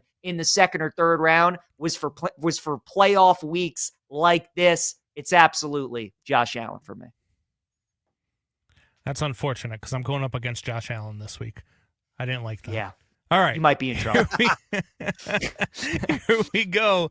Jackson Dart versus Washington, or Jared Goff versus the Rams. Who would you rather start? PJ? Fellas, you can't spell golf without OFF, and he's going to go off this week for the Lions against the Rams. That totals at 55.5. I mean, Brad, we talked about it earlier, right? First to 40 might win this game. It's got to be golf. And I like Dart a lot this week. We know that Washington defense has been horrendous. It feels like they're just quitting on the season. They've lost like 8 games in a row. They've lost a bunch of these games by 20 plus. Jaden's hurt again. I mean, they got nothing to play for. The Giants are at least still battling. They're coming off their bye week. I think Dart's going to have a lot of success. But again, man, the Lions are going to have to score. If they want to win this game, cover the spread, it's got to be because of golf. So, yeah, another really good matchup this week. As Brad said earlier, you got anybody on the Lions or Rams, you're in a good spot this week. I agree. It's Jared Goff for me. Start them all! Start them all, America! I implore you! If you have a Ram or a Lion, you got to insert in your fantasy lineup. This game may be in the running for the highest scoring game of the entire damn year. It could finish like 45-40 in the end, and everybody is firing on all cylinders. I just looked at the GamingJuice.com and my fantasy football rankings, so you can check them out. Always updating, always free. The GamingJuice.com. I have golf at number 8. In my week 15 quarterback ranks. I have Dart at number 10. So it's a modicum of difference. And sandwich in between, believe it or not, is Baker Mayfield at number 9. I just think Goff's upside is tremendous. It could be 300 yards. It could be 2 to 4 touchdowns. Obviously, he's not going to run for hardly any yards. You might get like a 5-yard, 6-yard scramble. And Dart is clearly going to outplay him in that regard. Probably going to run for around 25 to 35 ground yards, maybe even for a rushing TD. But then outside with Jackson Dart is a passing production. Again, I think he's going to exceed probably 215, 220 yards through the air. Should throw a pair of touchdowns, but that might be about it. I mean, his over-under right now on pass yards at BetMGM open at 210.5, and Goff's, I haven't seen it yet posted. I'm sure it's going to be in at least the mid-250s. So Jared Goff, far more upside. Just look at the game totals. If you need a tiebreaker, go with that. Start all your Rams. Start all your Lions, you jackals. If you don't, you're dead to me. All right, I told you guys I was going up against Allen, but what I didn't tell you was I have Jared Goff. All right. Nice. Nice. Here we go. Let's go running back. Derrick Henry versus the Cincinnati Bengals, or Marion Hampton versus the Kansas City Chiefs. Brad? Who would you rather? Look, man, I love me some Marion Hampton. I really do. But Kamani Vidal ain't going to go anywhere. I think it's going to be close to another 60-40 split. Advantage Hampton over Vidal. But you're going to be playing in the bitter cold. I know Kansas City has had their shortcomings or issues defensively. But my God, it's a mother of all matchups. Seagull Smashel. Oh, feed the football Frankenstein, Harbaugh, if you want to keep your damn job and try to get your team to the postseason. The Bengals have been rubbish all season long defending the run. They're giving up over 5 yards to carry the running back position. If Henry does not go for at least 100 and a touchdown, I don't know what the hell to tell you. But I think he's going to get there. I'd be shocked. I'd be floored if he fell short of what I feel is a very attainable expectation. Yeah, I agree with Brad. I think this game's going to be a shootout on Sunday between the Ravens and the Bengals, and I think Henry's going to be a part of it, especially the fact he only got 10 carries in that Thanksgiving game. That's not going to happen again, so Derek should get a heavy workload. And I'm with Brad. I like Marion Hampton a lot. It feels like the more games that go by, the more snap share he's going to get and the more carries he's going to get and those kinds of things. But as Brad said, as of right now, Vidal's still certainly in the mix. It feels more 55-45 Vidal, honestly, at this point. And Kansas City's just not a good matchup, especially on the road. So when you consider that Derek should get much more production, he's got much more upside, the matchup's much more favorable, you got to roll with the King this week. All right, I like it. All right, guys. Wide receivers. I think this one's a good one, and this one's a tough one, to be honest with you. And this is actually a conundrum that I have this week. Quentin Johnston versus Kansas City or Tet McMillan versus New Orleans. Who would you rather, PJ? Yeah, I'm going with Tet McMillan this week. When he played against the Saints the first time, 5 catches for 60 yards. Last couple games hasn't really been effective against San Francisco and the Rams, but I think going up against the Saints this week, he's gonna have a good day. You look at how he's been performing in some of these divisional matchups. The game against Atlanta, he had 8 catches for 130. Another matchup against Atlanta, he had 48 yards receiving. They haven't played the Bucs yet so far this season, but this is Bryce's guy. This is his go-to target.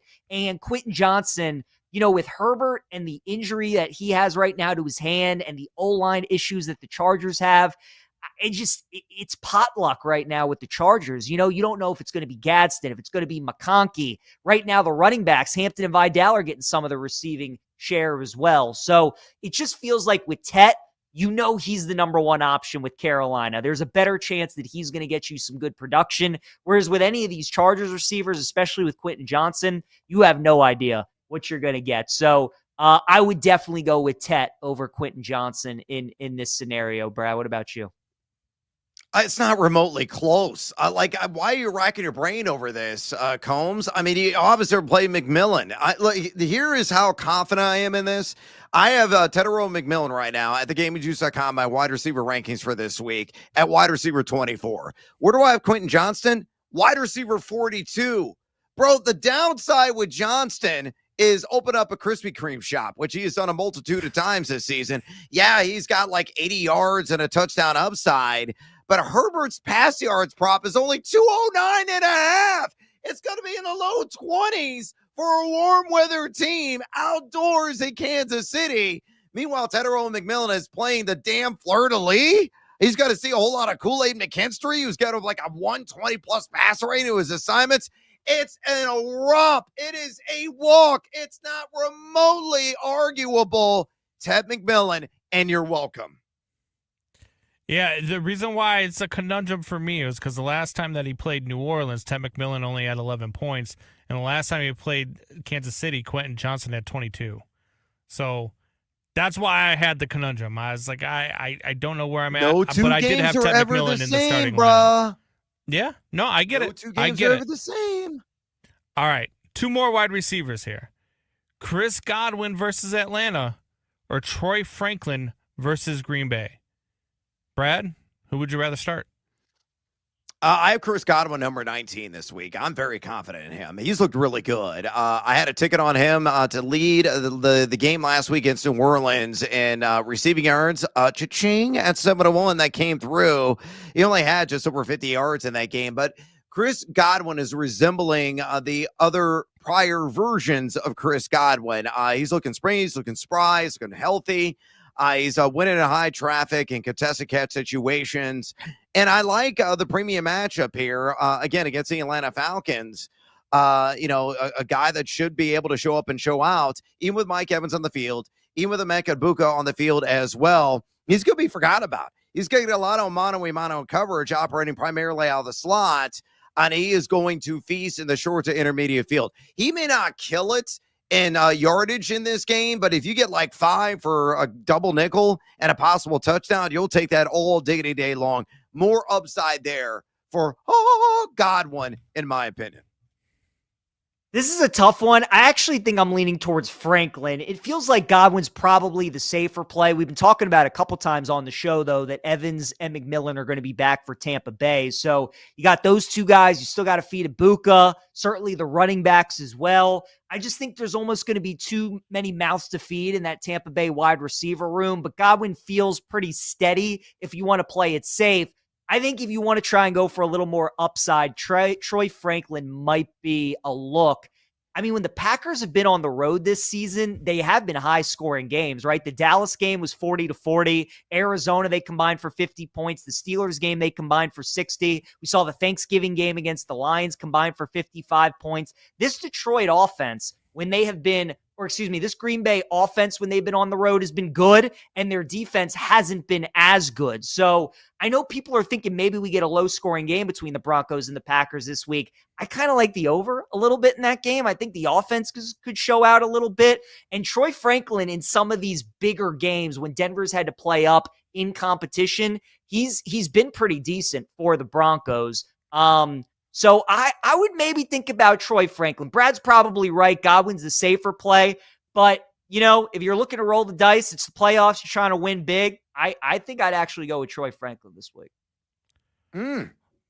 The projected score in my game this week is 157.5 to 157.4. So I don't have time for chances, BJ. All right. Tyler Warren versus Seattle, or Colston Loveland versus Cleveland. We got about 30 seconds each. PJ, where you at? Well, considering that 80-year-old Phillip Rivers might be throwing the ball to Tyler Warren, I think Colston Loveland's probably your play this week. It's really that simple. I like Warren a lot. He's a heck of a player. If Daniel Jones was in there, I might have a different answer. But with the quarterback situation, it's got to be Loveland. Yeah, I worry about the weather again in Chicago. Caleb Williams probably going to be grinding and pounding, had the ball off a ton in that game to Calvin Guy and DeAndre Swift. But Loveland in red zone packages, he's going to maybe stick out like a sore thumb and provide some warmth for that Bears offense. Maybe 35 yards and a touchdown. That'll be a hell of a lot better than Tyler Warren, though he might get a few rushing yards. Don't be shocked by that. All right, start, bench, cut. Coming up next, BetMGM tonight, PJ Glasser, Brad Evans. Wherever you go, we're there. Listen to the BetMGM Network live on Odyssey, TuneIn, and now on the iHeartRadio app. Wagertainment for every fan.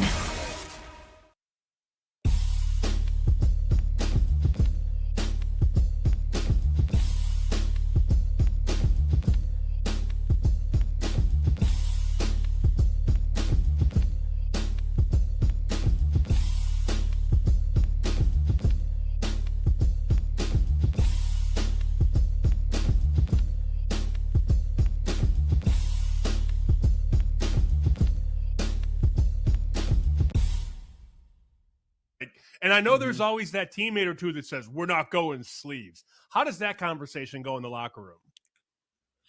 I mean, whatever makes you play comfortably. And I was always a guy, I did not care what anyone thought. If I felt cold and if I want to wear sleeves, I don't care if I look uncool. I don't care if you're ruining the swag of the D line. Hey, if I'm not comfortable, I know it's something that's going to affect me mentally, so I'm not going to do it. So I was a guy that I would wear sleeves, or a lot of people's, their little trick is you got to lather up with a lot of Vaseline, and that helps you out a little bit, keep your body heat in when you're out there sweating and running around when it's below zero and the wind chill. It's really the wind chill.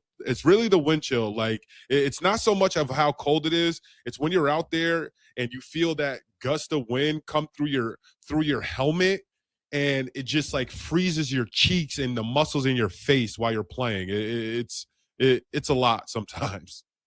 Right off the lake, Chicago, Cleveland, too, makes it even worse. Okay, so for the listeners and viewers here, just to hammer this home, like they're looking, okay, is there a betting angle? So, like Tua's record, freezing temps at Pittsburgh Monday night. It's going to be damn cold, probably. Goff is going to deal with the elements. The Lions' playoff lives might be on the line week 18 at Chicago, and maybe that's a night game, a primetime game, possibly. Like going against guys in that sort of weather. Do you think that's a thing, or has that just kind of been like it's been random? Like it depends what kind of team they're on. I think it depends, and it's something where when it's cold like that, for wide receivers, it's the ball's harder, if that makes sense. Like the ball gets harder when it's cold out, so it in turns is harder for guys to catch passes.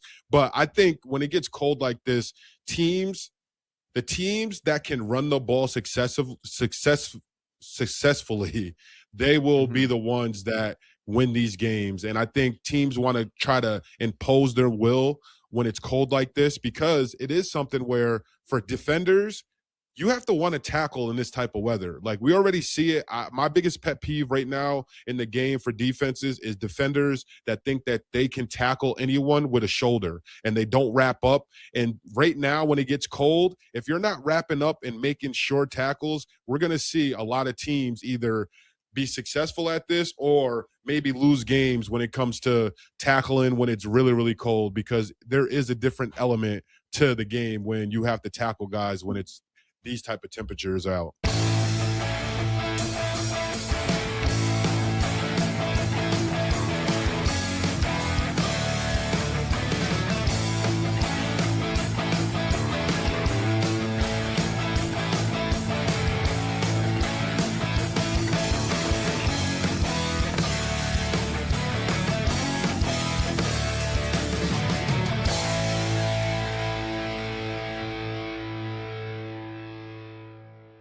If you went on social media after that Chiefs loss, we're just a bad organization. We can't handle adversity. I'm like, these people are insane.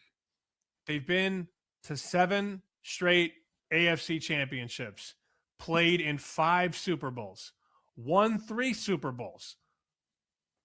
Do you know how tone deaf you sound as a Chiefs fan when you say that we got to fire Andy Reid or we got to move on from Mahomes? He doesn't have it anymore. How stupid can you be? That did not. People were sick. It happened all night on Sunday. All night. My God. Idiots.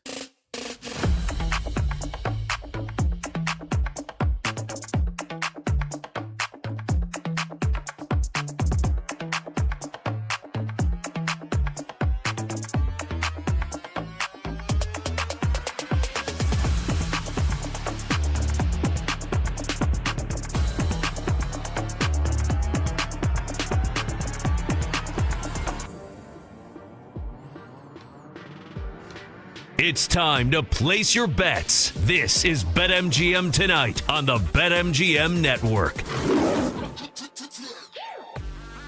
DJ Glasser, Brad Evans here with you. BetMGM Tonight, presented by BetMGM on the BetMGM Network. As we're rolling through hour 3 here on the show, and it's time for Start, Bench, and Cut, as our producer Brandon Combs once again is going to join us talking college football. Going to dive into players, coaches, and some of the teams as well. So pretty self-explanatory. Brandon's going to give us 3 options, and we're going to say whether we would start, bench, or cut said options. So, Brando, what is the first one up that we have?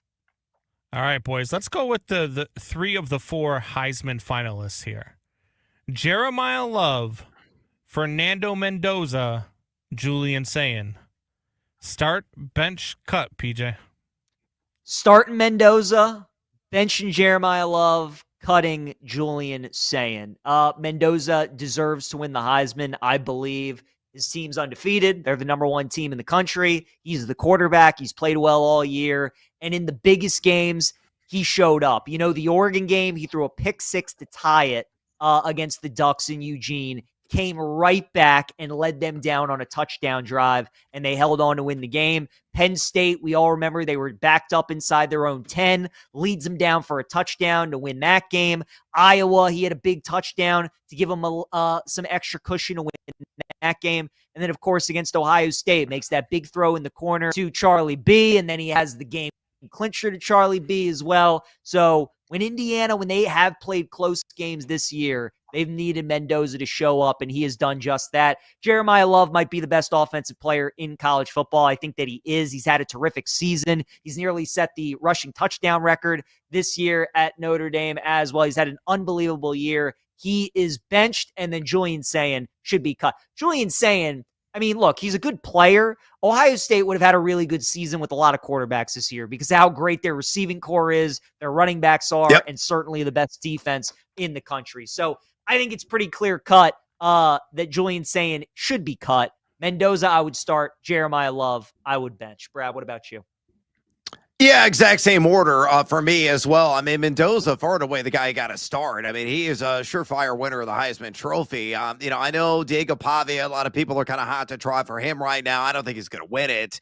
I felt that game of the Big Ten title was essentially on the line for whoever wins gets the Heisman Trophy. I mean, Sayin is so benefited, as you mentioned, from the talent around him. And Jeremiah Smith and Carnell Tate, you could argue, were the best duo, not only in college football over the last decade, but maybe this century, maybe ever all time. I mean, they're just off the charts and the talent that they ooze, and they're going to be making tens of millions of dollars at the peak of their career in the NFL. You look at Mendoza, nearly 3,000 yards passing this season, 33 to 6 touchdown interception ratio.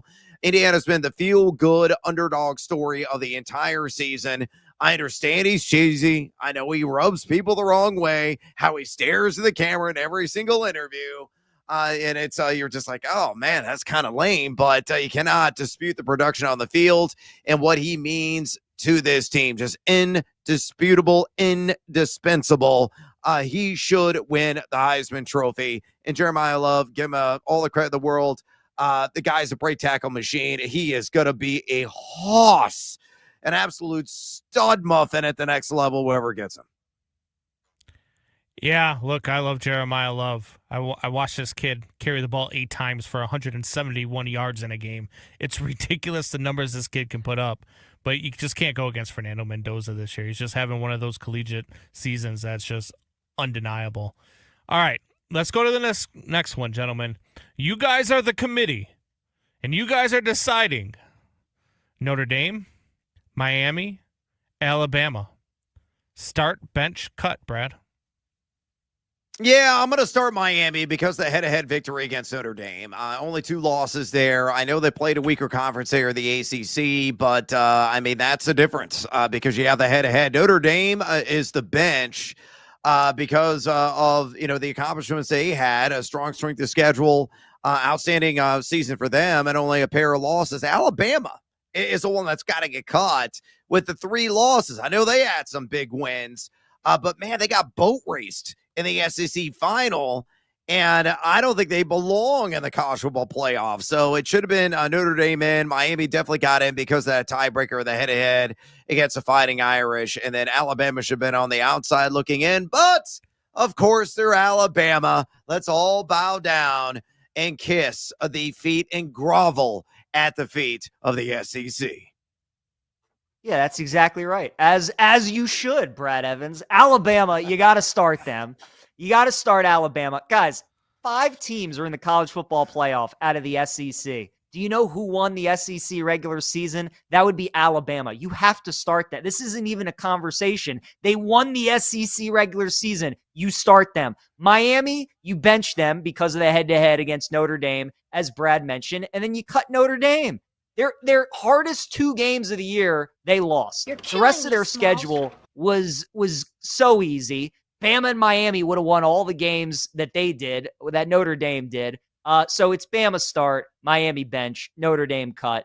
It's as clear as can be. And it's the way I would approach it, Brando. No bias.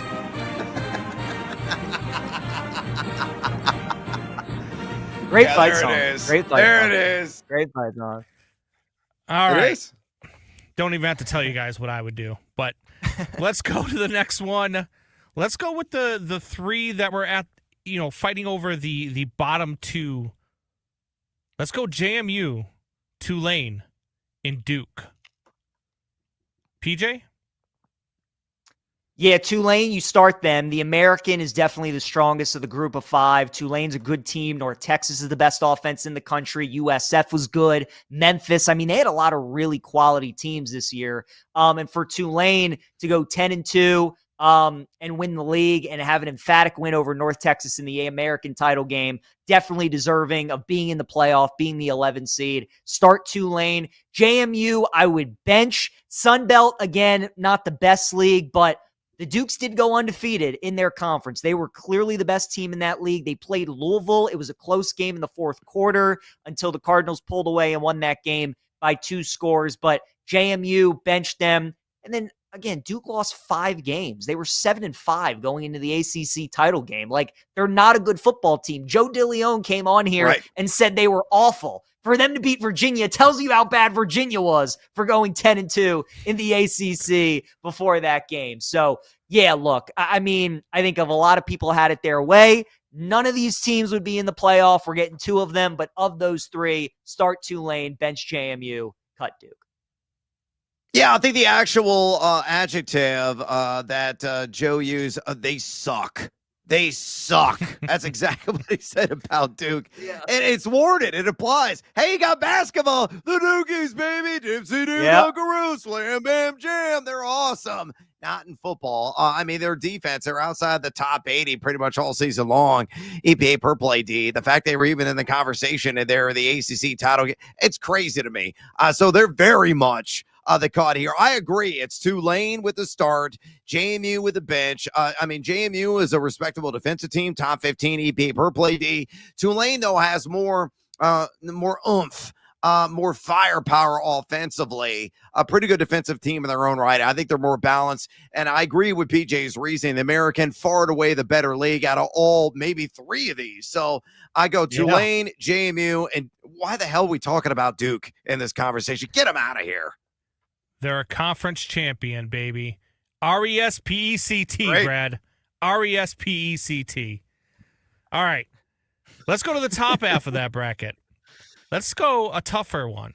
Indiana, Texas Tech, Georgia. Start, bench, cut, Brad. That is tough. I'm going to go with Indiana. Again, they are my selection to win the whole shebang and hoist the hardware in the end. I'm a believer. I am a buyer. And again, you know, what's funny, I saw, it might have been like Joey Galloway on ESPN broadcast. It was somebody on the national scene, an announcer, and they were just like questioning the defense of Indiana. What have you watched all year? They're awesome defensively. And they're like, yeah, do they have a defense that could, you know, take them all the way? Yes. All the data backs it up. The eye test backs it up. They check every single box there. We know how good they are offensively with Mendoza. Their group of wide receivers, very good running back as well. I'm going to take Tech bench because of their defense. They're number 1 in the country, EPA per play D. And sorry, PJ, once again, the SEC, boo, boo, boo. Georgia, you gone. I'm cutting your ass. Wow. All right, so this is a good one because I think these are 3 of the top 4 teams in the country, and I think all 3 of these teams are good enough to win the whole thing. I'm going to start Georgia, though. I think the national championship game is going to be Georgia and Ohio State if they meet in the semis. I think those are the 2 best teams in the country, and Georgia is peaking at the right time, fellas. Kirby Smart is still the best in the business. That defense was so bad the first 5-6 weeks of the season. How they're playing the last month of the year, they look like the Georgia defenses that we're accustomed to with Kirby Smart. And Gunnar Stockton very quietly playing terrific at quarterback. Georgia last year led the nation in drops. Their receiving core was not good. That's not an issue this year. And you know at Georgia, they got good running backs. They got good special teams as well. Georgia's peaking at the right time. That is a team that nobody wants to see. I would start Georgia. I'm going to bench Texas Tech as well with Brad. I think they're going to beat Indiana. I think those teams are going to match up in the semis, and I think Texas Tech is going to beat them. As Brad mentioned, that defense is for real. Both teams are elite defensively. Texas Tech, I think they have the best defensive line in the sport. They have the best linebacker in the country in Jacob Rodriguez. And guys, when their quarterback, Baron Morton, has played this year, they've covered every spread. They're 12-1 against the spread this year, 12-0 when he plays, and they have won every game by at least 22 points. You don't do that on accident. I think that speaks to Texas Tech and how consistently dominant they have been all season. Big 12 certainly isn't as good of a league as the SEC or the Big 10 is, but there is something to be said about being that consistently dominant every single week. I think Texas Tech could surprise some people in the playoff. And then I'll cut Indiana, and it's really no disrespect to Indiana. I just think Georgia and Texas Tech are really good. Hoosiers are the number 1 team in the country. They're undefeated. They beat the Buckeyes in the Big 10 championship. They're a really good team. I just think Georgia and Texas Tech are better. So I'm going to have to cut Indiana. I think if they play Texas Tech, the Red Raiders are going to beat them in that game. Mavericks! You have no Mavericks! All right, let's go to the middle of the bracket. Let's go Oregon, Ole Miss, Texas A&M. PJ, start, bench, cut. Oh, yeah, this is a good one. I'm starting the Ducks. It is.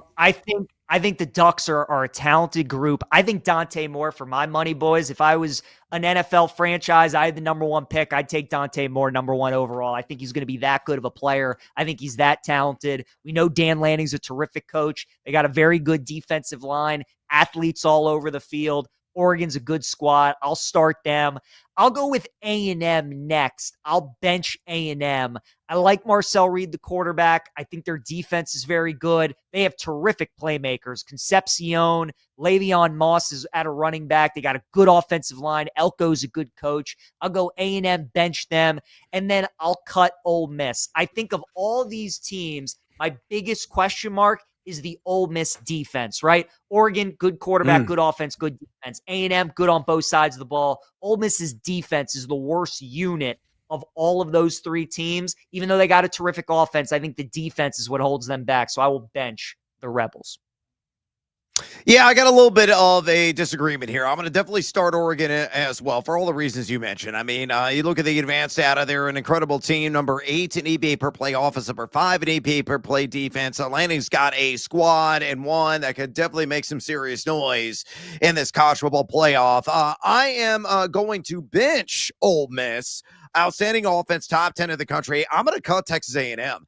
I think Texas A&M could get snake bitten in their opening round matchup against the Miami Hurricanes. Miami is a better defensive team with the advanced data, proving that out.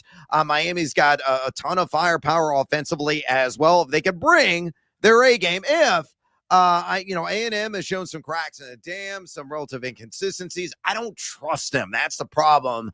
So gig them in a negative way. Get them out of here. I think A&M is on the outside looking in here very shortly, and their college football playoff run will end abruptly. So they're cut. Stay off the weed. Miami over Texas A&M is wild. All right, let's go to three of the 4 best coaches in college football. PJ, start, bench, cut. Kurt Cignetti, Ryan Day, Joey McGuire. I mean, I got to start Cignetti, fellas. I don't know if there's been a greater 2-year turnaround in the history of sports than what he's done with Indiana. The fact that they are the number 1 seed in the college football playoff. You would have told somebody that 2 years ago, they would have laughed at you. I think he's the best he's second best in the business right now. I'd put Kirby 1 and I put Cignetti 2. Then I go with Ryan Day. He has proven that. I think the most impressive thing about Ryan Day is that he lost both of his coordinators, and Ohio State is still this good as they are this year. And then Joey McGuire will be 3 for me. So I'll start Cignetti, bench Day, cut McGuire. Brad, real quick, what about you? Cignetti, Day, McGuire. That's the order from me. Cignetti, just unfathomable what he has done this season. I mean, it really is. That guy is a heck of a ball coach. We wrap up hour 3 next here on BetMGM Tonight. Wherever you go, we're there. Listen to the BetMGM Network live on Odyssey, TuneIn, and now on the iHeartRadio app. Wagertainment for every fan.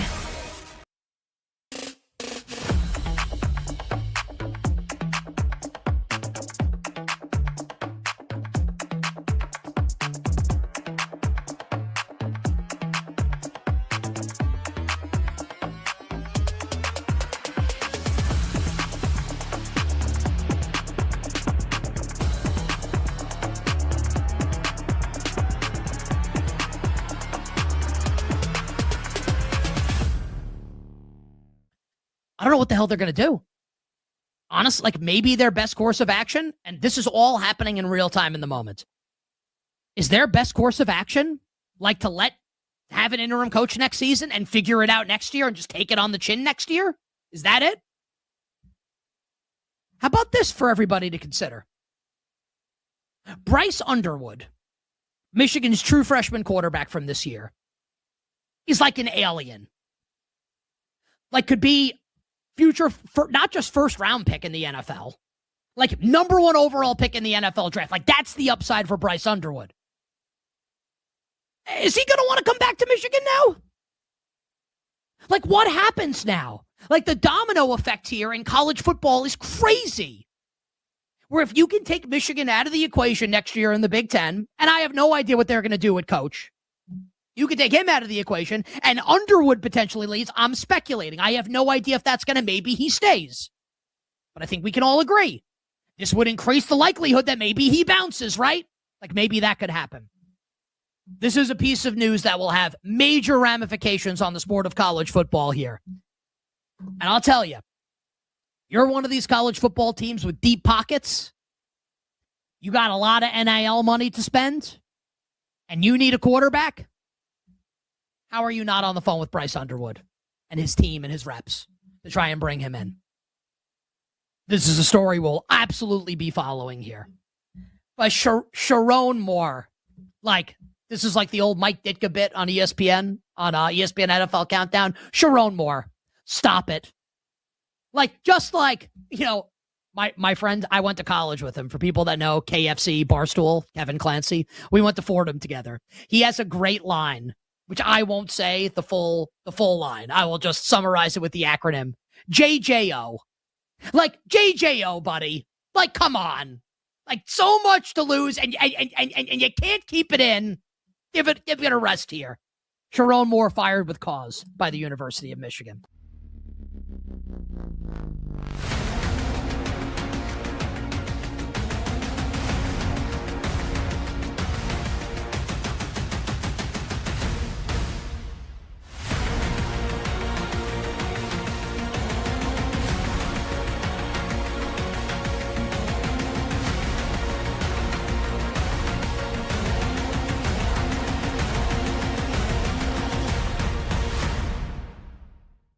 What is going on with the Eagles right now? They seem sort of a mess, and I know that's kind of a nebulous question, but is it one particular thing or is it a number of things? Well, it's the main reason is the offense. The offense can't get out of its own way, and it kind of feels like now they're dug in, or they don't really know what the answer is. Last week, Saquon's talking about how it's a group focus issue. That's all it is. We're not focused enough. And then after the game, Cam Jurgens is talking about how they're not locked in enough during the week. I don't really know what's going on with the offense. Maybe they're not as good as we thought they were. Maybe that is what is happening. We talked a lot, obviously, about the AJ Jalen relationship. Well, I mean, AJ's gotten the ball a lot in the last 3 games, and they've lost all 3 games. So they can't run the ball. Offensive line's not as good as it was last year. Quarterback is struggling to see the field, it seems like, and I don't know. I don't think the vibes on the offense certainly do not seem very, very positive. Whereas the defense, everyone seems like they're on the same page, flying around, playing great football, and generally getting along. But that is certainly not the case with Eagles offense.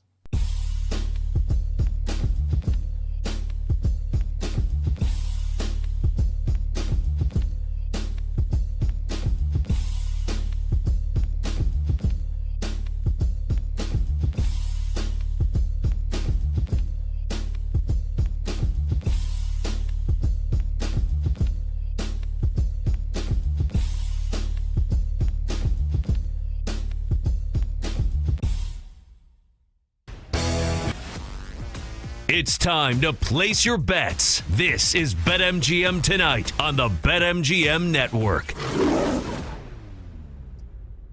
PJ Glasser and Brad Evans here with you. Final segment of Hour 3 BetMGM Tonight, presented by BetMGM. Some updates on what's going on right now in college basketball. Nebraska up 34-26 on Wisconsin. Cornhuskers, who closes a 1.5-point favorite, now 6.5 on the live line with the total at 162.5. Houston is absolutely destroying Jacksonville State 65-27 in the second half. And then earlier today, Purdue with a 28-point victory over Minnesota. But yes, Brad, you bet Nebraska -1.5 over Wisconsin. So far, looking pretty decent. How you feeling about the Huskers?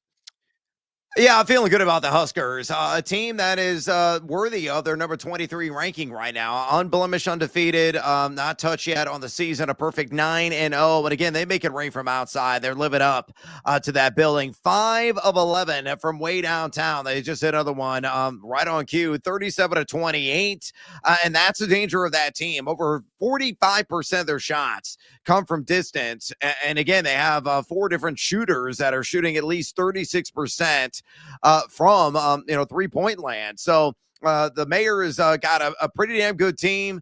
In the grand scheme of things, they'll be able to compete for a Big Ten title. No, I mean, it's Michigan, it's Purdue's world. Illinois is going to be in the conversation. Michigan State's awfully good, but they're the next tier down. I think they're definitely going to be a tournament team. They're probably going to be maybe as high as a 6 seed, more than likely going to be in that 7 to 10 seed range when it's all said and done, which is a rarity. As you know, Nebraska's only been in the NCAA tournament like 3-4 times ever in program history. And they got a real good shot because of their ability to shoot the 3 to maybe win a game or 2. We got, again, a million miles to go before we get to that point. And again, right, as we're discussing, another 3 they hit. That's what they do when they are on. When they are sopping wet from beyond the arc, they can hang with almost anybody, especially at Pinnacle Bank. And kudos to the Nebraska fans. This team could be 0-9, and they would still pack that place because what else are you going to do in middle of December in frigid Lincoln, Nebraska? Yeah, GBR, man. Go Big Red. They love their team. There's no doubt about it. They support them so well. Football, I mean, we know the attendance even in the down years. And like you said, basketball, they show up. They love their athletics there in Lincoln, Nebraska. Brad, I'm going to talk about in the final segment what we were talking about yesterday and the AP poll since 2004, week 6 of the AP poll, those top 12 teams. Every one of them has won the national champion. If you're inside the top 12 in the week 6 AP poll since 2004, one of those teams is winning the title. Houston's one of those teams. They're playing Jackson State tonight. They're 14-1 to win it all at BetMGM. And I actually bet Houston this morning at that price. I think that's a great buy on Houston. Brad, this is what they did last year, right? I mean, this is what they did last year. They went out to Vegas. They struggled. They lost a couple games. Kelvin Sampson figures out what his teams need to work on. Then they get into conference play, and they just look like the Houston team that everybody thought they would in the preseason. And then they go to the tournament, and they should have won a national title. This year, I think this is the most talented team he has had. They have 2 first-round picks, potentially 2 lottery picks in Kingston Flemings and Chris Senack, and then they have Sharp and Uzan in the backcourt. They are really, really good. We know they're always going to be good defensively. They still shoot it pretty decently from 3, not as well as they did last year, but okay enough for them to go deep in the tournament. So I like the number on Houston right now because of how well Iowa State and Arizona and some of these other teams in the Big 12 are playing. They're moving up. Houston's moving down. And because of that, I think it's the right time to buy in on Houston. So what do you see out of the Cougars? You like that price at 14-1? Yeah, it's a tremendous value in my mind. I thought for sure it'd be closer to like 8-1, 9-1. On the fact it's north of 10-1, I think it's definitely worth firing off a ticket on for sure. And I mean, you already mentioned. I think honestly, the key to that team is Kingston Flemings.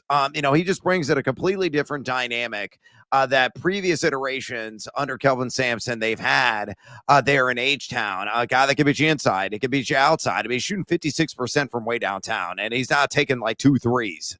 He's taken 25 threes. He's 14-25. That's crazy. Given his length and, of course, the commitment to playing defense, they just keep coming after you. Again, I describe Houston every year as a zombie horde. They challenge a contest relentlessly over a full 40 minutes.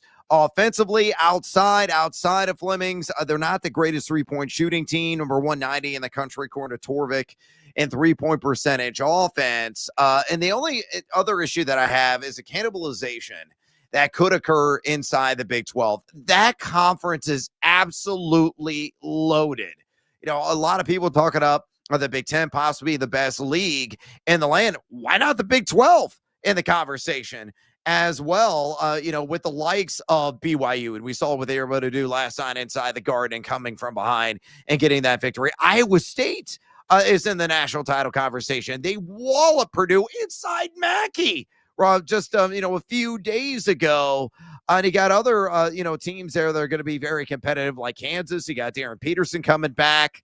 And I mentioned BYU is going to be maybe in second week in conversation at minimum. In Arizona, I still feel is the number one team in the country due to all the marquee victories they have under their belt, including winning in stores against UConn. Rough and rugged.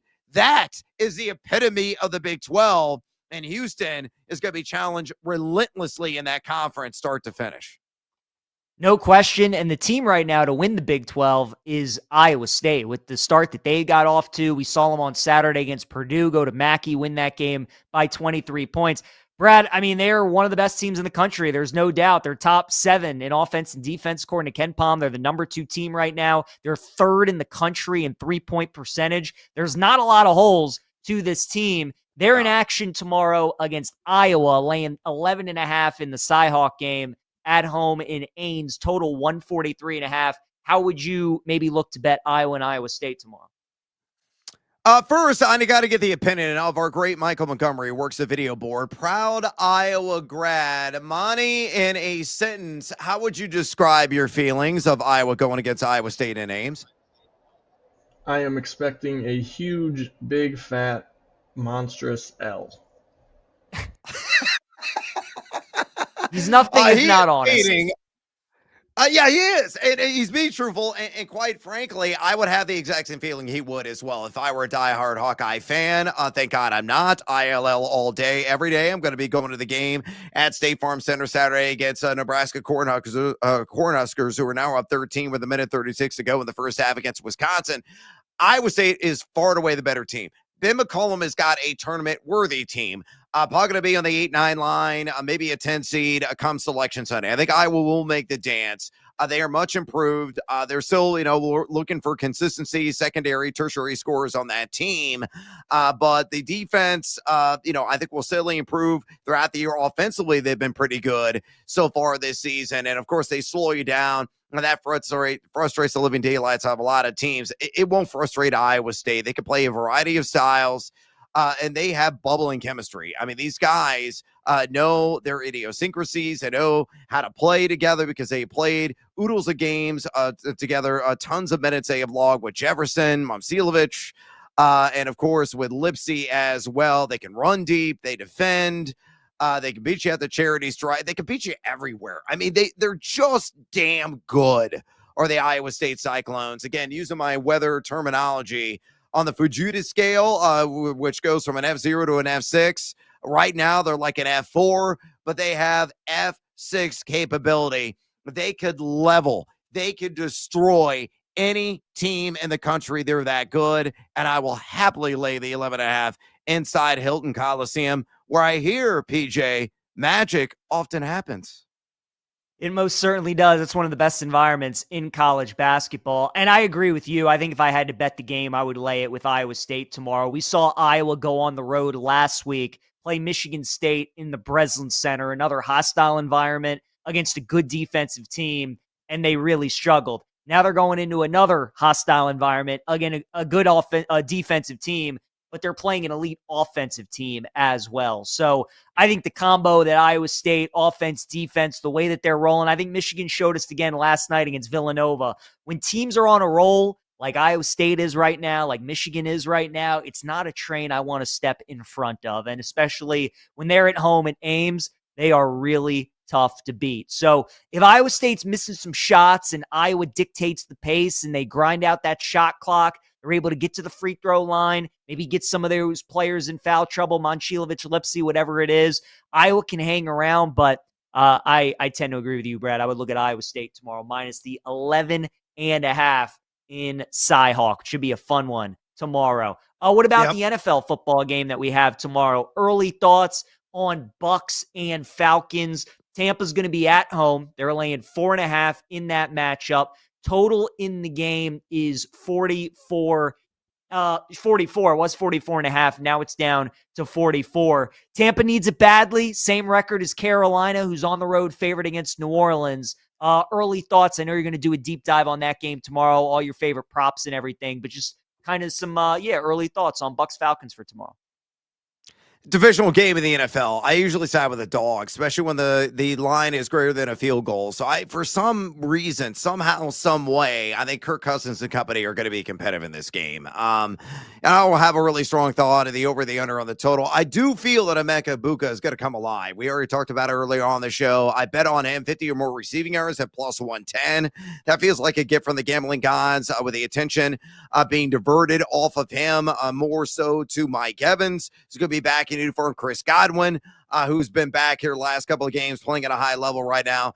Bucky Irving, anytime touchdown. I think he's going to be able to get it on the ground and punch it in. Atlanta, again, it's just really come unrivaled defensively, especially in the trenches. Number 25 in rush EPA defense over the last 5 games. On the back end, too, they're going to be really pressed and tested as well. So you put all together, Buccaneers are going to win. I don't feel confident they're going to win by more than the 4.5.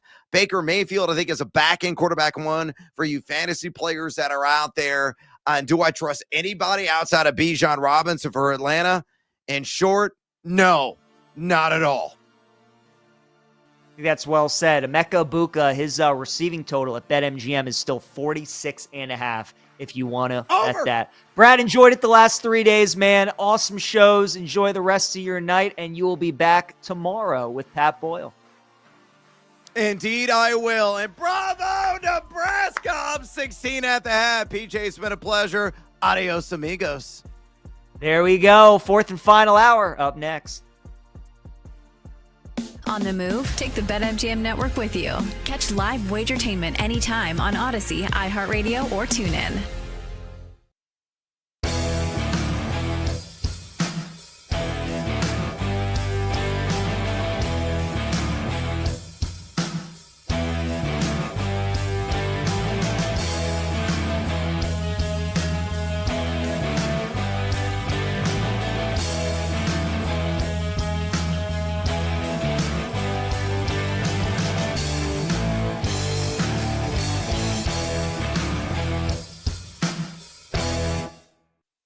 The Philadelphia Phillies are the National League equivalent of the New York Yankees. And that sounds good because the Yankees are always in it, right? They're always in the headlines. They're always in the playoffs. They're always there in October. The problem is that the Yankees are never going to win with this current leadership. So when the Phillies bring back Rob Thompson, the manager, and bring back Kyle Schwarber, 5 years, $150 million. By the way, the Red Sox struck out on Schwarber. The Orioles were in it for Schwarber also. And this doesn't mean that Kyle Schwarber is not an awesome player. He's great. It's not an anti-Kyle Schwarber take. But what happens now with the Phillies, right? And this is what's happened with the Yankees in this core of players, is you keep getting to October and you can't get over the hump. And they did get to the World Series. They lost to the Astros in that World Series, and I hate the Astros. I wanted the Phillies to win that World Series. The next year, you make it to the CS and you lose to the Arizona Diamondbacks. And since then, you lose to the Mets as a huge favorite last year. Your offense does nothing in the DS this year against the Los Angeles Dodgers. I think it reaches a point where you're just not going to win unless you make some kind of drastic change. Why would you think that anything's going to go differently this year for the Phillies than it's done the last however many years? And this doesn't mean that the Phillies can't win 100 games, win the NL East, be right back in the thick of it in October. But when they get there, I'll never bet them, ever. I won't have a cent on the Phillies to win the World Series this year. And I don't think you should either.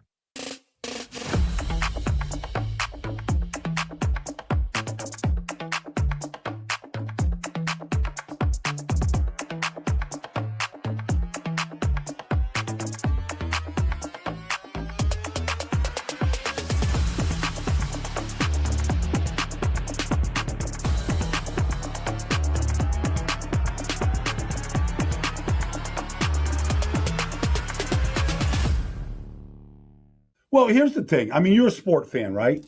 So I believe that Phillip Rivers knows how to call play. He's played with Mo Alley Cox. He's handed off to Jonathan Taylor. He's thrown passes to Michael Pittman. Quentin Nelson's been his Pro Bowl left guard when he was there. He's got some familiarity there. He's got to build some timing, with some of the other guys, Ty Warren and Josh Downs, whatever. But I believe he can do that. I believe he knows where to go with the ball pre-snap, etc. Here's what I think he's going to struggle with. Like every athlete, this is especially with boxers, Nick. Like what slows down is your reaction time. Like you see it, you just can't react at the same speed that you once did. Your neurons don't fire the same. Like it's just different. So I'm sure this week in Seattle, like Mike McDonald, if he sees them, like they're going to have Devin Witherspoon, they're going to have Emanwari. These guys are going to come after him. Like how quickly can he recognize it, see it, and react to it? Or if somebody is coming right in the A-gap right at him, can he react the way he was used to reacting? Because he was always a guy that, a big, strong guy it was hard to get to the ground, big old country boy out of Alabama. But I believe the reaction time, we're going to see that he's going to struggle in that department.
Sweat with the pros. Welcome to BetMGM Tonight on the BetMGM Network.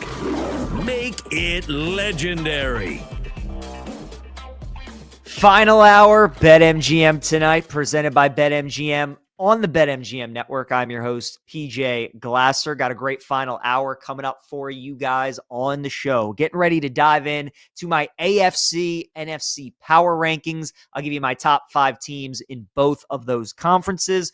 Also look at the top 12 teams in college basketball right now. We just had the Week 6 AP poll released on Monday. That's always the most important AP poll of the year. History tells us since 2004, the national champion 100% of the time has come from the top 12 in the Week 6 AP poll. We'll go through all 12 of the teams, and I'll tell you guys which of those teams I would bet to win the national title. And then we'll wrap up the show with things that PJ said, including Pete Alonso going to the Baltimore Orioles. Maybe we'll get some more breaking news in Major League Baseball that we can react to here in the final hour. That would definitely be awesome.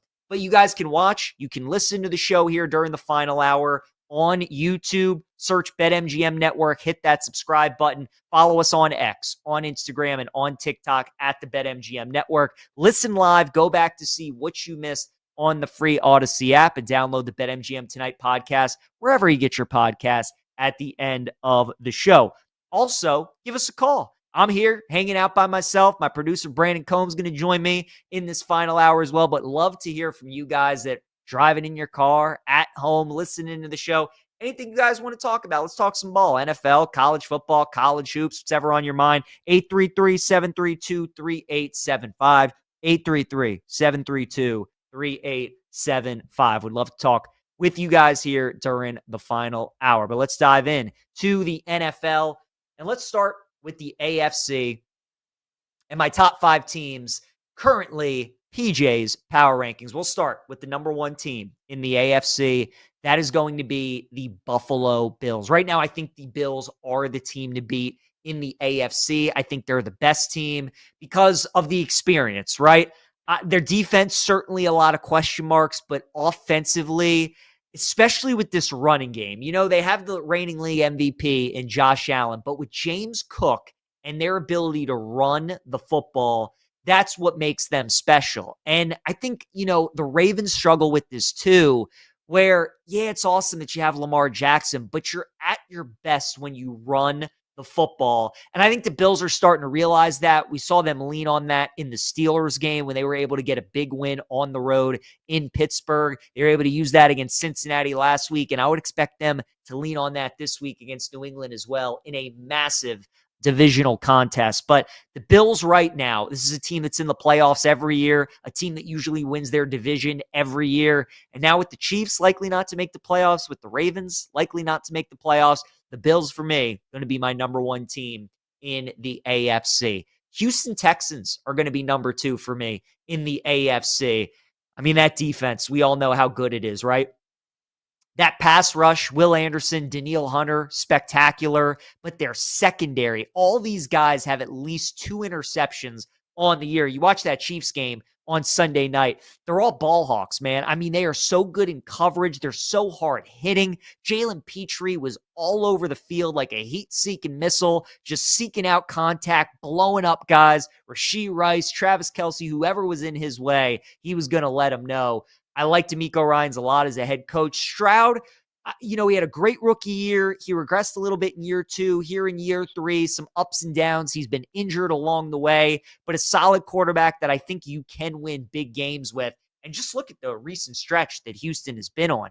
Beat Buffalo as an underdog. Beat the Colts as an underdog. Beat Kansas City as an underdog. And again, I think that Chiefs win is as impressive a win as any team has had all year. I know the Chiefs are struggling. I know they're 6-7 on the year. I know they're 1-7 in one-score games.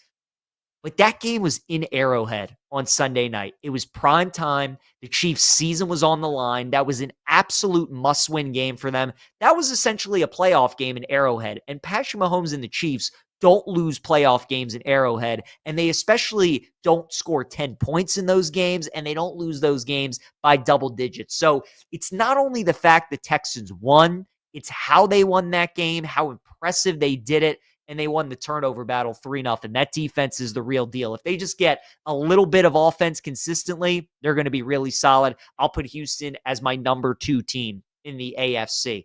Patriots are going to be my number 3 team.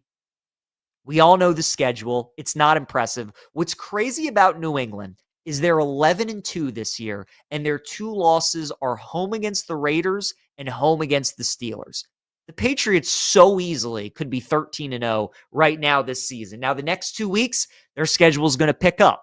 They're home against Buffalo on Sunday, and then they're at the Ravens on Sunday Night Football. So we're going to start to learn about the Patriots. You know that 2-game stretch that the Bears just went on against the Eagles and the Packers, where the Bears were racking up all these wins, and we wanted to see if Chicago was for real? Well, I think a lot of us got our answer. I mean, they beat the Eagles, and they went toe-to-toe with the Packers, and now a lot of people are like, okay, Chicago, they're a playoff team. Maybe they can do some damage in the NFC. Now we're going to find out if the Patriots are legit Super Bowl contenders. They're going to make the playoffs. They're likely going to win their division.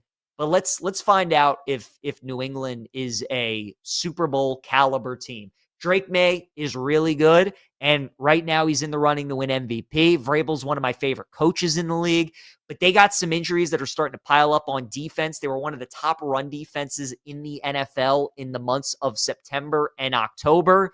Now that we've gotten into November and December, they're middle of the pack, so they're not as great defending the run when they were so elite early on in the year.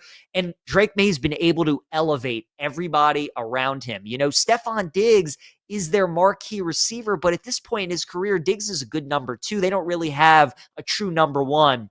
Now that you're going to face 2 good teams, you're going to be a slight home dog to Buffalo. The look-ahead line has Baltimore as a 2.5-point favorite against New England next week at home. Are the Patriots going to be able to step up in competition? We're going to find out. But right now, I'll put the Pats at 3. I like their coach-quarterback combo with Vrabel and Drake May. Denver Broncos, for me, are going to be number 4.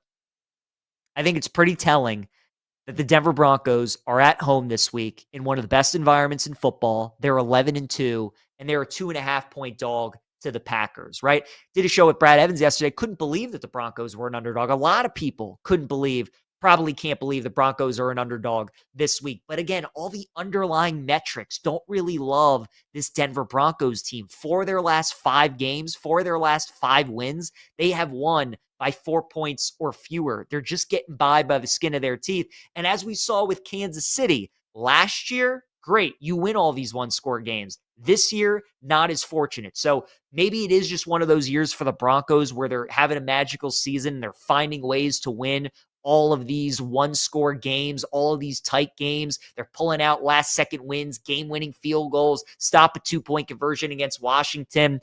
But they're facing arguably the best team in the NFL this week in Green Bay. We're going to learn a lot about the Broncos. Their defense is awesome. I just worry about Bo Nix. I don't know if Bo Nix is good enough to take the Broncos to where they want to go. So I'll put Denver at number 4. So Bills 1, Texans 2, Patriots 3, Broncos 4. And then it was a real debate for number 5. Do I go Jacksonville? Do I go the Chargers? I certainly can't go the Colts now that Daniel Jones is hurt. Do I put the Ravens there, the Steelers? I still got to go with the Chiefs at number 5. There's certainly a big gap at this point between the top 4 in the AFC and then the 5th team, but I'll still throw Kansas City in there. I think they're the best of the rest. And again, they're probably not going to make the playoffs, which is crazy. But if this team somehow does find a way to get into the playoffs, they're going to be a team that obviously nobody's going to want to face. And that means they've won 4 straight games. They're getting hot. And again, it's the aura of Kansas City, but they still got Mahomes. They still got a really good defense. They got these weapons. I mean, they got Rice. They got Worthy. Kelsey's certainly not what he was, but he's still a good player when their offensive line is healthy. It's pretty good. And they got Andy Reid. I didn't agree with his decision to go for it against Houston on Sunday night, but certainly one of the best coaches still in the league. So by default, I have to put Kansas City at 5. I think most people would probably put Jacksonville or the Chargers. There's something about Jacksonville I still don't like, man. Trevor Lawrence is, I still can't get there with Trevor. I don't trust him in any of these big games. Their defense just thrives off of turnovers. And then the Chargers are just so beaten up. If the Chargers were healthy, especially on the offensive line, I'd like LA. I'd like LA with Slater and Alt if those guys were in there. I like their 1-2 punch at running back with Hampton and Vidal. Defensively, they're very good. But right now, got to put Kansas City at number 5. Now looking at the NFC, which is certainly a much stronger conference. The Rams are the number 1 team in football. You look at their 3 losses this year. On the road to Carolina, lost because of turnovers. Home against San Francisco, lost because of turnovers. And then that Philadelphia game. Again, I still don't know how the Rams lost that game to the Eagles. Rams very easily could be undefeated this season, and their offense is the best in football. And when Stafford's getting protected and he plays well, they are tough to stop, man. I mean, those 2 receivers with Puka and Devontae Adams, Kyron Williams, Blake Corum at running back. McVay's one of the best in the business. And then this defense is very underrated as well. A lot of youth, but they're really well coached by Chris Shula. Their defensive line's very good. Their secondary creates turnovers. The Rams are the team to beat in the NFL. There's a reason why they are favored to win the Super Bowl, and they are the number 1 team in the NFC. I'll put the Packers at number 2. I don't love the inconsistency that we see at times from Green Bay, but there's no denying the talent on that roster, and there's no denying how great that defense can be, especially if they're at home. I think what's scary for the rest of the NFC is if the Packers get that number 1 seed, because that defense, when they play at Lambeau, really difficult to deal with. That pass rush with Rashawn Gary and Micah Parsons is special. Just all comes down to Jordan Love, like a lot of these teams. How does their quarterback play, but especially with Green Bay? Because, again, they kind of do it by committee at receiver. And now that Tucker Kraft is out for the year, it's Watson, it's Dobbs, it's Wicks. It's which of these guys is going to step up and play well. Matthew Golden for the Packers, but certainly they want to lean on Josh Jacobs and that run game. I'm a fan of Matt LaFleur. I think at times he's been really bad in a couple of games this season, but overall I think he's a really good coach. Packers are starting to play much better football. And again, they're going to be a tough out because they're really good, especially with that defense. They're starting to play a little bit better on the road as well. Seattle Seahawks, I'll put them at number 3. I would bet the Seahawks to win the Super Bowl if Sam Darnold wasn't their quarterback. I love everything else about their team. I love their coach. I love their defense. I love their wide receiver in JSN. I love their 1-2 punch at running back with Kenneth Walker and Charbonnet. Their home field is awesome. It's a great crowd. But Sam Darnold, you guys, I mean, we saw it last year with Minnesota. Like, that guy can put together a great 13, 14-week stretch. The two biggest games of the year, the Week 18 game against Detroit for the number 1 seed, he plays terrible. The playoff game against the Rams, he plays terrible. And then we've already kind of seen it this year. He puts together some great performances.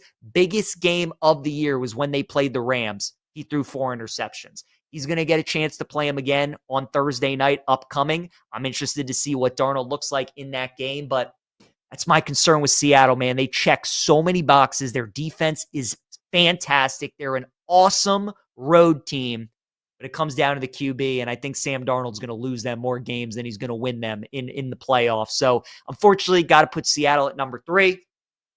San Francisco, I'll put them at number 4. Would be really interesting what San Francisco would kind of be looking like, how they would profile if they didn't suffer all those injuries on defense. You're talking about 2 of the best players at their positions in Nick Bosa and Fred Warner. Michael Williams is also gone for the year, but it's just next man up for San Francisco. Robert Saleh, say what you want about him as a head coach, and certainly the head coach of the Jets, especially when he's forced to play Zach Wilson as his quarterback. The man is a heck of a defensive coordinator, and he is great in San Francisco with Kyle Shanahan, and he always gets those guys to play really well. They've kind of been figuring it out. They've been benefiting a little bit from a softer schedule, and they're going to have another soft opponent this week in Tennessee, but he's really getting those boys to play well. And offensively, I mean, McCaffrey's one of the top running backs in football. Kittle's one of the top tight ends. Their offensive line is good enough.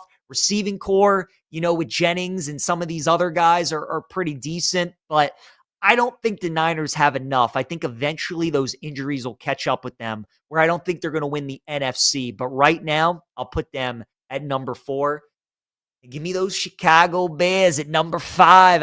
I've been impressed with the Bears, man, these last couple of weeks doing what they did to the Eagles. Now, maybe that was more the Eagles because we've started to see how the Eagles have been losing the last couple of weeks. But what a performance by Brando, by Monty, by Brad Evans and those Bears going on the road. Ben Johnson's the real deal. I mean, when he was with Detroit, we could all kind of see that he was going to be a pretty good play caller. He was going to be a pretty good head coach. When he decided it was time, he knew what this division was all about when he took the job. He knew what Chicago's roster looked like. We're still trying to figure out, I think, collectively, if Caleb Williams is still the guy, but Chicago's got their guy as head coach. The Bears never win the kind of games that they've been winning this season, and it's a credit to their head coach and Ben Johnson. Defense is starting to play a little bit better. It's all going to come down to number 18. If Caleb can flip the switch, they can beat anybody in that conference, but the Bears, for me, number 5 in the NFC. All right, we're going to talk some college hoops on the other side. BetMGM tonight.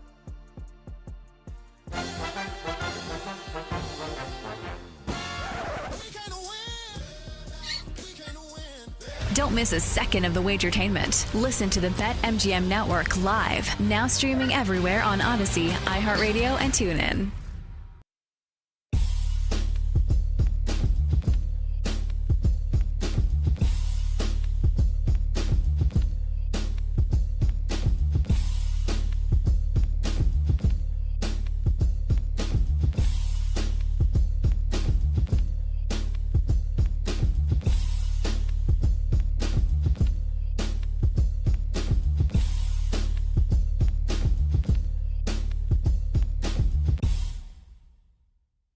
And I know there's always that teammate or two that says, we're not going sleeves. How does that conversation go in the locker room?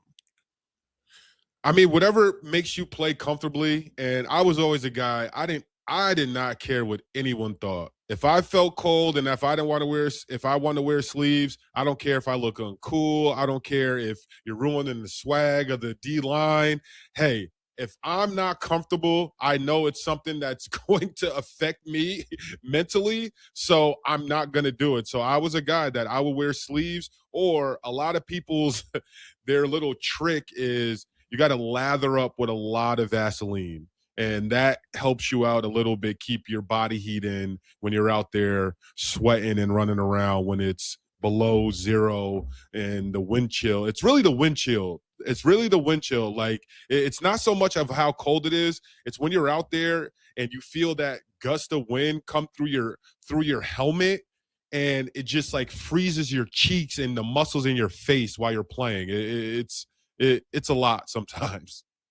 Right off the lake, Chicago, Cleveland, too, makes it even worse. Okay, so for the listeners and viewers here, just to hammer this home, like they're looking, okay, is there a betting angle? So, like Tua's record, freezing temps at Pittsburgh Monday night. It's going to be damn cold, probably.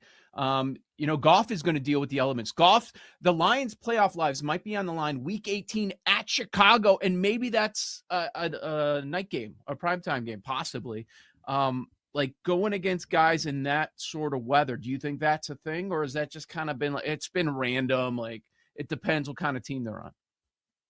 I think it depends, and it's something where when it's cold like that, for wide receivers, it's the ball's harder. If that makes sense, like the ball gets harder when it's cold out, so it in turns is harder for guys to catch passes. But I think when it gets cold like this, the teams that can run the ball successfully, they will be the ones that win these games. And I think teams want to try to impose their will when it's cold like this, because it is something where for defenders, you have to want to tackle in this type of weather. Like we already see it. My biggest pet peeve right now in the game for defenses is defenders that think that they can tackle anyone with a shoulder and they don't wrap up. And right now when it gets cold, if you're not wrapping up and making sure tackles, we're going to see a lot of teams either be successful at this or maybe lose games when it comes to tackling when it's really, really cold, because there is a different element to the game when you have to tackle guys when it's these type of temperatures out.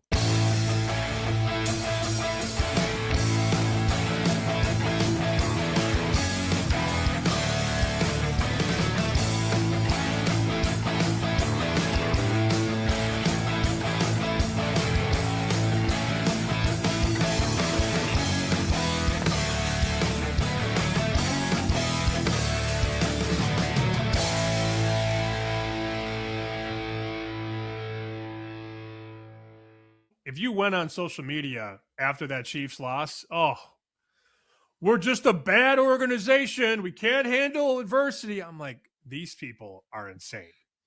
They've been to 7 straight AFC championships, played in 5 Super Bowls, won 3 Super Bowls. Do you know how tone deaf you sound as a Chiefs fan when you say that we got to fire Andy Reid or we got to move on from Mahomes? He doesn't have it anymore. How stupid can you be? That did not. People were sick. It happened all night on Sunday. All night. My God. Idiots.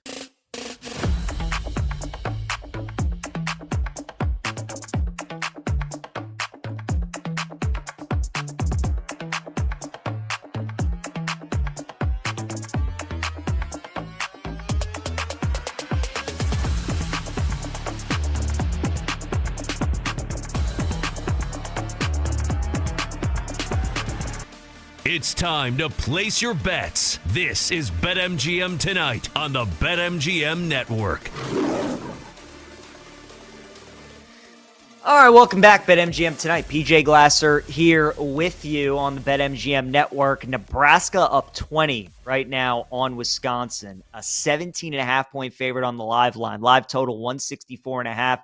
59 Nebraska, 39 Wisconsin with 6 minutes to go in the ball game. Over in the NBA, Lakers midway through the first quarter up 15-11 on the Spurs. OKC with just another beatdown tonight in the NBA as they improve to 24-1 on the season. SGA and company blow out Phoenix 138-89. Again, at 24-1. Need to go 74-8 to break the all-time regular season record by the Warriors, who were 73-9. And I think there's a good chance that OKC might get there. Let's continue talking college basketball, though, here on BetMGM Tonight. And talked about at the top of this hour, week 6 of the AP poll. If you're ever going to follow any AP poll in college basketball, it's always week 6 is the important one.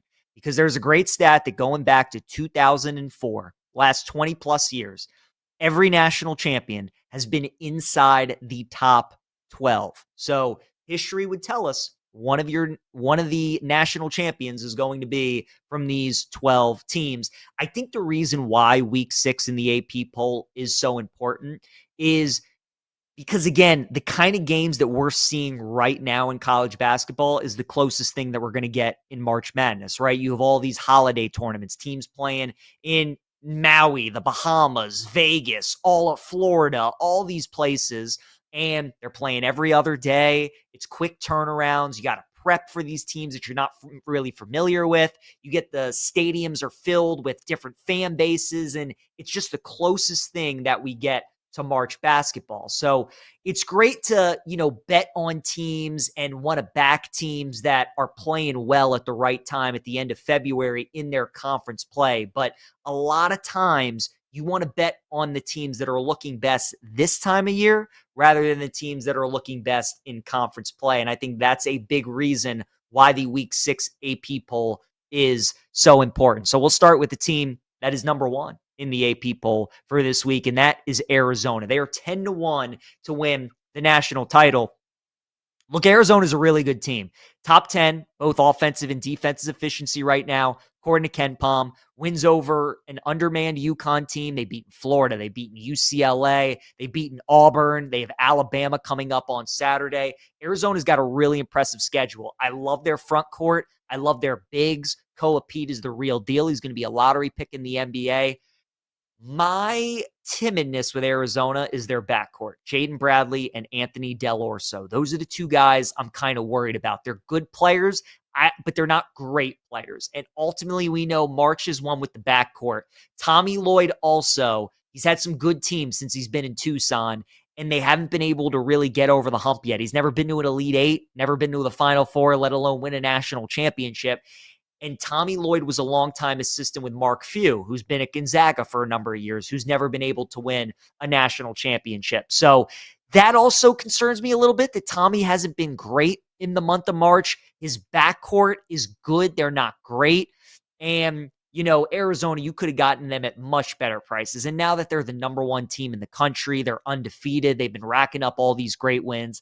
Now is not the time to bet Arizona to win the national title. So I'll pass on the Wildcats. Michigan, a lot of people probably feel like they should be the number 1 team. They're also undefeated. They're plus 340 to win the national title, and they have just been steamrolling people the last few games. Blew out San Diego State, blew out Auburn, Gonzaga, Villanova. All these games, they won by 30 or more points. Right now, they are unbelievable. They're the best defensive team in the country. Their offense is really good, and they have one of the best players in Yaxel Landenborg. Much like Arizona, though, I have my concerns about the backcourt, and please do not bet Michigan at this price. Do not bet them at plus 340. Do not bet them at their peak. This is unsustainable. Right now, if the season ended today, Michigan would be one of the top 3 greatest teams, according to KenPom, ever. They're not going to continue that as of right now. It's not to say they can't win the title. That's not to say that they aren't this good, but they are going to go through a little bit of a dry spell. The Big Ten does have some good teams in it with Purdue and Michigan State, Illinois. They're going to have to play these teams. They're going to lose some games. So you're going to be able to get a better price on Michigan. So right now, do not bet them at their peak. When they're beating down everybody, wait for the dip. They're plus 340, and they are the clear favorite to win the national title, but I would not bet Michigan. Duke is 11-1.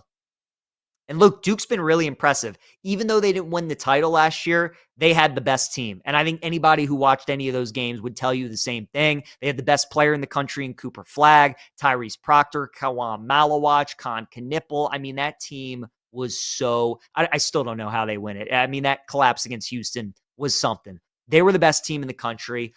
And credit to John Shire, man. He lost a lot of firepower, but he brought in Cam Boozer, who is the real deal. He's going to be a top 3 pick in the NBA draft. That kid is as good as advertised. He's averaging 23 and 10 this season. Again, the theme, though, with these top 3 teams, it's the guard play. I like Caleb Foster. I like Isaiah Evans. But they're just like, I'd rather have Bradley and Del Orso out of Arizona, So if I don't like those guys, I can't like Duke, even though Boozer's terrific. Shire's a good coach.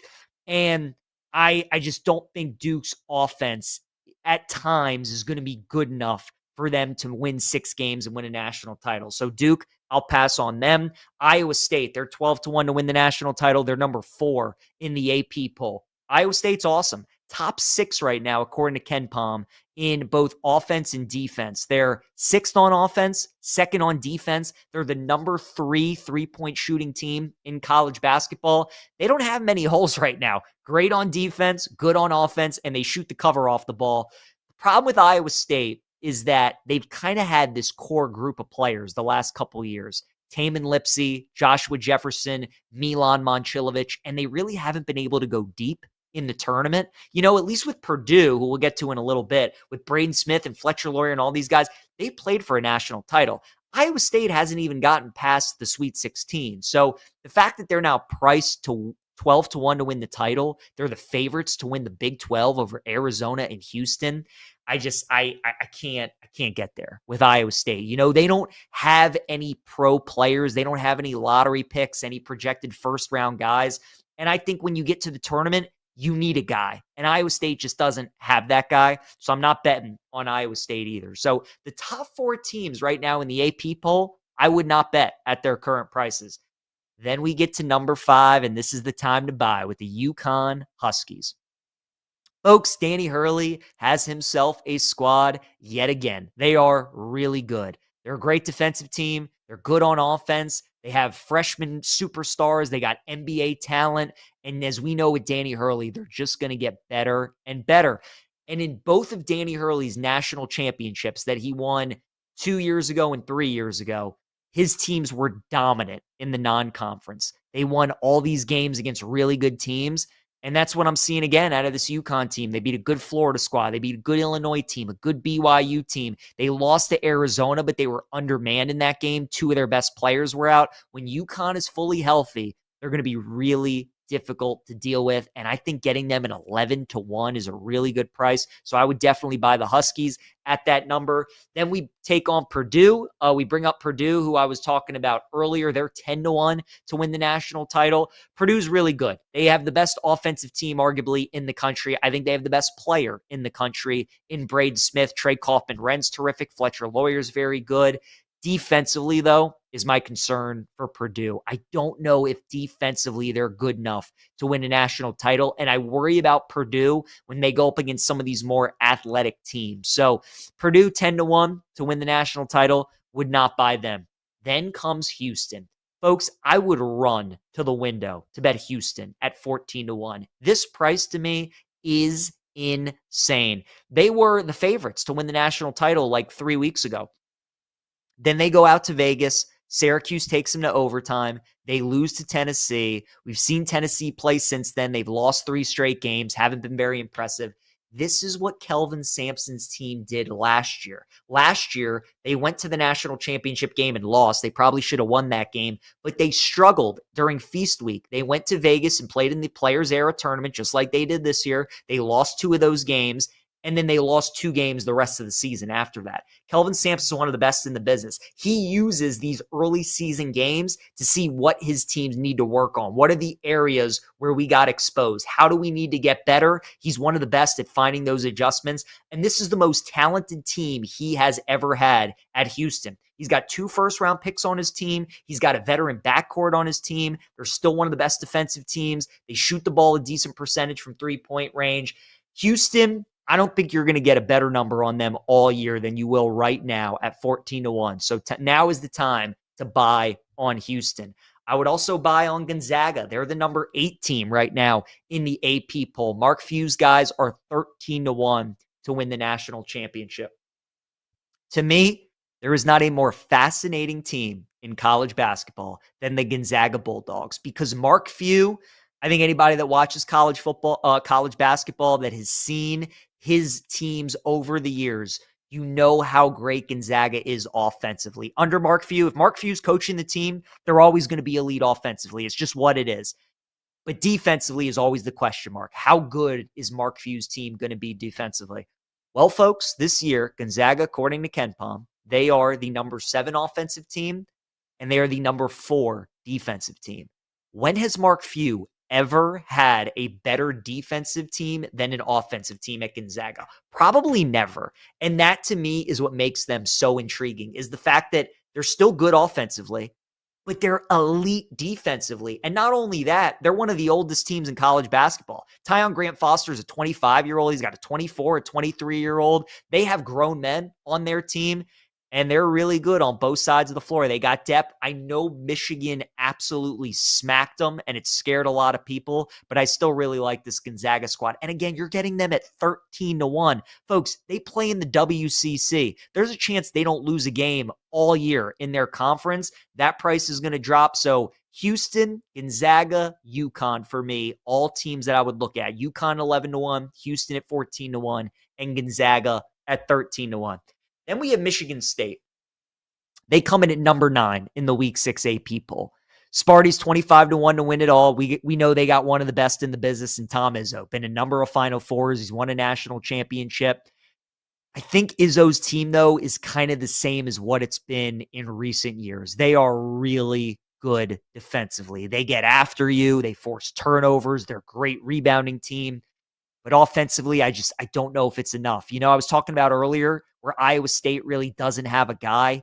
Michigan State doesn't have a guy either. They're hoping that it can be Jeremy Fears, but I just don't know if he can be consistent enough for them when they need him. So I like Michigan State's defense. We know defense wins championships, and their defense is good enough to win a title, but they're going to need some offensive firepower, and I just don't know if they're going to get that. You know, in the tournament, you're going to need to win games in the 60s, but there are also going to be games where you need to win in the 80s and the 90s. And I just don't know if Michigan State can play that game if they need to win a game in the 80s or the 90s. So because of that, can't bet them.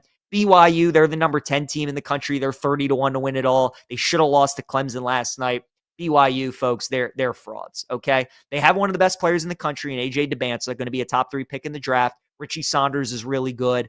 They're an elite offensive team. Defensively, though, nowhere near good enough. And again, when they play teams in the tournament like Clemson, who's really good defensively, can take them out of the run and shoot game, can make it a half-court game, turn it over, they force BYU into scoring droughts, that's when they're going to get into trouble. So BYU, good on them.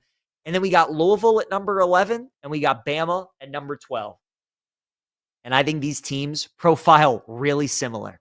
If you go on KenPom, Louisville is the number 4 offensive team in college basketball. They're 38th defensively.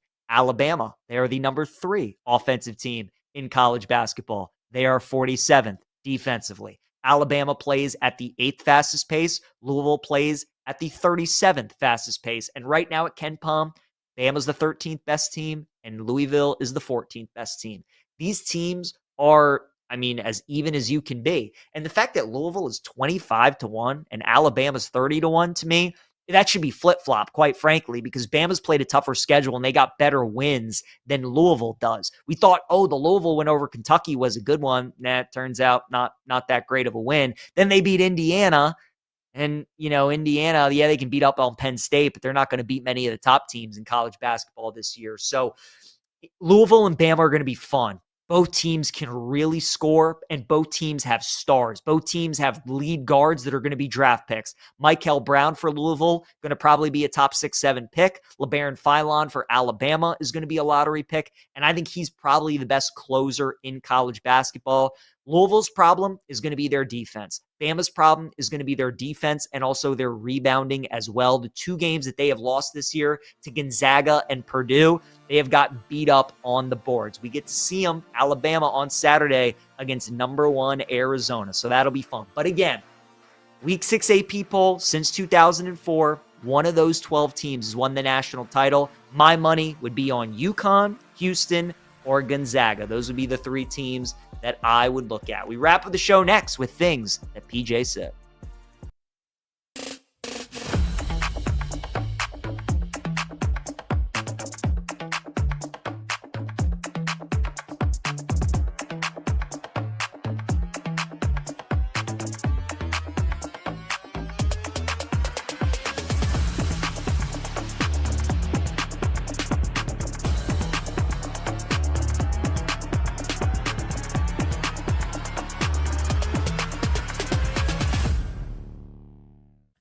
I don't know what the hell they're going to do.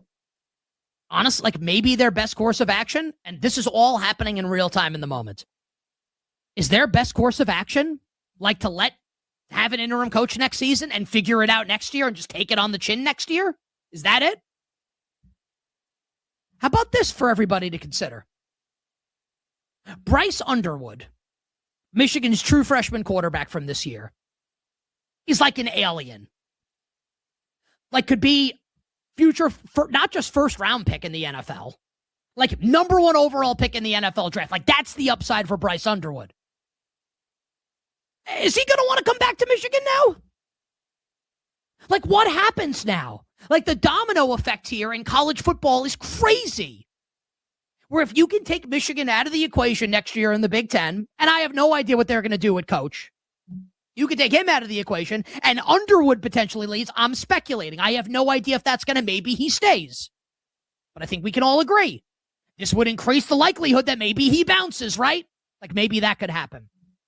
This is a piece of news that will have major ramifications on the sport of college football here. And I'll tell you, you're one of these college football teams with deep pockets. You got a lot of NIL money to spend, and you need a quarterback. How are you not on the phone with Bryce Underwood and his team and his reps to try and bring him in? This is a story we'll absolutely be following here. But Sharon Moore, like, this is like the old Mike Ditka bit on ESPN, on ESPN NFL Countdown. Sharon Moore, stop it. Like, just like, you know, my friend, I went to college with him. For people that know, KFC, Barstool, Kevin Clancy, we went to Fordham together. He has a great line, which I won't say the full line. I will just summarize it with the acronym JJO. Like, JJO, buddy. Like, come on. Like, so much to lose, and you can't keep it in. Give it a rest here. Sharon Moore fired with cause by the University of Michigan.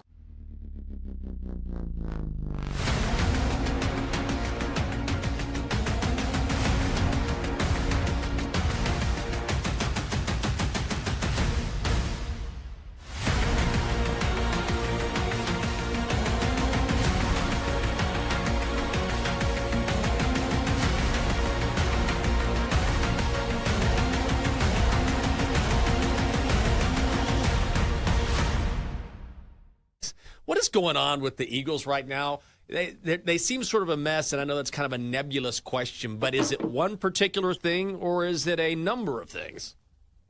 Well, it's the main reason is the offense. The offense can't get out of its own way, you know, and it kind of feels like now they're dug in or they don't really know what the answer is. You know, last week, Saquon's talking about how it's a group focus issue. That's all it is. We're not focused enough.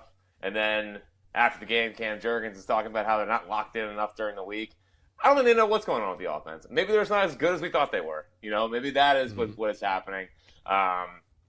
We talked a lot, obviously, about the AJ-Jalen relationship. Well, I mean, AJ's gotten the ball a lot in the last 3 games, and they've lost all 3 games. So they can't run the ball. Offensive line's not as good as it was last year. Quarterback is struggling to see the field, it seems like, and I don't know. I don't think the vibes on the offense certainly do not seem very, very positive. Whereas the defense, everyone seems like they're on the same page, flying around, playing great football, and generally getting along. But that is certainly not the case with Eagles offense.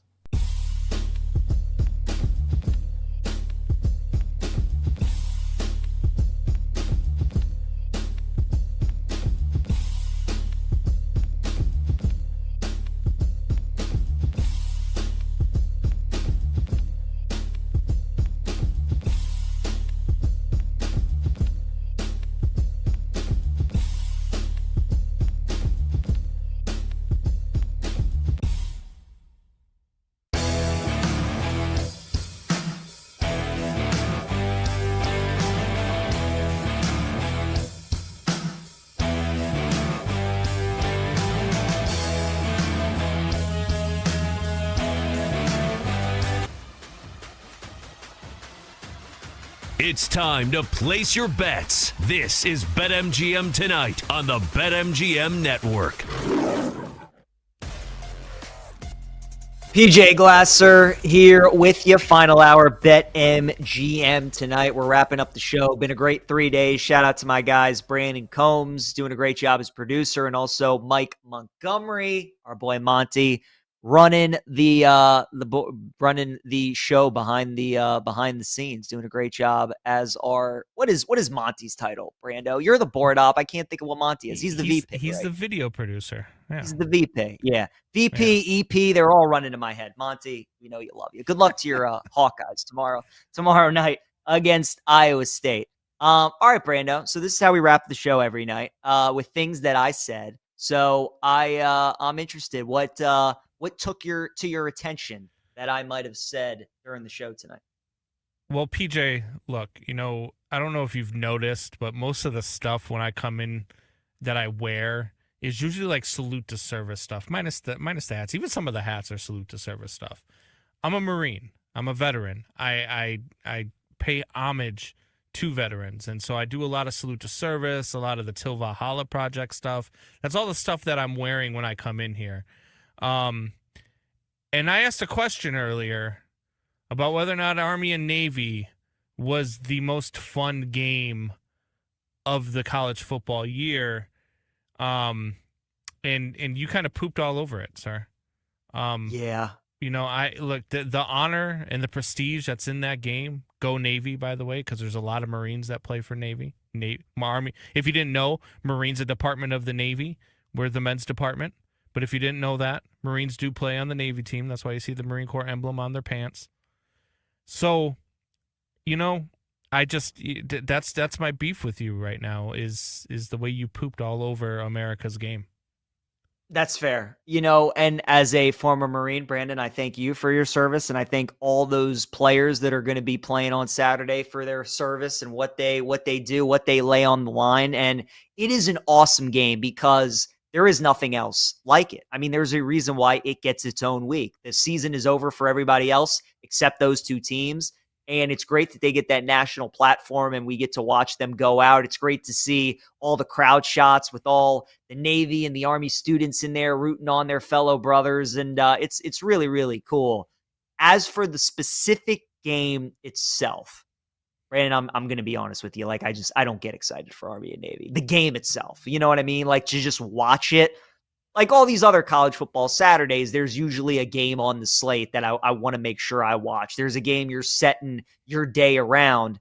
And on Saturday, I'll do my show from noon to 4. I'll watch the first quarter of Army Navy, but then I've got plans afterwards. Whereas on a regular college football Saturday, that would probably never happen. But, because all my Saturdays have been spent watching college football, now I kind of get an off Saturday to where I'm going to go enjoy it. So where I'll probably, there'll probably be a TV on. The game will be on in the background. I'll certainly be watching it. I'll have interest. But just the way the question was framed, that it's the most exciting game of the year, like I would just be lying to you if I told you that I got as excited for Army Navy as some of these other games that we had on the college football slate. But I'll definitely watch it. I'm sure I'll have a bet on it in some capacity. And I'll always root for Navy because I'm a Maryland guy. I grew up in Maryland. I live in DC. Like, I love, beautiful campus, by the way, for anybody that's never been to Annapolis in the Naval Academy. That place is spectacular. I'm sure West Point is as well. I've never been there. I'd love to go. But Navy, I'll always root for Navy in the game. I always hope that they win. But just like anybody else, I'm hoping for a close, exciting, entertaining ball game. So, Saturday you said you have plans. Like, are you going on a date with a lovely woman who might be the next Mrs. PJ Glasser? Are you? I wish. No, I'm going to. Do you guys in Chicago? Do you have 5 irons? Do you have the golf places Yes. where like with the projectors? Okay, that's where I'll be. Yeah. So buddies texted me wanting to know Saturday if they want to hit up 5 irons. I was like, oh yeah, I could go. Got to keep the swings fresh, Brando, during the winter. You know what I mean? Got to make sure we're still hitting it well. So that's what I'll be doing. So I'm sure there'll be TVs in there while I'm watching the game. So instead of Army Navy, you're going with a bunch of guys to swing sticks. Gotcha. That's exactly right, Brando. Exactly right. Are you a big golf guy? How does your game look? So I love golf. I do. I watch it all the time. I'm a big fan of the sport. I shot a 72 one time, PJ. No, you but didn't. It was on a 9-hole par 3 course. There it is. All right. I was like 72. Yeah. That's what I sometimes shoot on the front nine. Yeah. Yeah. It's a lot of fun though. Have you ever been to like one of those places like with the projectors? Have you been? Oh there? yeah. We've got one that's over by us. It's not 5. I've been to 5 irons though. When I lived on the East Coast, but I actually we have one out here called Birdies. So I go to that one quite a bit, and then there's one 2 blocks down from the studio here that I'll hit up every once in a while because my day job is about half a mile from here. So in between, I'll just walk over there. They've got a deal where you get $10 all you can eat wings, and you can play simulated golf. So I'll do that in between the day job and coming here just to unwind and relax before I come in. So I love that. What a genius invention. Like the technology is so incredible how you can play all these great courses around the world.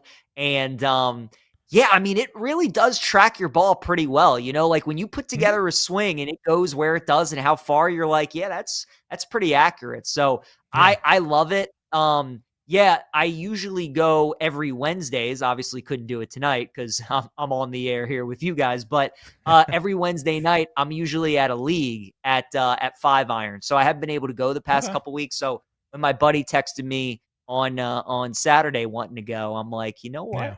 I think we can swing that. So tomorrow I'm going to the Caps game. First Caps game of the season for me. My buddy from college, his wife, they're coming into town. Never been to an NHL game before. So we were thinking of things to do, and I was looking at the schedule, and I saw the Caps were in town on Thursday. They're playing the Hurricanes, so that's going to be a great game tomorrow. And I was like, have you guys ever been to a hot? And they were like, never been. And I'm like, oh, well, I'm taking you to see the Great 8. All right. I think you guys are going to enjoy some hockey in person. So I'll be at the Caps game tomorrow. Looking forward to that. That's sometimes how when you're on one of those courses, right, and you're swinging at the screen, people laugh at me when we go to a golf course. I actually had my co-host of my podcast with me one time, and the fairway's right in front of you, so most people stand at 12 o'clock and they get into their swing. I have to stand at about 10 o'clock because if I face 10 o'clock, then I'm going to hit the fairway. Yeah, but if I face the fairway, I'm going straight into the trees. Yeah, I got a crazy slice. Some people, the way that like it tracks it, they just have a slice. It sounds like you just have a natural slice on your shot, but some people they have to play for the curve. Are you a lefty or righty? I'm a righty. Yep. Okay. Are you everything righty or do you do anything lefty? I'm pretty much everything righty. Yeah. Okay. I'm everything righty except when it comes to golf and baseball. I bat lefty, throw righty. Oh wow! And then I golf lefty as well. So yeah, growing up, my dad always told me I was built for baseball because I bat lefty, throw righty. But just never panned out. Never panned out. I was a nice little player, in the high school days, but never stuck with it. You know who it did pan out for? Pete Alonso. Come on, panned out for Pete Alonso. How exciting is it for you as an Orioles fan? This is what I want to talk about here. We got about 3 minutes left. I want to know how exciting, because this lineup, man, looks good. If they go out and find a way to get some real good pitching to go along with their young depth that they have in that pitching rotation, this could get very interesting for the Orioles in a really good division really quickly. How excited are you about Pete Alonso for the next 5 years? This is what they were missing, Brandon. This is what they have needed, So obviously they were so bad for so long. They have all these years where the number one farm system in baseball, and then we start to get all these guys, right? Rutschman comes up, Gunnar comes up, Holiday comes up, all these guys. But the front office last year didn't go out and they didn't get an Alonso. They didn't go out and get a veteran piece with postseason experience, somebody that is a middle linchpin in that lineup that'll help all the other guys. And that's what they were really missing last year. Obviously the pitching too, but even the lineup wasn't as great as it should have been. And I think, last year really showed that front office a lot, that it was great that they built from within, But now to take that next step and win a championship, you got to go spend, and you got to bring pieces from the outside. So for them to do that, I mean, look, they were in on Schwarber yesterday too, right? I mean, so it's so encouraging that they're finally understanding that they got to spend, they got to go for it. And it's awesome to get a guy like Pete. You know, I've had Mets fans text me today and tell me to take care of their boy for him. Like, Mets fans love this guy. So I'm excited. Obviously, the power numbers speak for themselves. His RBI production, his durability. I'm fired up, Brando. But like you said, what makes me excited is you don't make this move to go after probably your second biggest need if you're not going to address your first biggest need, and that's get a frontline starting pitcher, which I think they're also going to address. Yeah, and it's funny because I asked you last night if you are, excited just to know that they were in on Kyle Schwarber, and I don't think either one of us thought anything about Pete Alonso. Maybe you did, but I know that when I saw it come through this morning, I was like, the first person I thought about was you. I was like, oh my God, and I texted immediately in our group chat, and I was like, PJ, Pete Alonso's an Oriole. I mean, it was insane. I didn't see it coming. My question for you though, after that is what's next? Like who's on the block next? Like, do you want to see a Ranger Suarez? Do you want do you expect that they will actually go and try to do something like that? I mean, everything I've been hearing from all these reporters is like they're not done. So I would expect Framber Valdez, Ranger Suarez. They definitely overpaid for Alonso. So, but again, they needed to. And I love the fact that they did because it shows your clubhouse. It shows the fan base that you're going for it. And then it's going to also attract other free agents when they see that, right? You don't think any of those starting pitchers are seeing that they made the move for Alonso and that tells them, oh, the O's are trying to win this year. So I love this move by them, and I definitely do think they're going to get one of the big names on the starting pitching market. Awesome show today, Brandon. I wish the Cubs had a GM with some cojones. I know. I don't know what the Cubbies are going to do. We'll see if they make any moves here in the offseason. Thanks again to Brandon and Monty for helping me out over the last 3 days. Brad Evans and Pat with you tomorrow. You guys have a great rest of your night. That's a wrap. Come back for more Wagertainment on BetMGM tonight, Monday to Friday, 7 to 11 p.m. Eastern on the BetMGM network. Make it legendary.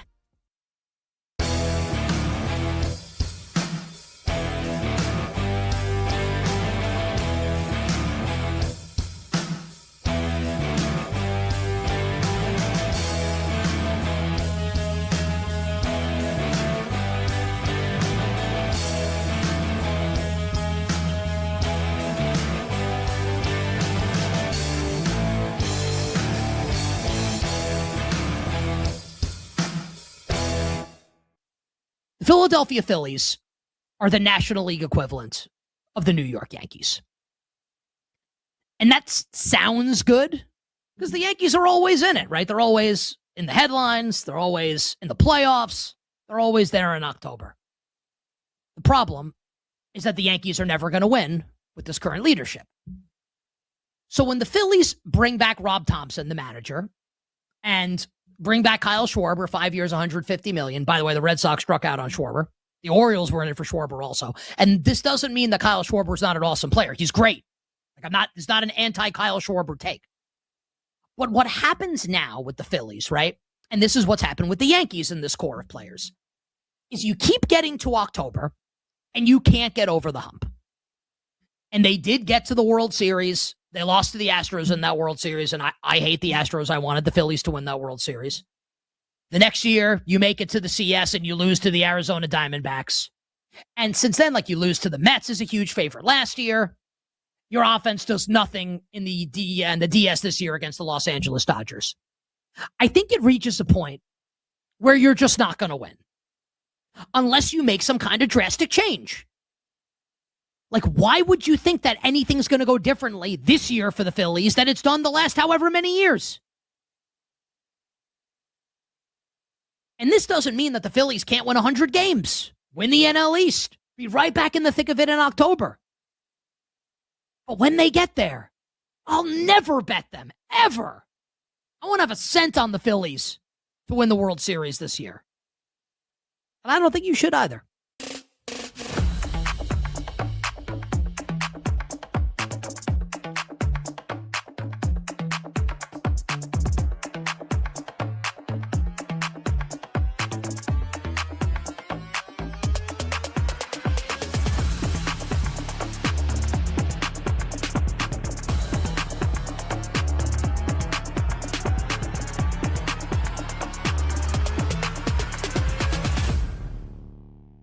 Well, here's the thing. I mean, you're a sport fan, right?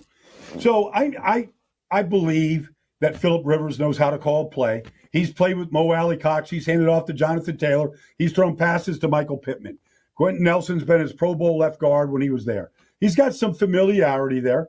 He's got to build some timing, with some of the other guys, Ty Warren and Josh Downs, whatever. But I believe he can do that. I believe he knows where to go with the ball, pre-snap, etc. Here's what I think he's going to struggle with. Like every athlete, this is especially with boxers, Nick. Like what slows down is your reaction time.